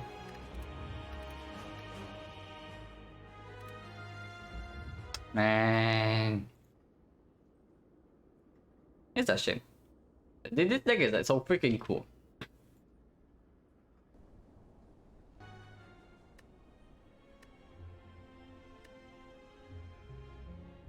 Why that's sticky? Because I was thinking that we could line up outmaneuver Predator more often, but apparently we cannot. With only 5 dexterity, that's actually impossible. So I misread the fight and then I also played class in the wrong order.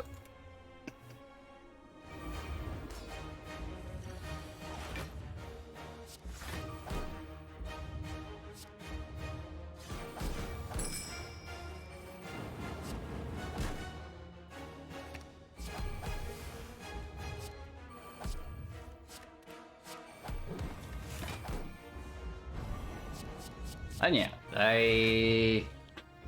man, honestly, I haven't misplayed the hard fight like for such a long time, and then it happens here. It's like so sad.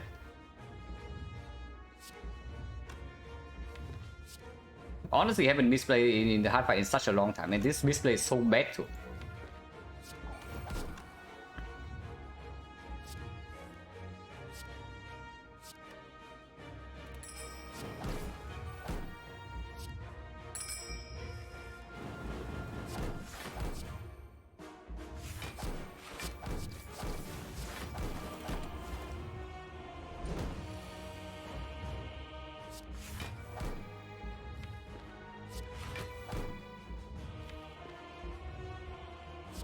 Yeah, like even this turn, I probably should just exhaust all the card over doing some fancy stuff.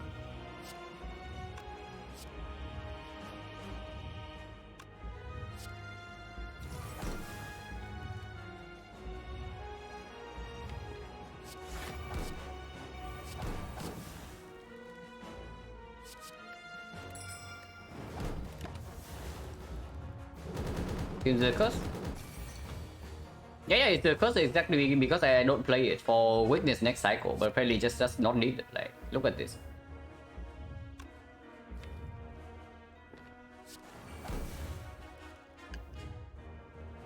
Outmaneuver energy though.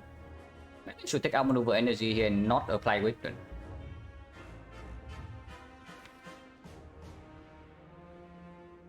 But and yeah, like duplication potion against Shield, of course. Like if we have loot pot here, we always win. If I play properly in this fight, we always win as well. But I did not, so unfortunate.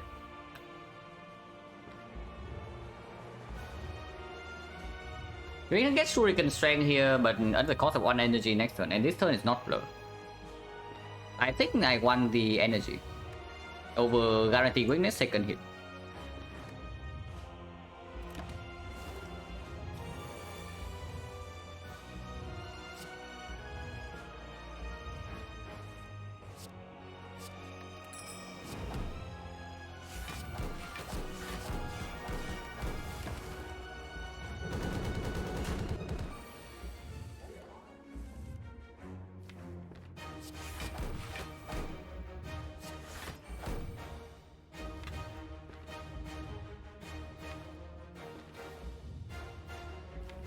Deal with like we think ahead.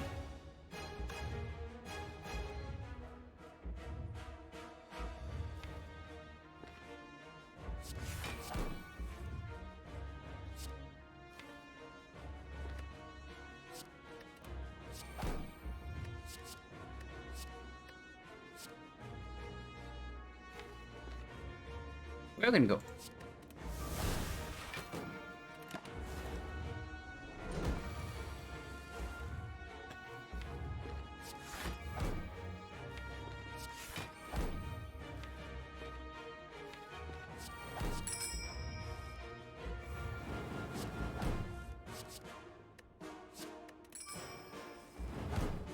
Yeah, now we probably just win.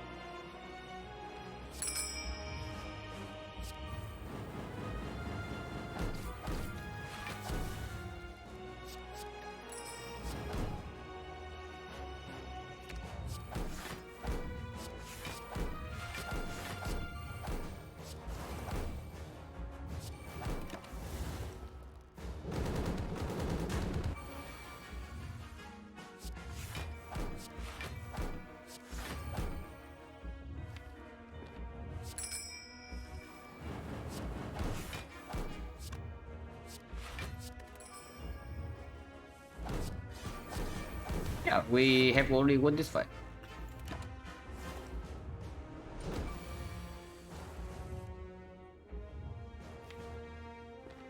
That was pretty bad.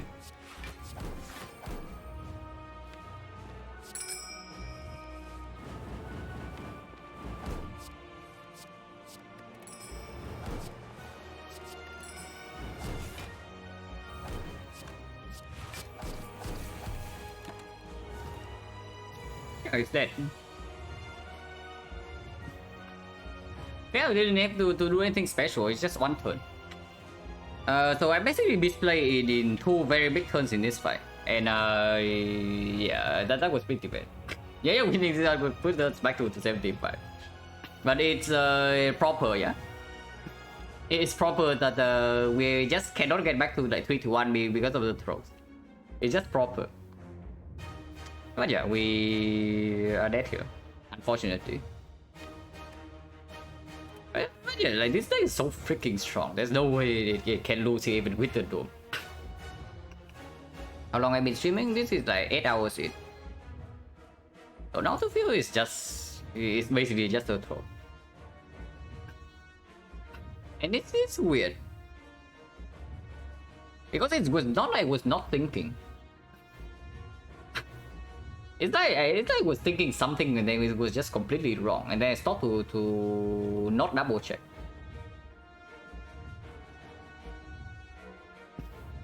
On the other hand, no, the set of 100, set 100 happens no matter what. It doesn't matter if I win or lose here. As long as I still have something to learn, I will still play more silent. Like in this fight, I know that I did not actually let my guard down. Because in the moment we step into the second cycle, I realized how bad the fight was going. But then the misplay still happened. Pretty sad. Such a living room for improvement, yeah. I guarantee you, I do not throw this rather intentionally.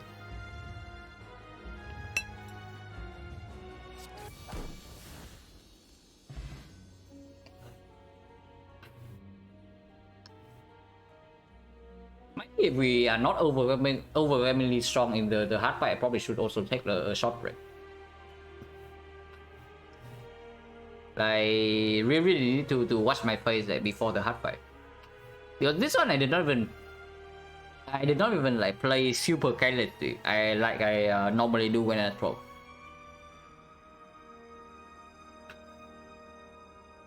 This one is just like, I was thinking, but then the obvious thing just keeps slipping my mind, you know. It's weird.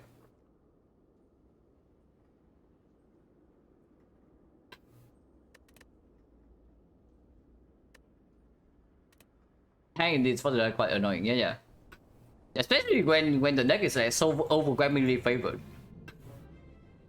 Even without duplication potion, we are still heavily favored in this fight. The moment I set up the palace properly. So the initial line was very good. So turn 1 was very good, and then turn 3 I like just dropped the ball. Turn 2 was obvious. Turn 1 was perfect, turn 2 was obvious, and then turn 3 I just try to make a cool play, like shuffling things out, instead of just exhausting garbage. And that costed the fight. And even then, yeah, if I played the thing ahead before the purity and exhaust the burn instead of sticky strike, we would still win. But I don't even know what I was thinking. I guess I had a brain fart at the most important moment in the run, so I'm pretty sad. Like the last time I threw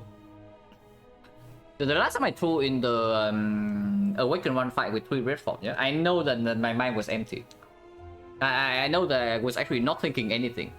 But this time I was actually thinking, you know, but I guess I did not think enough.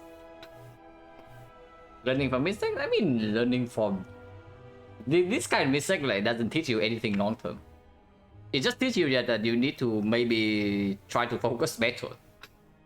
That's about it. Because the best way to improve in Inspire is just to trying to learn from macro gameplay mistake, and this is definitely not a macro gameplay mistake.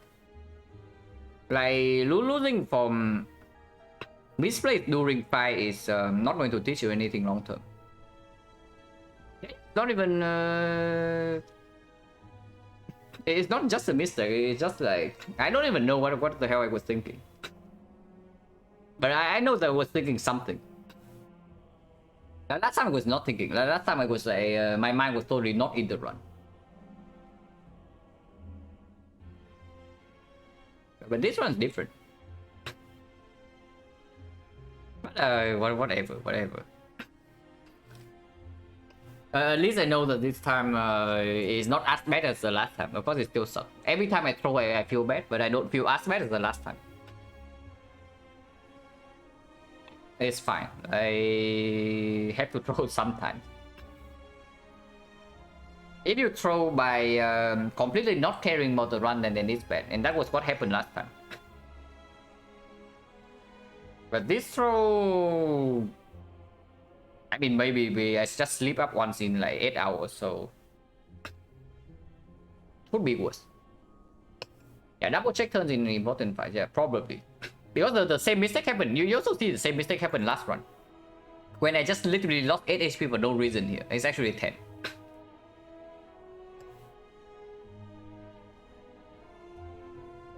But of course last one we were like insanely powerful, so we did not get punished. And this one, yeah, honestly this one the misplay only matter because we died by exactly 1 HP. So this is a maximum punish. Because if we live on the multi-hit turn, we are just winning over 2 turns. But we die by exactly 1 HP as well. So somewhere earlier in the fight, even after the 2 insanely bad misplays, the fight was probably still very winnable. But any 1 HP loss, like somewhere random, is actually ending up in a loss, in the loss. So that just shows like how overwhelmingly favored we are in this fight. That even after the 2 insanely bad misplays, we are still we were still like probably winning. Maybe we went too far in trying to make the blood vial look important, guys. I was just trying to win the fight on like less than 2 HP. But I did not work out. Yeah, for one is not done. But this is a maximum punish. It doesn't get harder. The punish doesn't get like harder than this.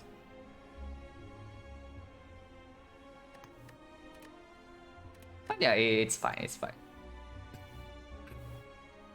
Okay, maybe I'm going to play a clicky run before ending stream because if I end stream right now, I'm just going to feel sad, you know, for like a few hours. So and I don't really want to do that. But let's not play clicky run. Oh yeah, I started playing like some Watcher runs off stream recently, and then I remember why I do not play Watcher. Yeah, Infinite. Okay, this run was actually a real run, but then yeah, I got into Kursky, I got to play a real run, and then suddenly Act 4 shop rushed down. Okay, no longer a real run. So yeah, probably no Watcher on stream anytime soon.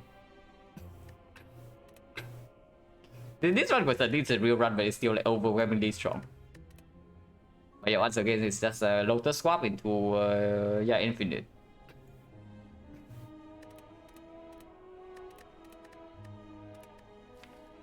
But yeah, clicky run probably 2x rushdown. Yeah, 2x rushdown honestly my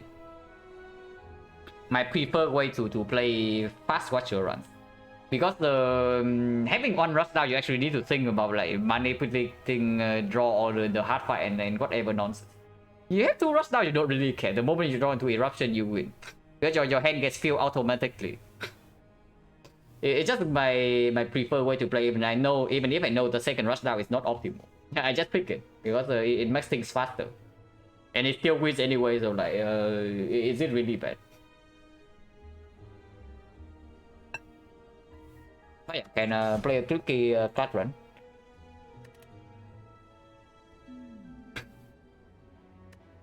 That's for 250.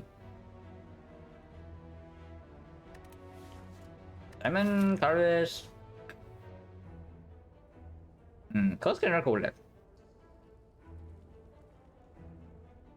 Let's get into going left. Yeah, let's get into going left. Yeah. Wow, sweep strike, guys. So perfect strike incoming.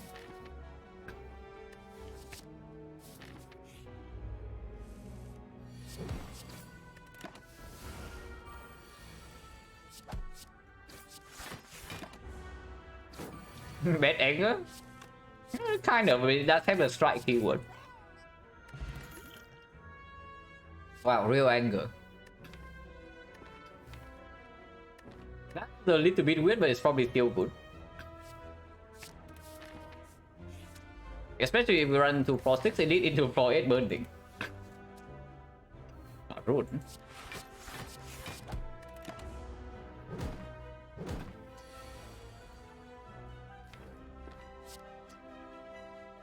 Next turn we are fighting some garbage damage. 27. Okay, this is when the garbage damage comes in.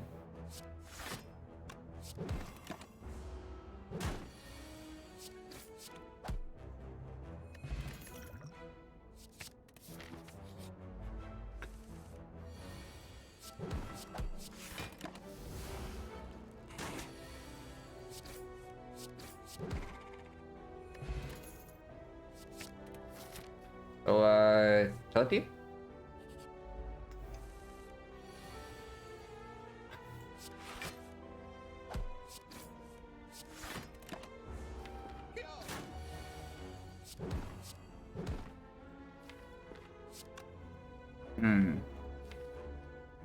Who attacks next turn will kill.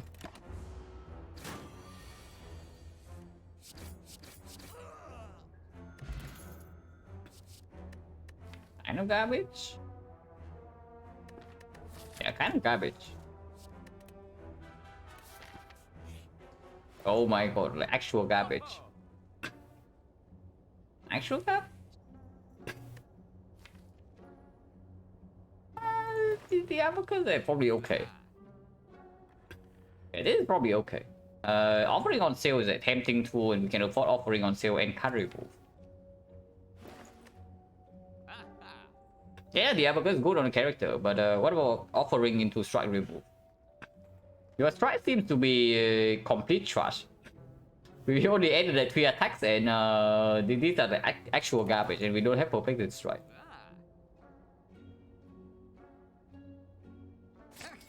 Take strike remove.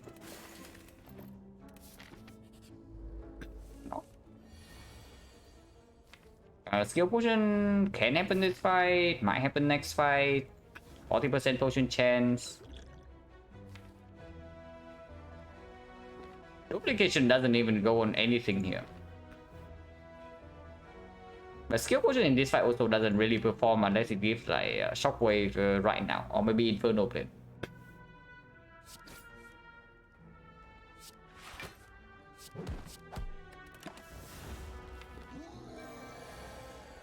Hey, you can duplicate on the bash.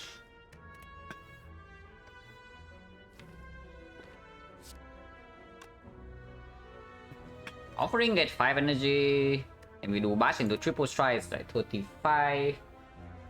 35 goes to 28.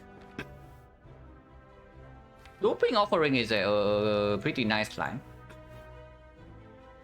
We take like 9 more damage, but it probably guarantees the kill next turn. If not, we have to take 1 hit and it's absolute garbage. Yeah, just duplicate offering.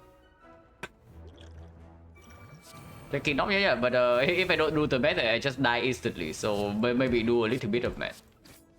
If we can kill this turn as well, then it's even better. Mao was good. Trash. Yeah, not that clicky. Sentries. Lagavulin is probably okay. Sentry is not okay.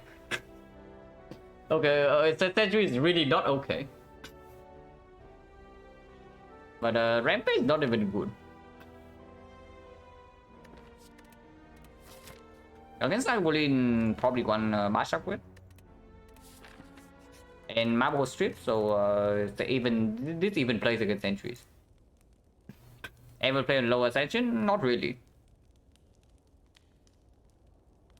Like, I tried to climb my way back to in the mobile version, you know, but I play until like Ascension. I play until like Ascension 10, and I just got bored, and so I just edited my files back to A20, and then I just play from A20. Because like playing on low ascension, you just do like whatever you still. If you're a good Ascension 20 player, yeah, if you can do like whatever you want, and then you probably still win because the marginal error is so freaking big in the lower ascensions. Only when you get to like somewhere around 17, the obvious mistake you get to be punished. But before that, usually anything can go.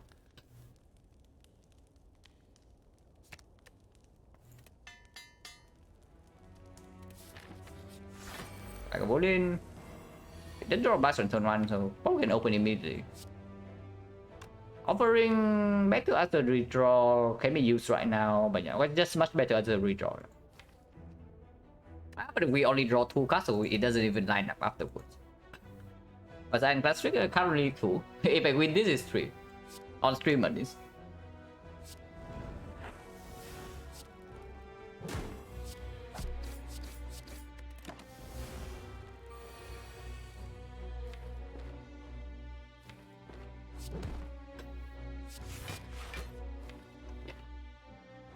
Regen like probably just stack 5 more here. Can potion to get this potion shuffle in back. Okay, with spot weakness maybe we don't take this fight.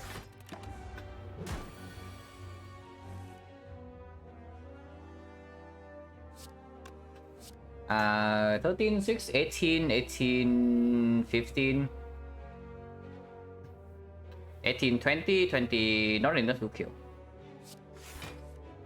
Oh my god.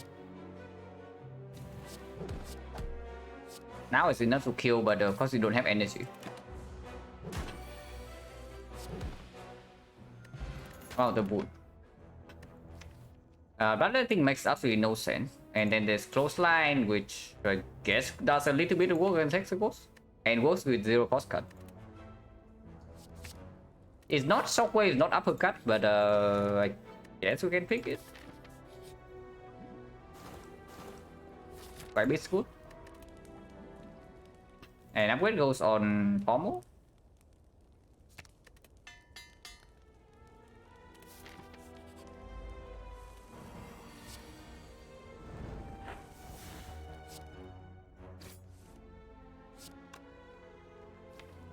Its damage number is like super weird.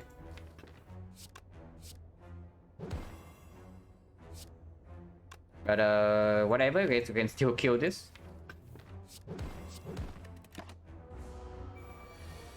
If all vulnerable on the cultist should be plenty of damage.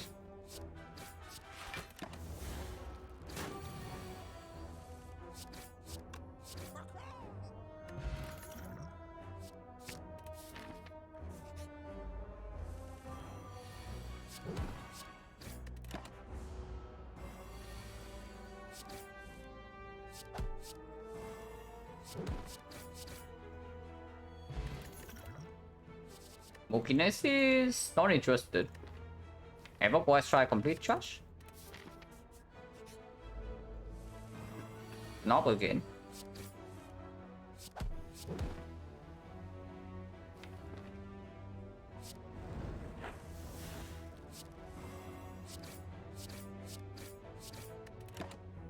I mean, no, we might be decently strong.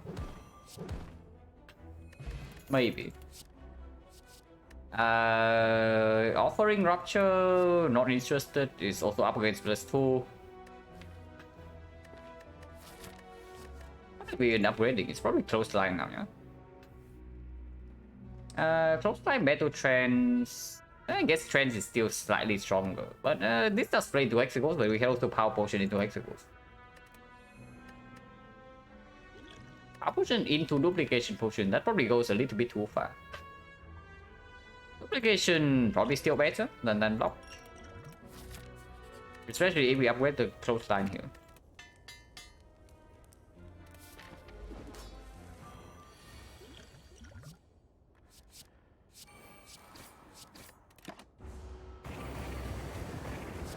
And yeah, with Demon Form, of course, we don't need to play Bash over Clothesline.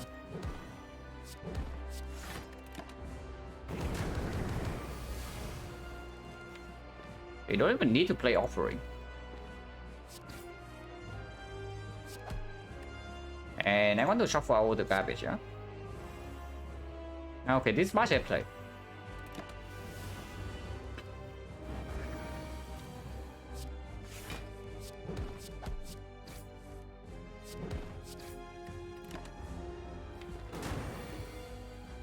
Yeah, we kind of have some damage.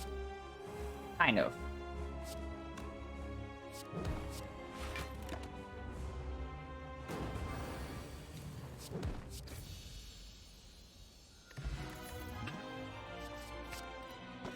I mean, I don't even know if it's good or not, but it saves corruption to actually good.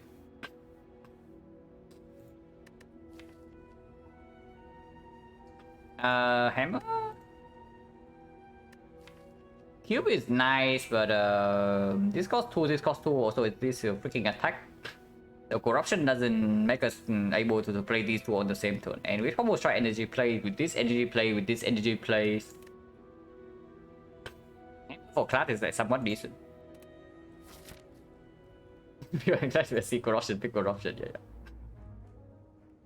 Corruption is like kind of like red form, but honestly I don't even know whether red form is stronger than corruption or not.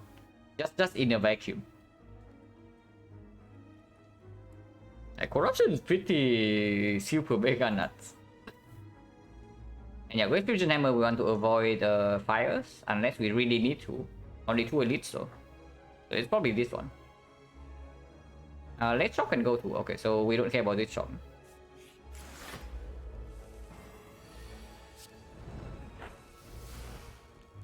Some block would be nice.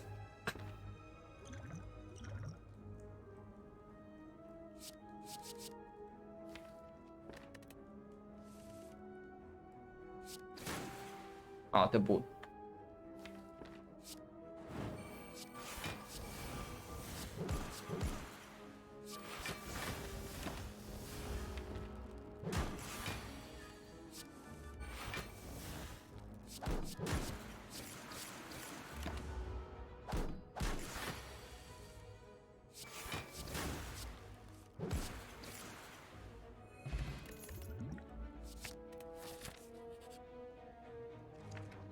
Maybe we go to a fire.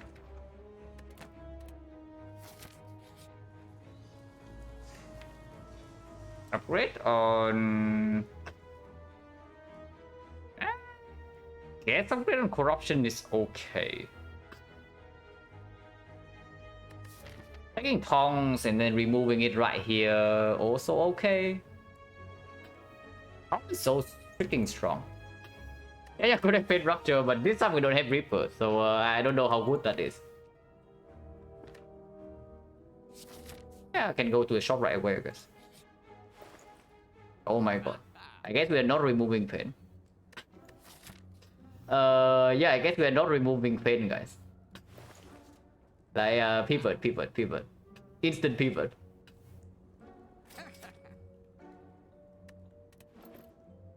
I guess we can remove pain here. If we have to, we rest here. Let's combust rupture as well.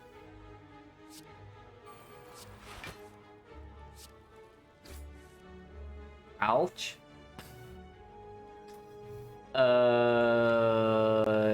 That is a slight problem. Okay, this is a very minor problem we are facing here. But yeah, double defend into a sweep strike, I guess.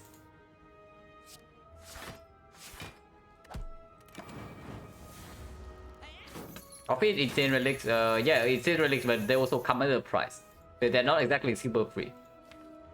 Oh my god, we're taking another 11.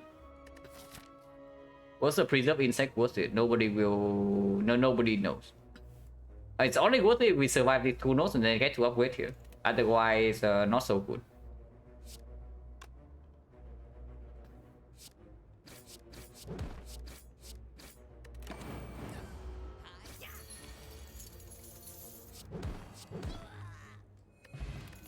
Oh my god, okay, we survive on node, guys.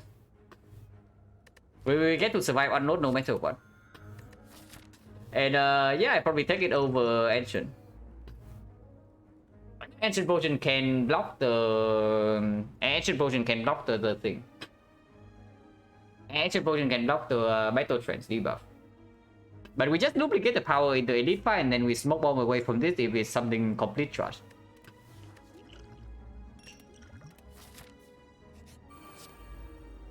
Okay, maybe don't duplicate this thing. Maybe duplicating this is a slightly bad idea.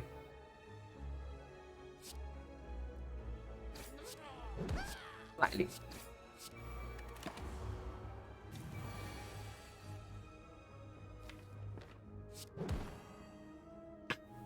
And yeah, I close line into offering. Yeah, I don't care if corruption is not played here or not.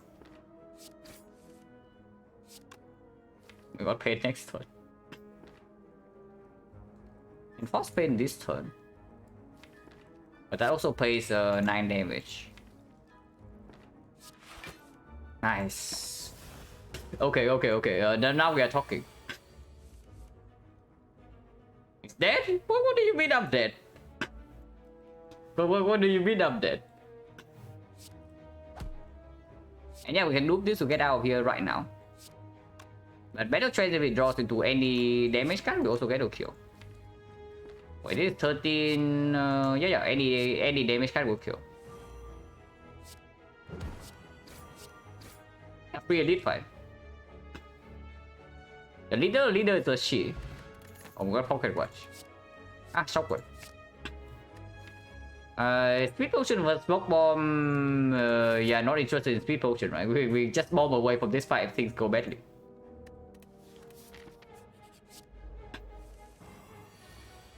This guy doesn't know what's coming, guys. This guy really doesn't know what's coming. We have the combo in our hand right here. And we have like Corruption's deck core, so there's no way we bomb away from this.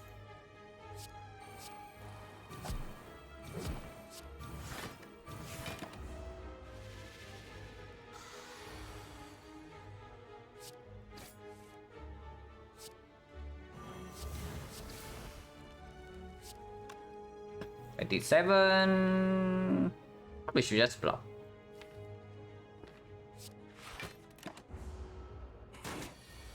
Okay, Pocket Watch. Yeah, we have Pocket Watch, but after Corruption comes down, it probably doesn't play that much. But before corruption is now, you can play. You can force the corruption immediately. I guess we just take pocket watch and deal 15 here.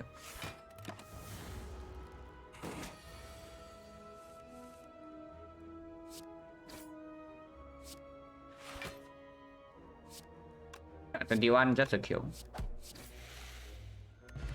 Export. Field open corruption. There's also shot, which is free.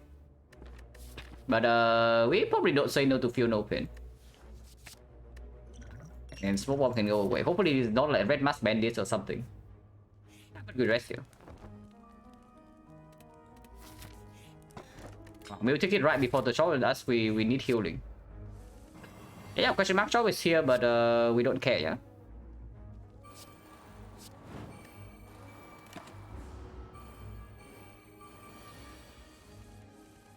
What question mark 5 aim is?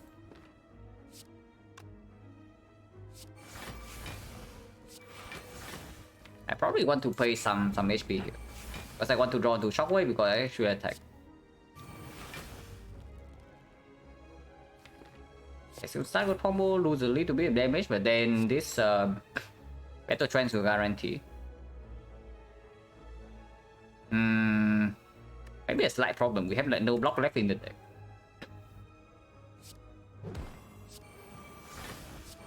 Okay, that's a problem for next turners. Not for this turners. We got disarm, so we kill this guy first. Wonder why you have no block. Yeah, I also wonder why. I think it's not that. It's not really like zero block, you know.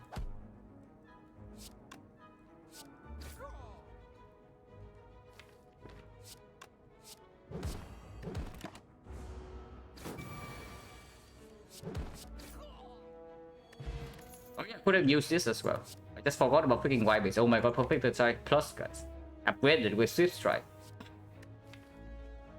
Dropping would be nice if we have the Abacus, but we don't. Entrench, not interested. Xbox is probably stronger than Essence of Steel. Oh my god, yeah, nothing else here. Just remove this garbage.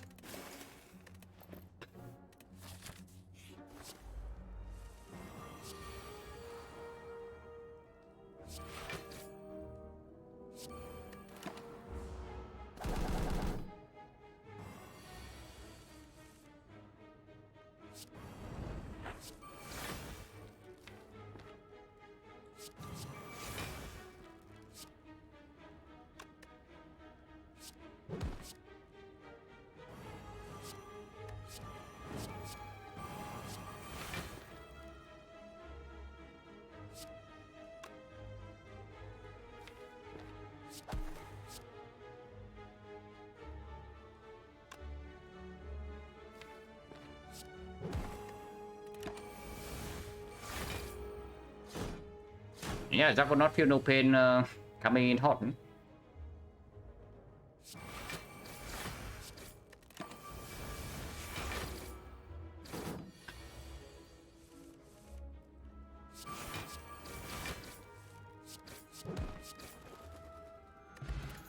Bot not interested. Body slam. Okay, body slam. Body slam plus I'm kind of interested in. It's probably okay. Our deck needs more skill for this to really be insanely strong, but it's definitely a start. More fight, late question mark. Yeah, question mark is faster. Free remove already.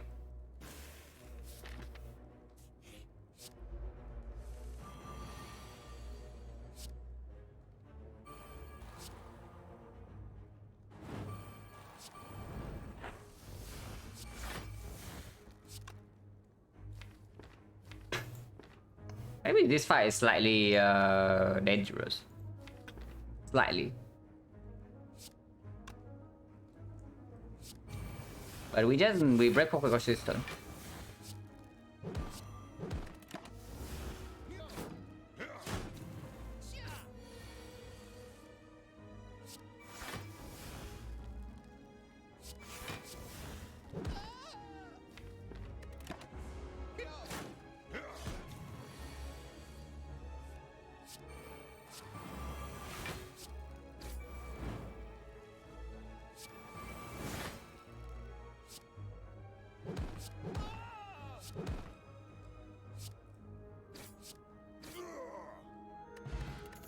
3 sustain. And trash. I kind of want to pick any skill, you know, but it just keeps giving me the freaking Sentinel. Sentinel really good enough. I guess with Pommel Strike, it's not that bad. It's not that bad. Energy Pulse definitely not good though. Why not using Potion Abyss? Because this potion is quite strong. And this potion is also quite strong. So if I don't need to potion, I don't potion. And yeah, also I'm clicking a little bit. I probably need to rest before Automaton with this deck, to be honest. And I don't mind looping Fear No Pain here. Yeah, I don't mind looping Fear No Pain in this spot. Take a Pocket Watch.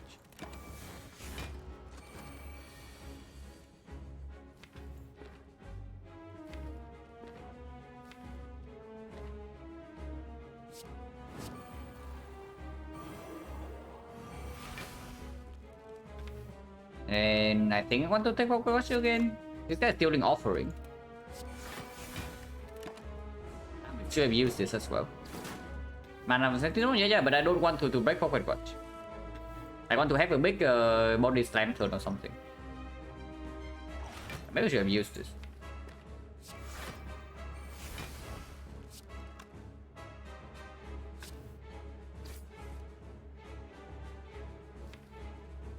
Okay, we only actually have 4 skills left, so if I exhaust, it's gone.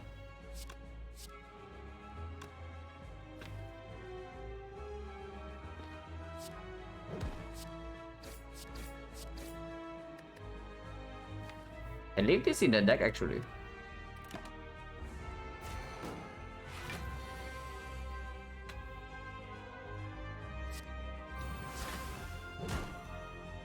This is stealing Offering again.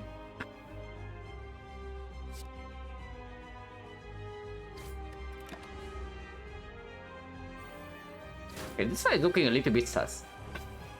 I have to say this side is looking, they're definitely looking a little bit sus.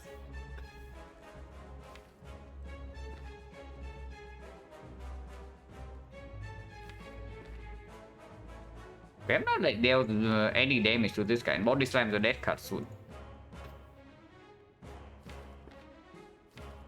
Start with friends.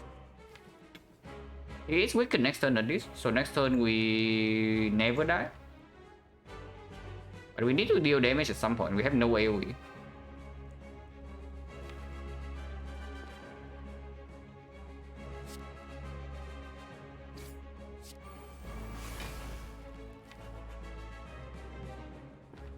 And definitely one Pocket Watch next turn.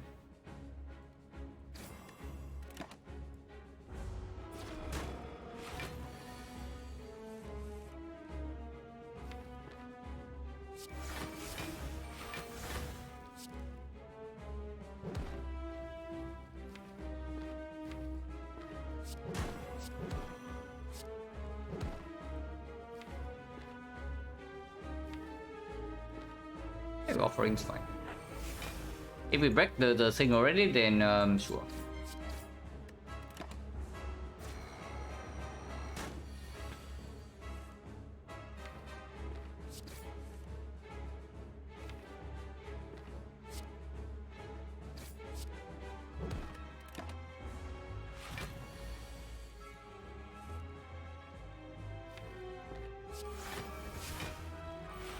Yeah, we'll break Power Watch and hopefully in 2 turns we get a kill with all these angles in the Inflame.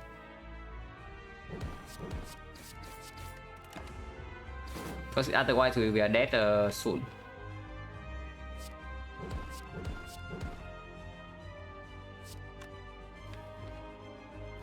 Yeah, Power Watch this next turn is just like super important, right? With all these angles.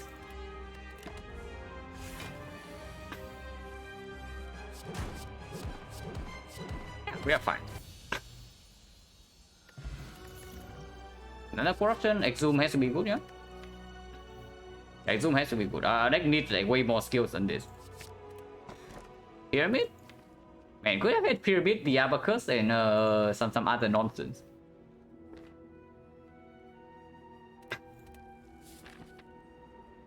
Oh my god, Awakened one.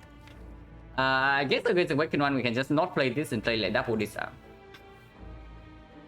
And in time, the tongues will outscale him. In time. Release on the left. I could have dual will the Abacus like drop kick and button. This is not even good.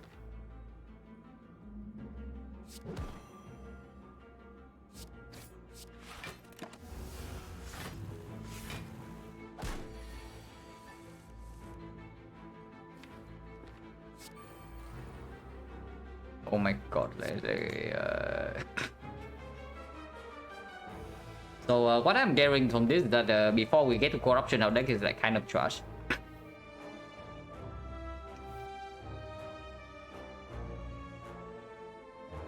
Corruption is not upgraded.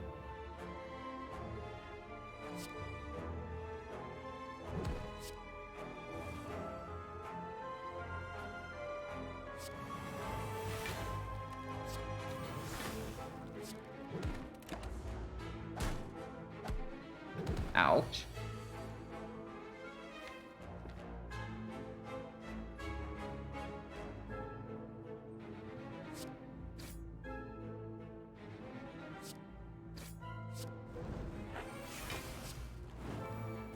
We have corruption online, so from now on, the fight should be.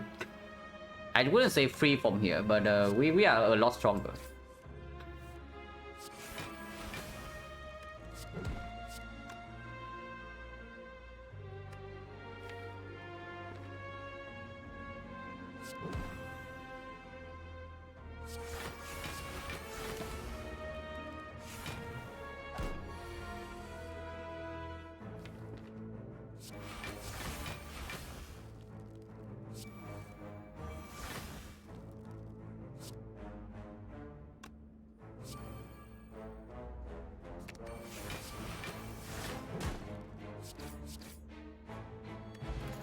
This pop? Go cry. Oh my god, dual wheel is back. But dual wheel is not like a real block or anything. We need to see the actual block card. It goes the armor, shock it off, and whatever nonsense. Oh my god, am I dying here or what? We do have Dark Embrace, Corruption, Body Slam, so maybe we don't die here.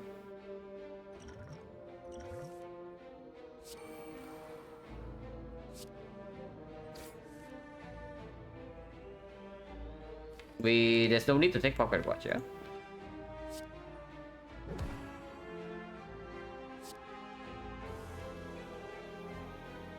And this draws right away.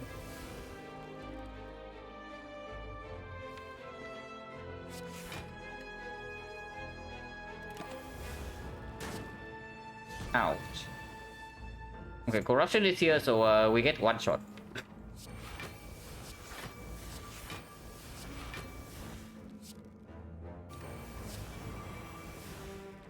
Innope is bottom deck though. Innope is actually bottom deck. But that's still Exhume.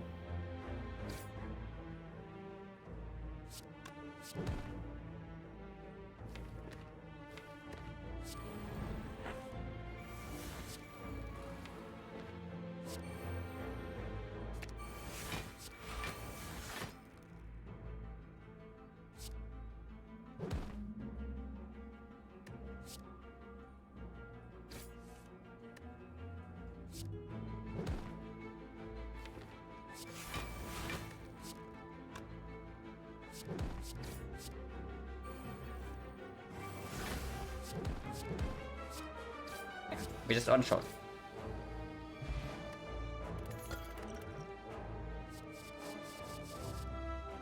Yeah, now they come like all together. So which one do I want? I can feel no pain. Is still very weak before this is down. So if we only care about corruption, then burning pack is the best. But this armor against the bird also something decent. But yeah, burning pack we can burn like the strikes away. But yeah, the disarm Hexo we have like 3 disarm copies, so like how bad is it? I want all three, but can only pick one. You know, when heals with Birdface earn.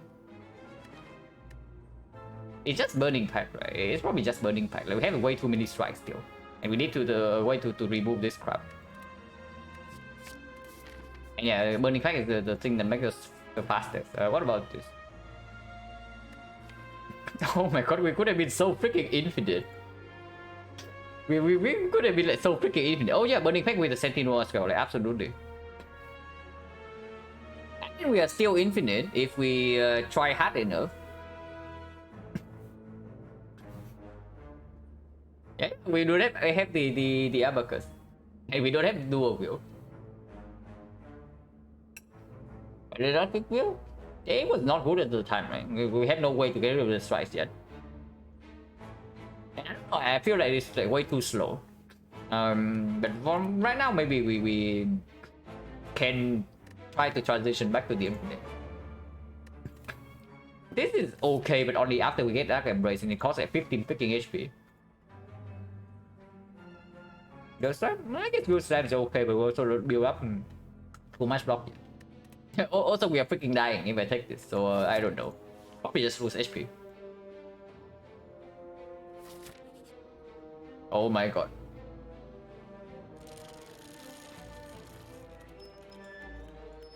Could have had madness, guys. Could have had the madnesses.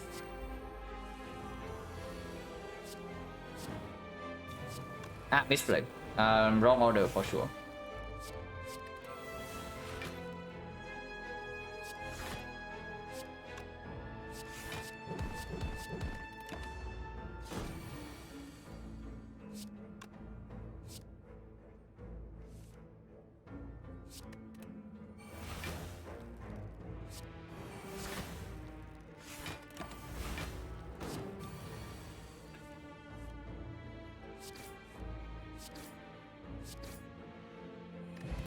Let's do Purify Wood, complete trash.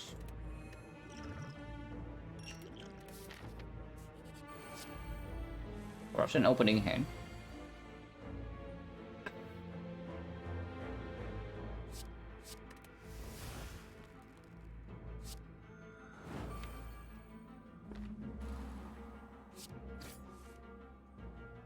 Yeah, with Corruption opening hand, I guess we break Pocket Rush turn 1. And one more hand space. If we break Pocket Rush, then we just do this. Maybe we should target the Retromancer. But I don't know. Probably could have access. Yeah, probably should have just dealt with the Retromancer. But this turn, I think we try to one shot.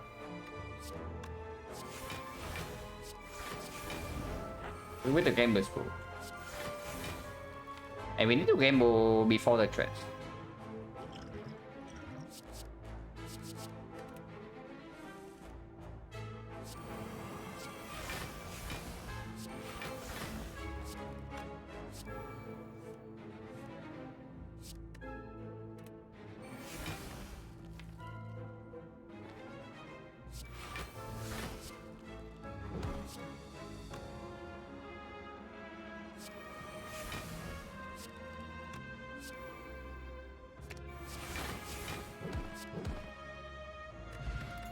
And whatever trust.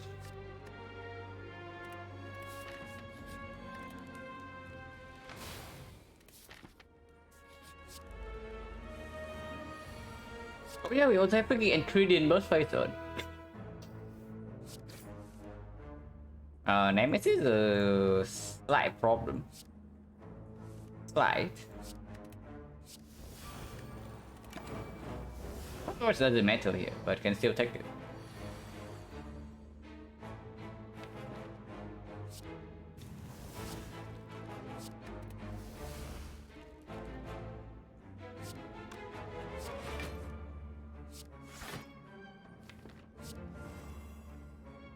Your hand is completely full.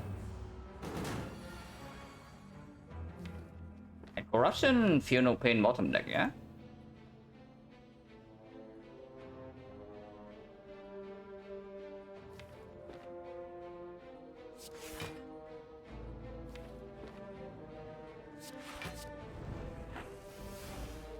Corruption Phenomenon actually bottom deck with the shockwave as well.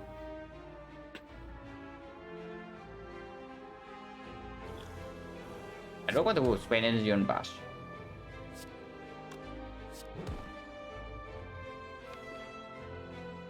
We have 5 ones.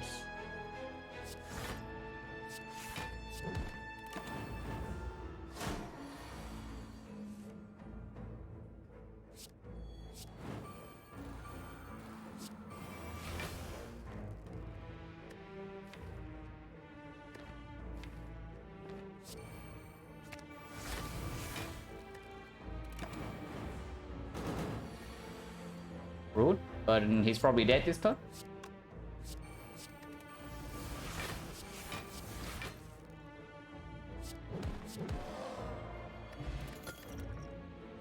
Barrier over entrench. Over entrench probably is good because the without barricade, without calipers, the total amount block in the deck is like, even with this, it allows for one turn with somewhere around like 200 damage. But we actually just need more raw block in the deck for Act 4.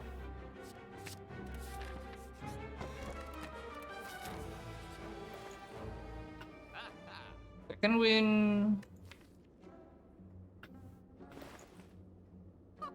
Another Exhume is actually good, but it's way too expensive. And we can buy even more sustain. Second win is not that good. It's okay. Yeah, on the top of the white before even more sustain, absolutely. Early move is okay, but I feel like I just prefer to spend go on like something else. Apotheosis, very costly, and then we are not that rich. It's quite strong though, but it's very expensive. Second win probably not too bad. Apotheosis is the back talks useless, yeah. It's probably not too bad. And yeah, also opens up power through if we see it in this roll. And I think I want to save go for Act 4 shot. But try remove doesn't matter that much anyway. If we can get to Act 4 shot. I'll enter the portal for the boss fight, guys.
Smoke bomb.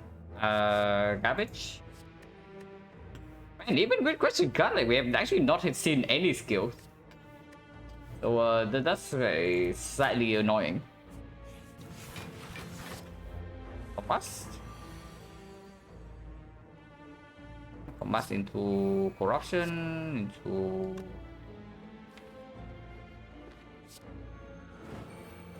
no, probably can start with offering.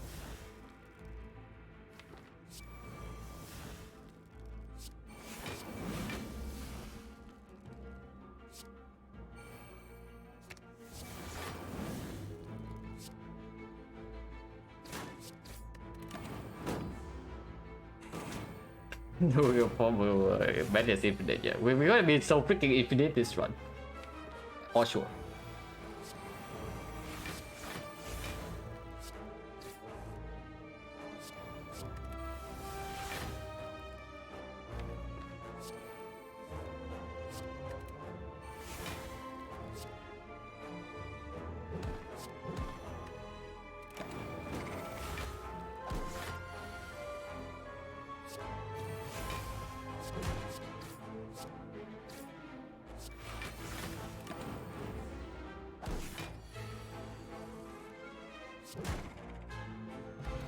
Iron is okay.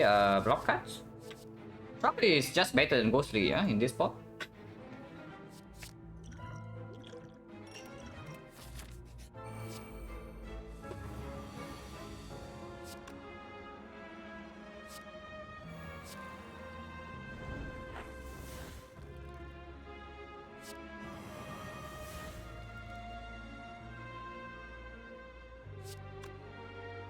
Can you do both?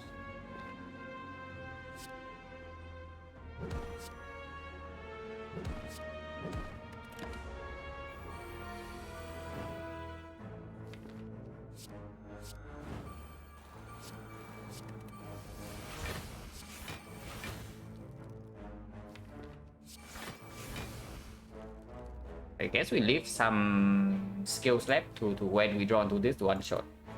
Or getting close to one shot. So we actually don't have a lot of damage in this fight.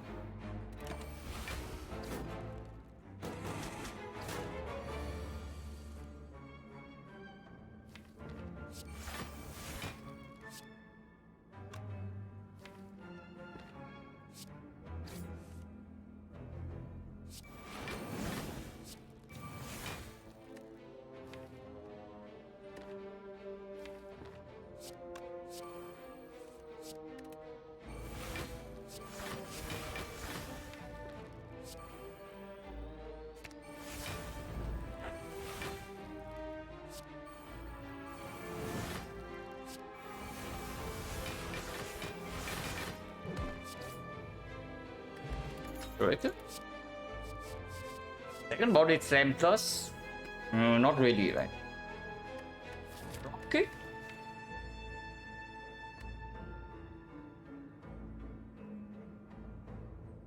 Without rage, right? Dropkick actually doesn't do anything in Act 4, and only one copy without dual wield. This right now doesn't really have enough output to I don't even know if we can beat the bosses or not, but I guess we'll find out soon. Yeah, I can regret Madness though, absolutely. If I don't get a full heal, then Madness is just straight up good. But I guess it's okay with the Shuriken as well.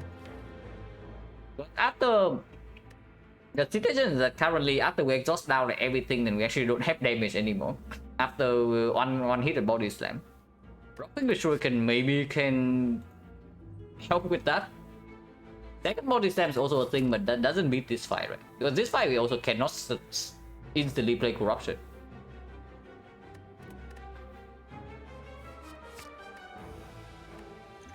Catalyst over these two.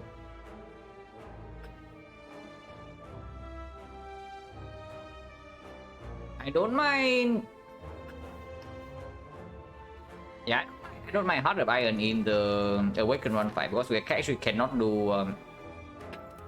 We actually cannot play corruption super early on in this one. And maybe count this for the time meter fight if it's the second one. Don't know next time can maybe play the fight normally. But this is probably better for time meter compared to this. Oh my god, force stress.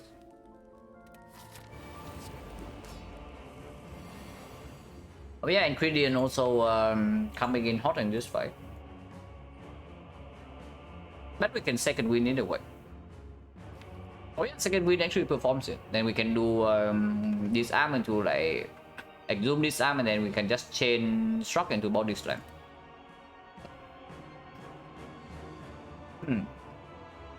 Do we really not need Heart of Iron then if that's the case?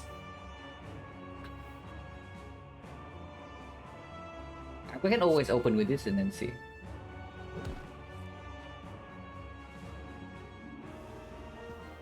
Hello, Ethiosit.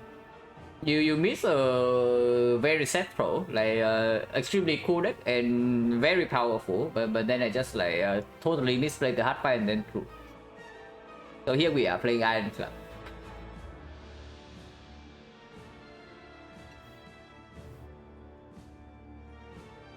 Burning Pack on the back is super weak.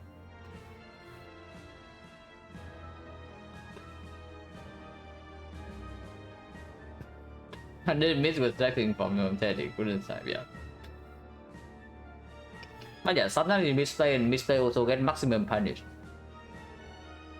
I'm pretty sure changing track is good enough and we just totally win this fight with like Burning Pack second win.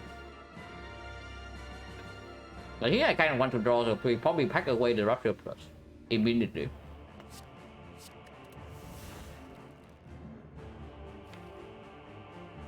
You know, Pain can be played and also just be second win in that way. How really are we? Because we can also wait for this thing to get tonked. Now that is exceptionally greedy.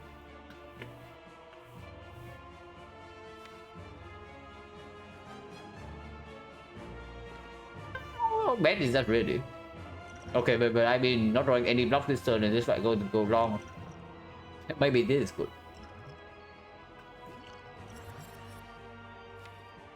Second winning this whole hand away.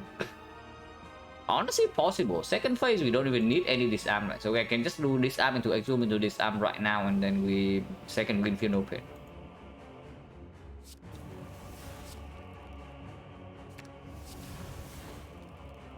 Second win away the Feel No Pain and the pain. Or we can just take tail to a phase and leave second win in hand. For the corruption as well. Because otherwise then we also get to do this.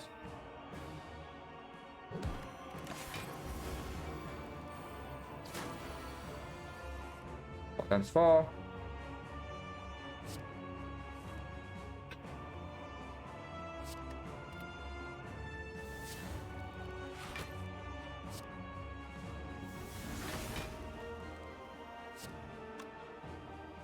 We don't play anger, yeah, in this fight.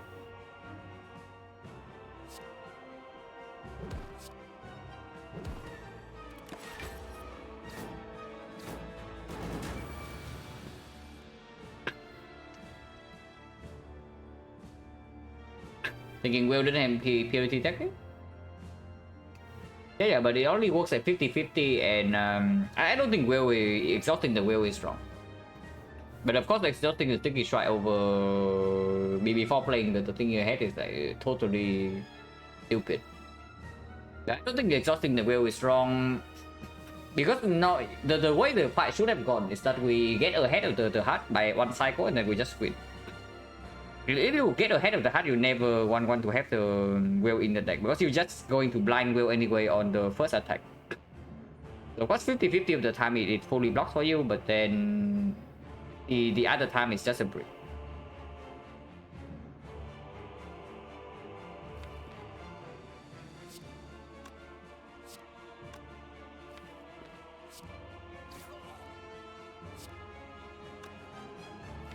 This guy is scaling up fairly quickly, so maybe we have to freaking play Shockwave.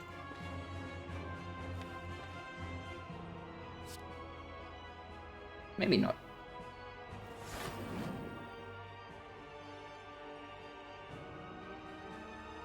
The 2... We are taking 2 damage. Defense fine.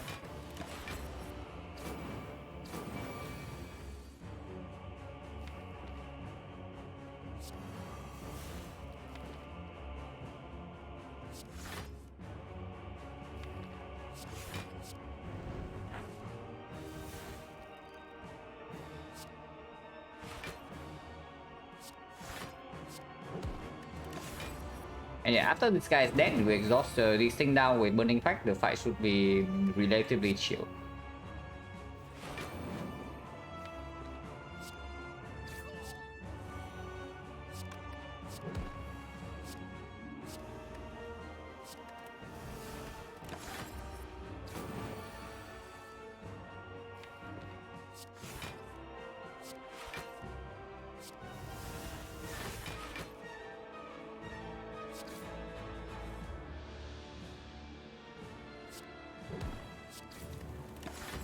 Yeah, fight should be sold from here.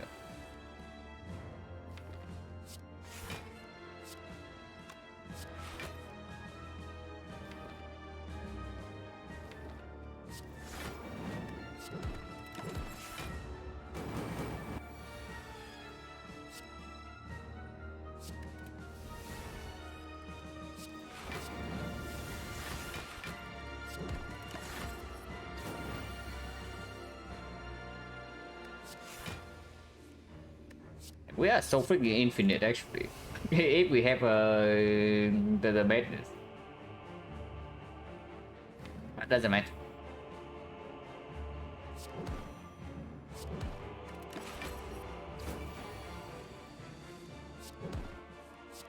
It's not that slow in this fight at least.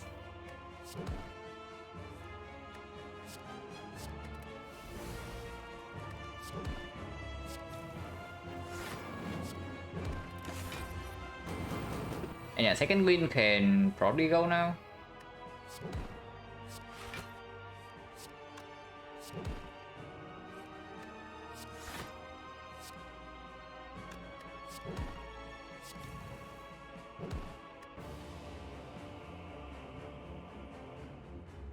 Second win can probably go now.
The Necker?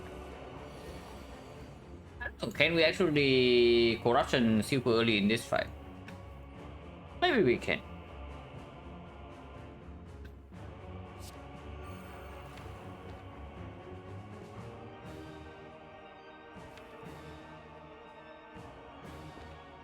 I actually have no idea. And then this is where I need to play more Anchor to know these things. Like whether we actually have enough block in the deck to do corruption turn 1 here. Because I have no idea, like whether we do or not.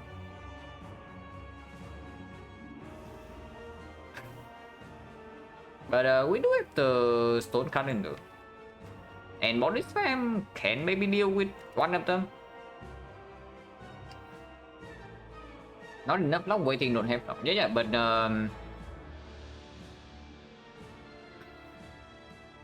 I also get to play 2 energy on Bash right here, so maybe Shockwave can come down.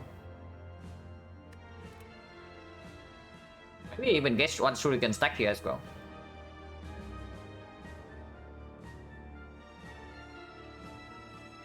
Exhausting now get faster. Yeah, but that's also why I probably want to like get 1 strength here. Yeah, getting 1 strength is probably okay. 24. And then now we can go with corruption.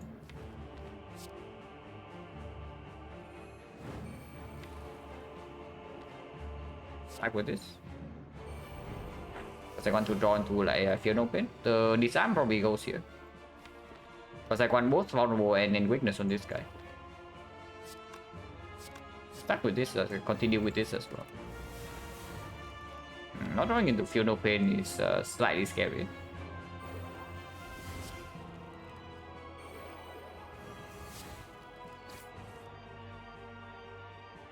It's slightly scary.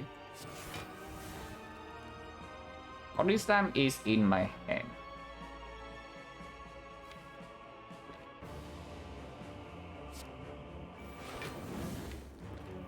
And yeah, we probably should only spend 20 block.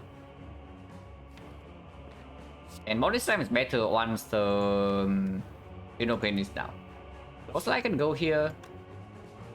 And anger probably wants to be played for one strength as well.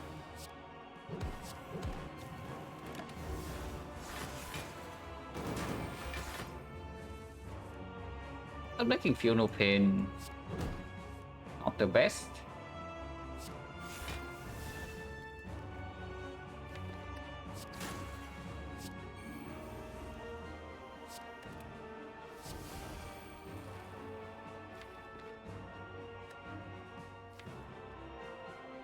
Can get offering to speed things up, or can also get shockwave. Shockwave is probably okay.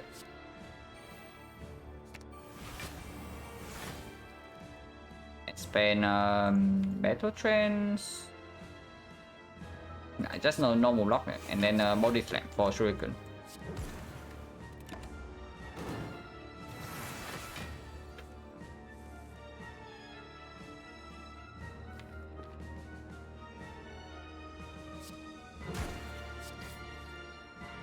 Seems actually not too bad. We have to take one more hit though. Maybe it's bad because our damage is also the block is also running out soon. Like we can block for like maybe 3 more turns. But second wind into the days that this thing shuffle in also can mitigate.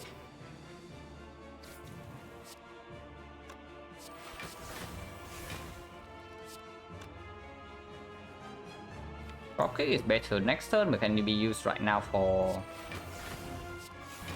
Actually, that is overblocking, so that was quite bad. This also deals a little bit of damage here. And now I should probably spend some damage here, because this guy actually is not dead yet.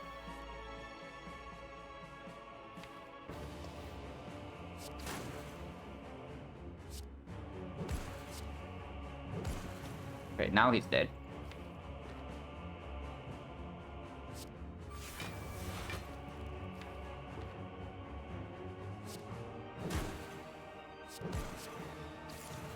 But that seems to be fairly okay though. And I think second win is should be safe. This can be played.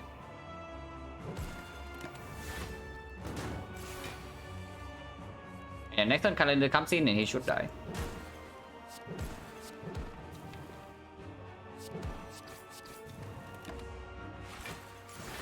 So I guess second win could have been played.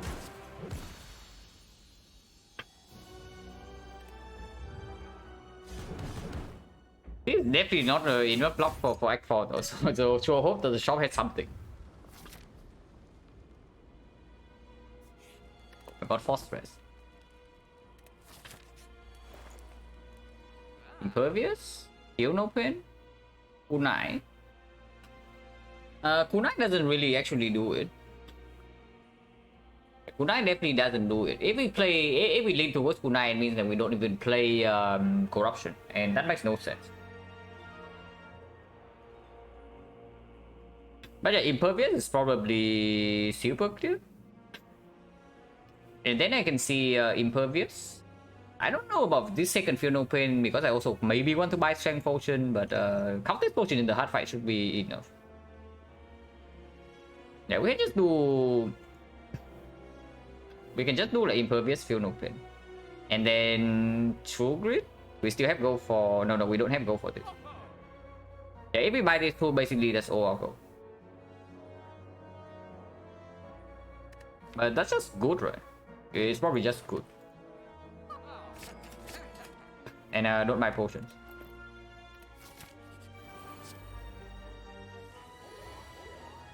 Oh my god, Berserk, guys. The Berserk is here. Then I can exhume Impervious. Absolutely.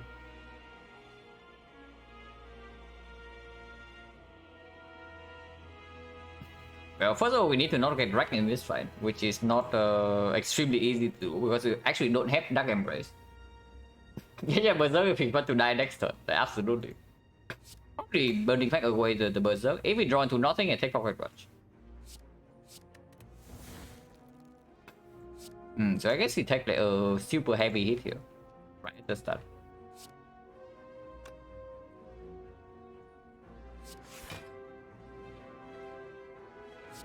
This arm can go. Yeah, this arm can go. Ouch.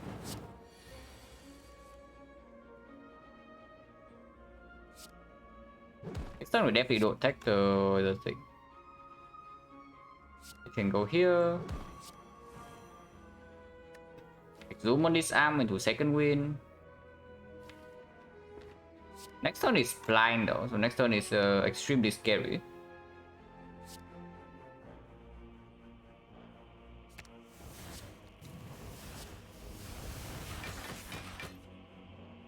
And yeah, if we do this, then might as well body slam here.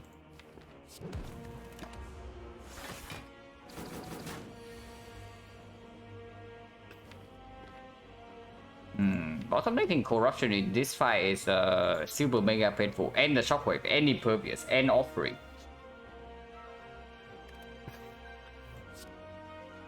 So that's pretty bad. That is definitely pretty bad.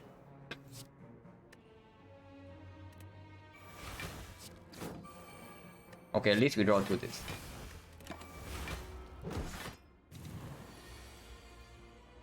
Corruption is still not here.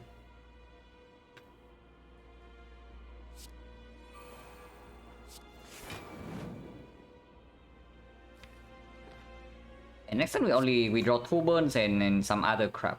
So maybe playing barrier is already wrong.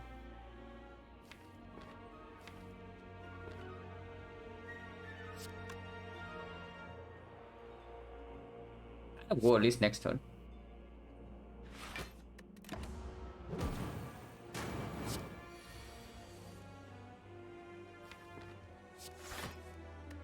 Corruption is here, but is it too late?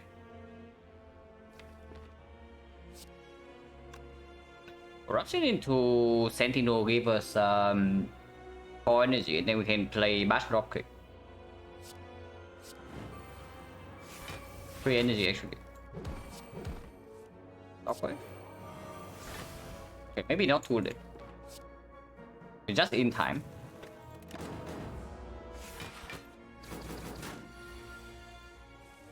Now we need to win this fight soon because our block is also and we still have to play offering here, so like it's another -6.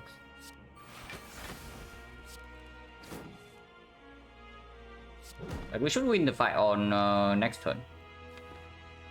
Actually, we should kill this guy because he gets 99 block when this guy dies to calendar.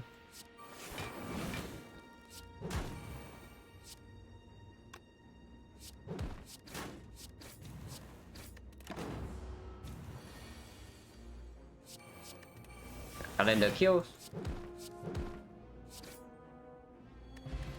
Patra.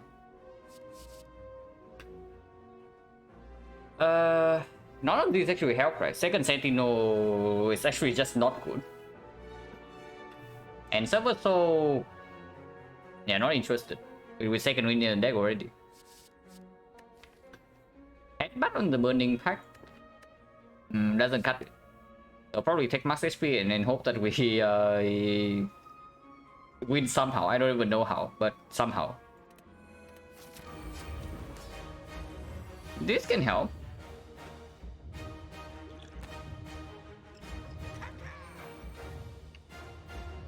So maybe we have enough damage to actually burst this thing down if we survive. So demon form, feel no pain, close line, yeah, and we take the pocket watch. Yeah, we can win. I think we actually have enough damage to burst this thing down if we don't die instantly.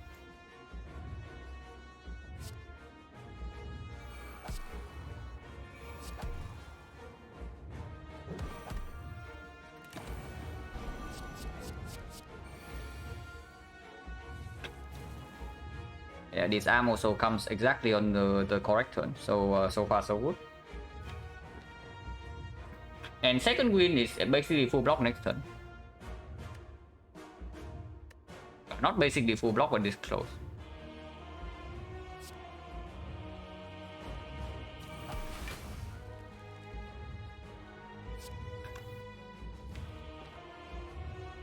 Almost right. Corruption is here, okay. We definitely don't take proper corruption. I think I take Shuriken this turn by playing Strike Anger.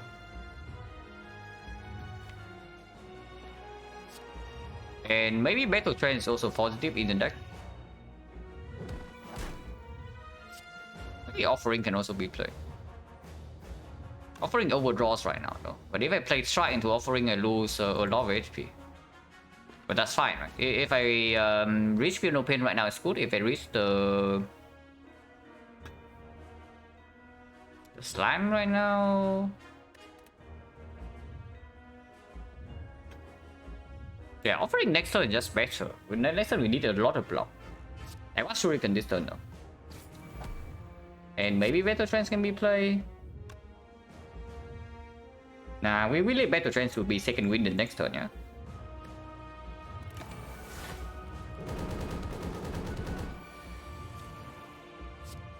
Fortune comes down for sure. Impervious comes down before second win for sure. Offering comes down for sure. I can go as well. We actually full block this hit, yeah?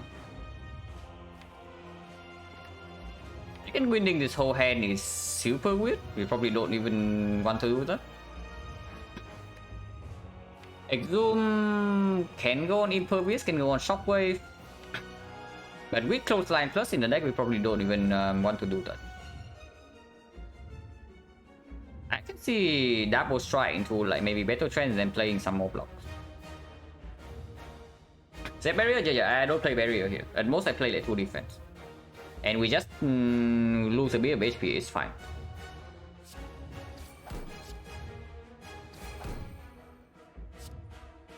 Underdraw by 1. But if I draw 2 bash, I can also play it. Bash here. And now we can even block a little bit more and then play Body Slam as well. I can't play for next turn.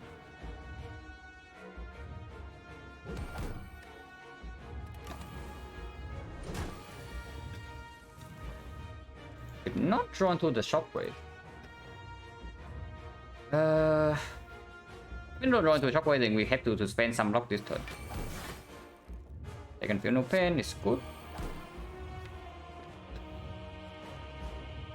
And we'll try.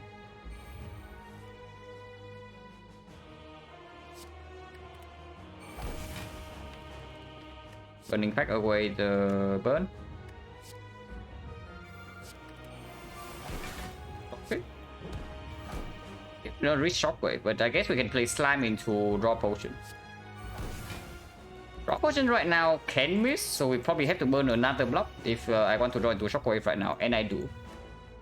I actually want Shockwave in my hand immediately. Before the artifact comes in, and now we can attack one more time. Burn a lot of block for that, but hopefully it's worth it. Think we are good? I don't know, because this guy's above 600 HP, so we have to kill like... We cannot kill over 3. And next turn is a massive pain. Next turn is not like a 3 to block. And we take bit of death like 2 from every hit. Our block is almost out, by the way. We don't have a lot of block left. Yeah, it's exhaustive, 6 extra block. So Exhume alone blocks for 40. Next time we get Barrier as well. I think we burn Impervious immediately this turn. I think we burn Exhume Impervious immediately this turn, otherwise there's also like no way to make hand spray. And I think I want Sentinel next turn with the combo strike.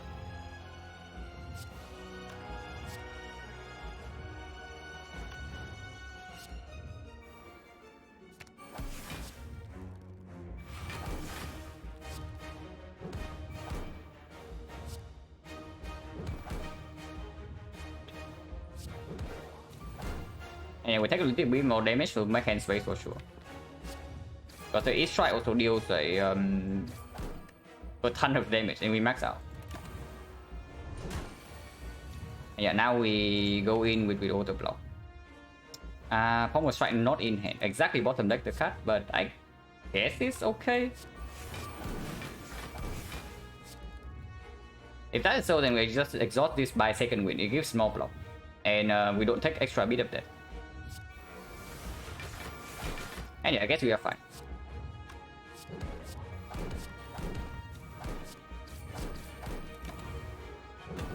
And yeah, we just kill over 2.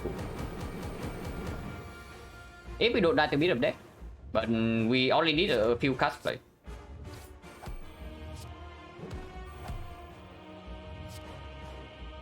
Yeah, we just kill it on attack next turn.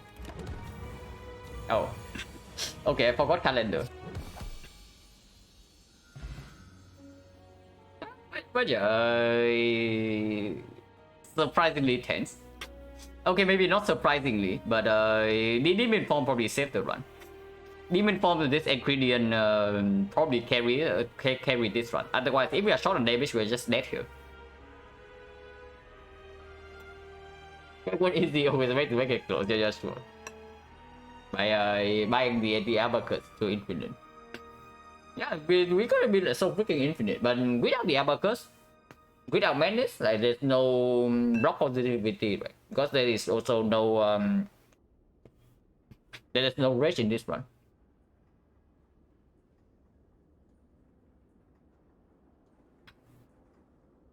Nothing Sentinel. The problem with the Sentinel is that it doesn't get exhausted. There are only 2 ways you can exhaust it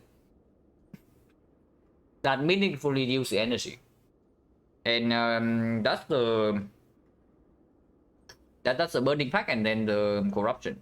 Second win, if we second win, we also don't get to use the energy from the Sentinel. And if we cannot use the energy, then it's basically a normal defense, really. It's just a normal defense. And it slows down the draw into corruption. I think thinking it is okay, but I just don't like it because you also see how weak we are whenever we bottom deck the corruption. Normal defense, yeah, normal defense still with corruption, feel no pain. But that's the thing I'm talking about. Is that before we get corruption down there, normal defense doesn't really cut it. You saw how weak we are into speed and shield. When this guy is at the bottom of our deck, like we were like, insanely weak. I would also take normal defense if I know that this guy is at the top of the deck, but it's really not.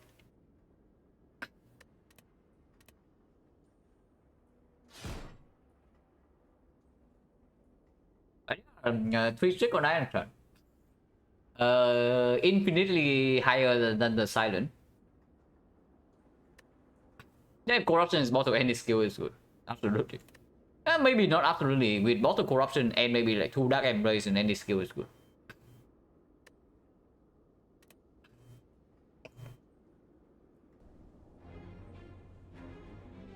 Yeah, so far like I'm kind of good on stream 100%. Let's see if that like remains to be the truth the next time I do it. But yeah, that's probably it for me this stream.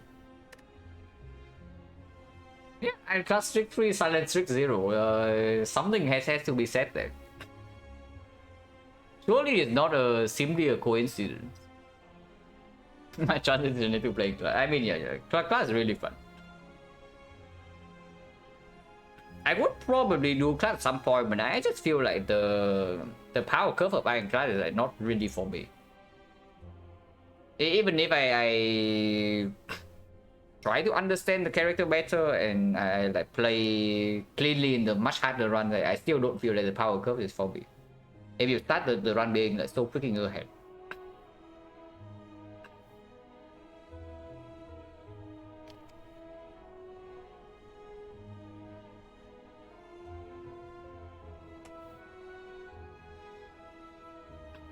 Okay, No Legend streaming? Haven't read the No Legend in a long time, so I'll send you guys over there.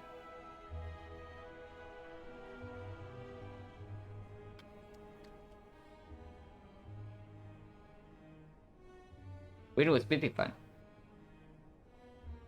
Yeah, green is fun up until a certain point, I would say. Then up until a certain point, it depends on your like pain tolerance. If you want to go past a certain threshold on silent. But before that, it's really fun. I always. Thanks for watching, guys. Unfortunate about the throw. I really hope for the day where I get to not throw away any run, but probably doesn't come anytime soon. Unless I go back to like playing 1 run per day. I think when I play 1 run per day, I actually barely ever throw. But that also is basically way too slow. It just slows down my learning process. So I guess we are burning like some percentage to hopefully learn faster. Hopefully. But yeah, thanks for watching, guys, and see you later.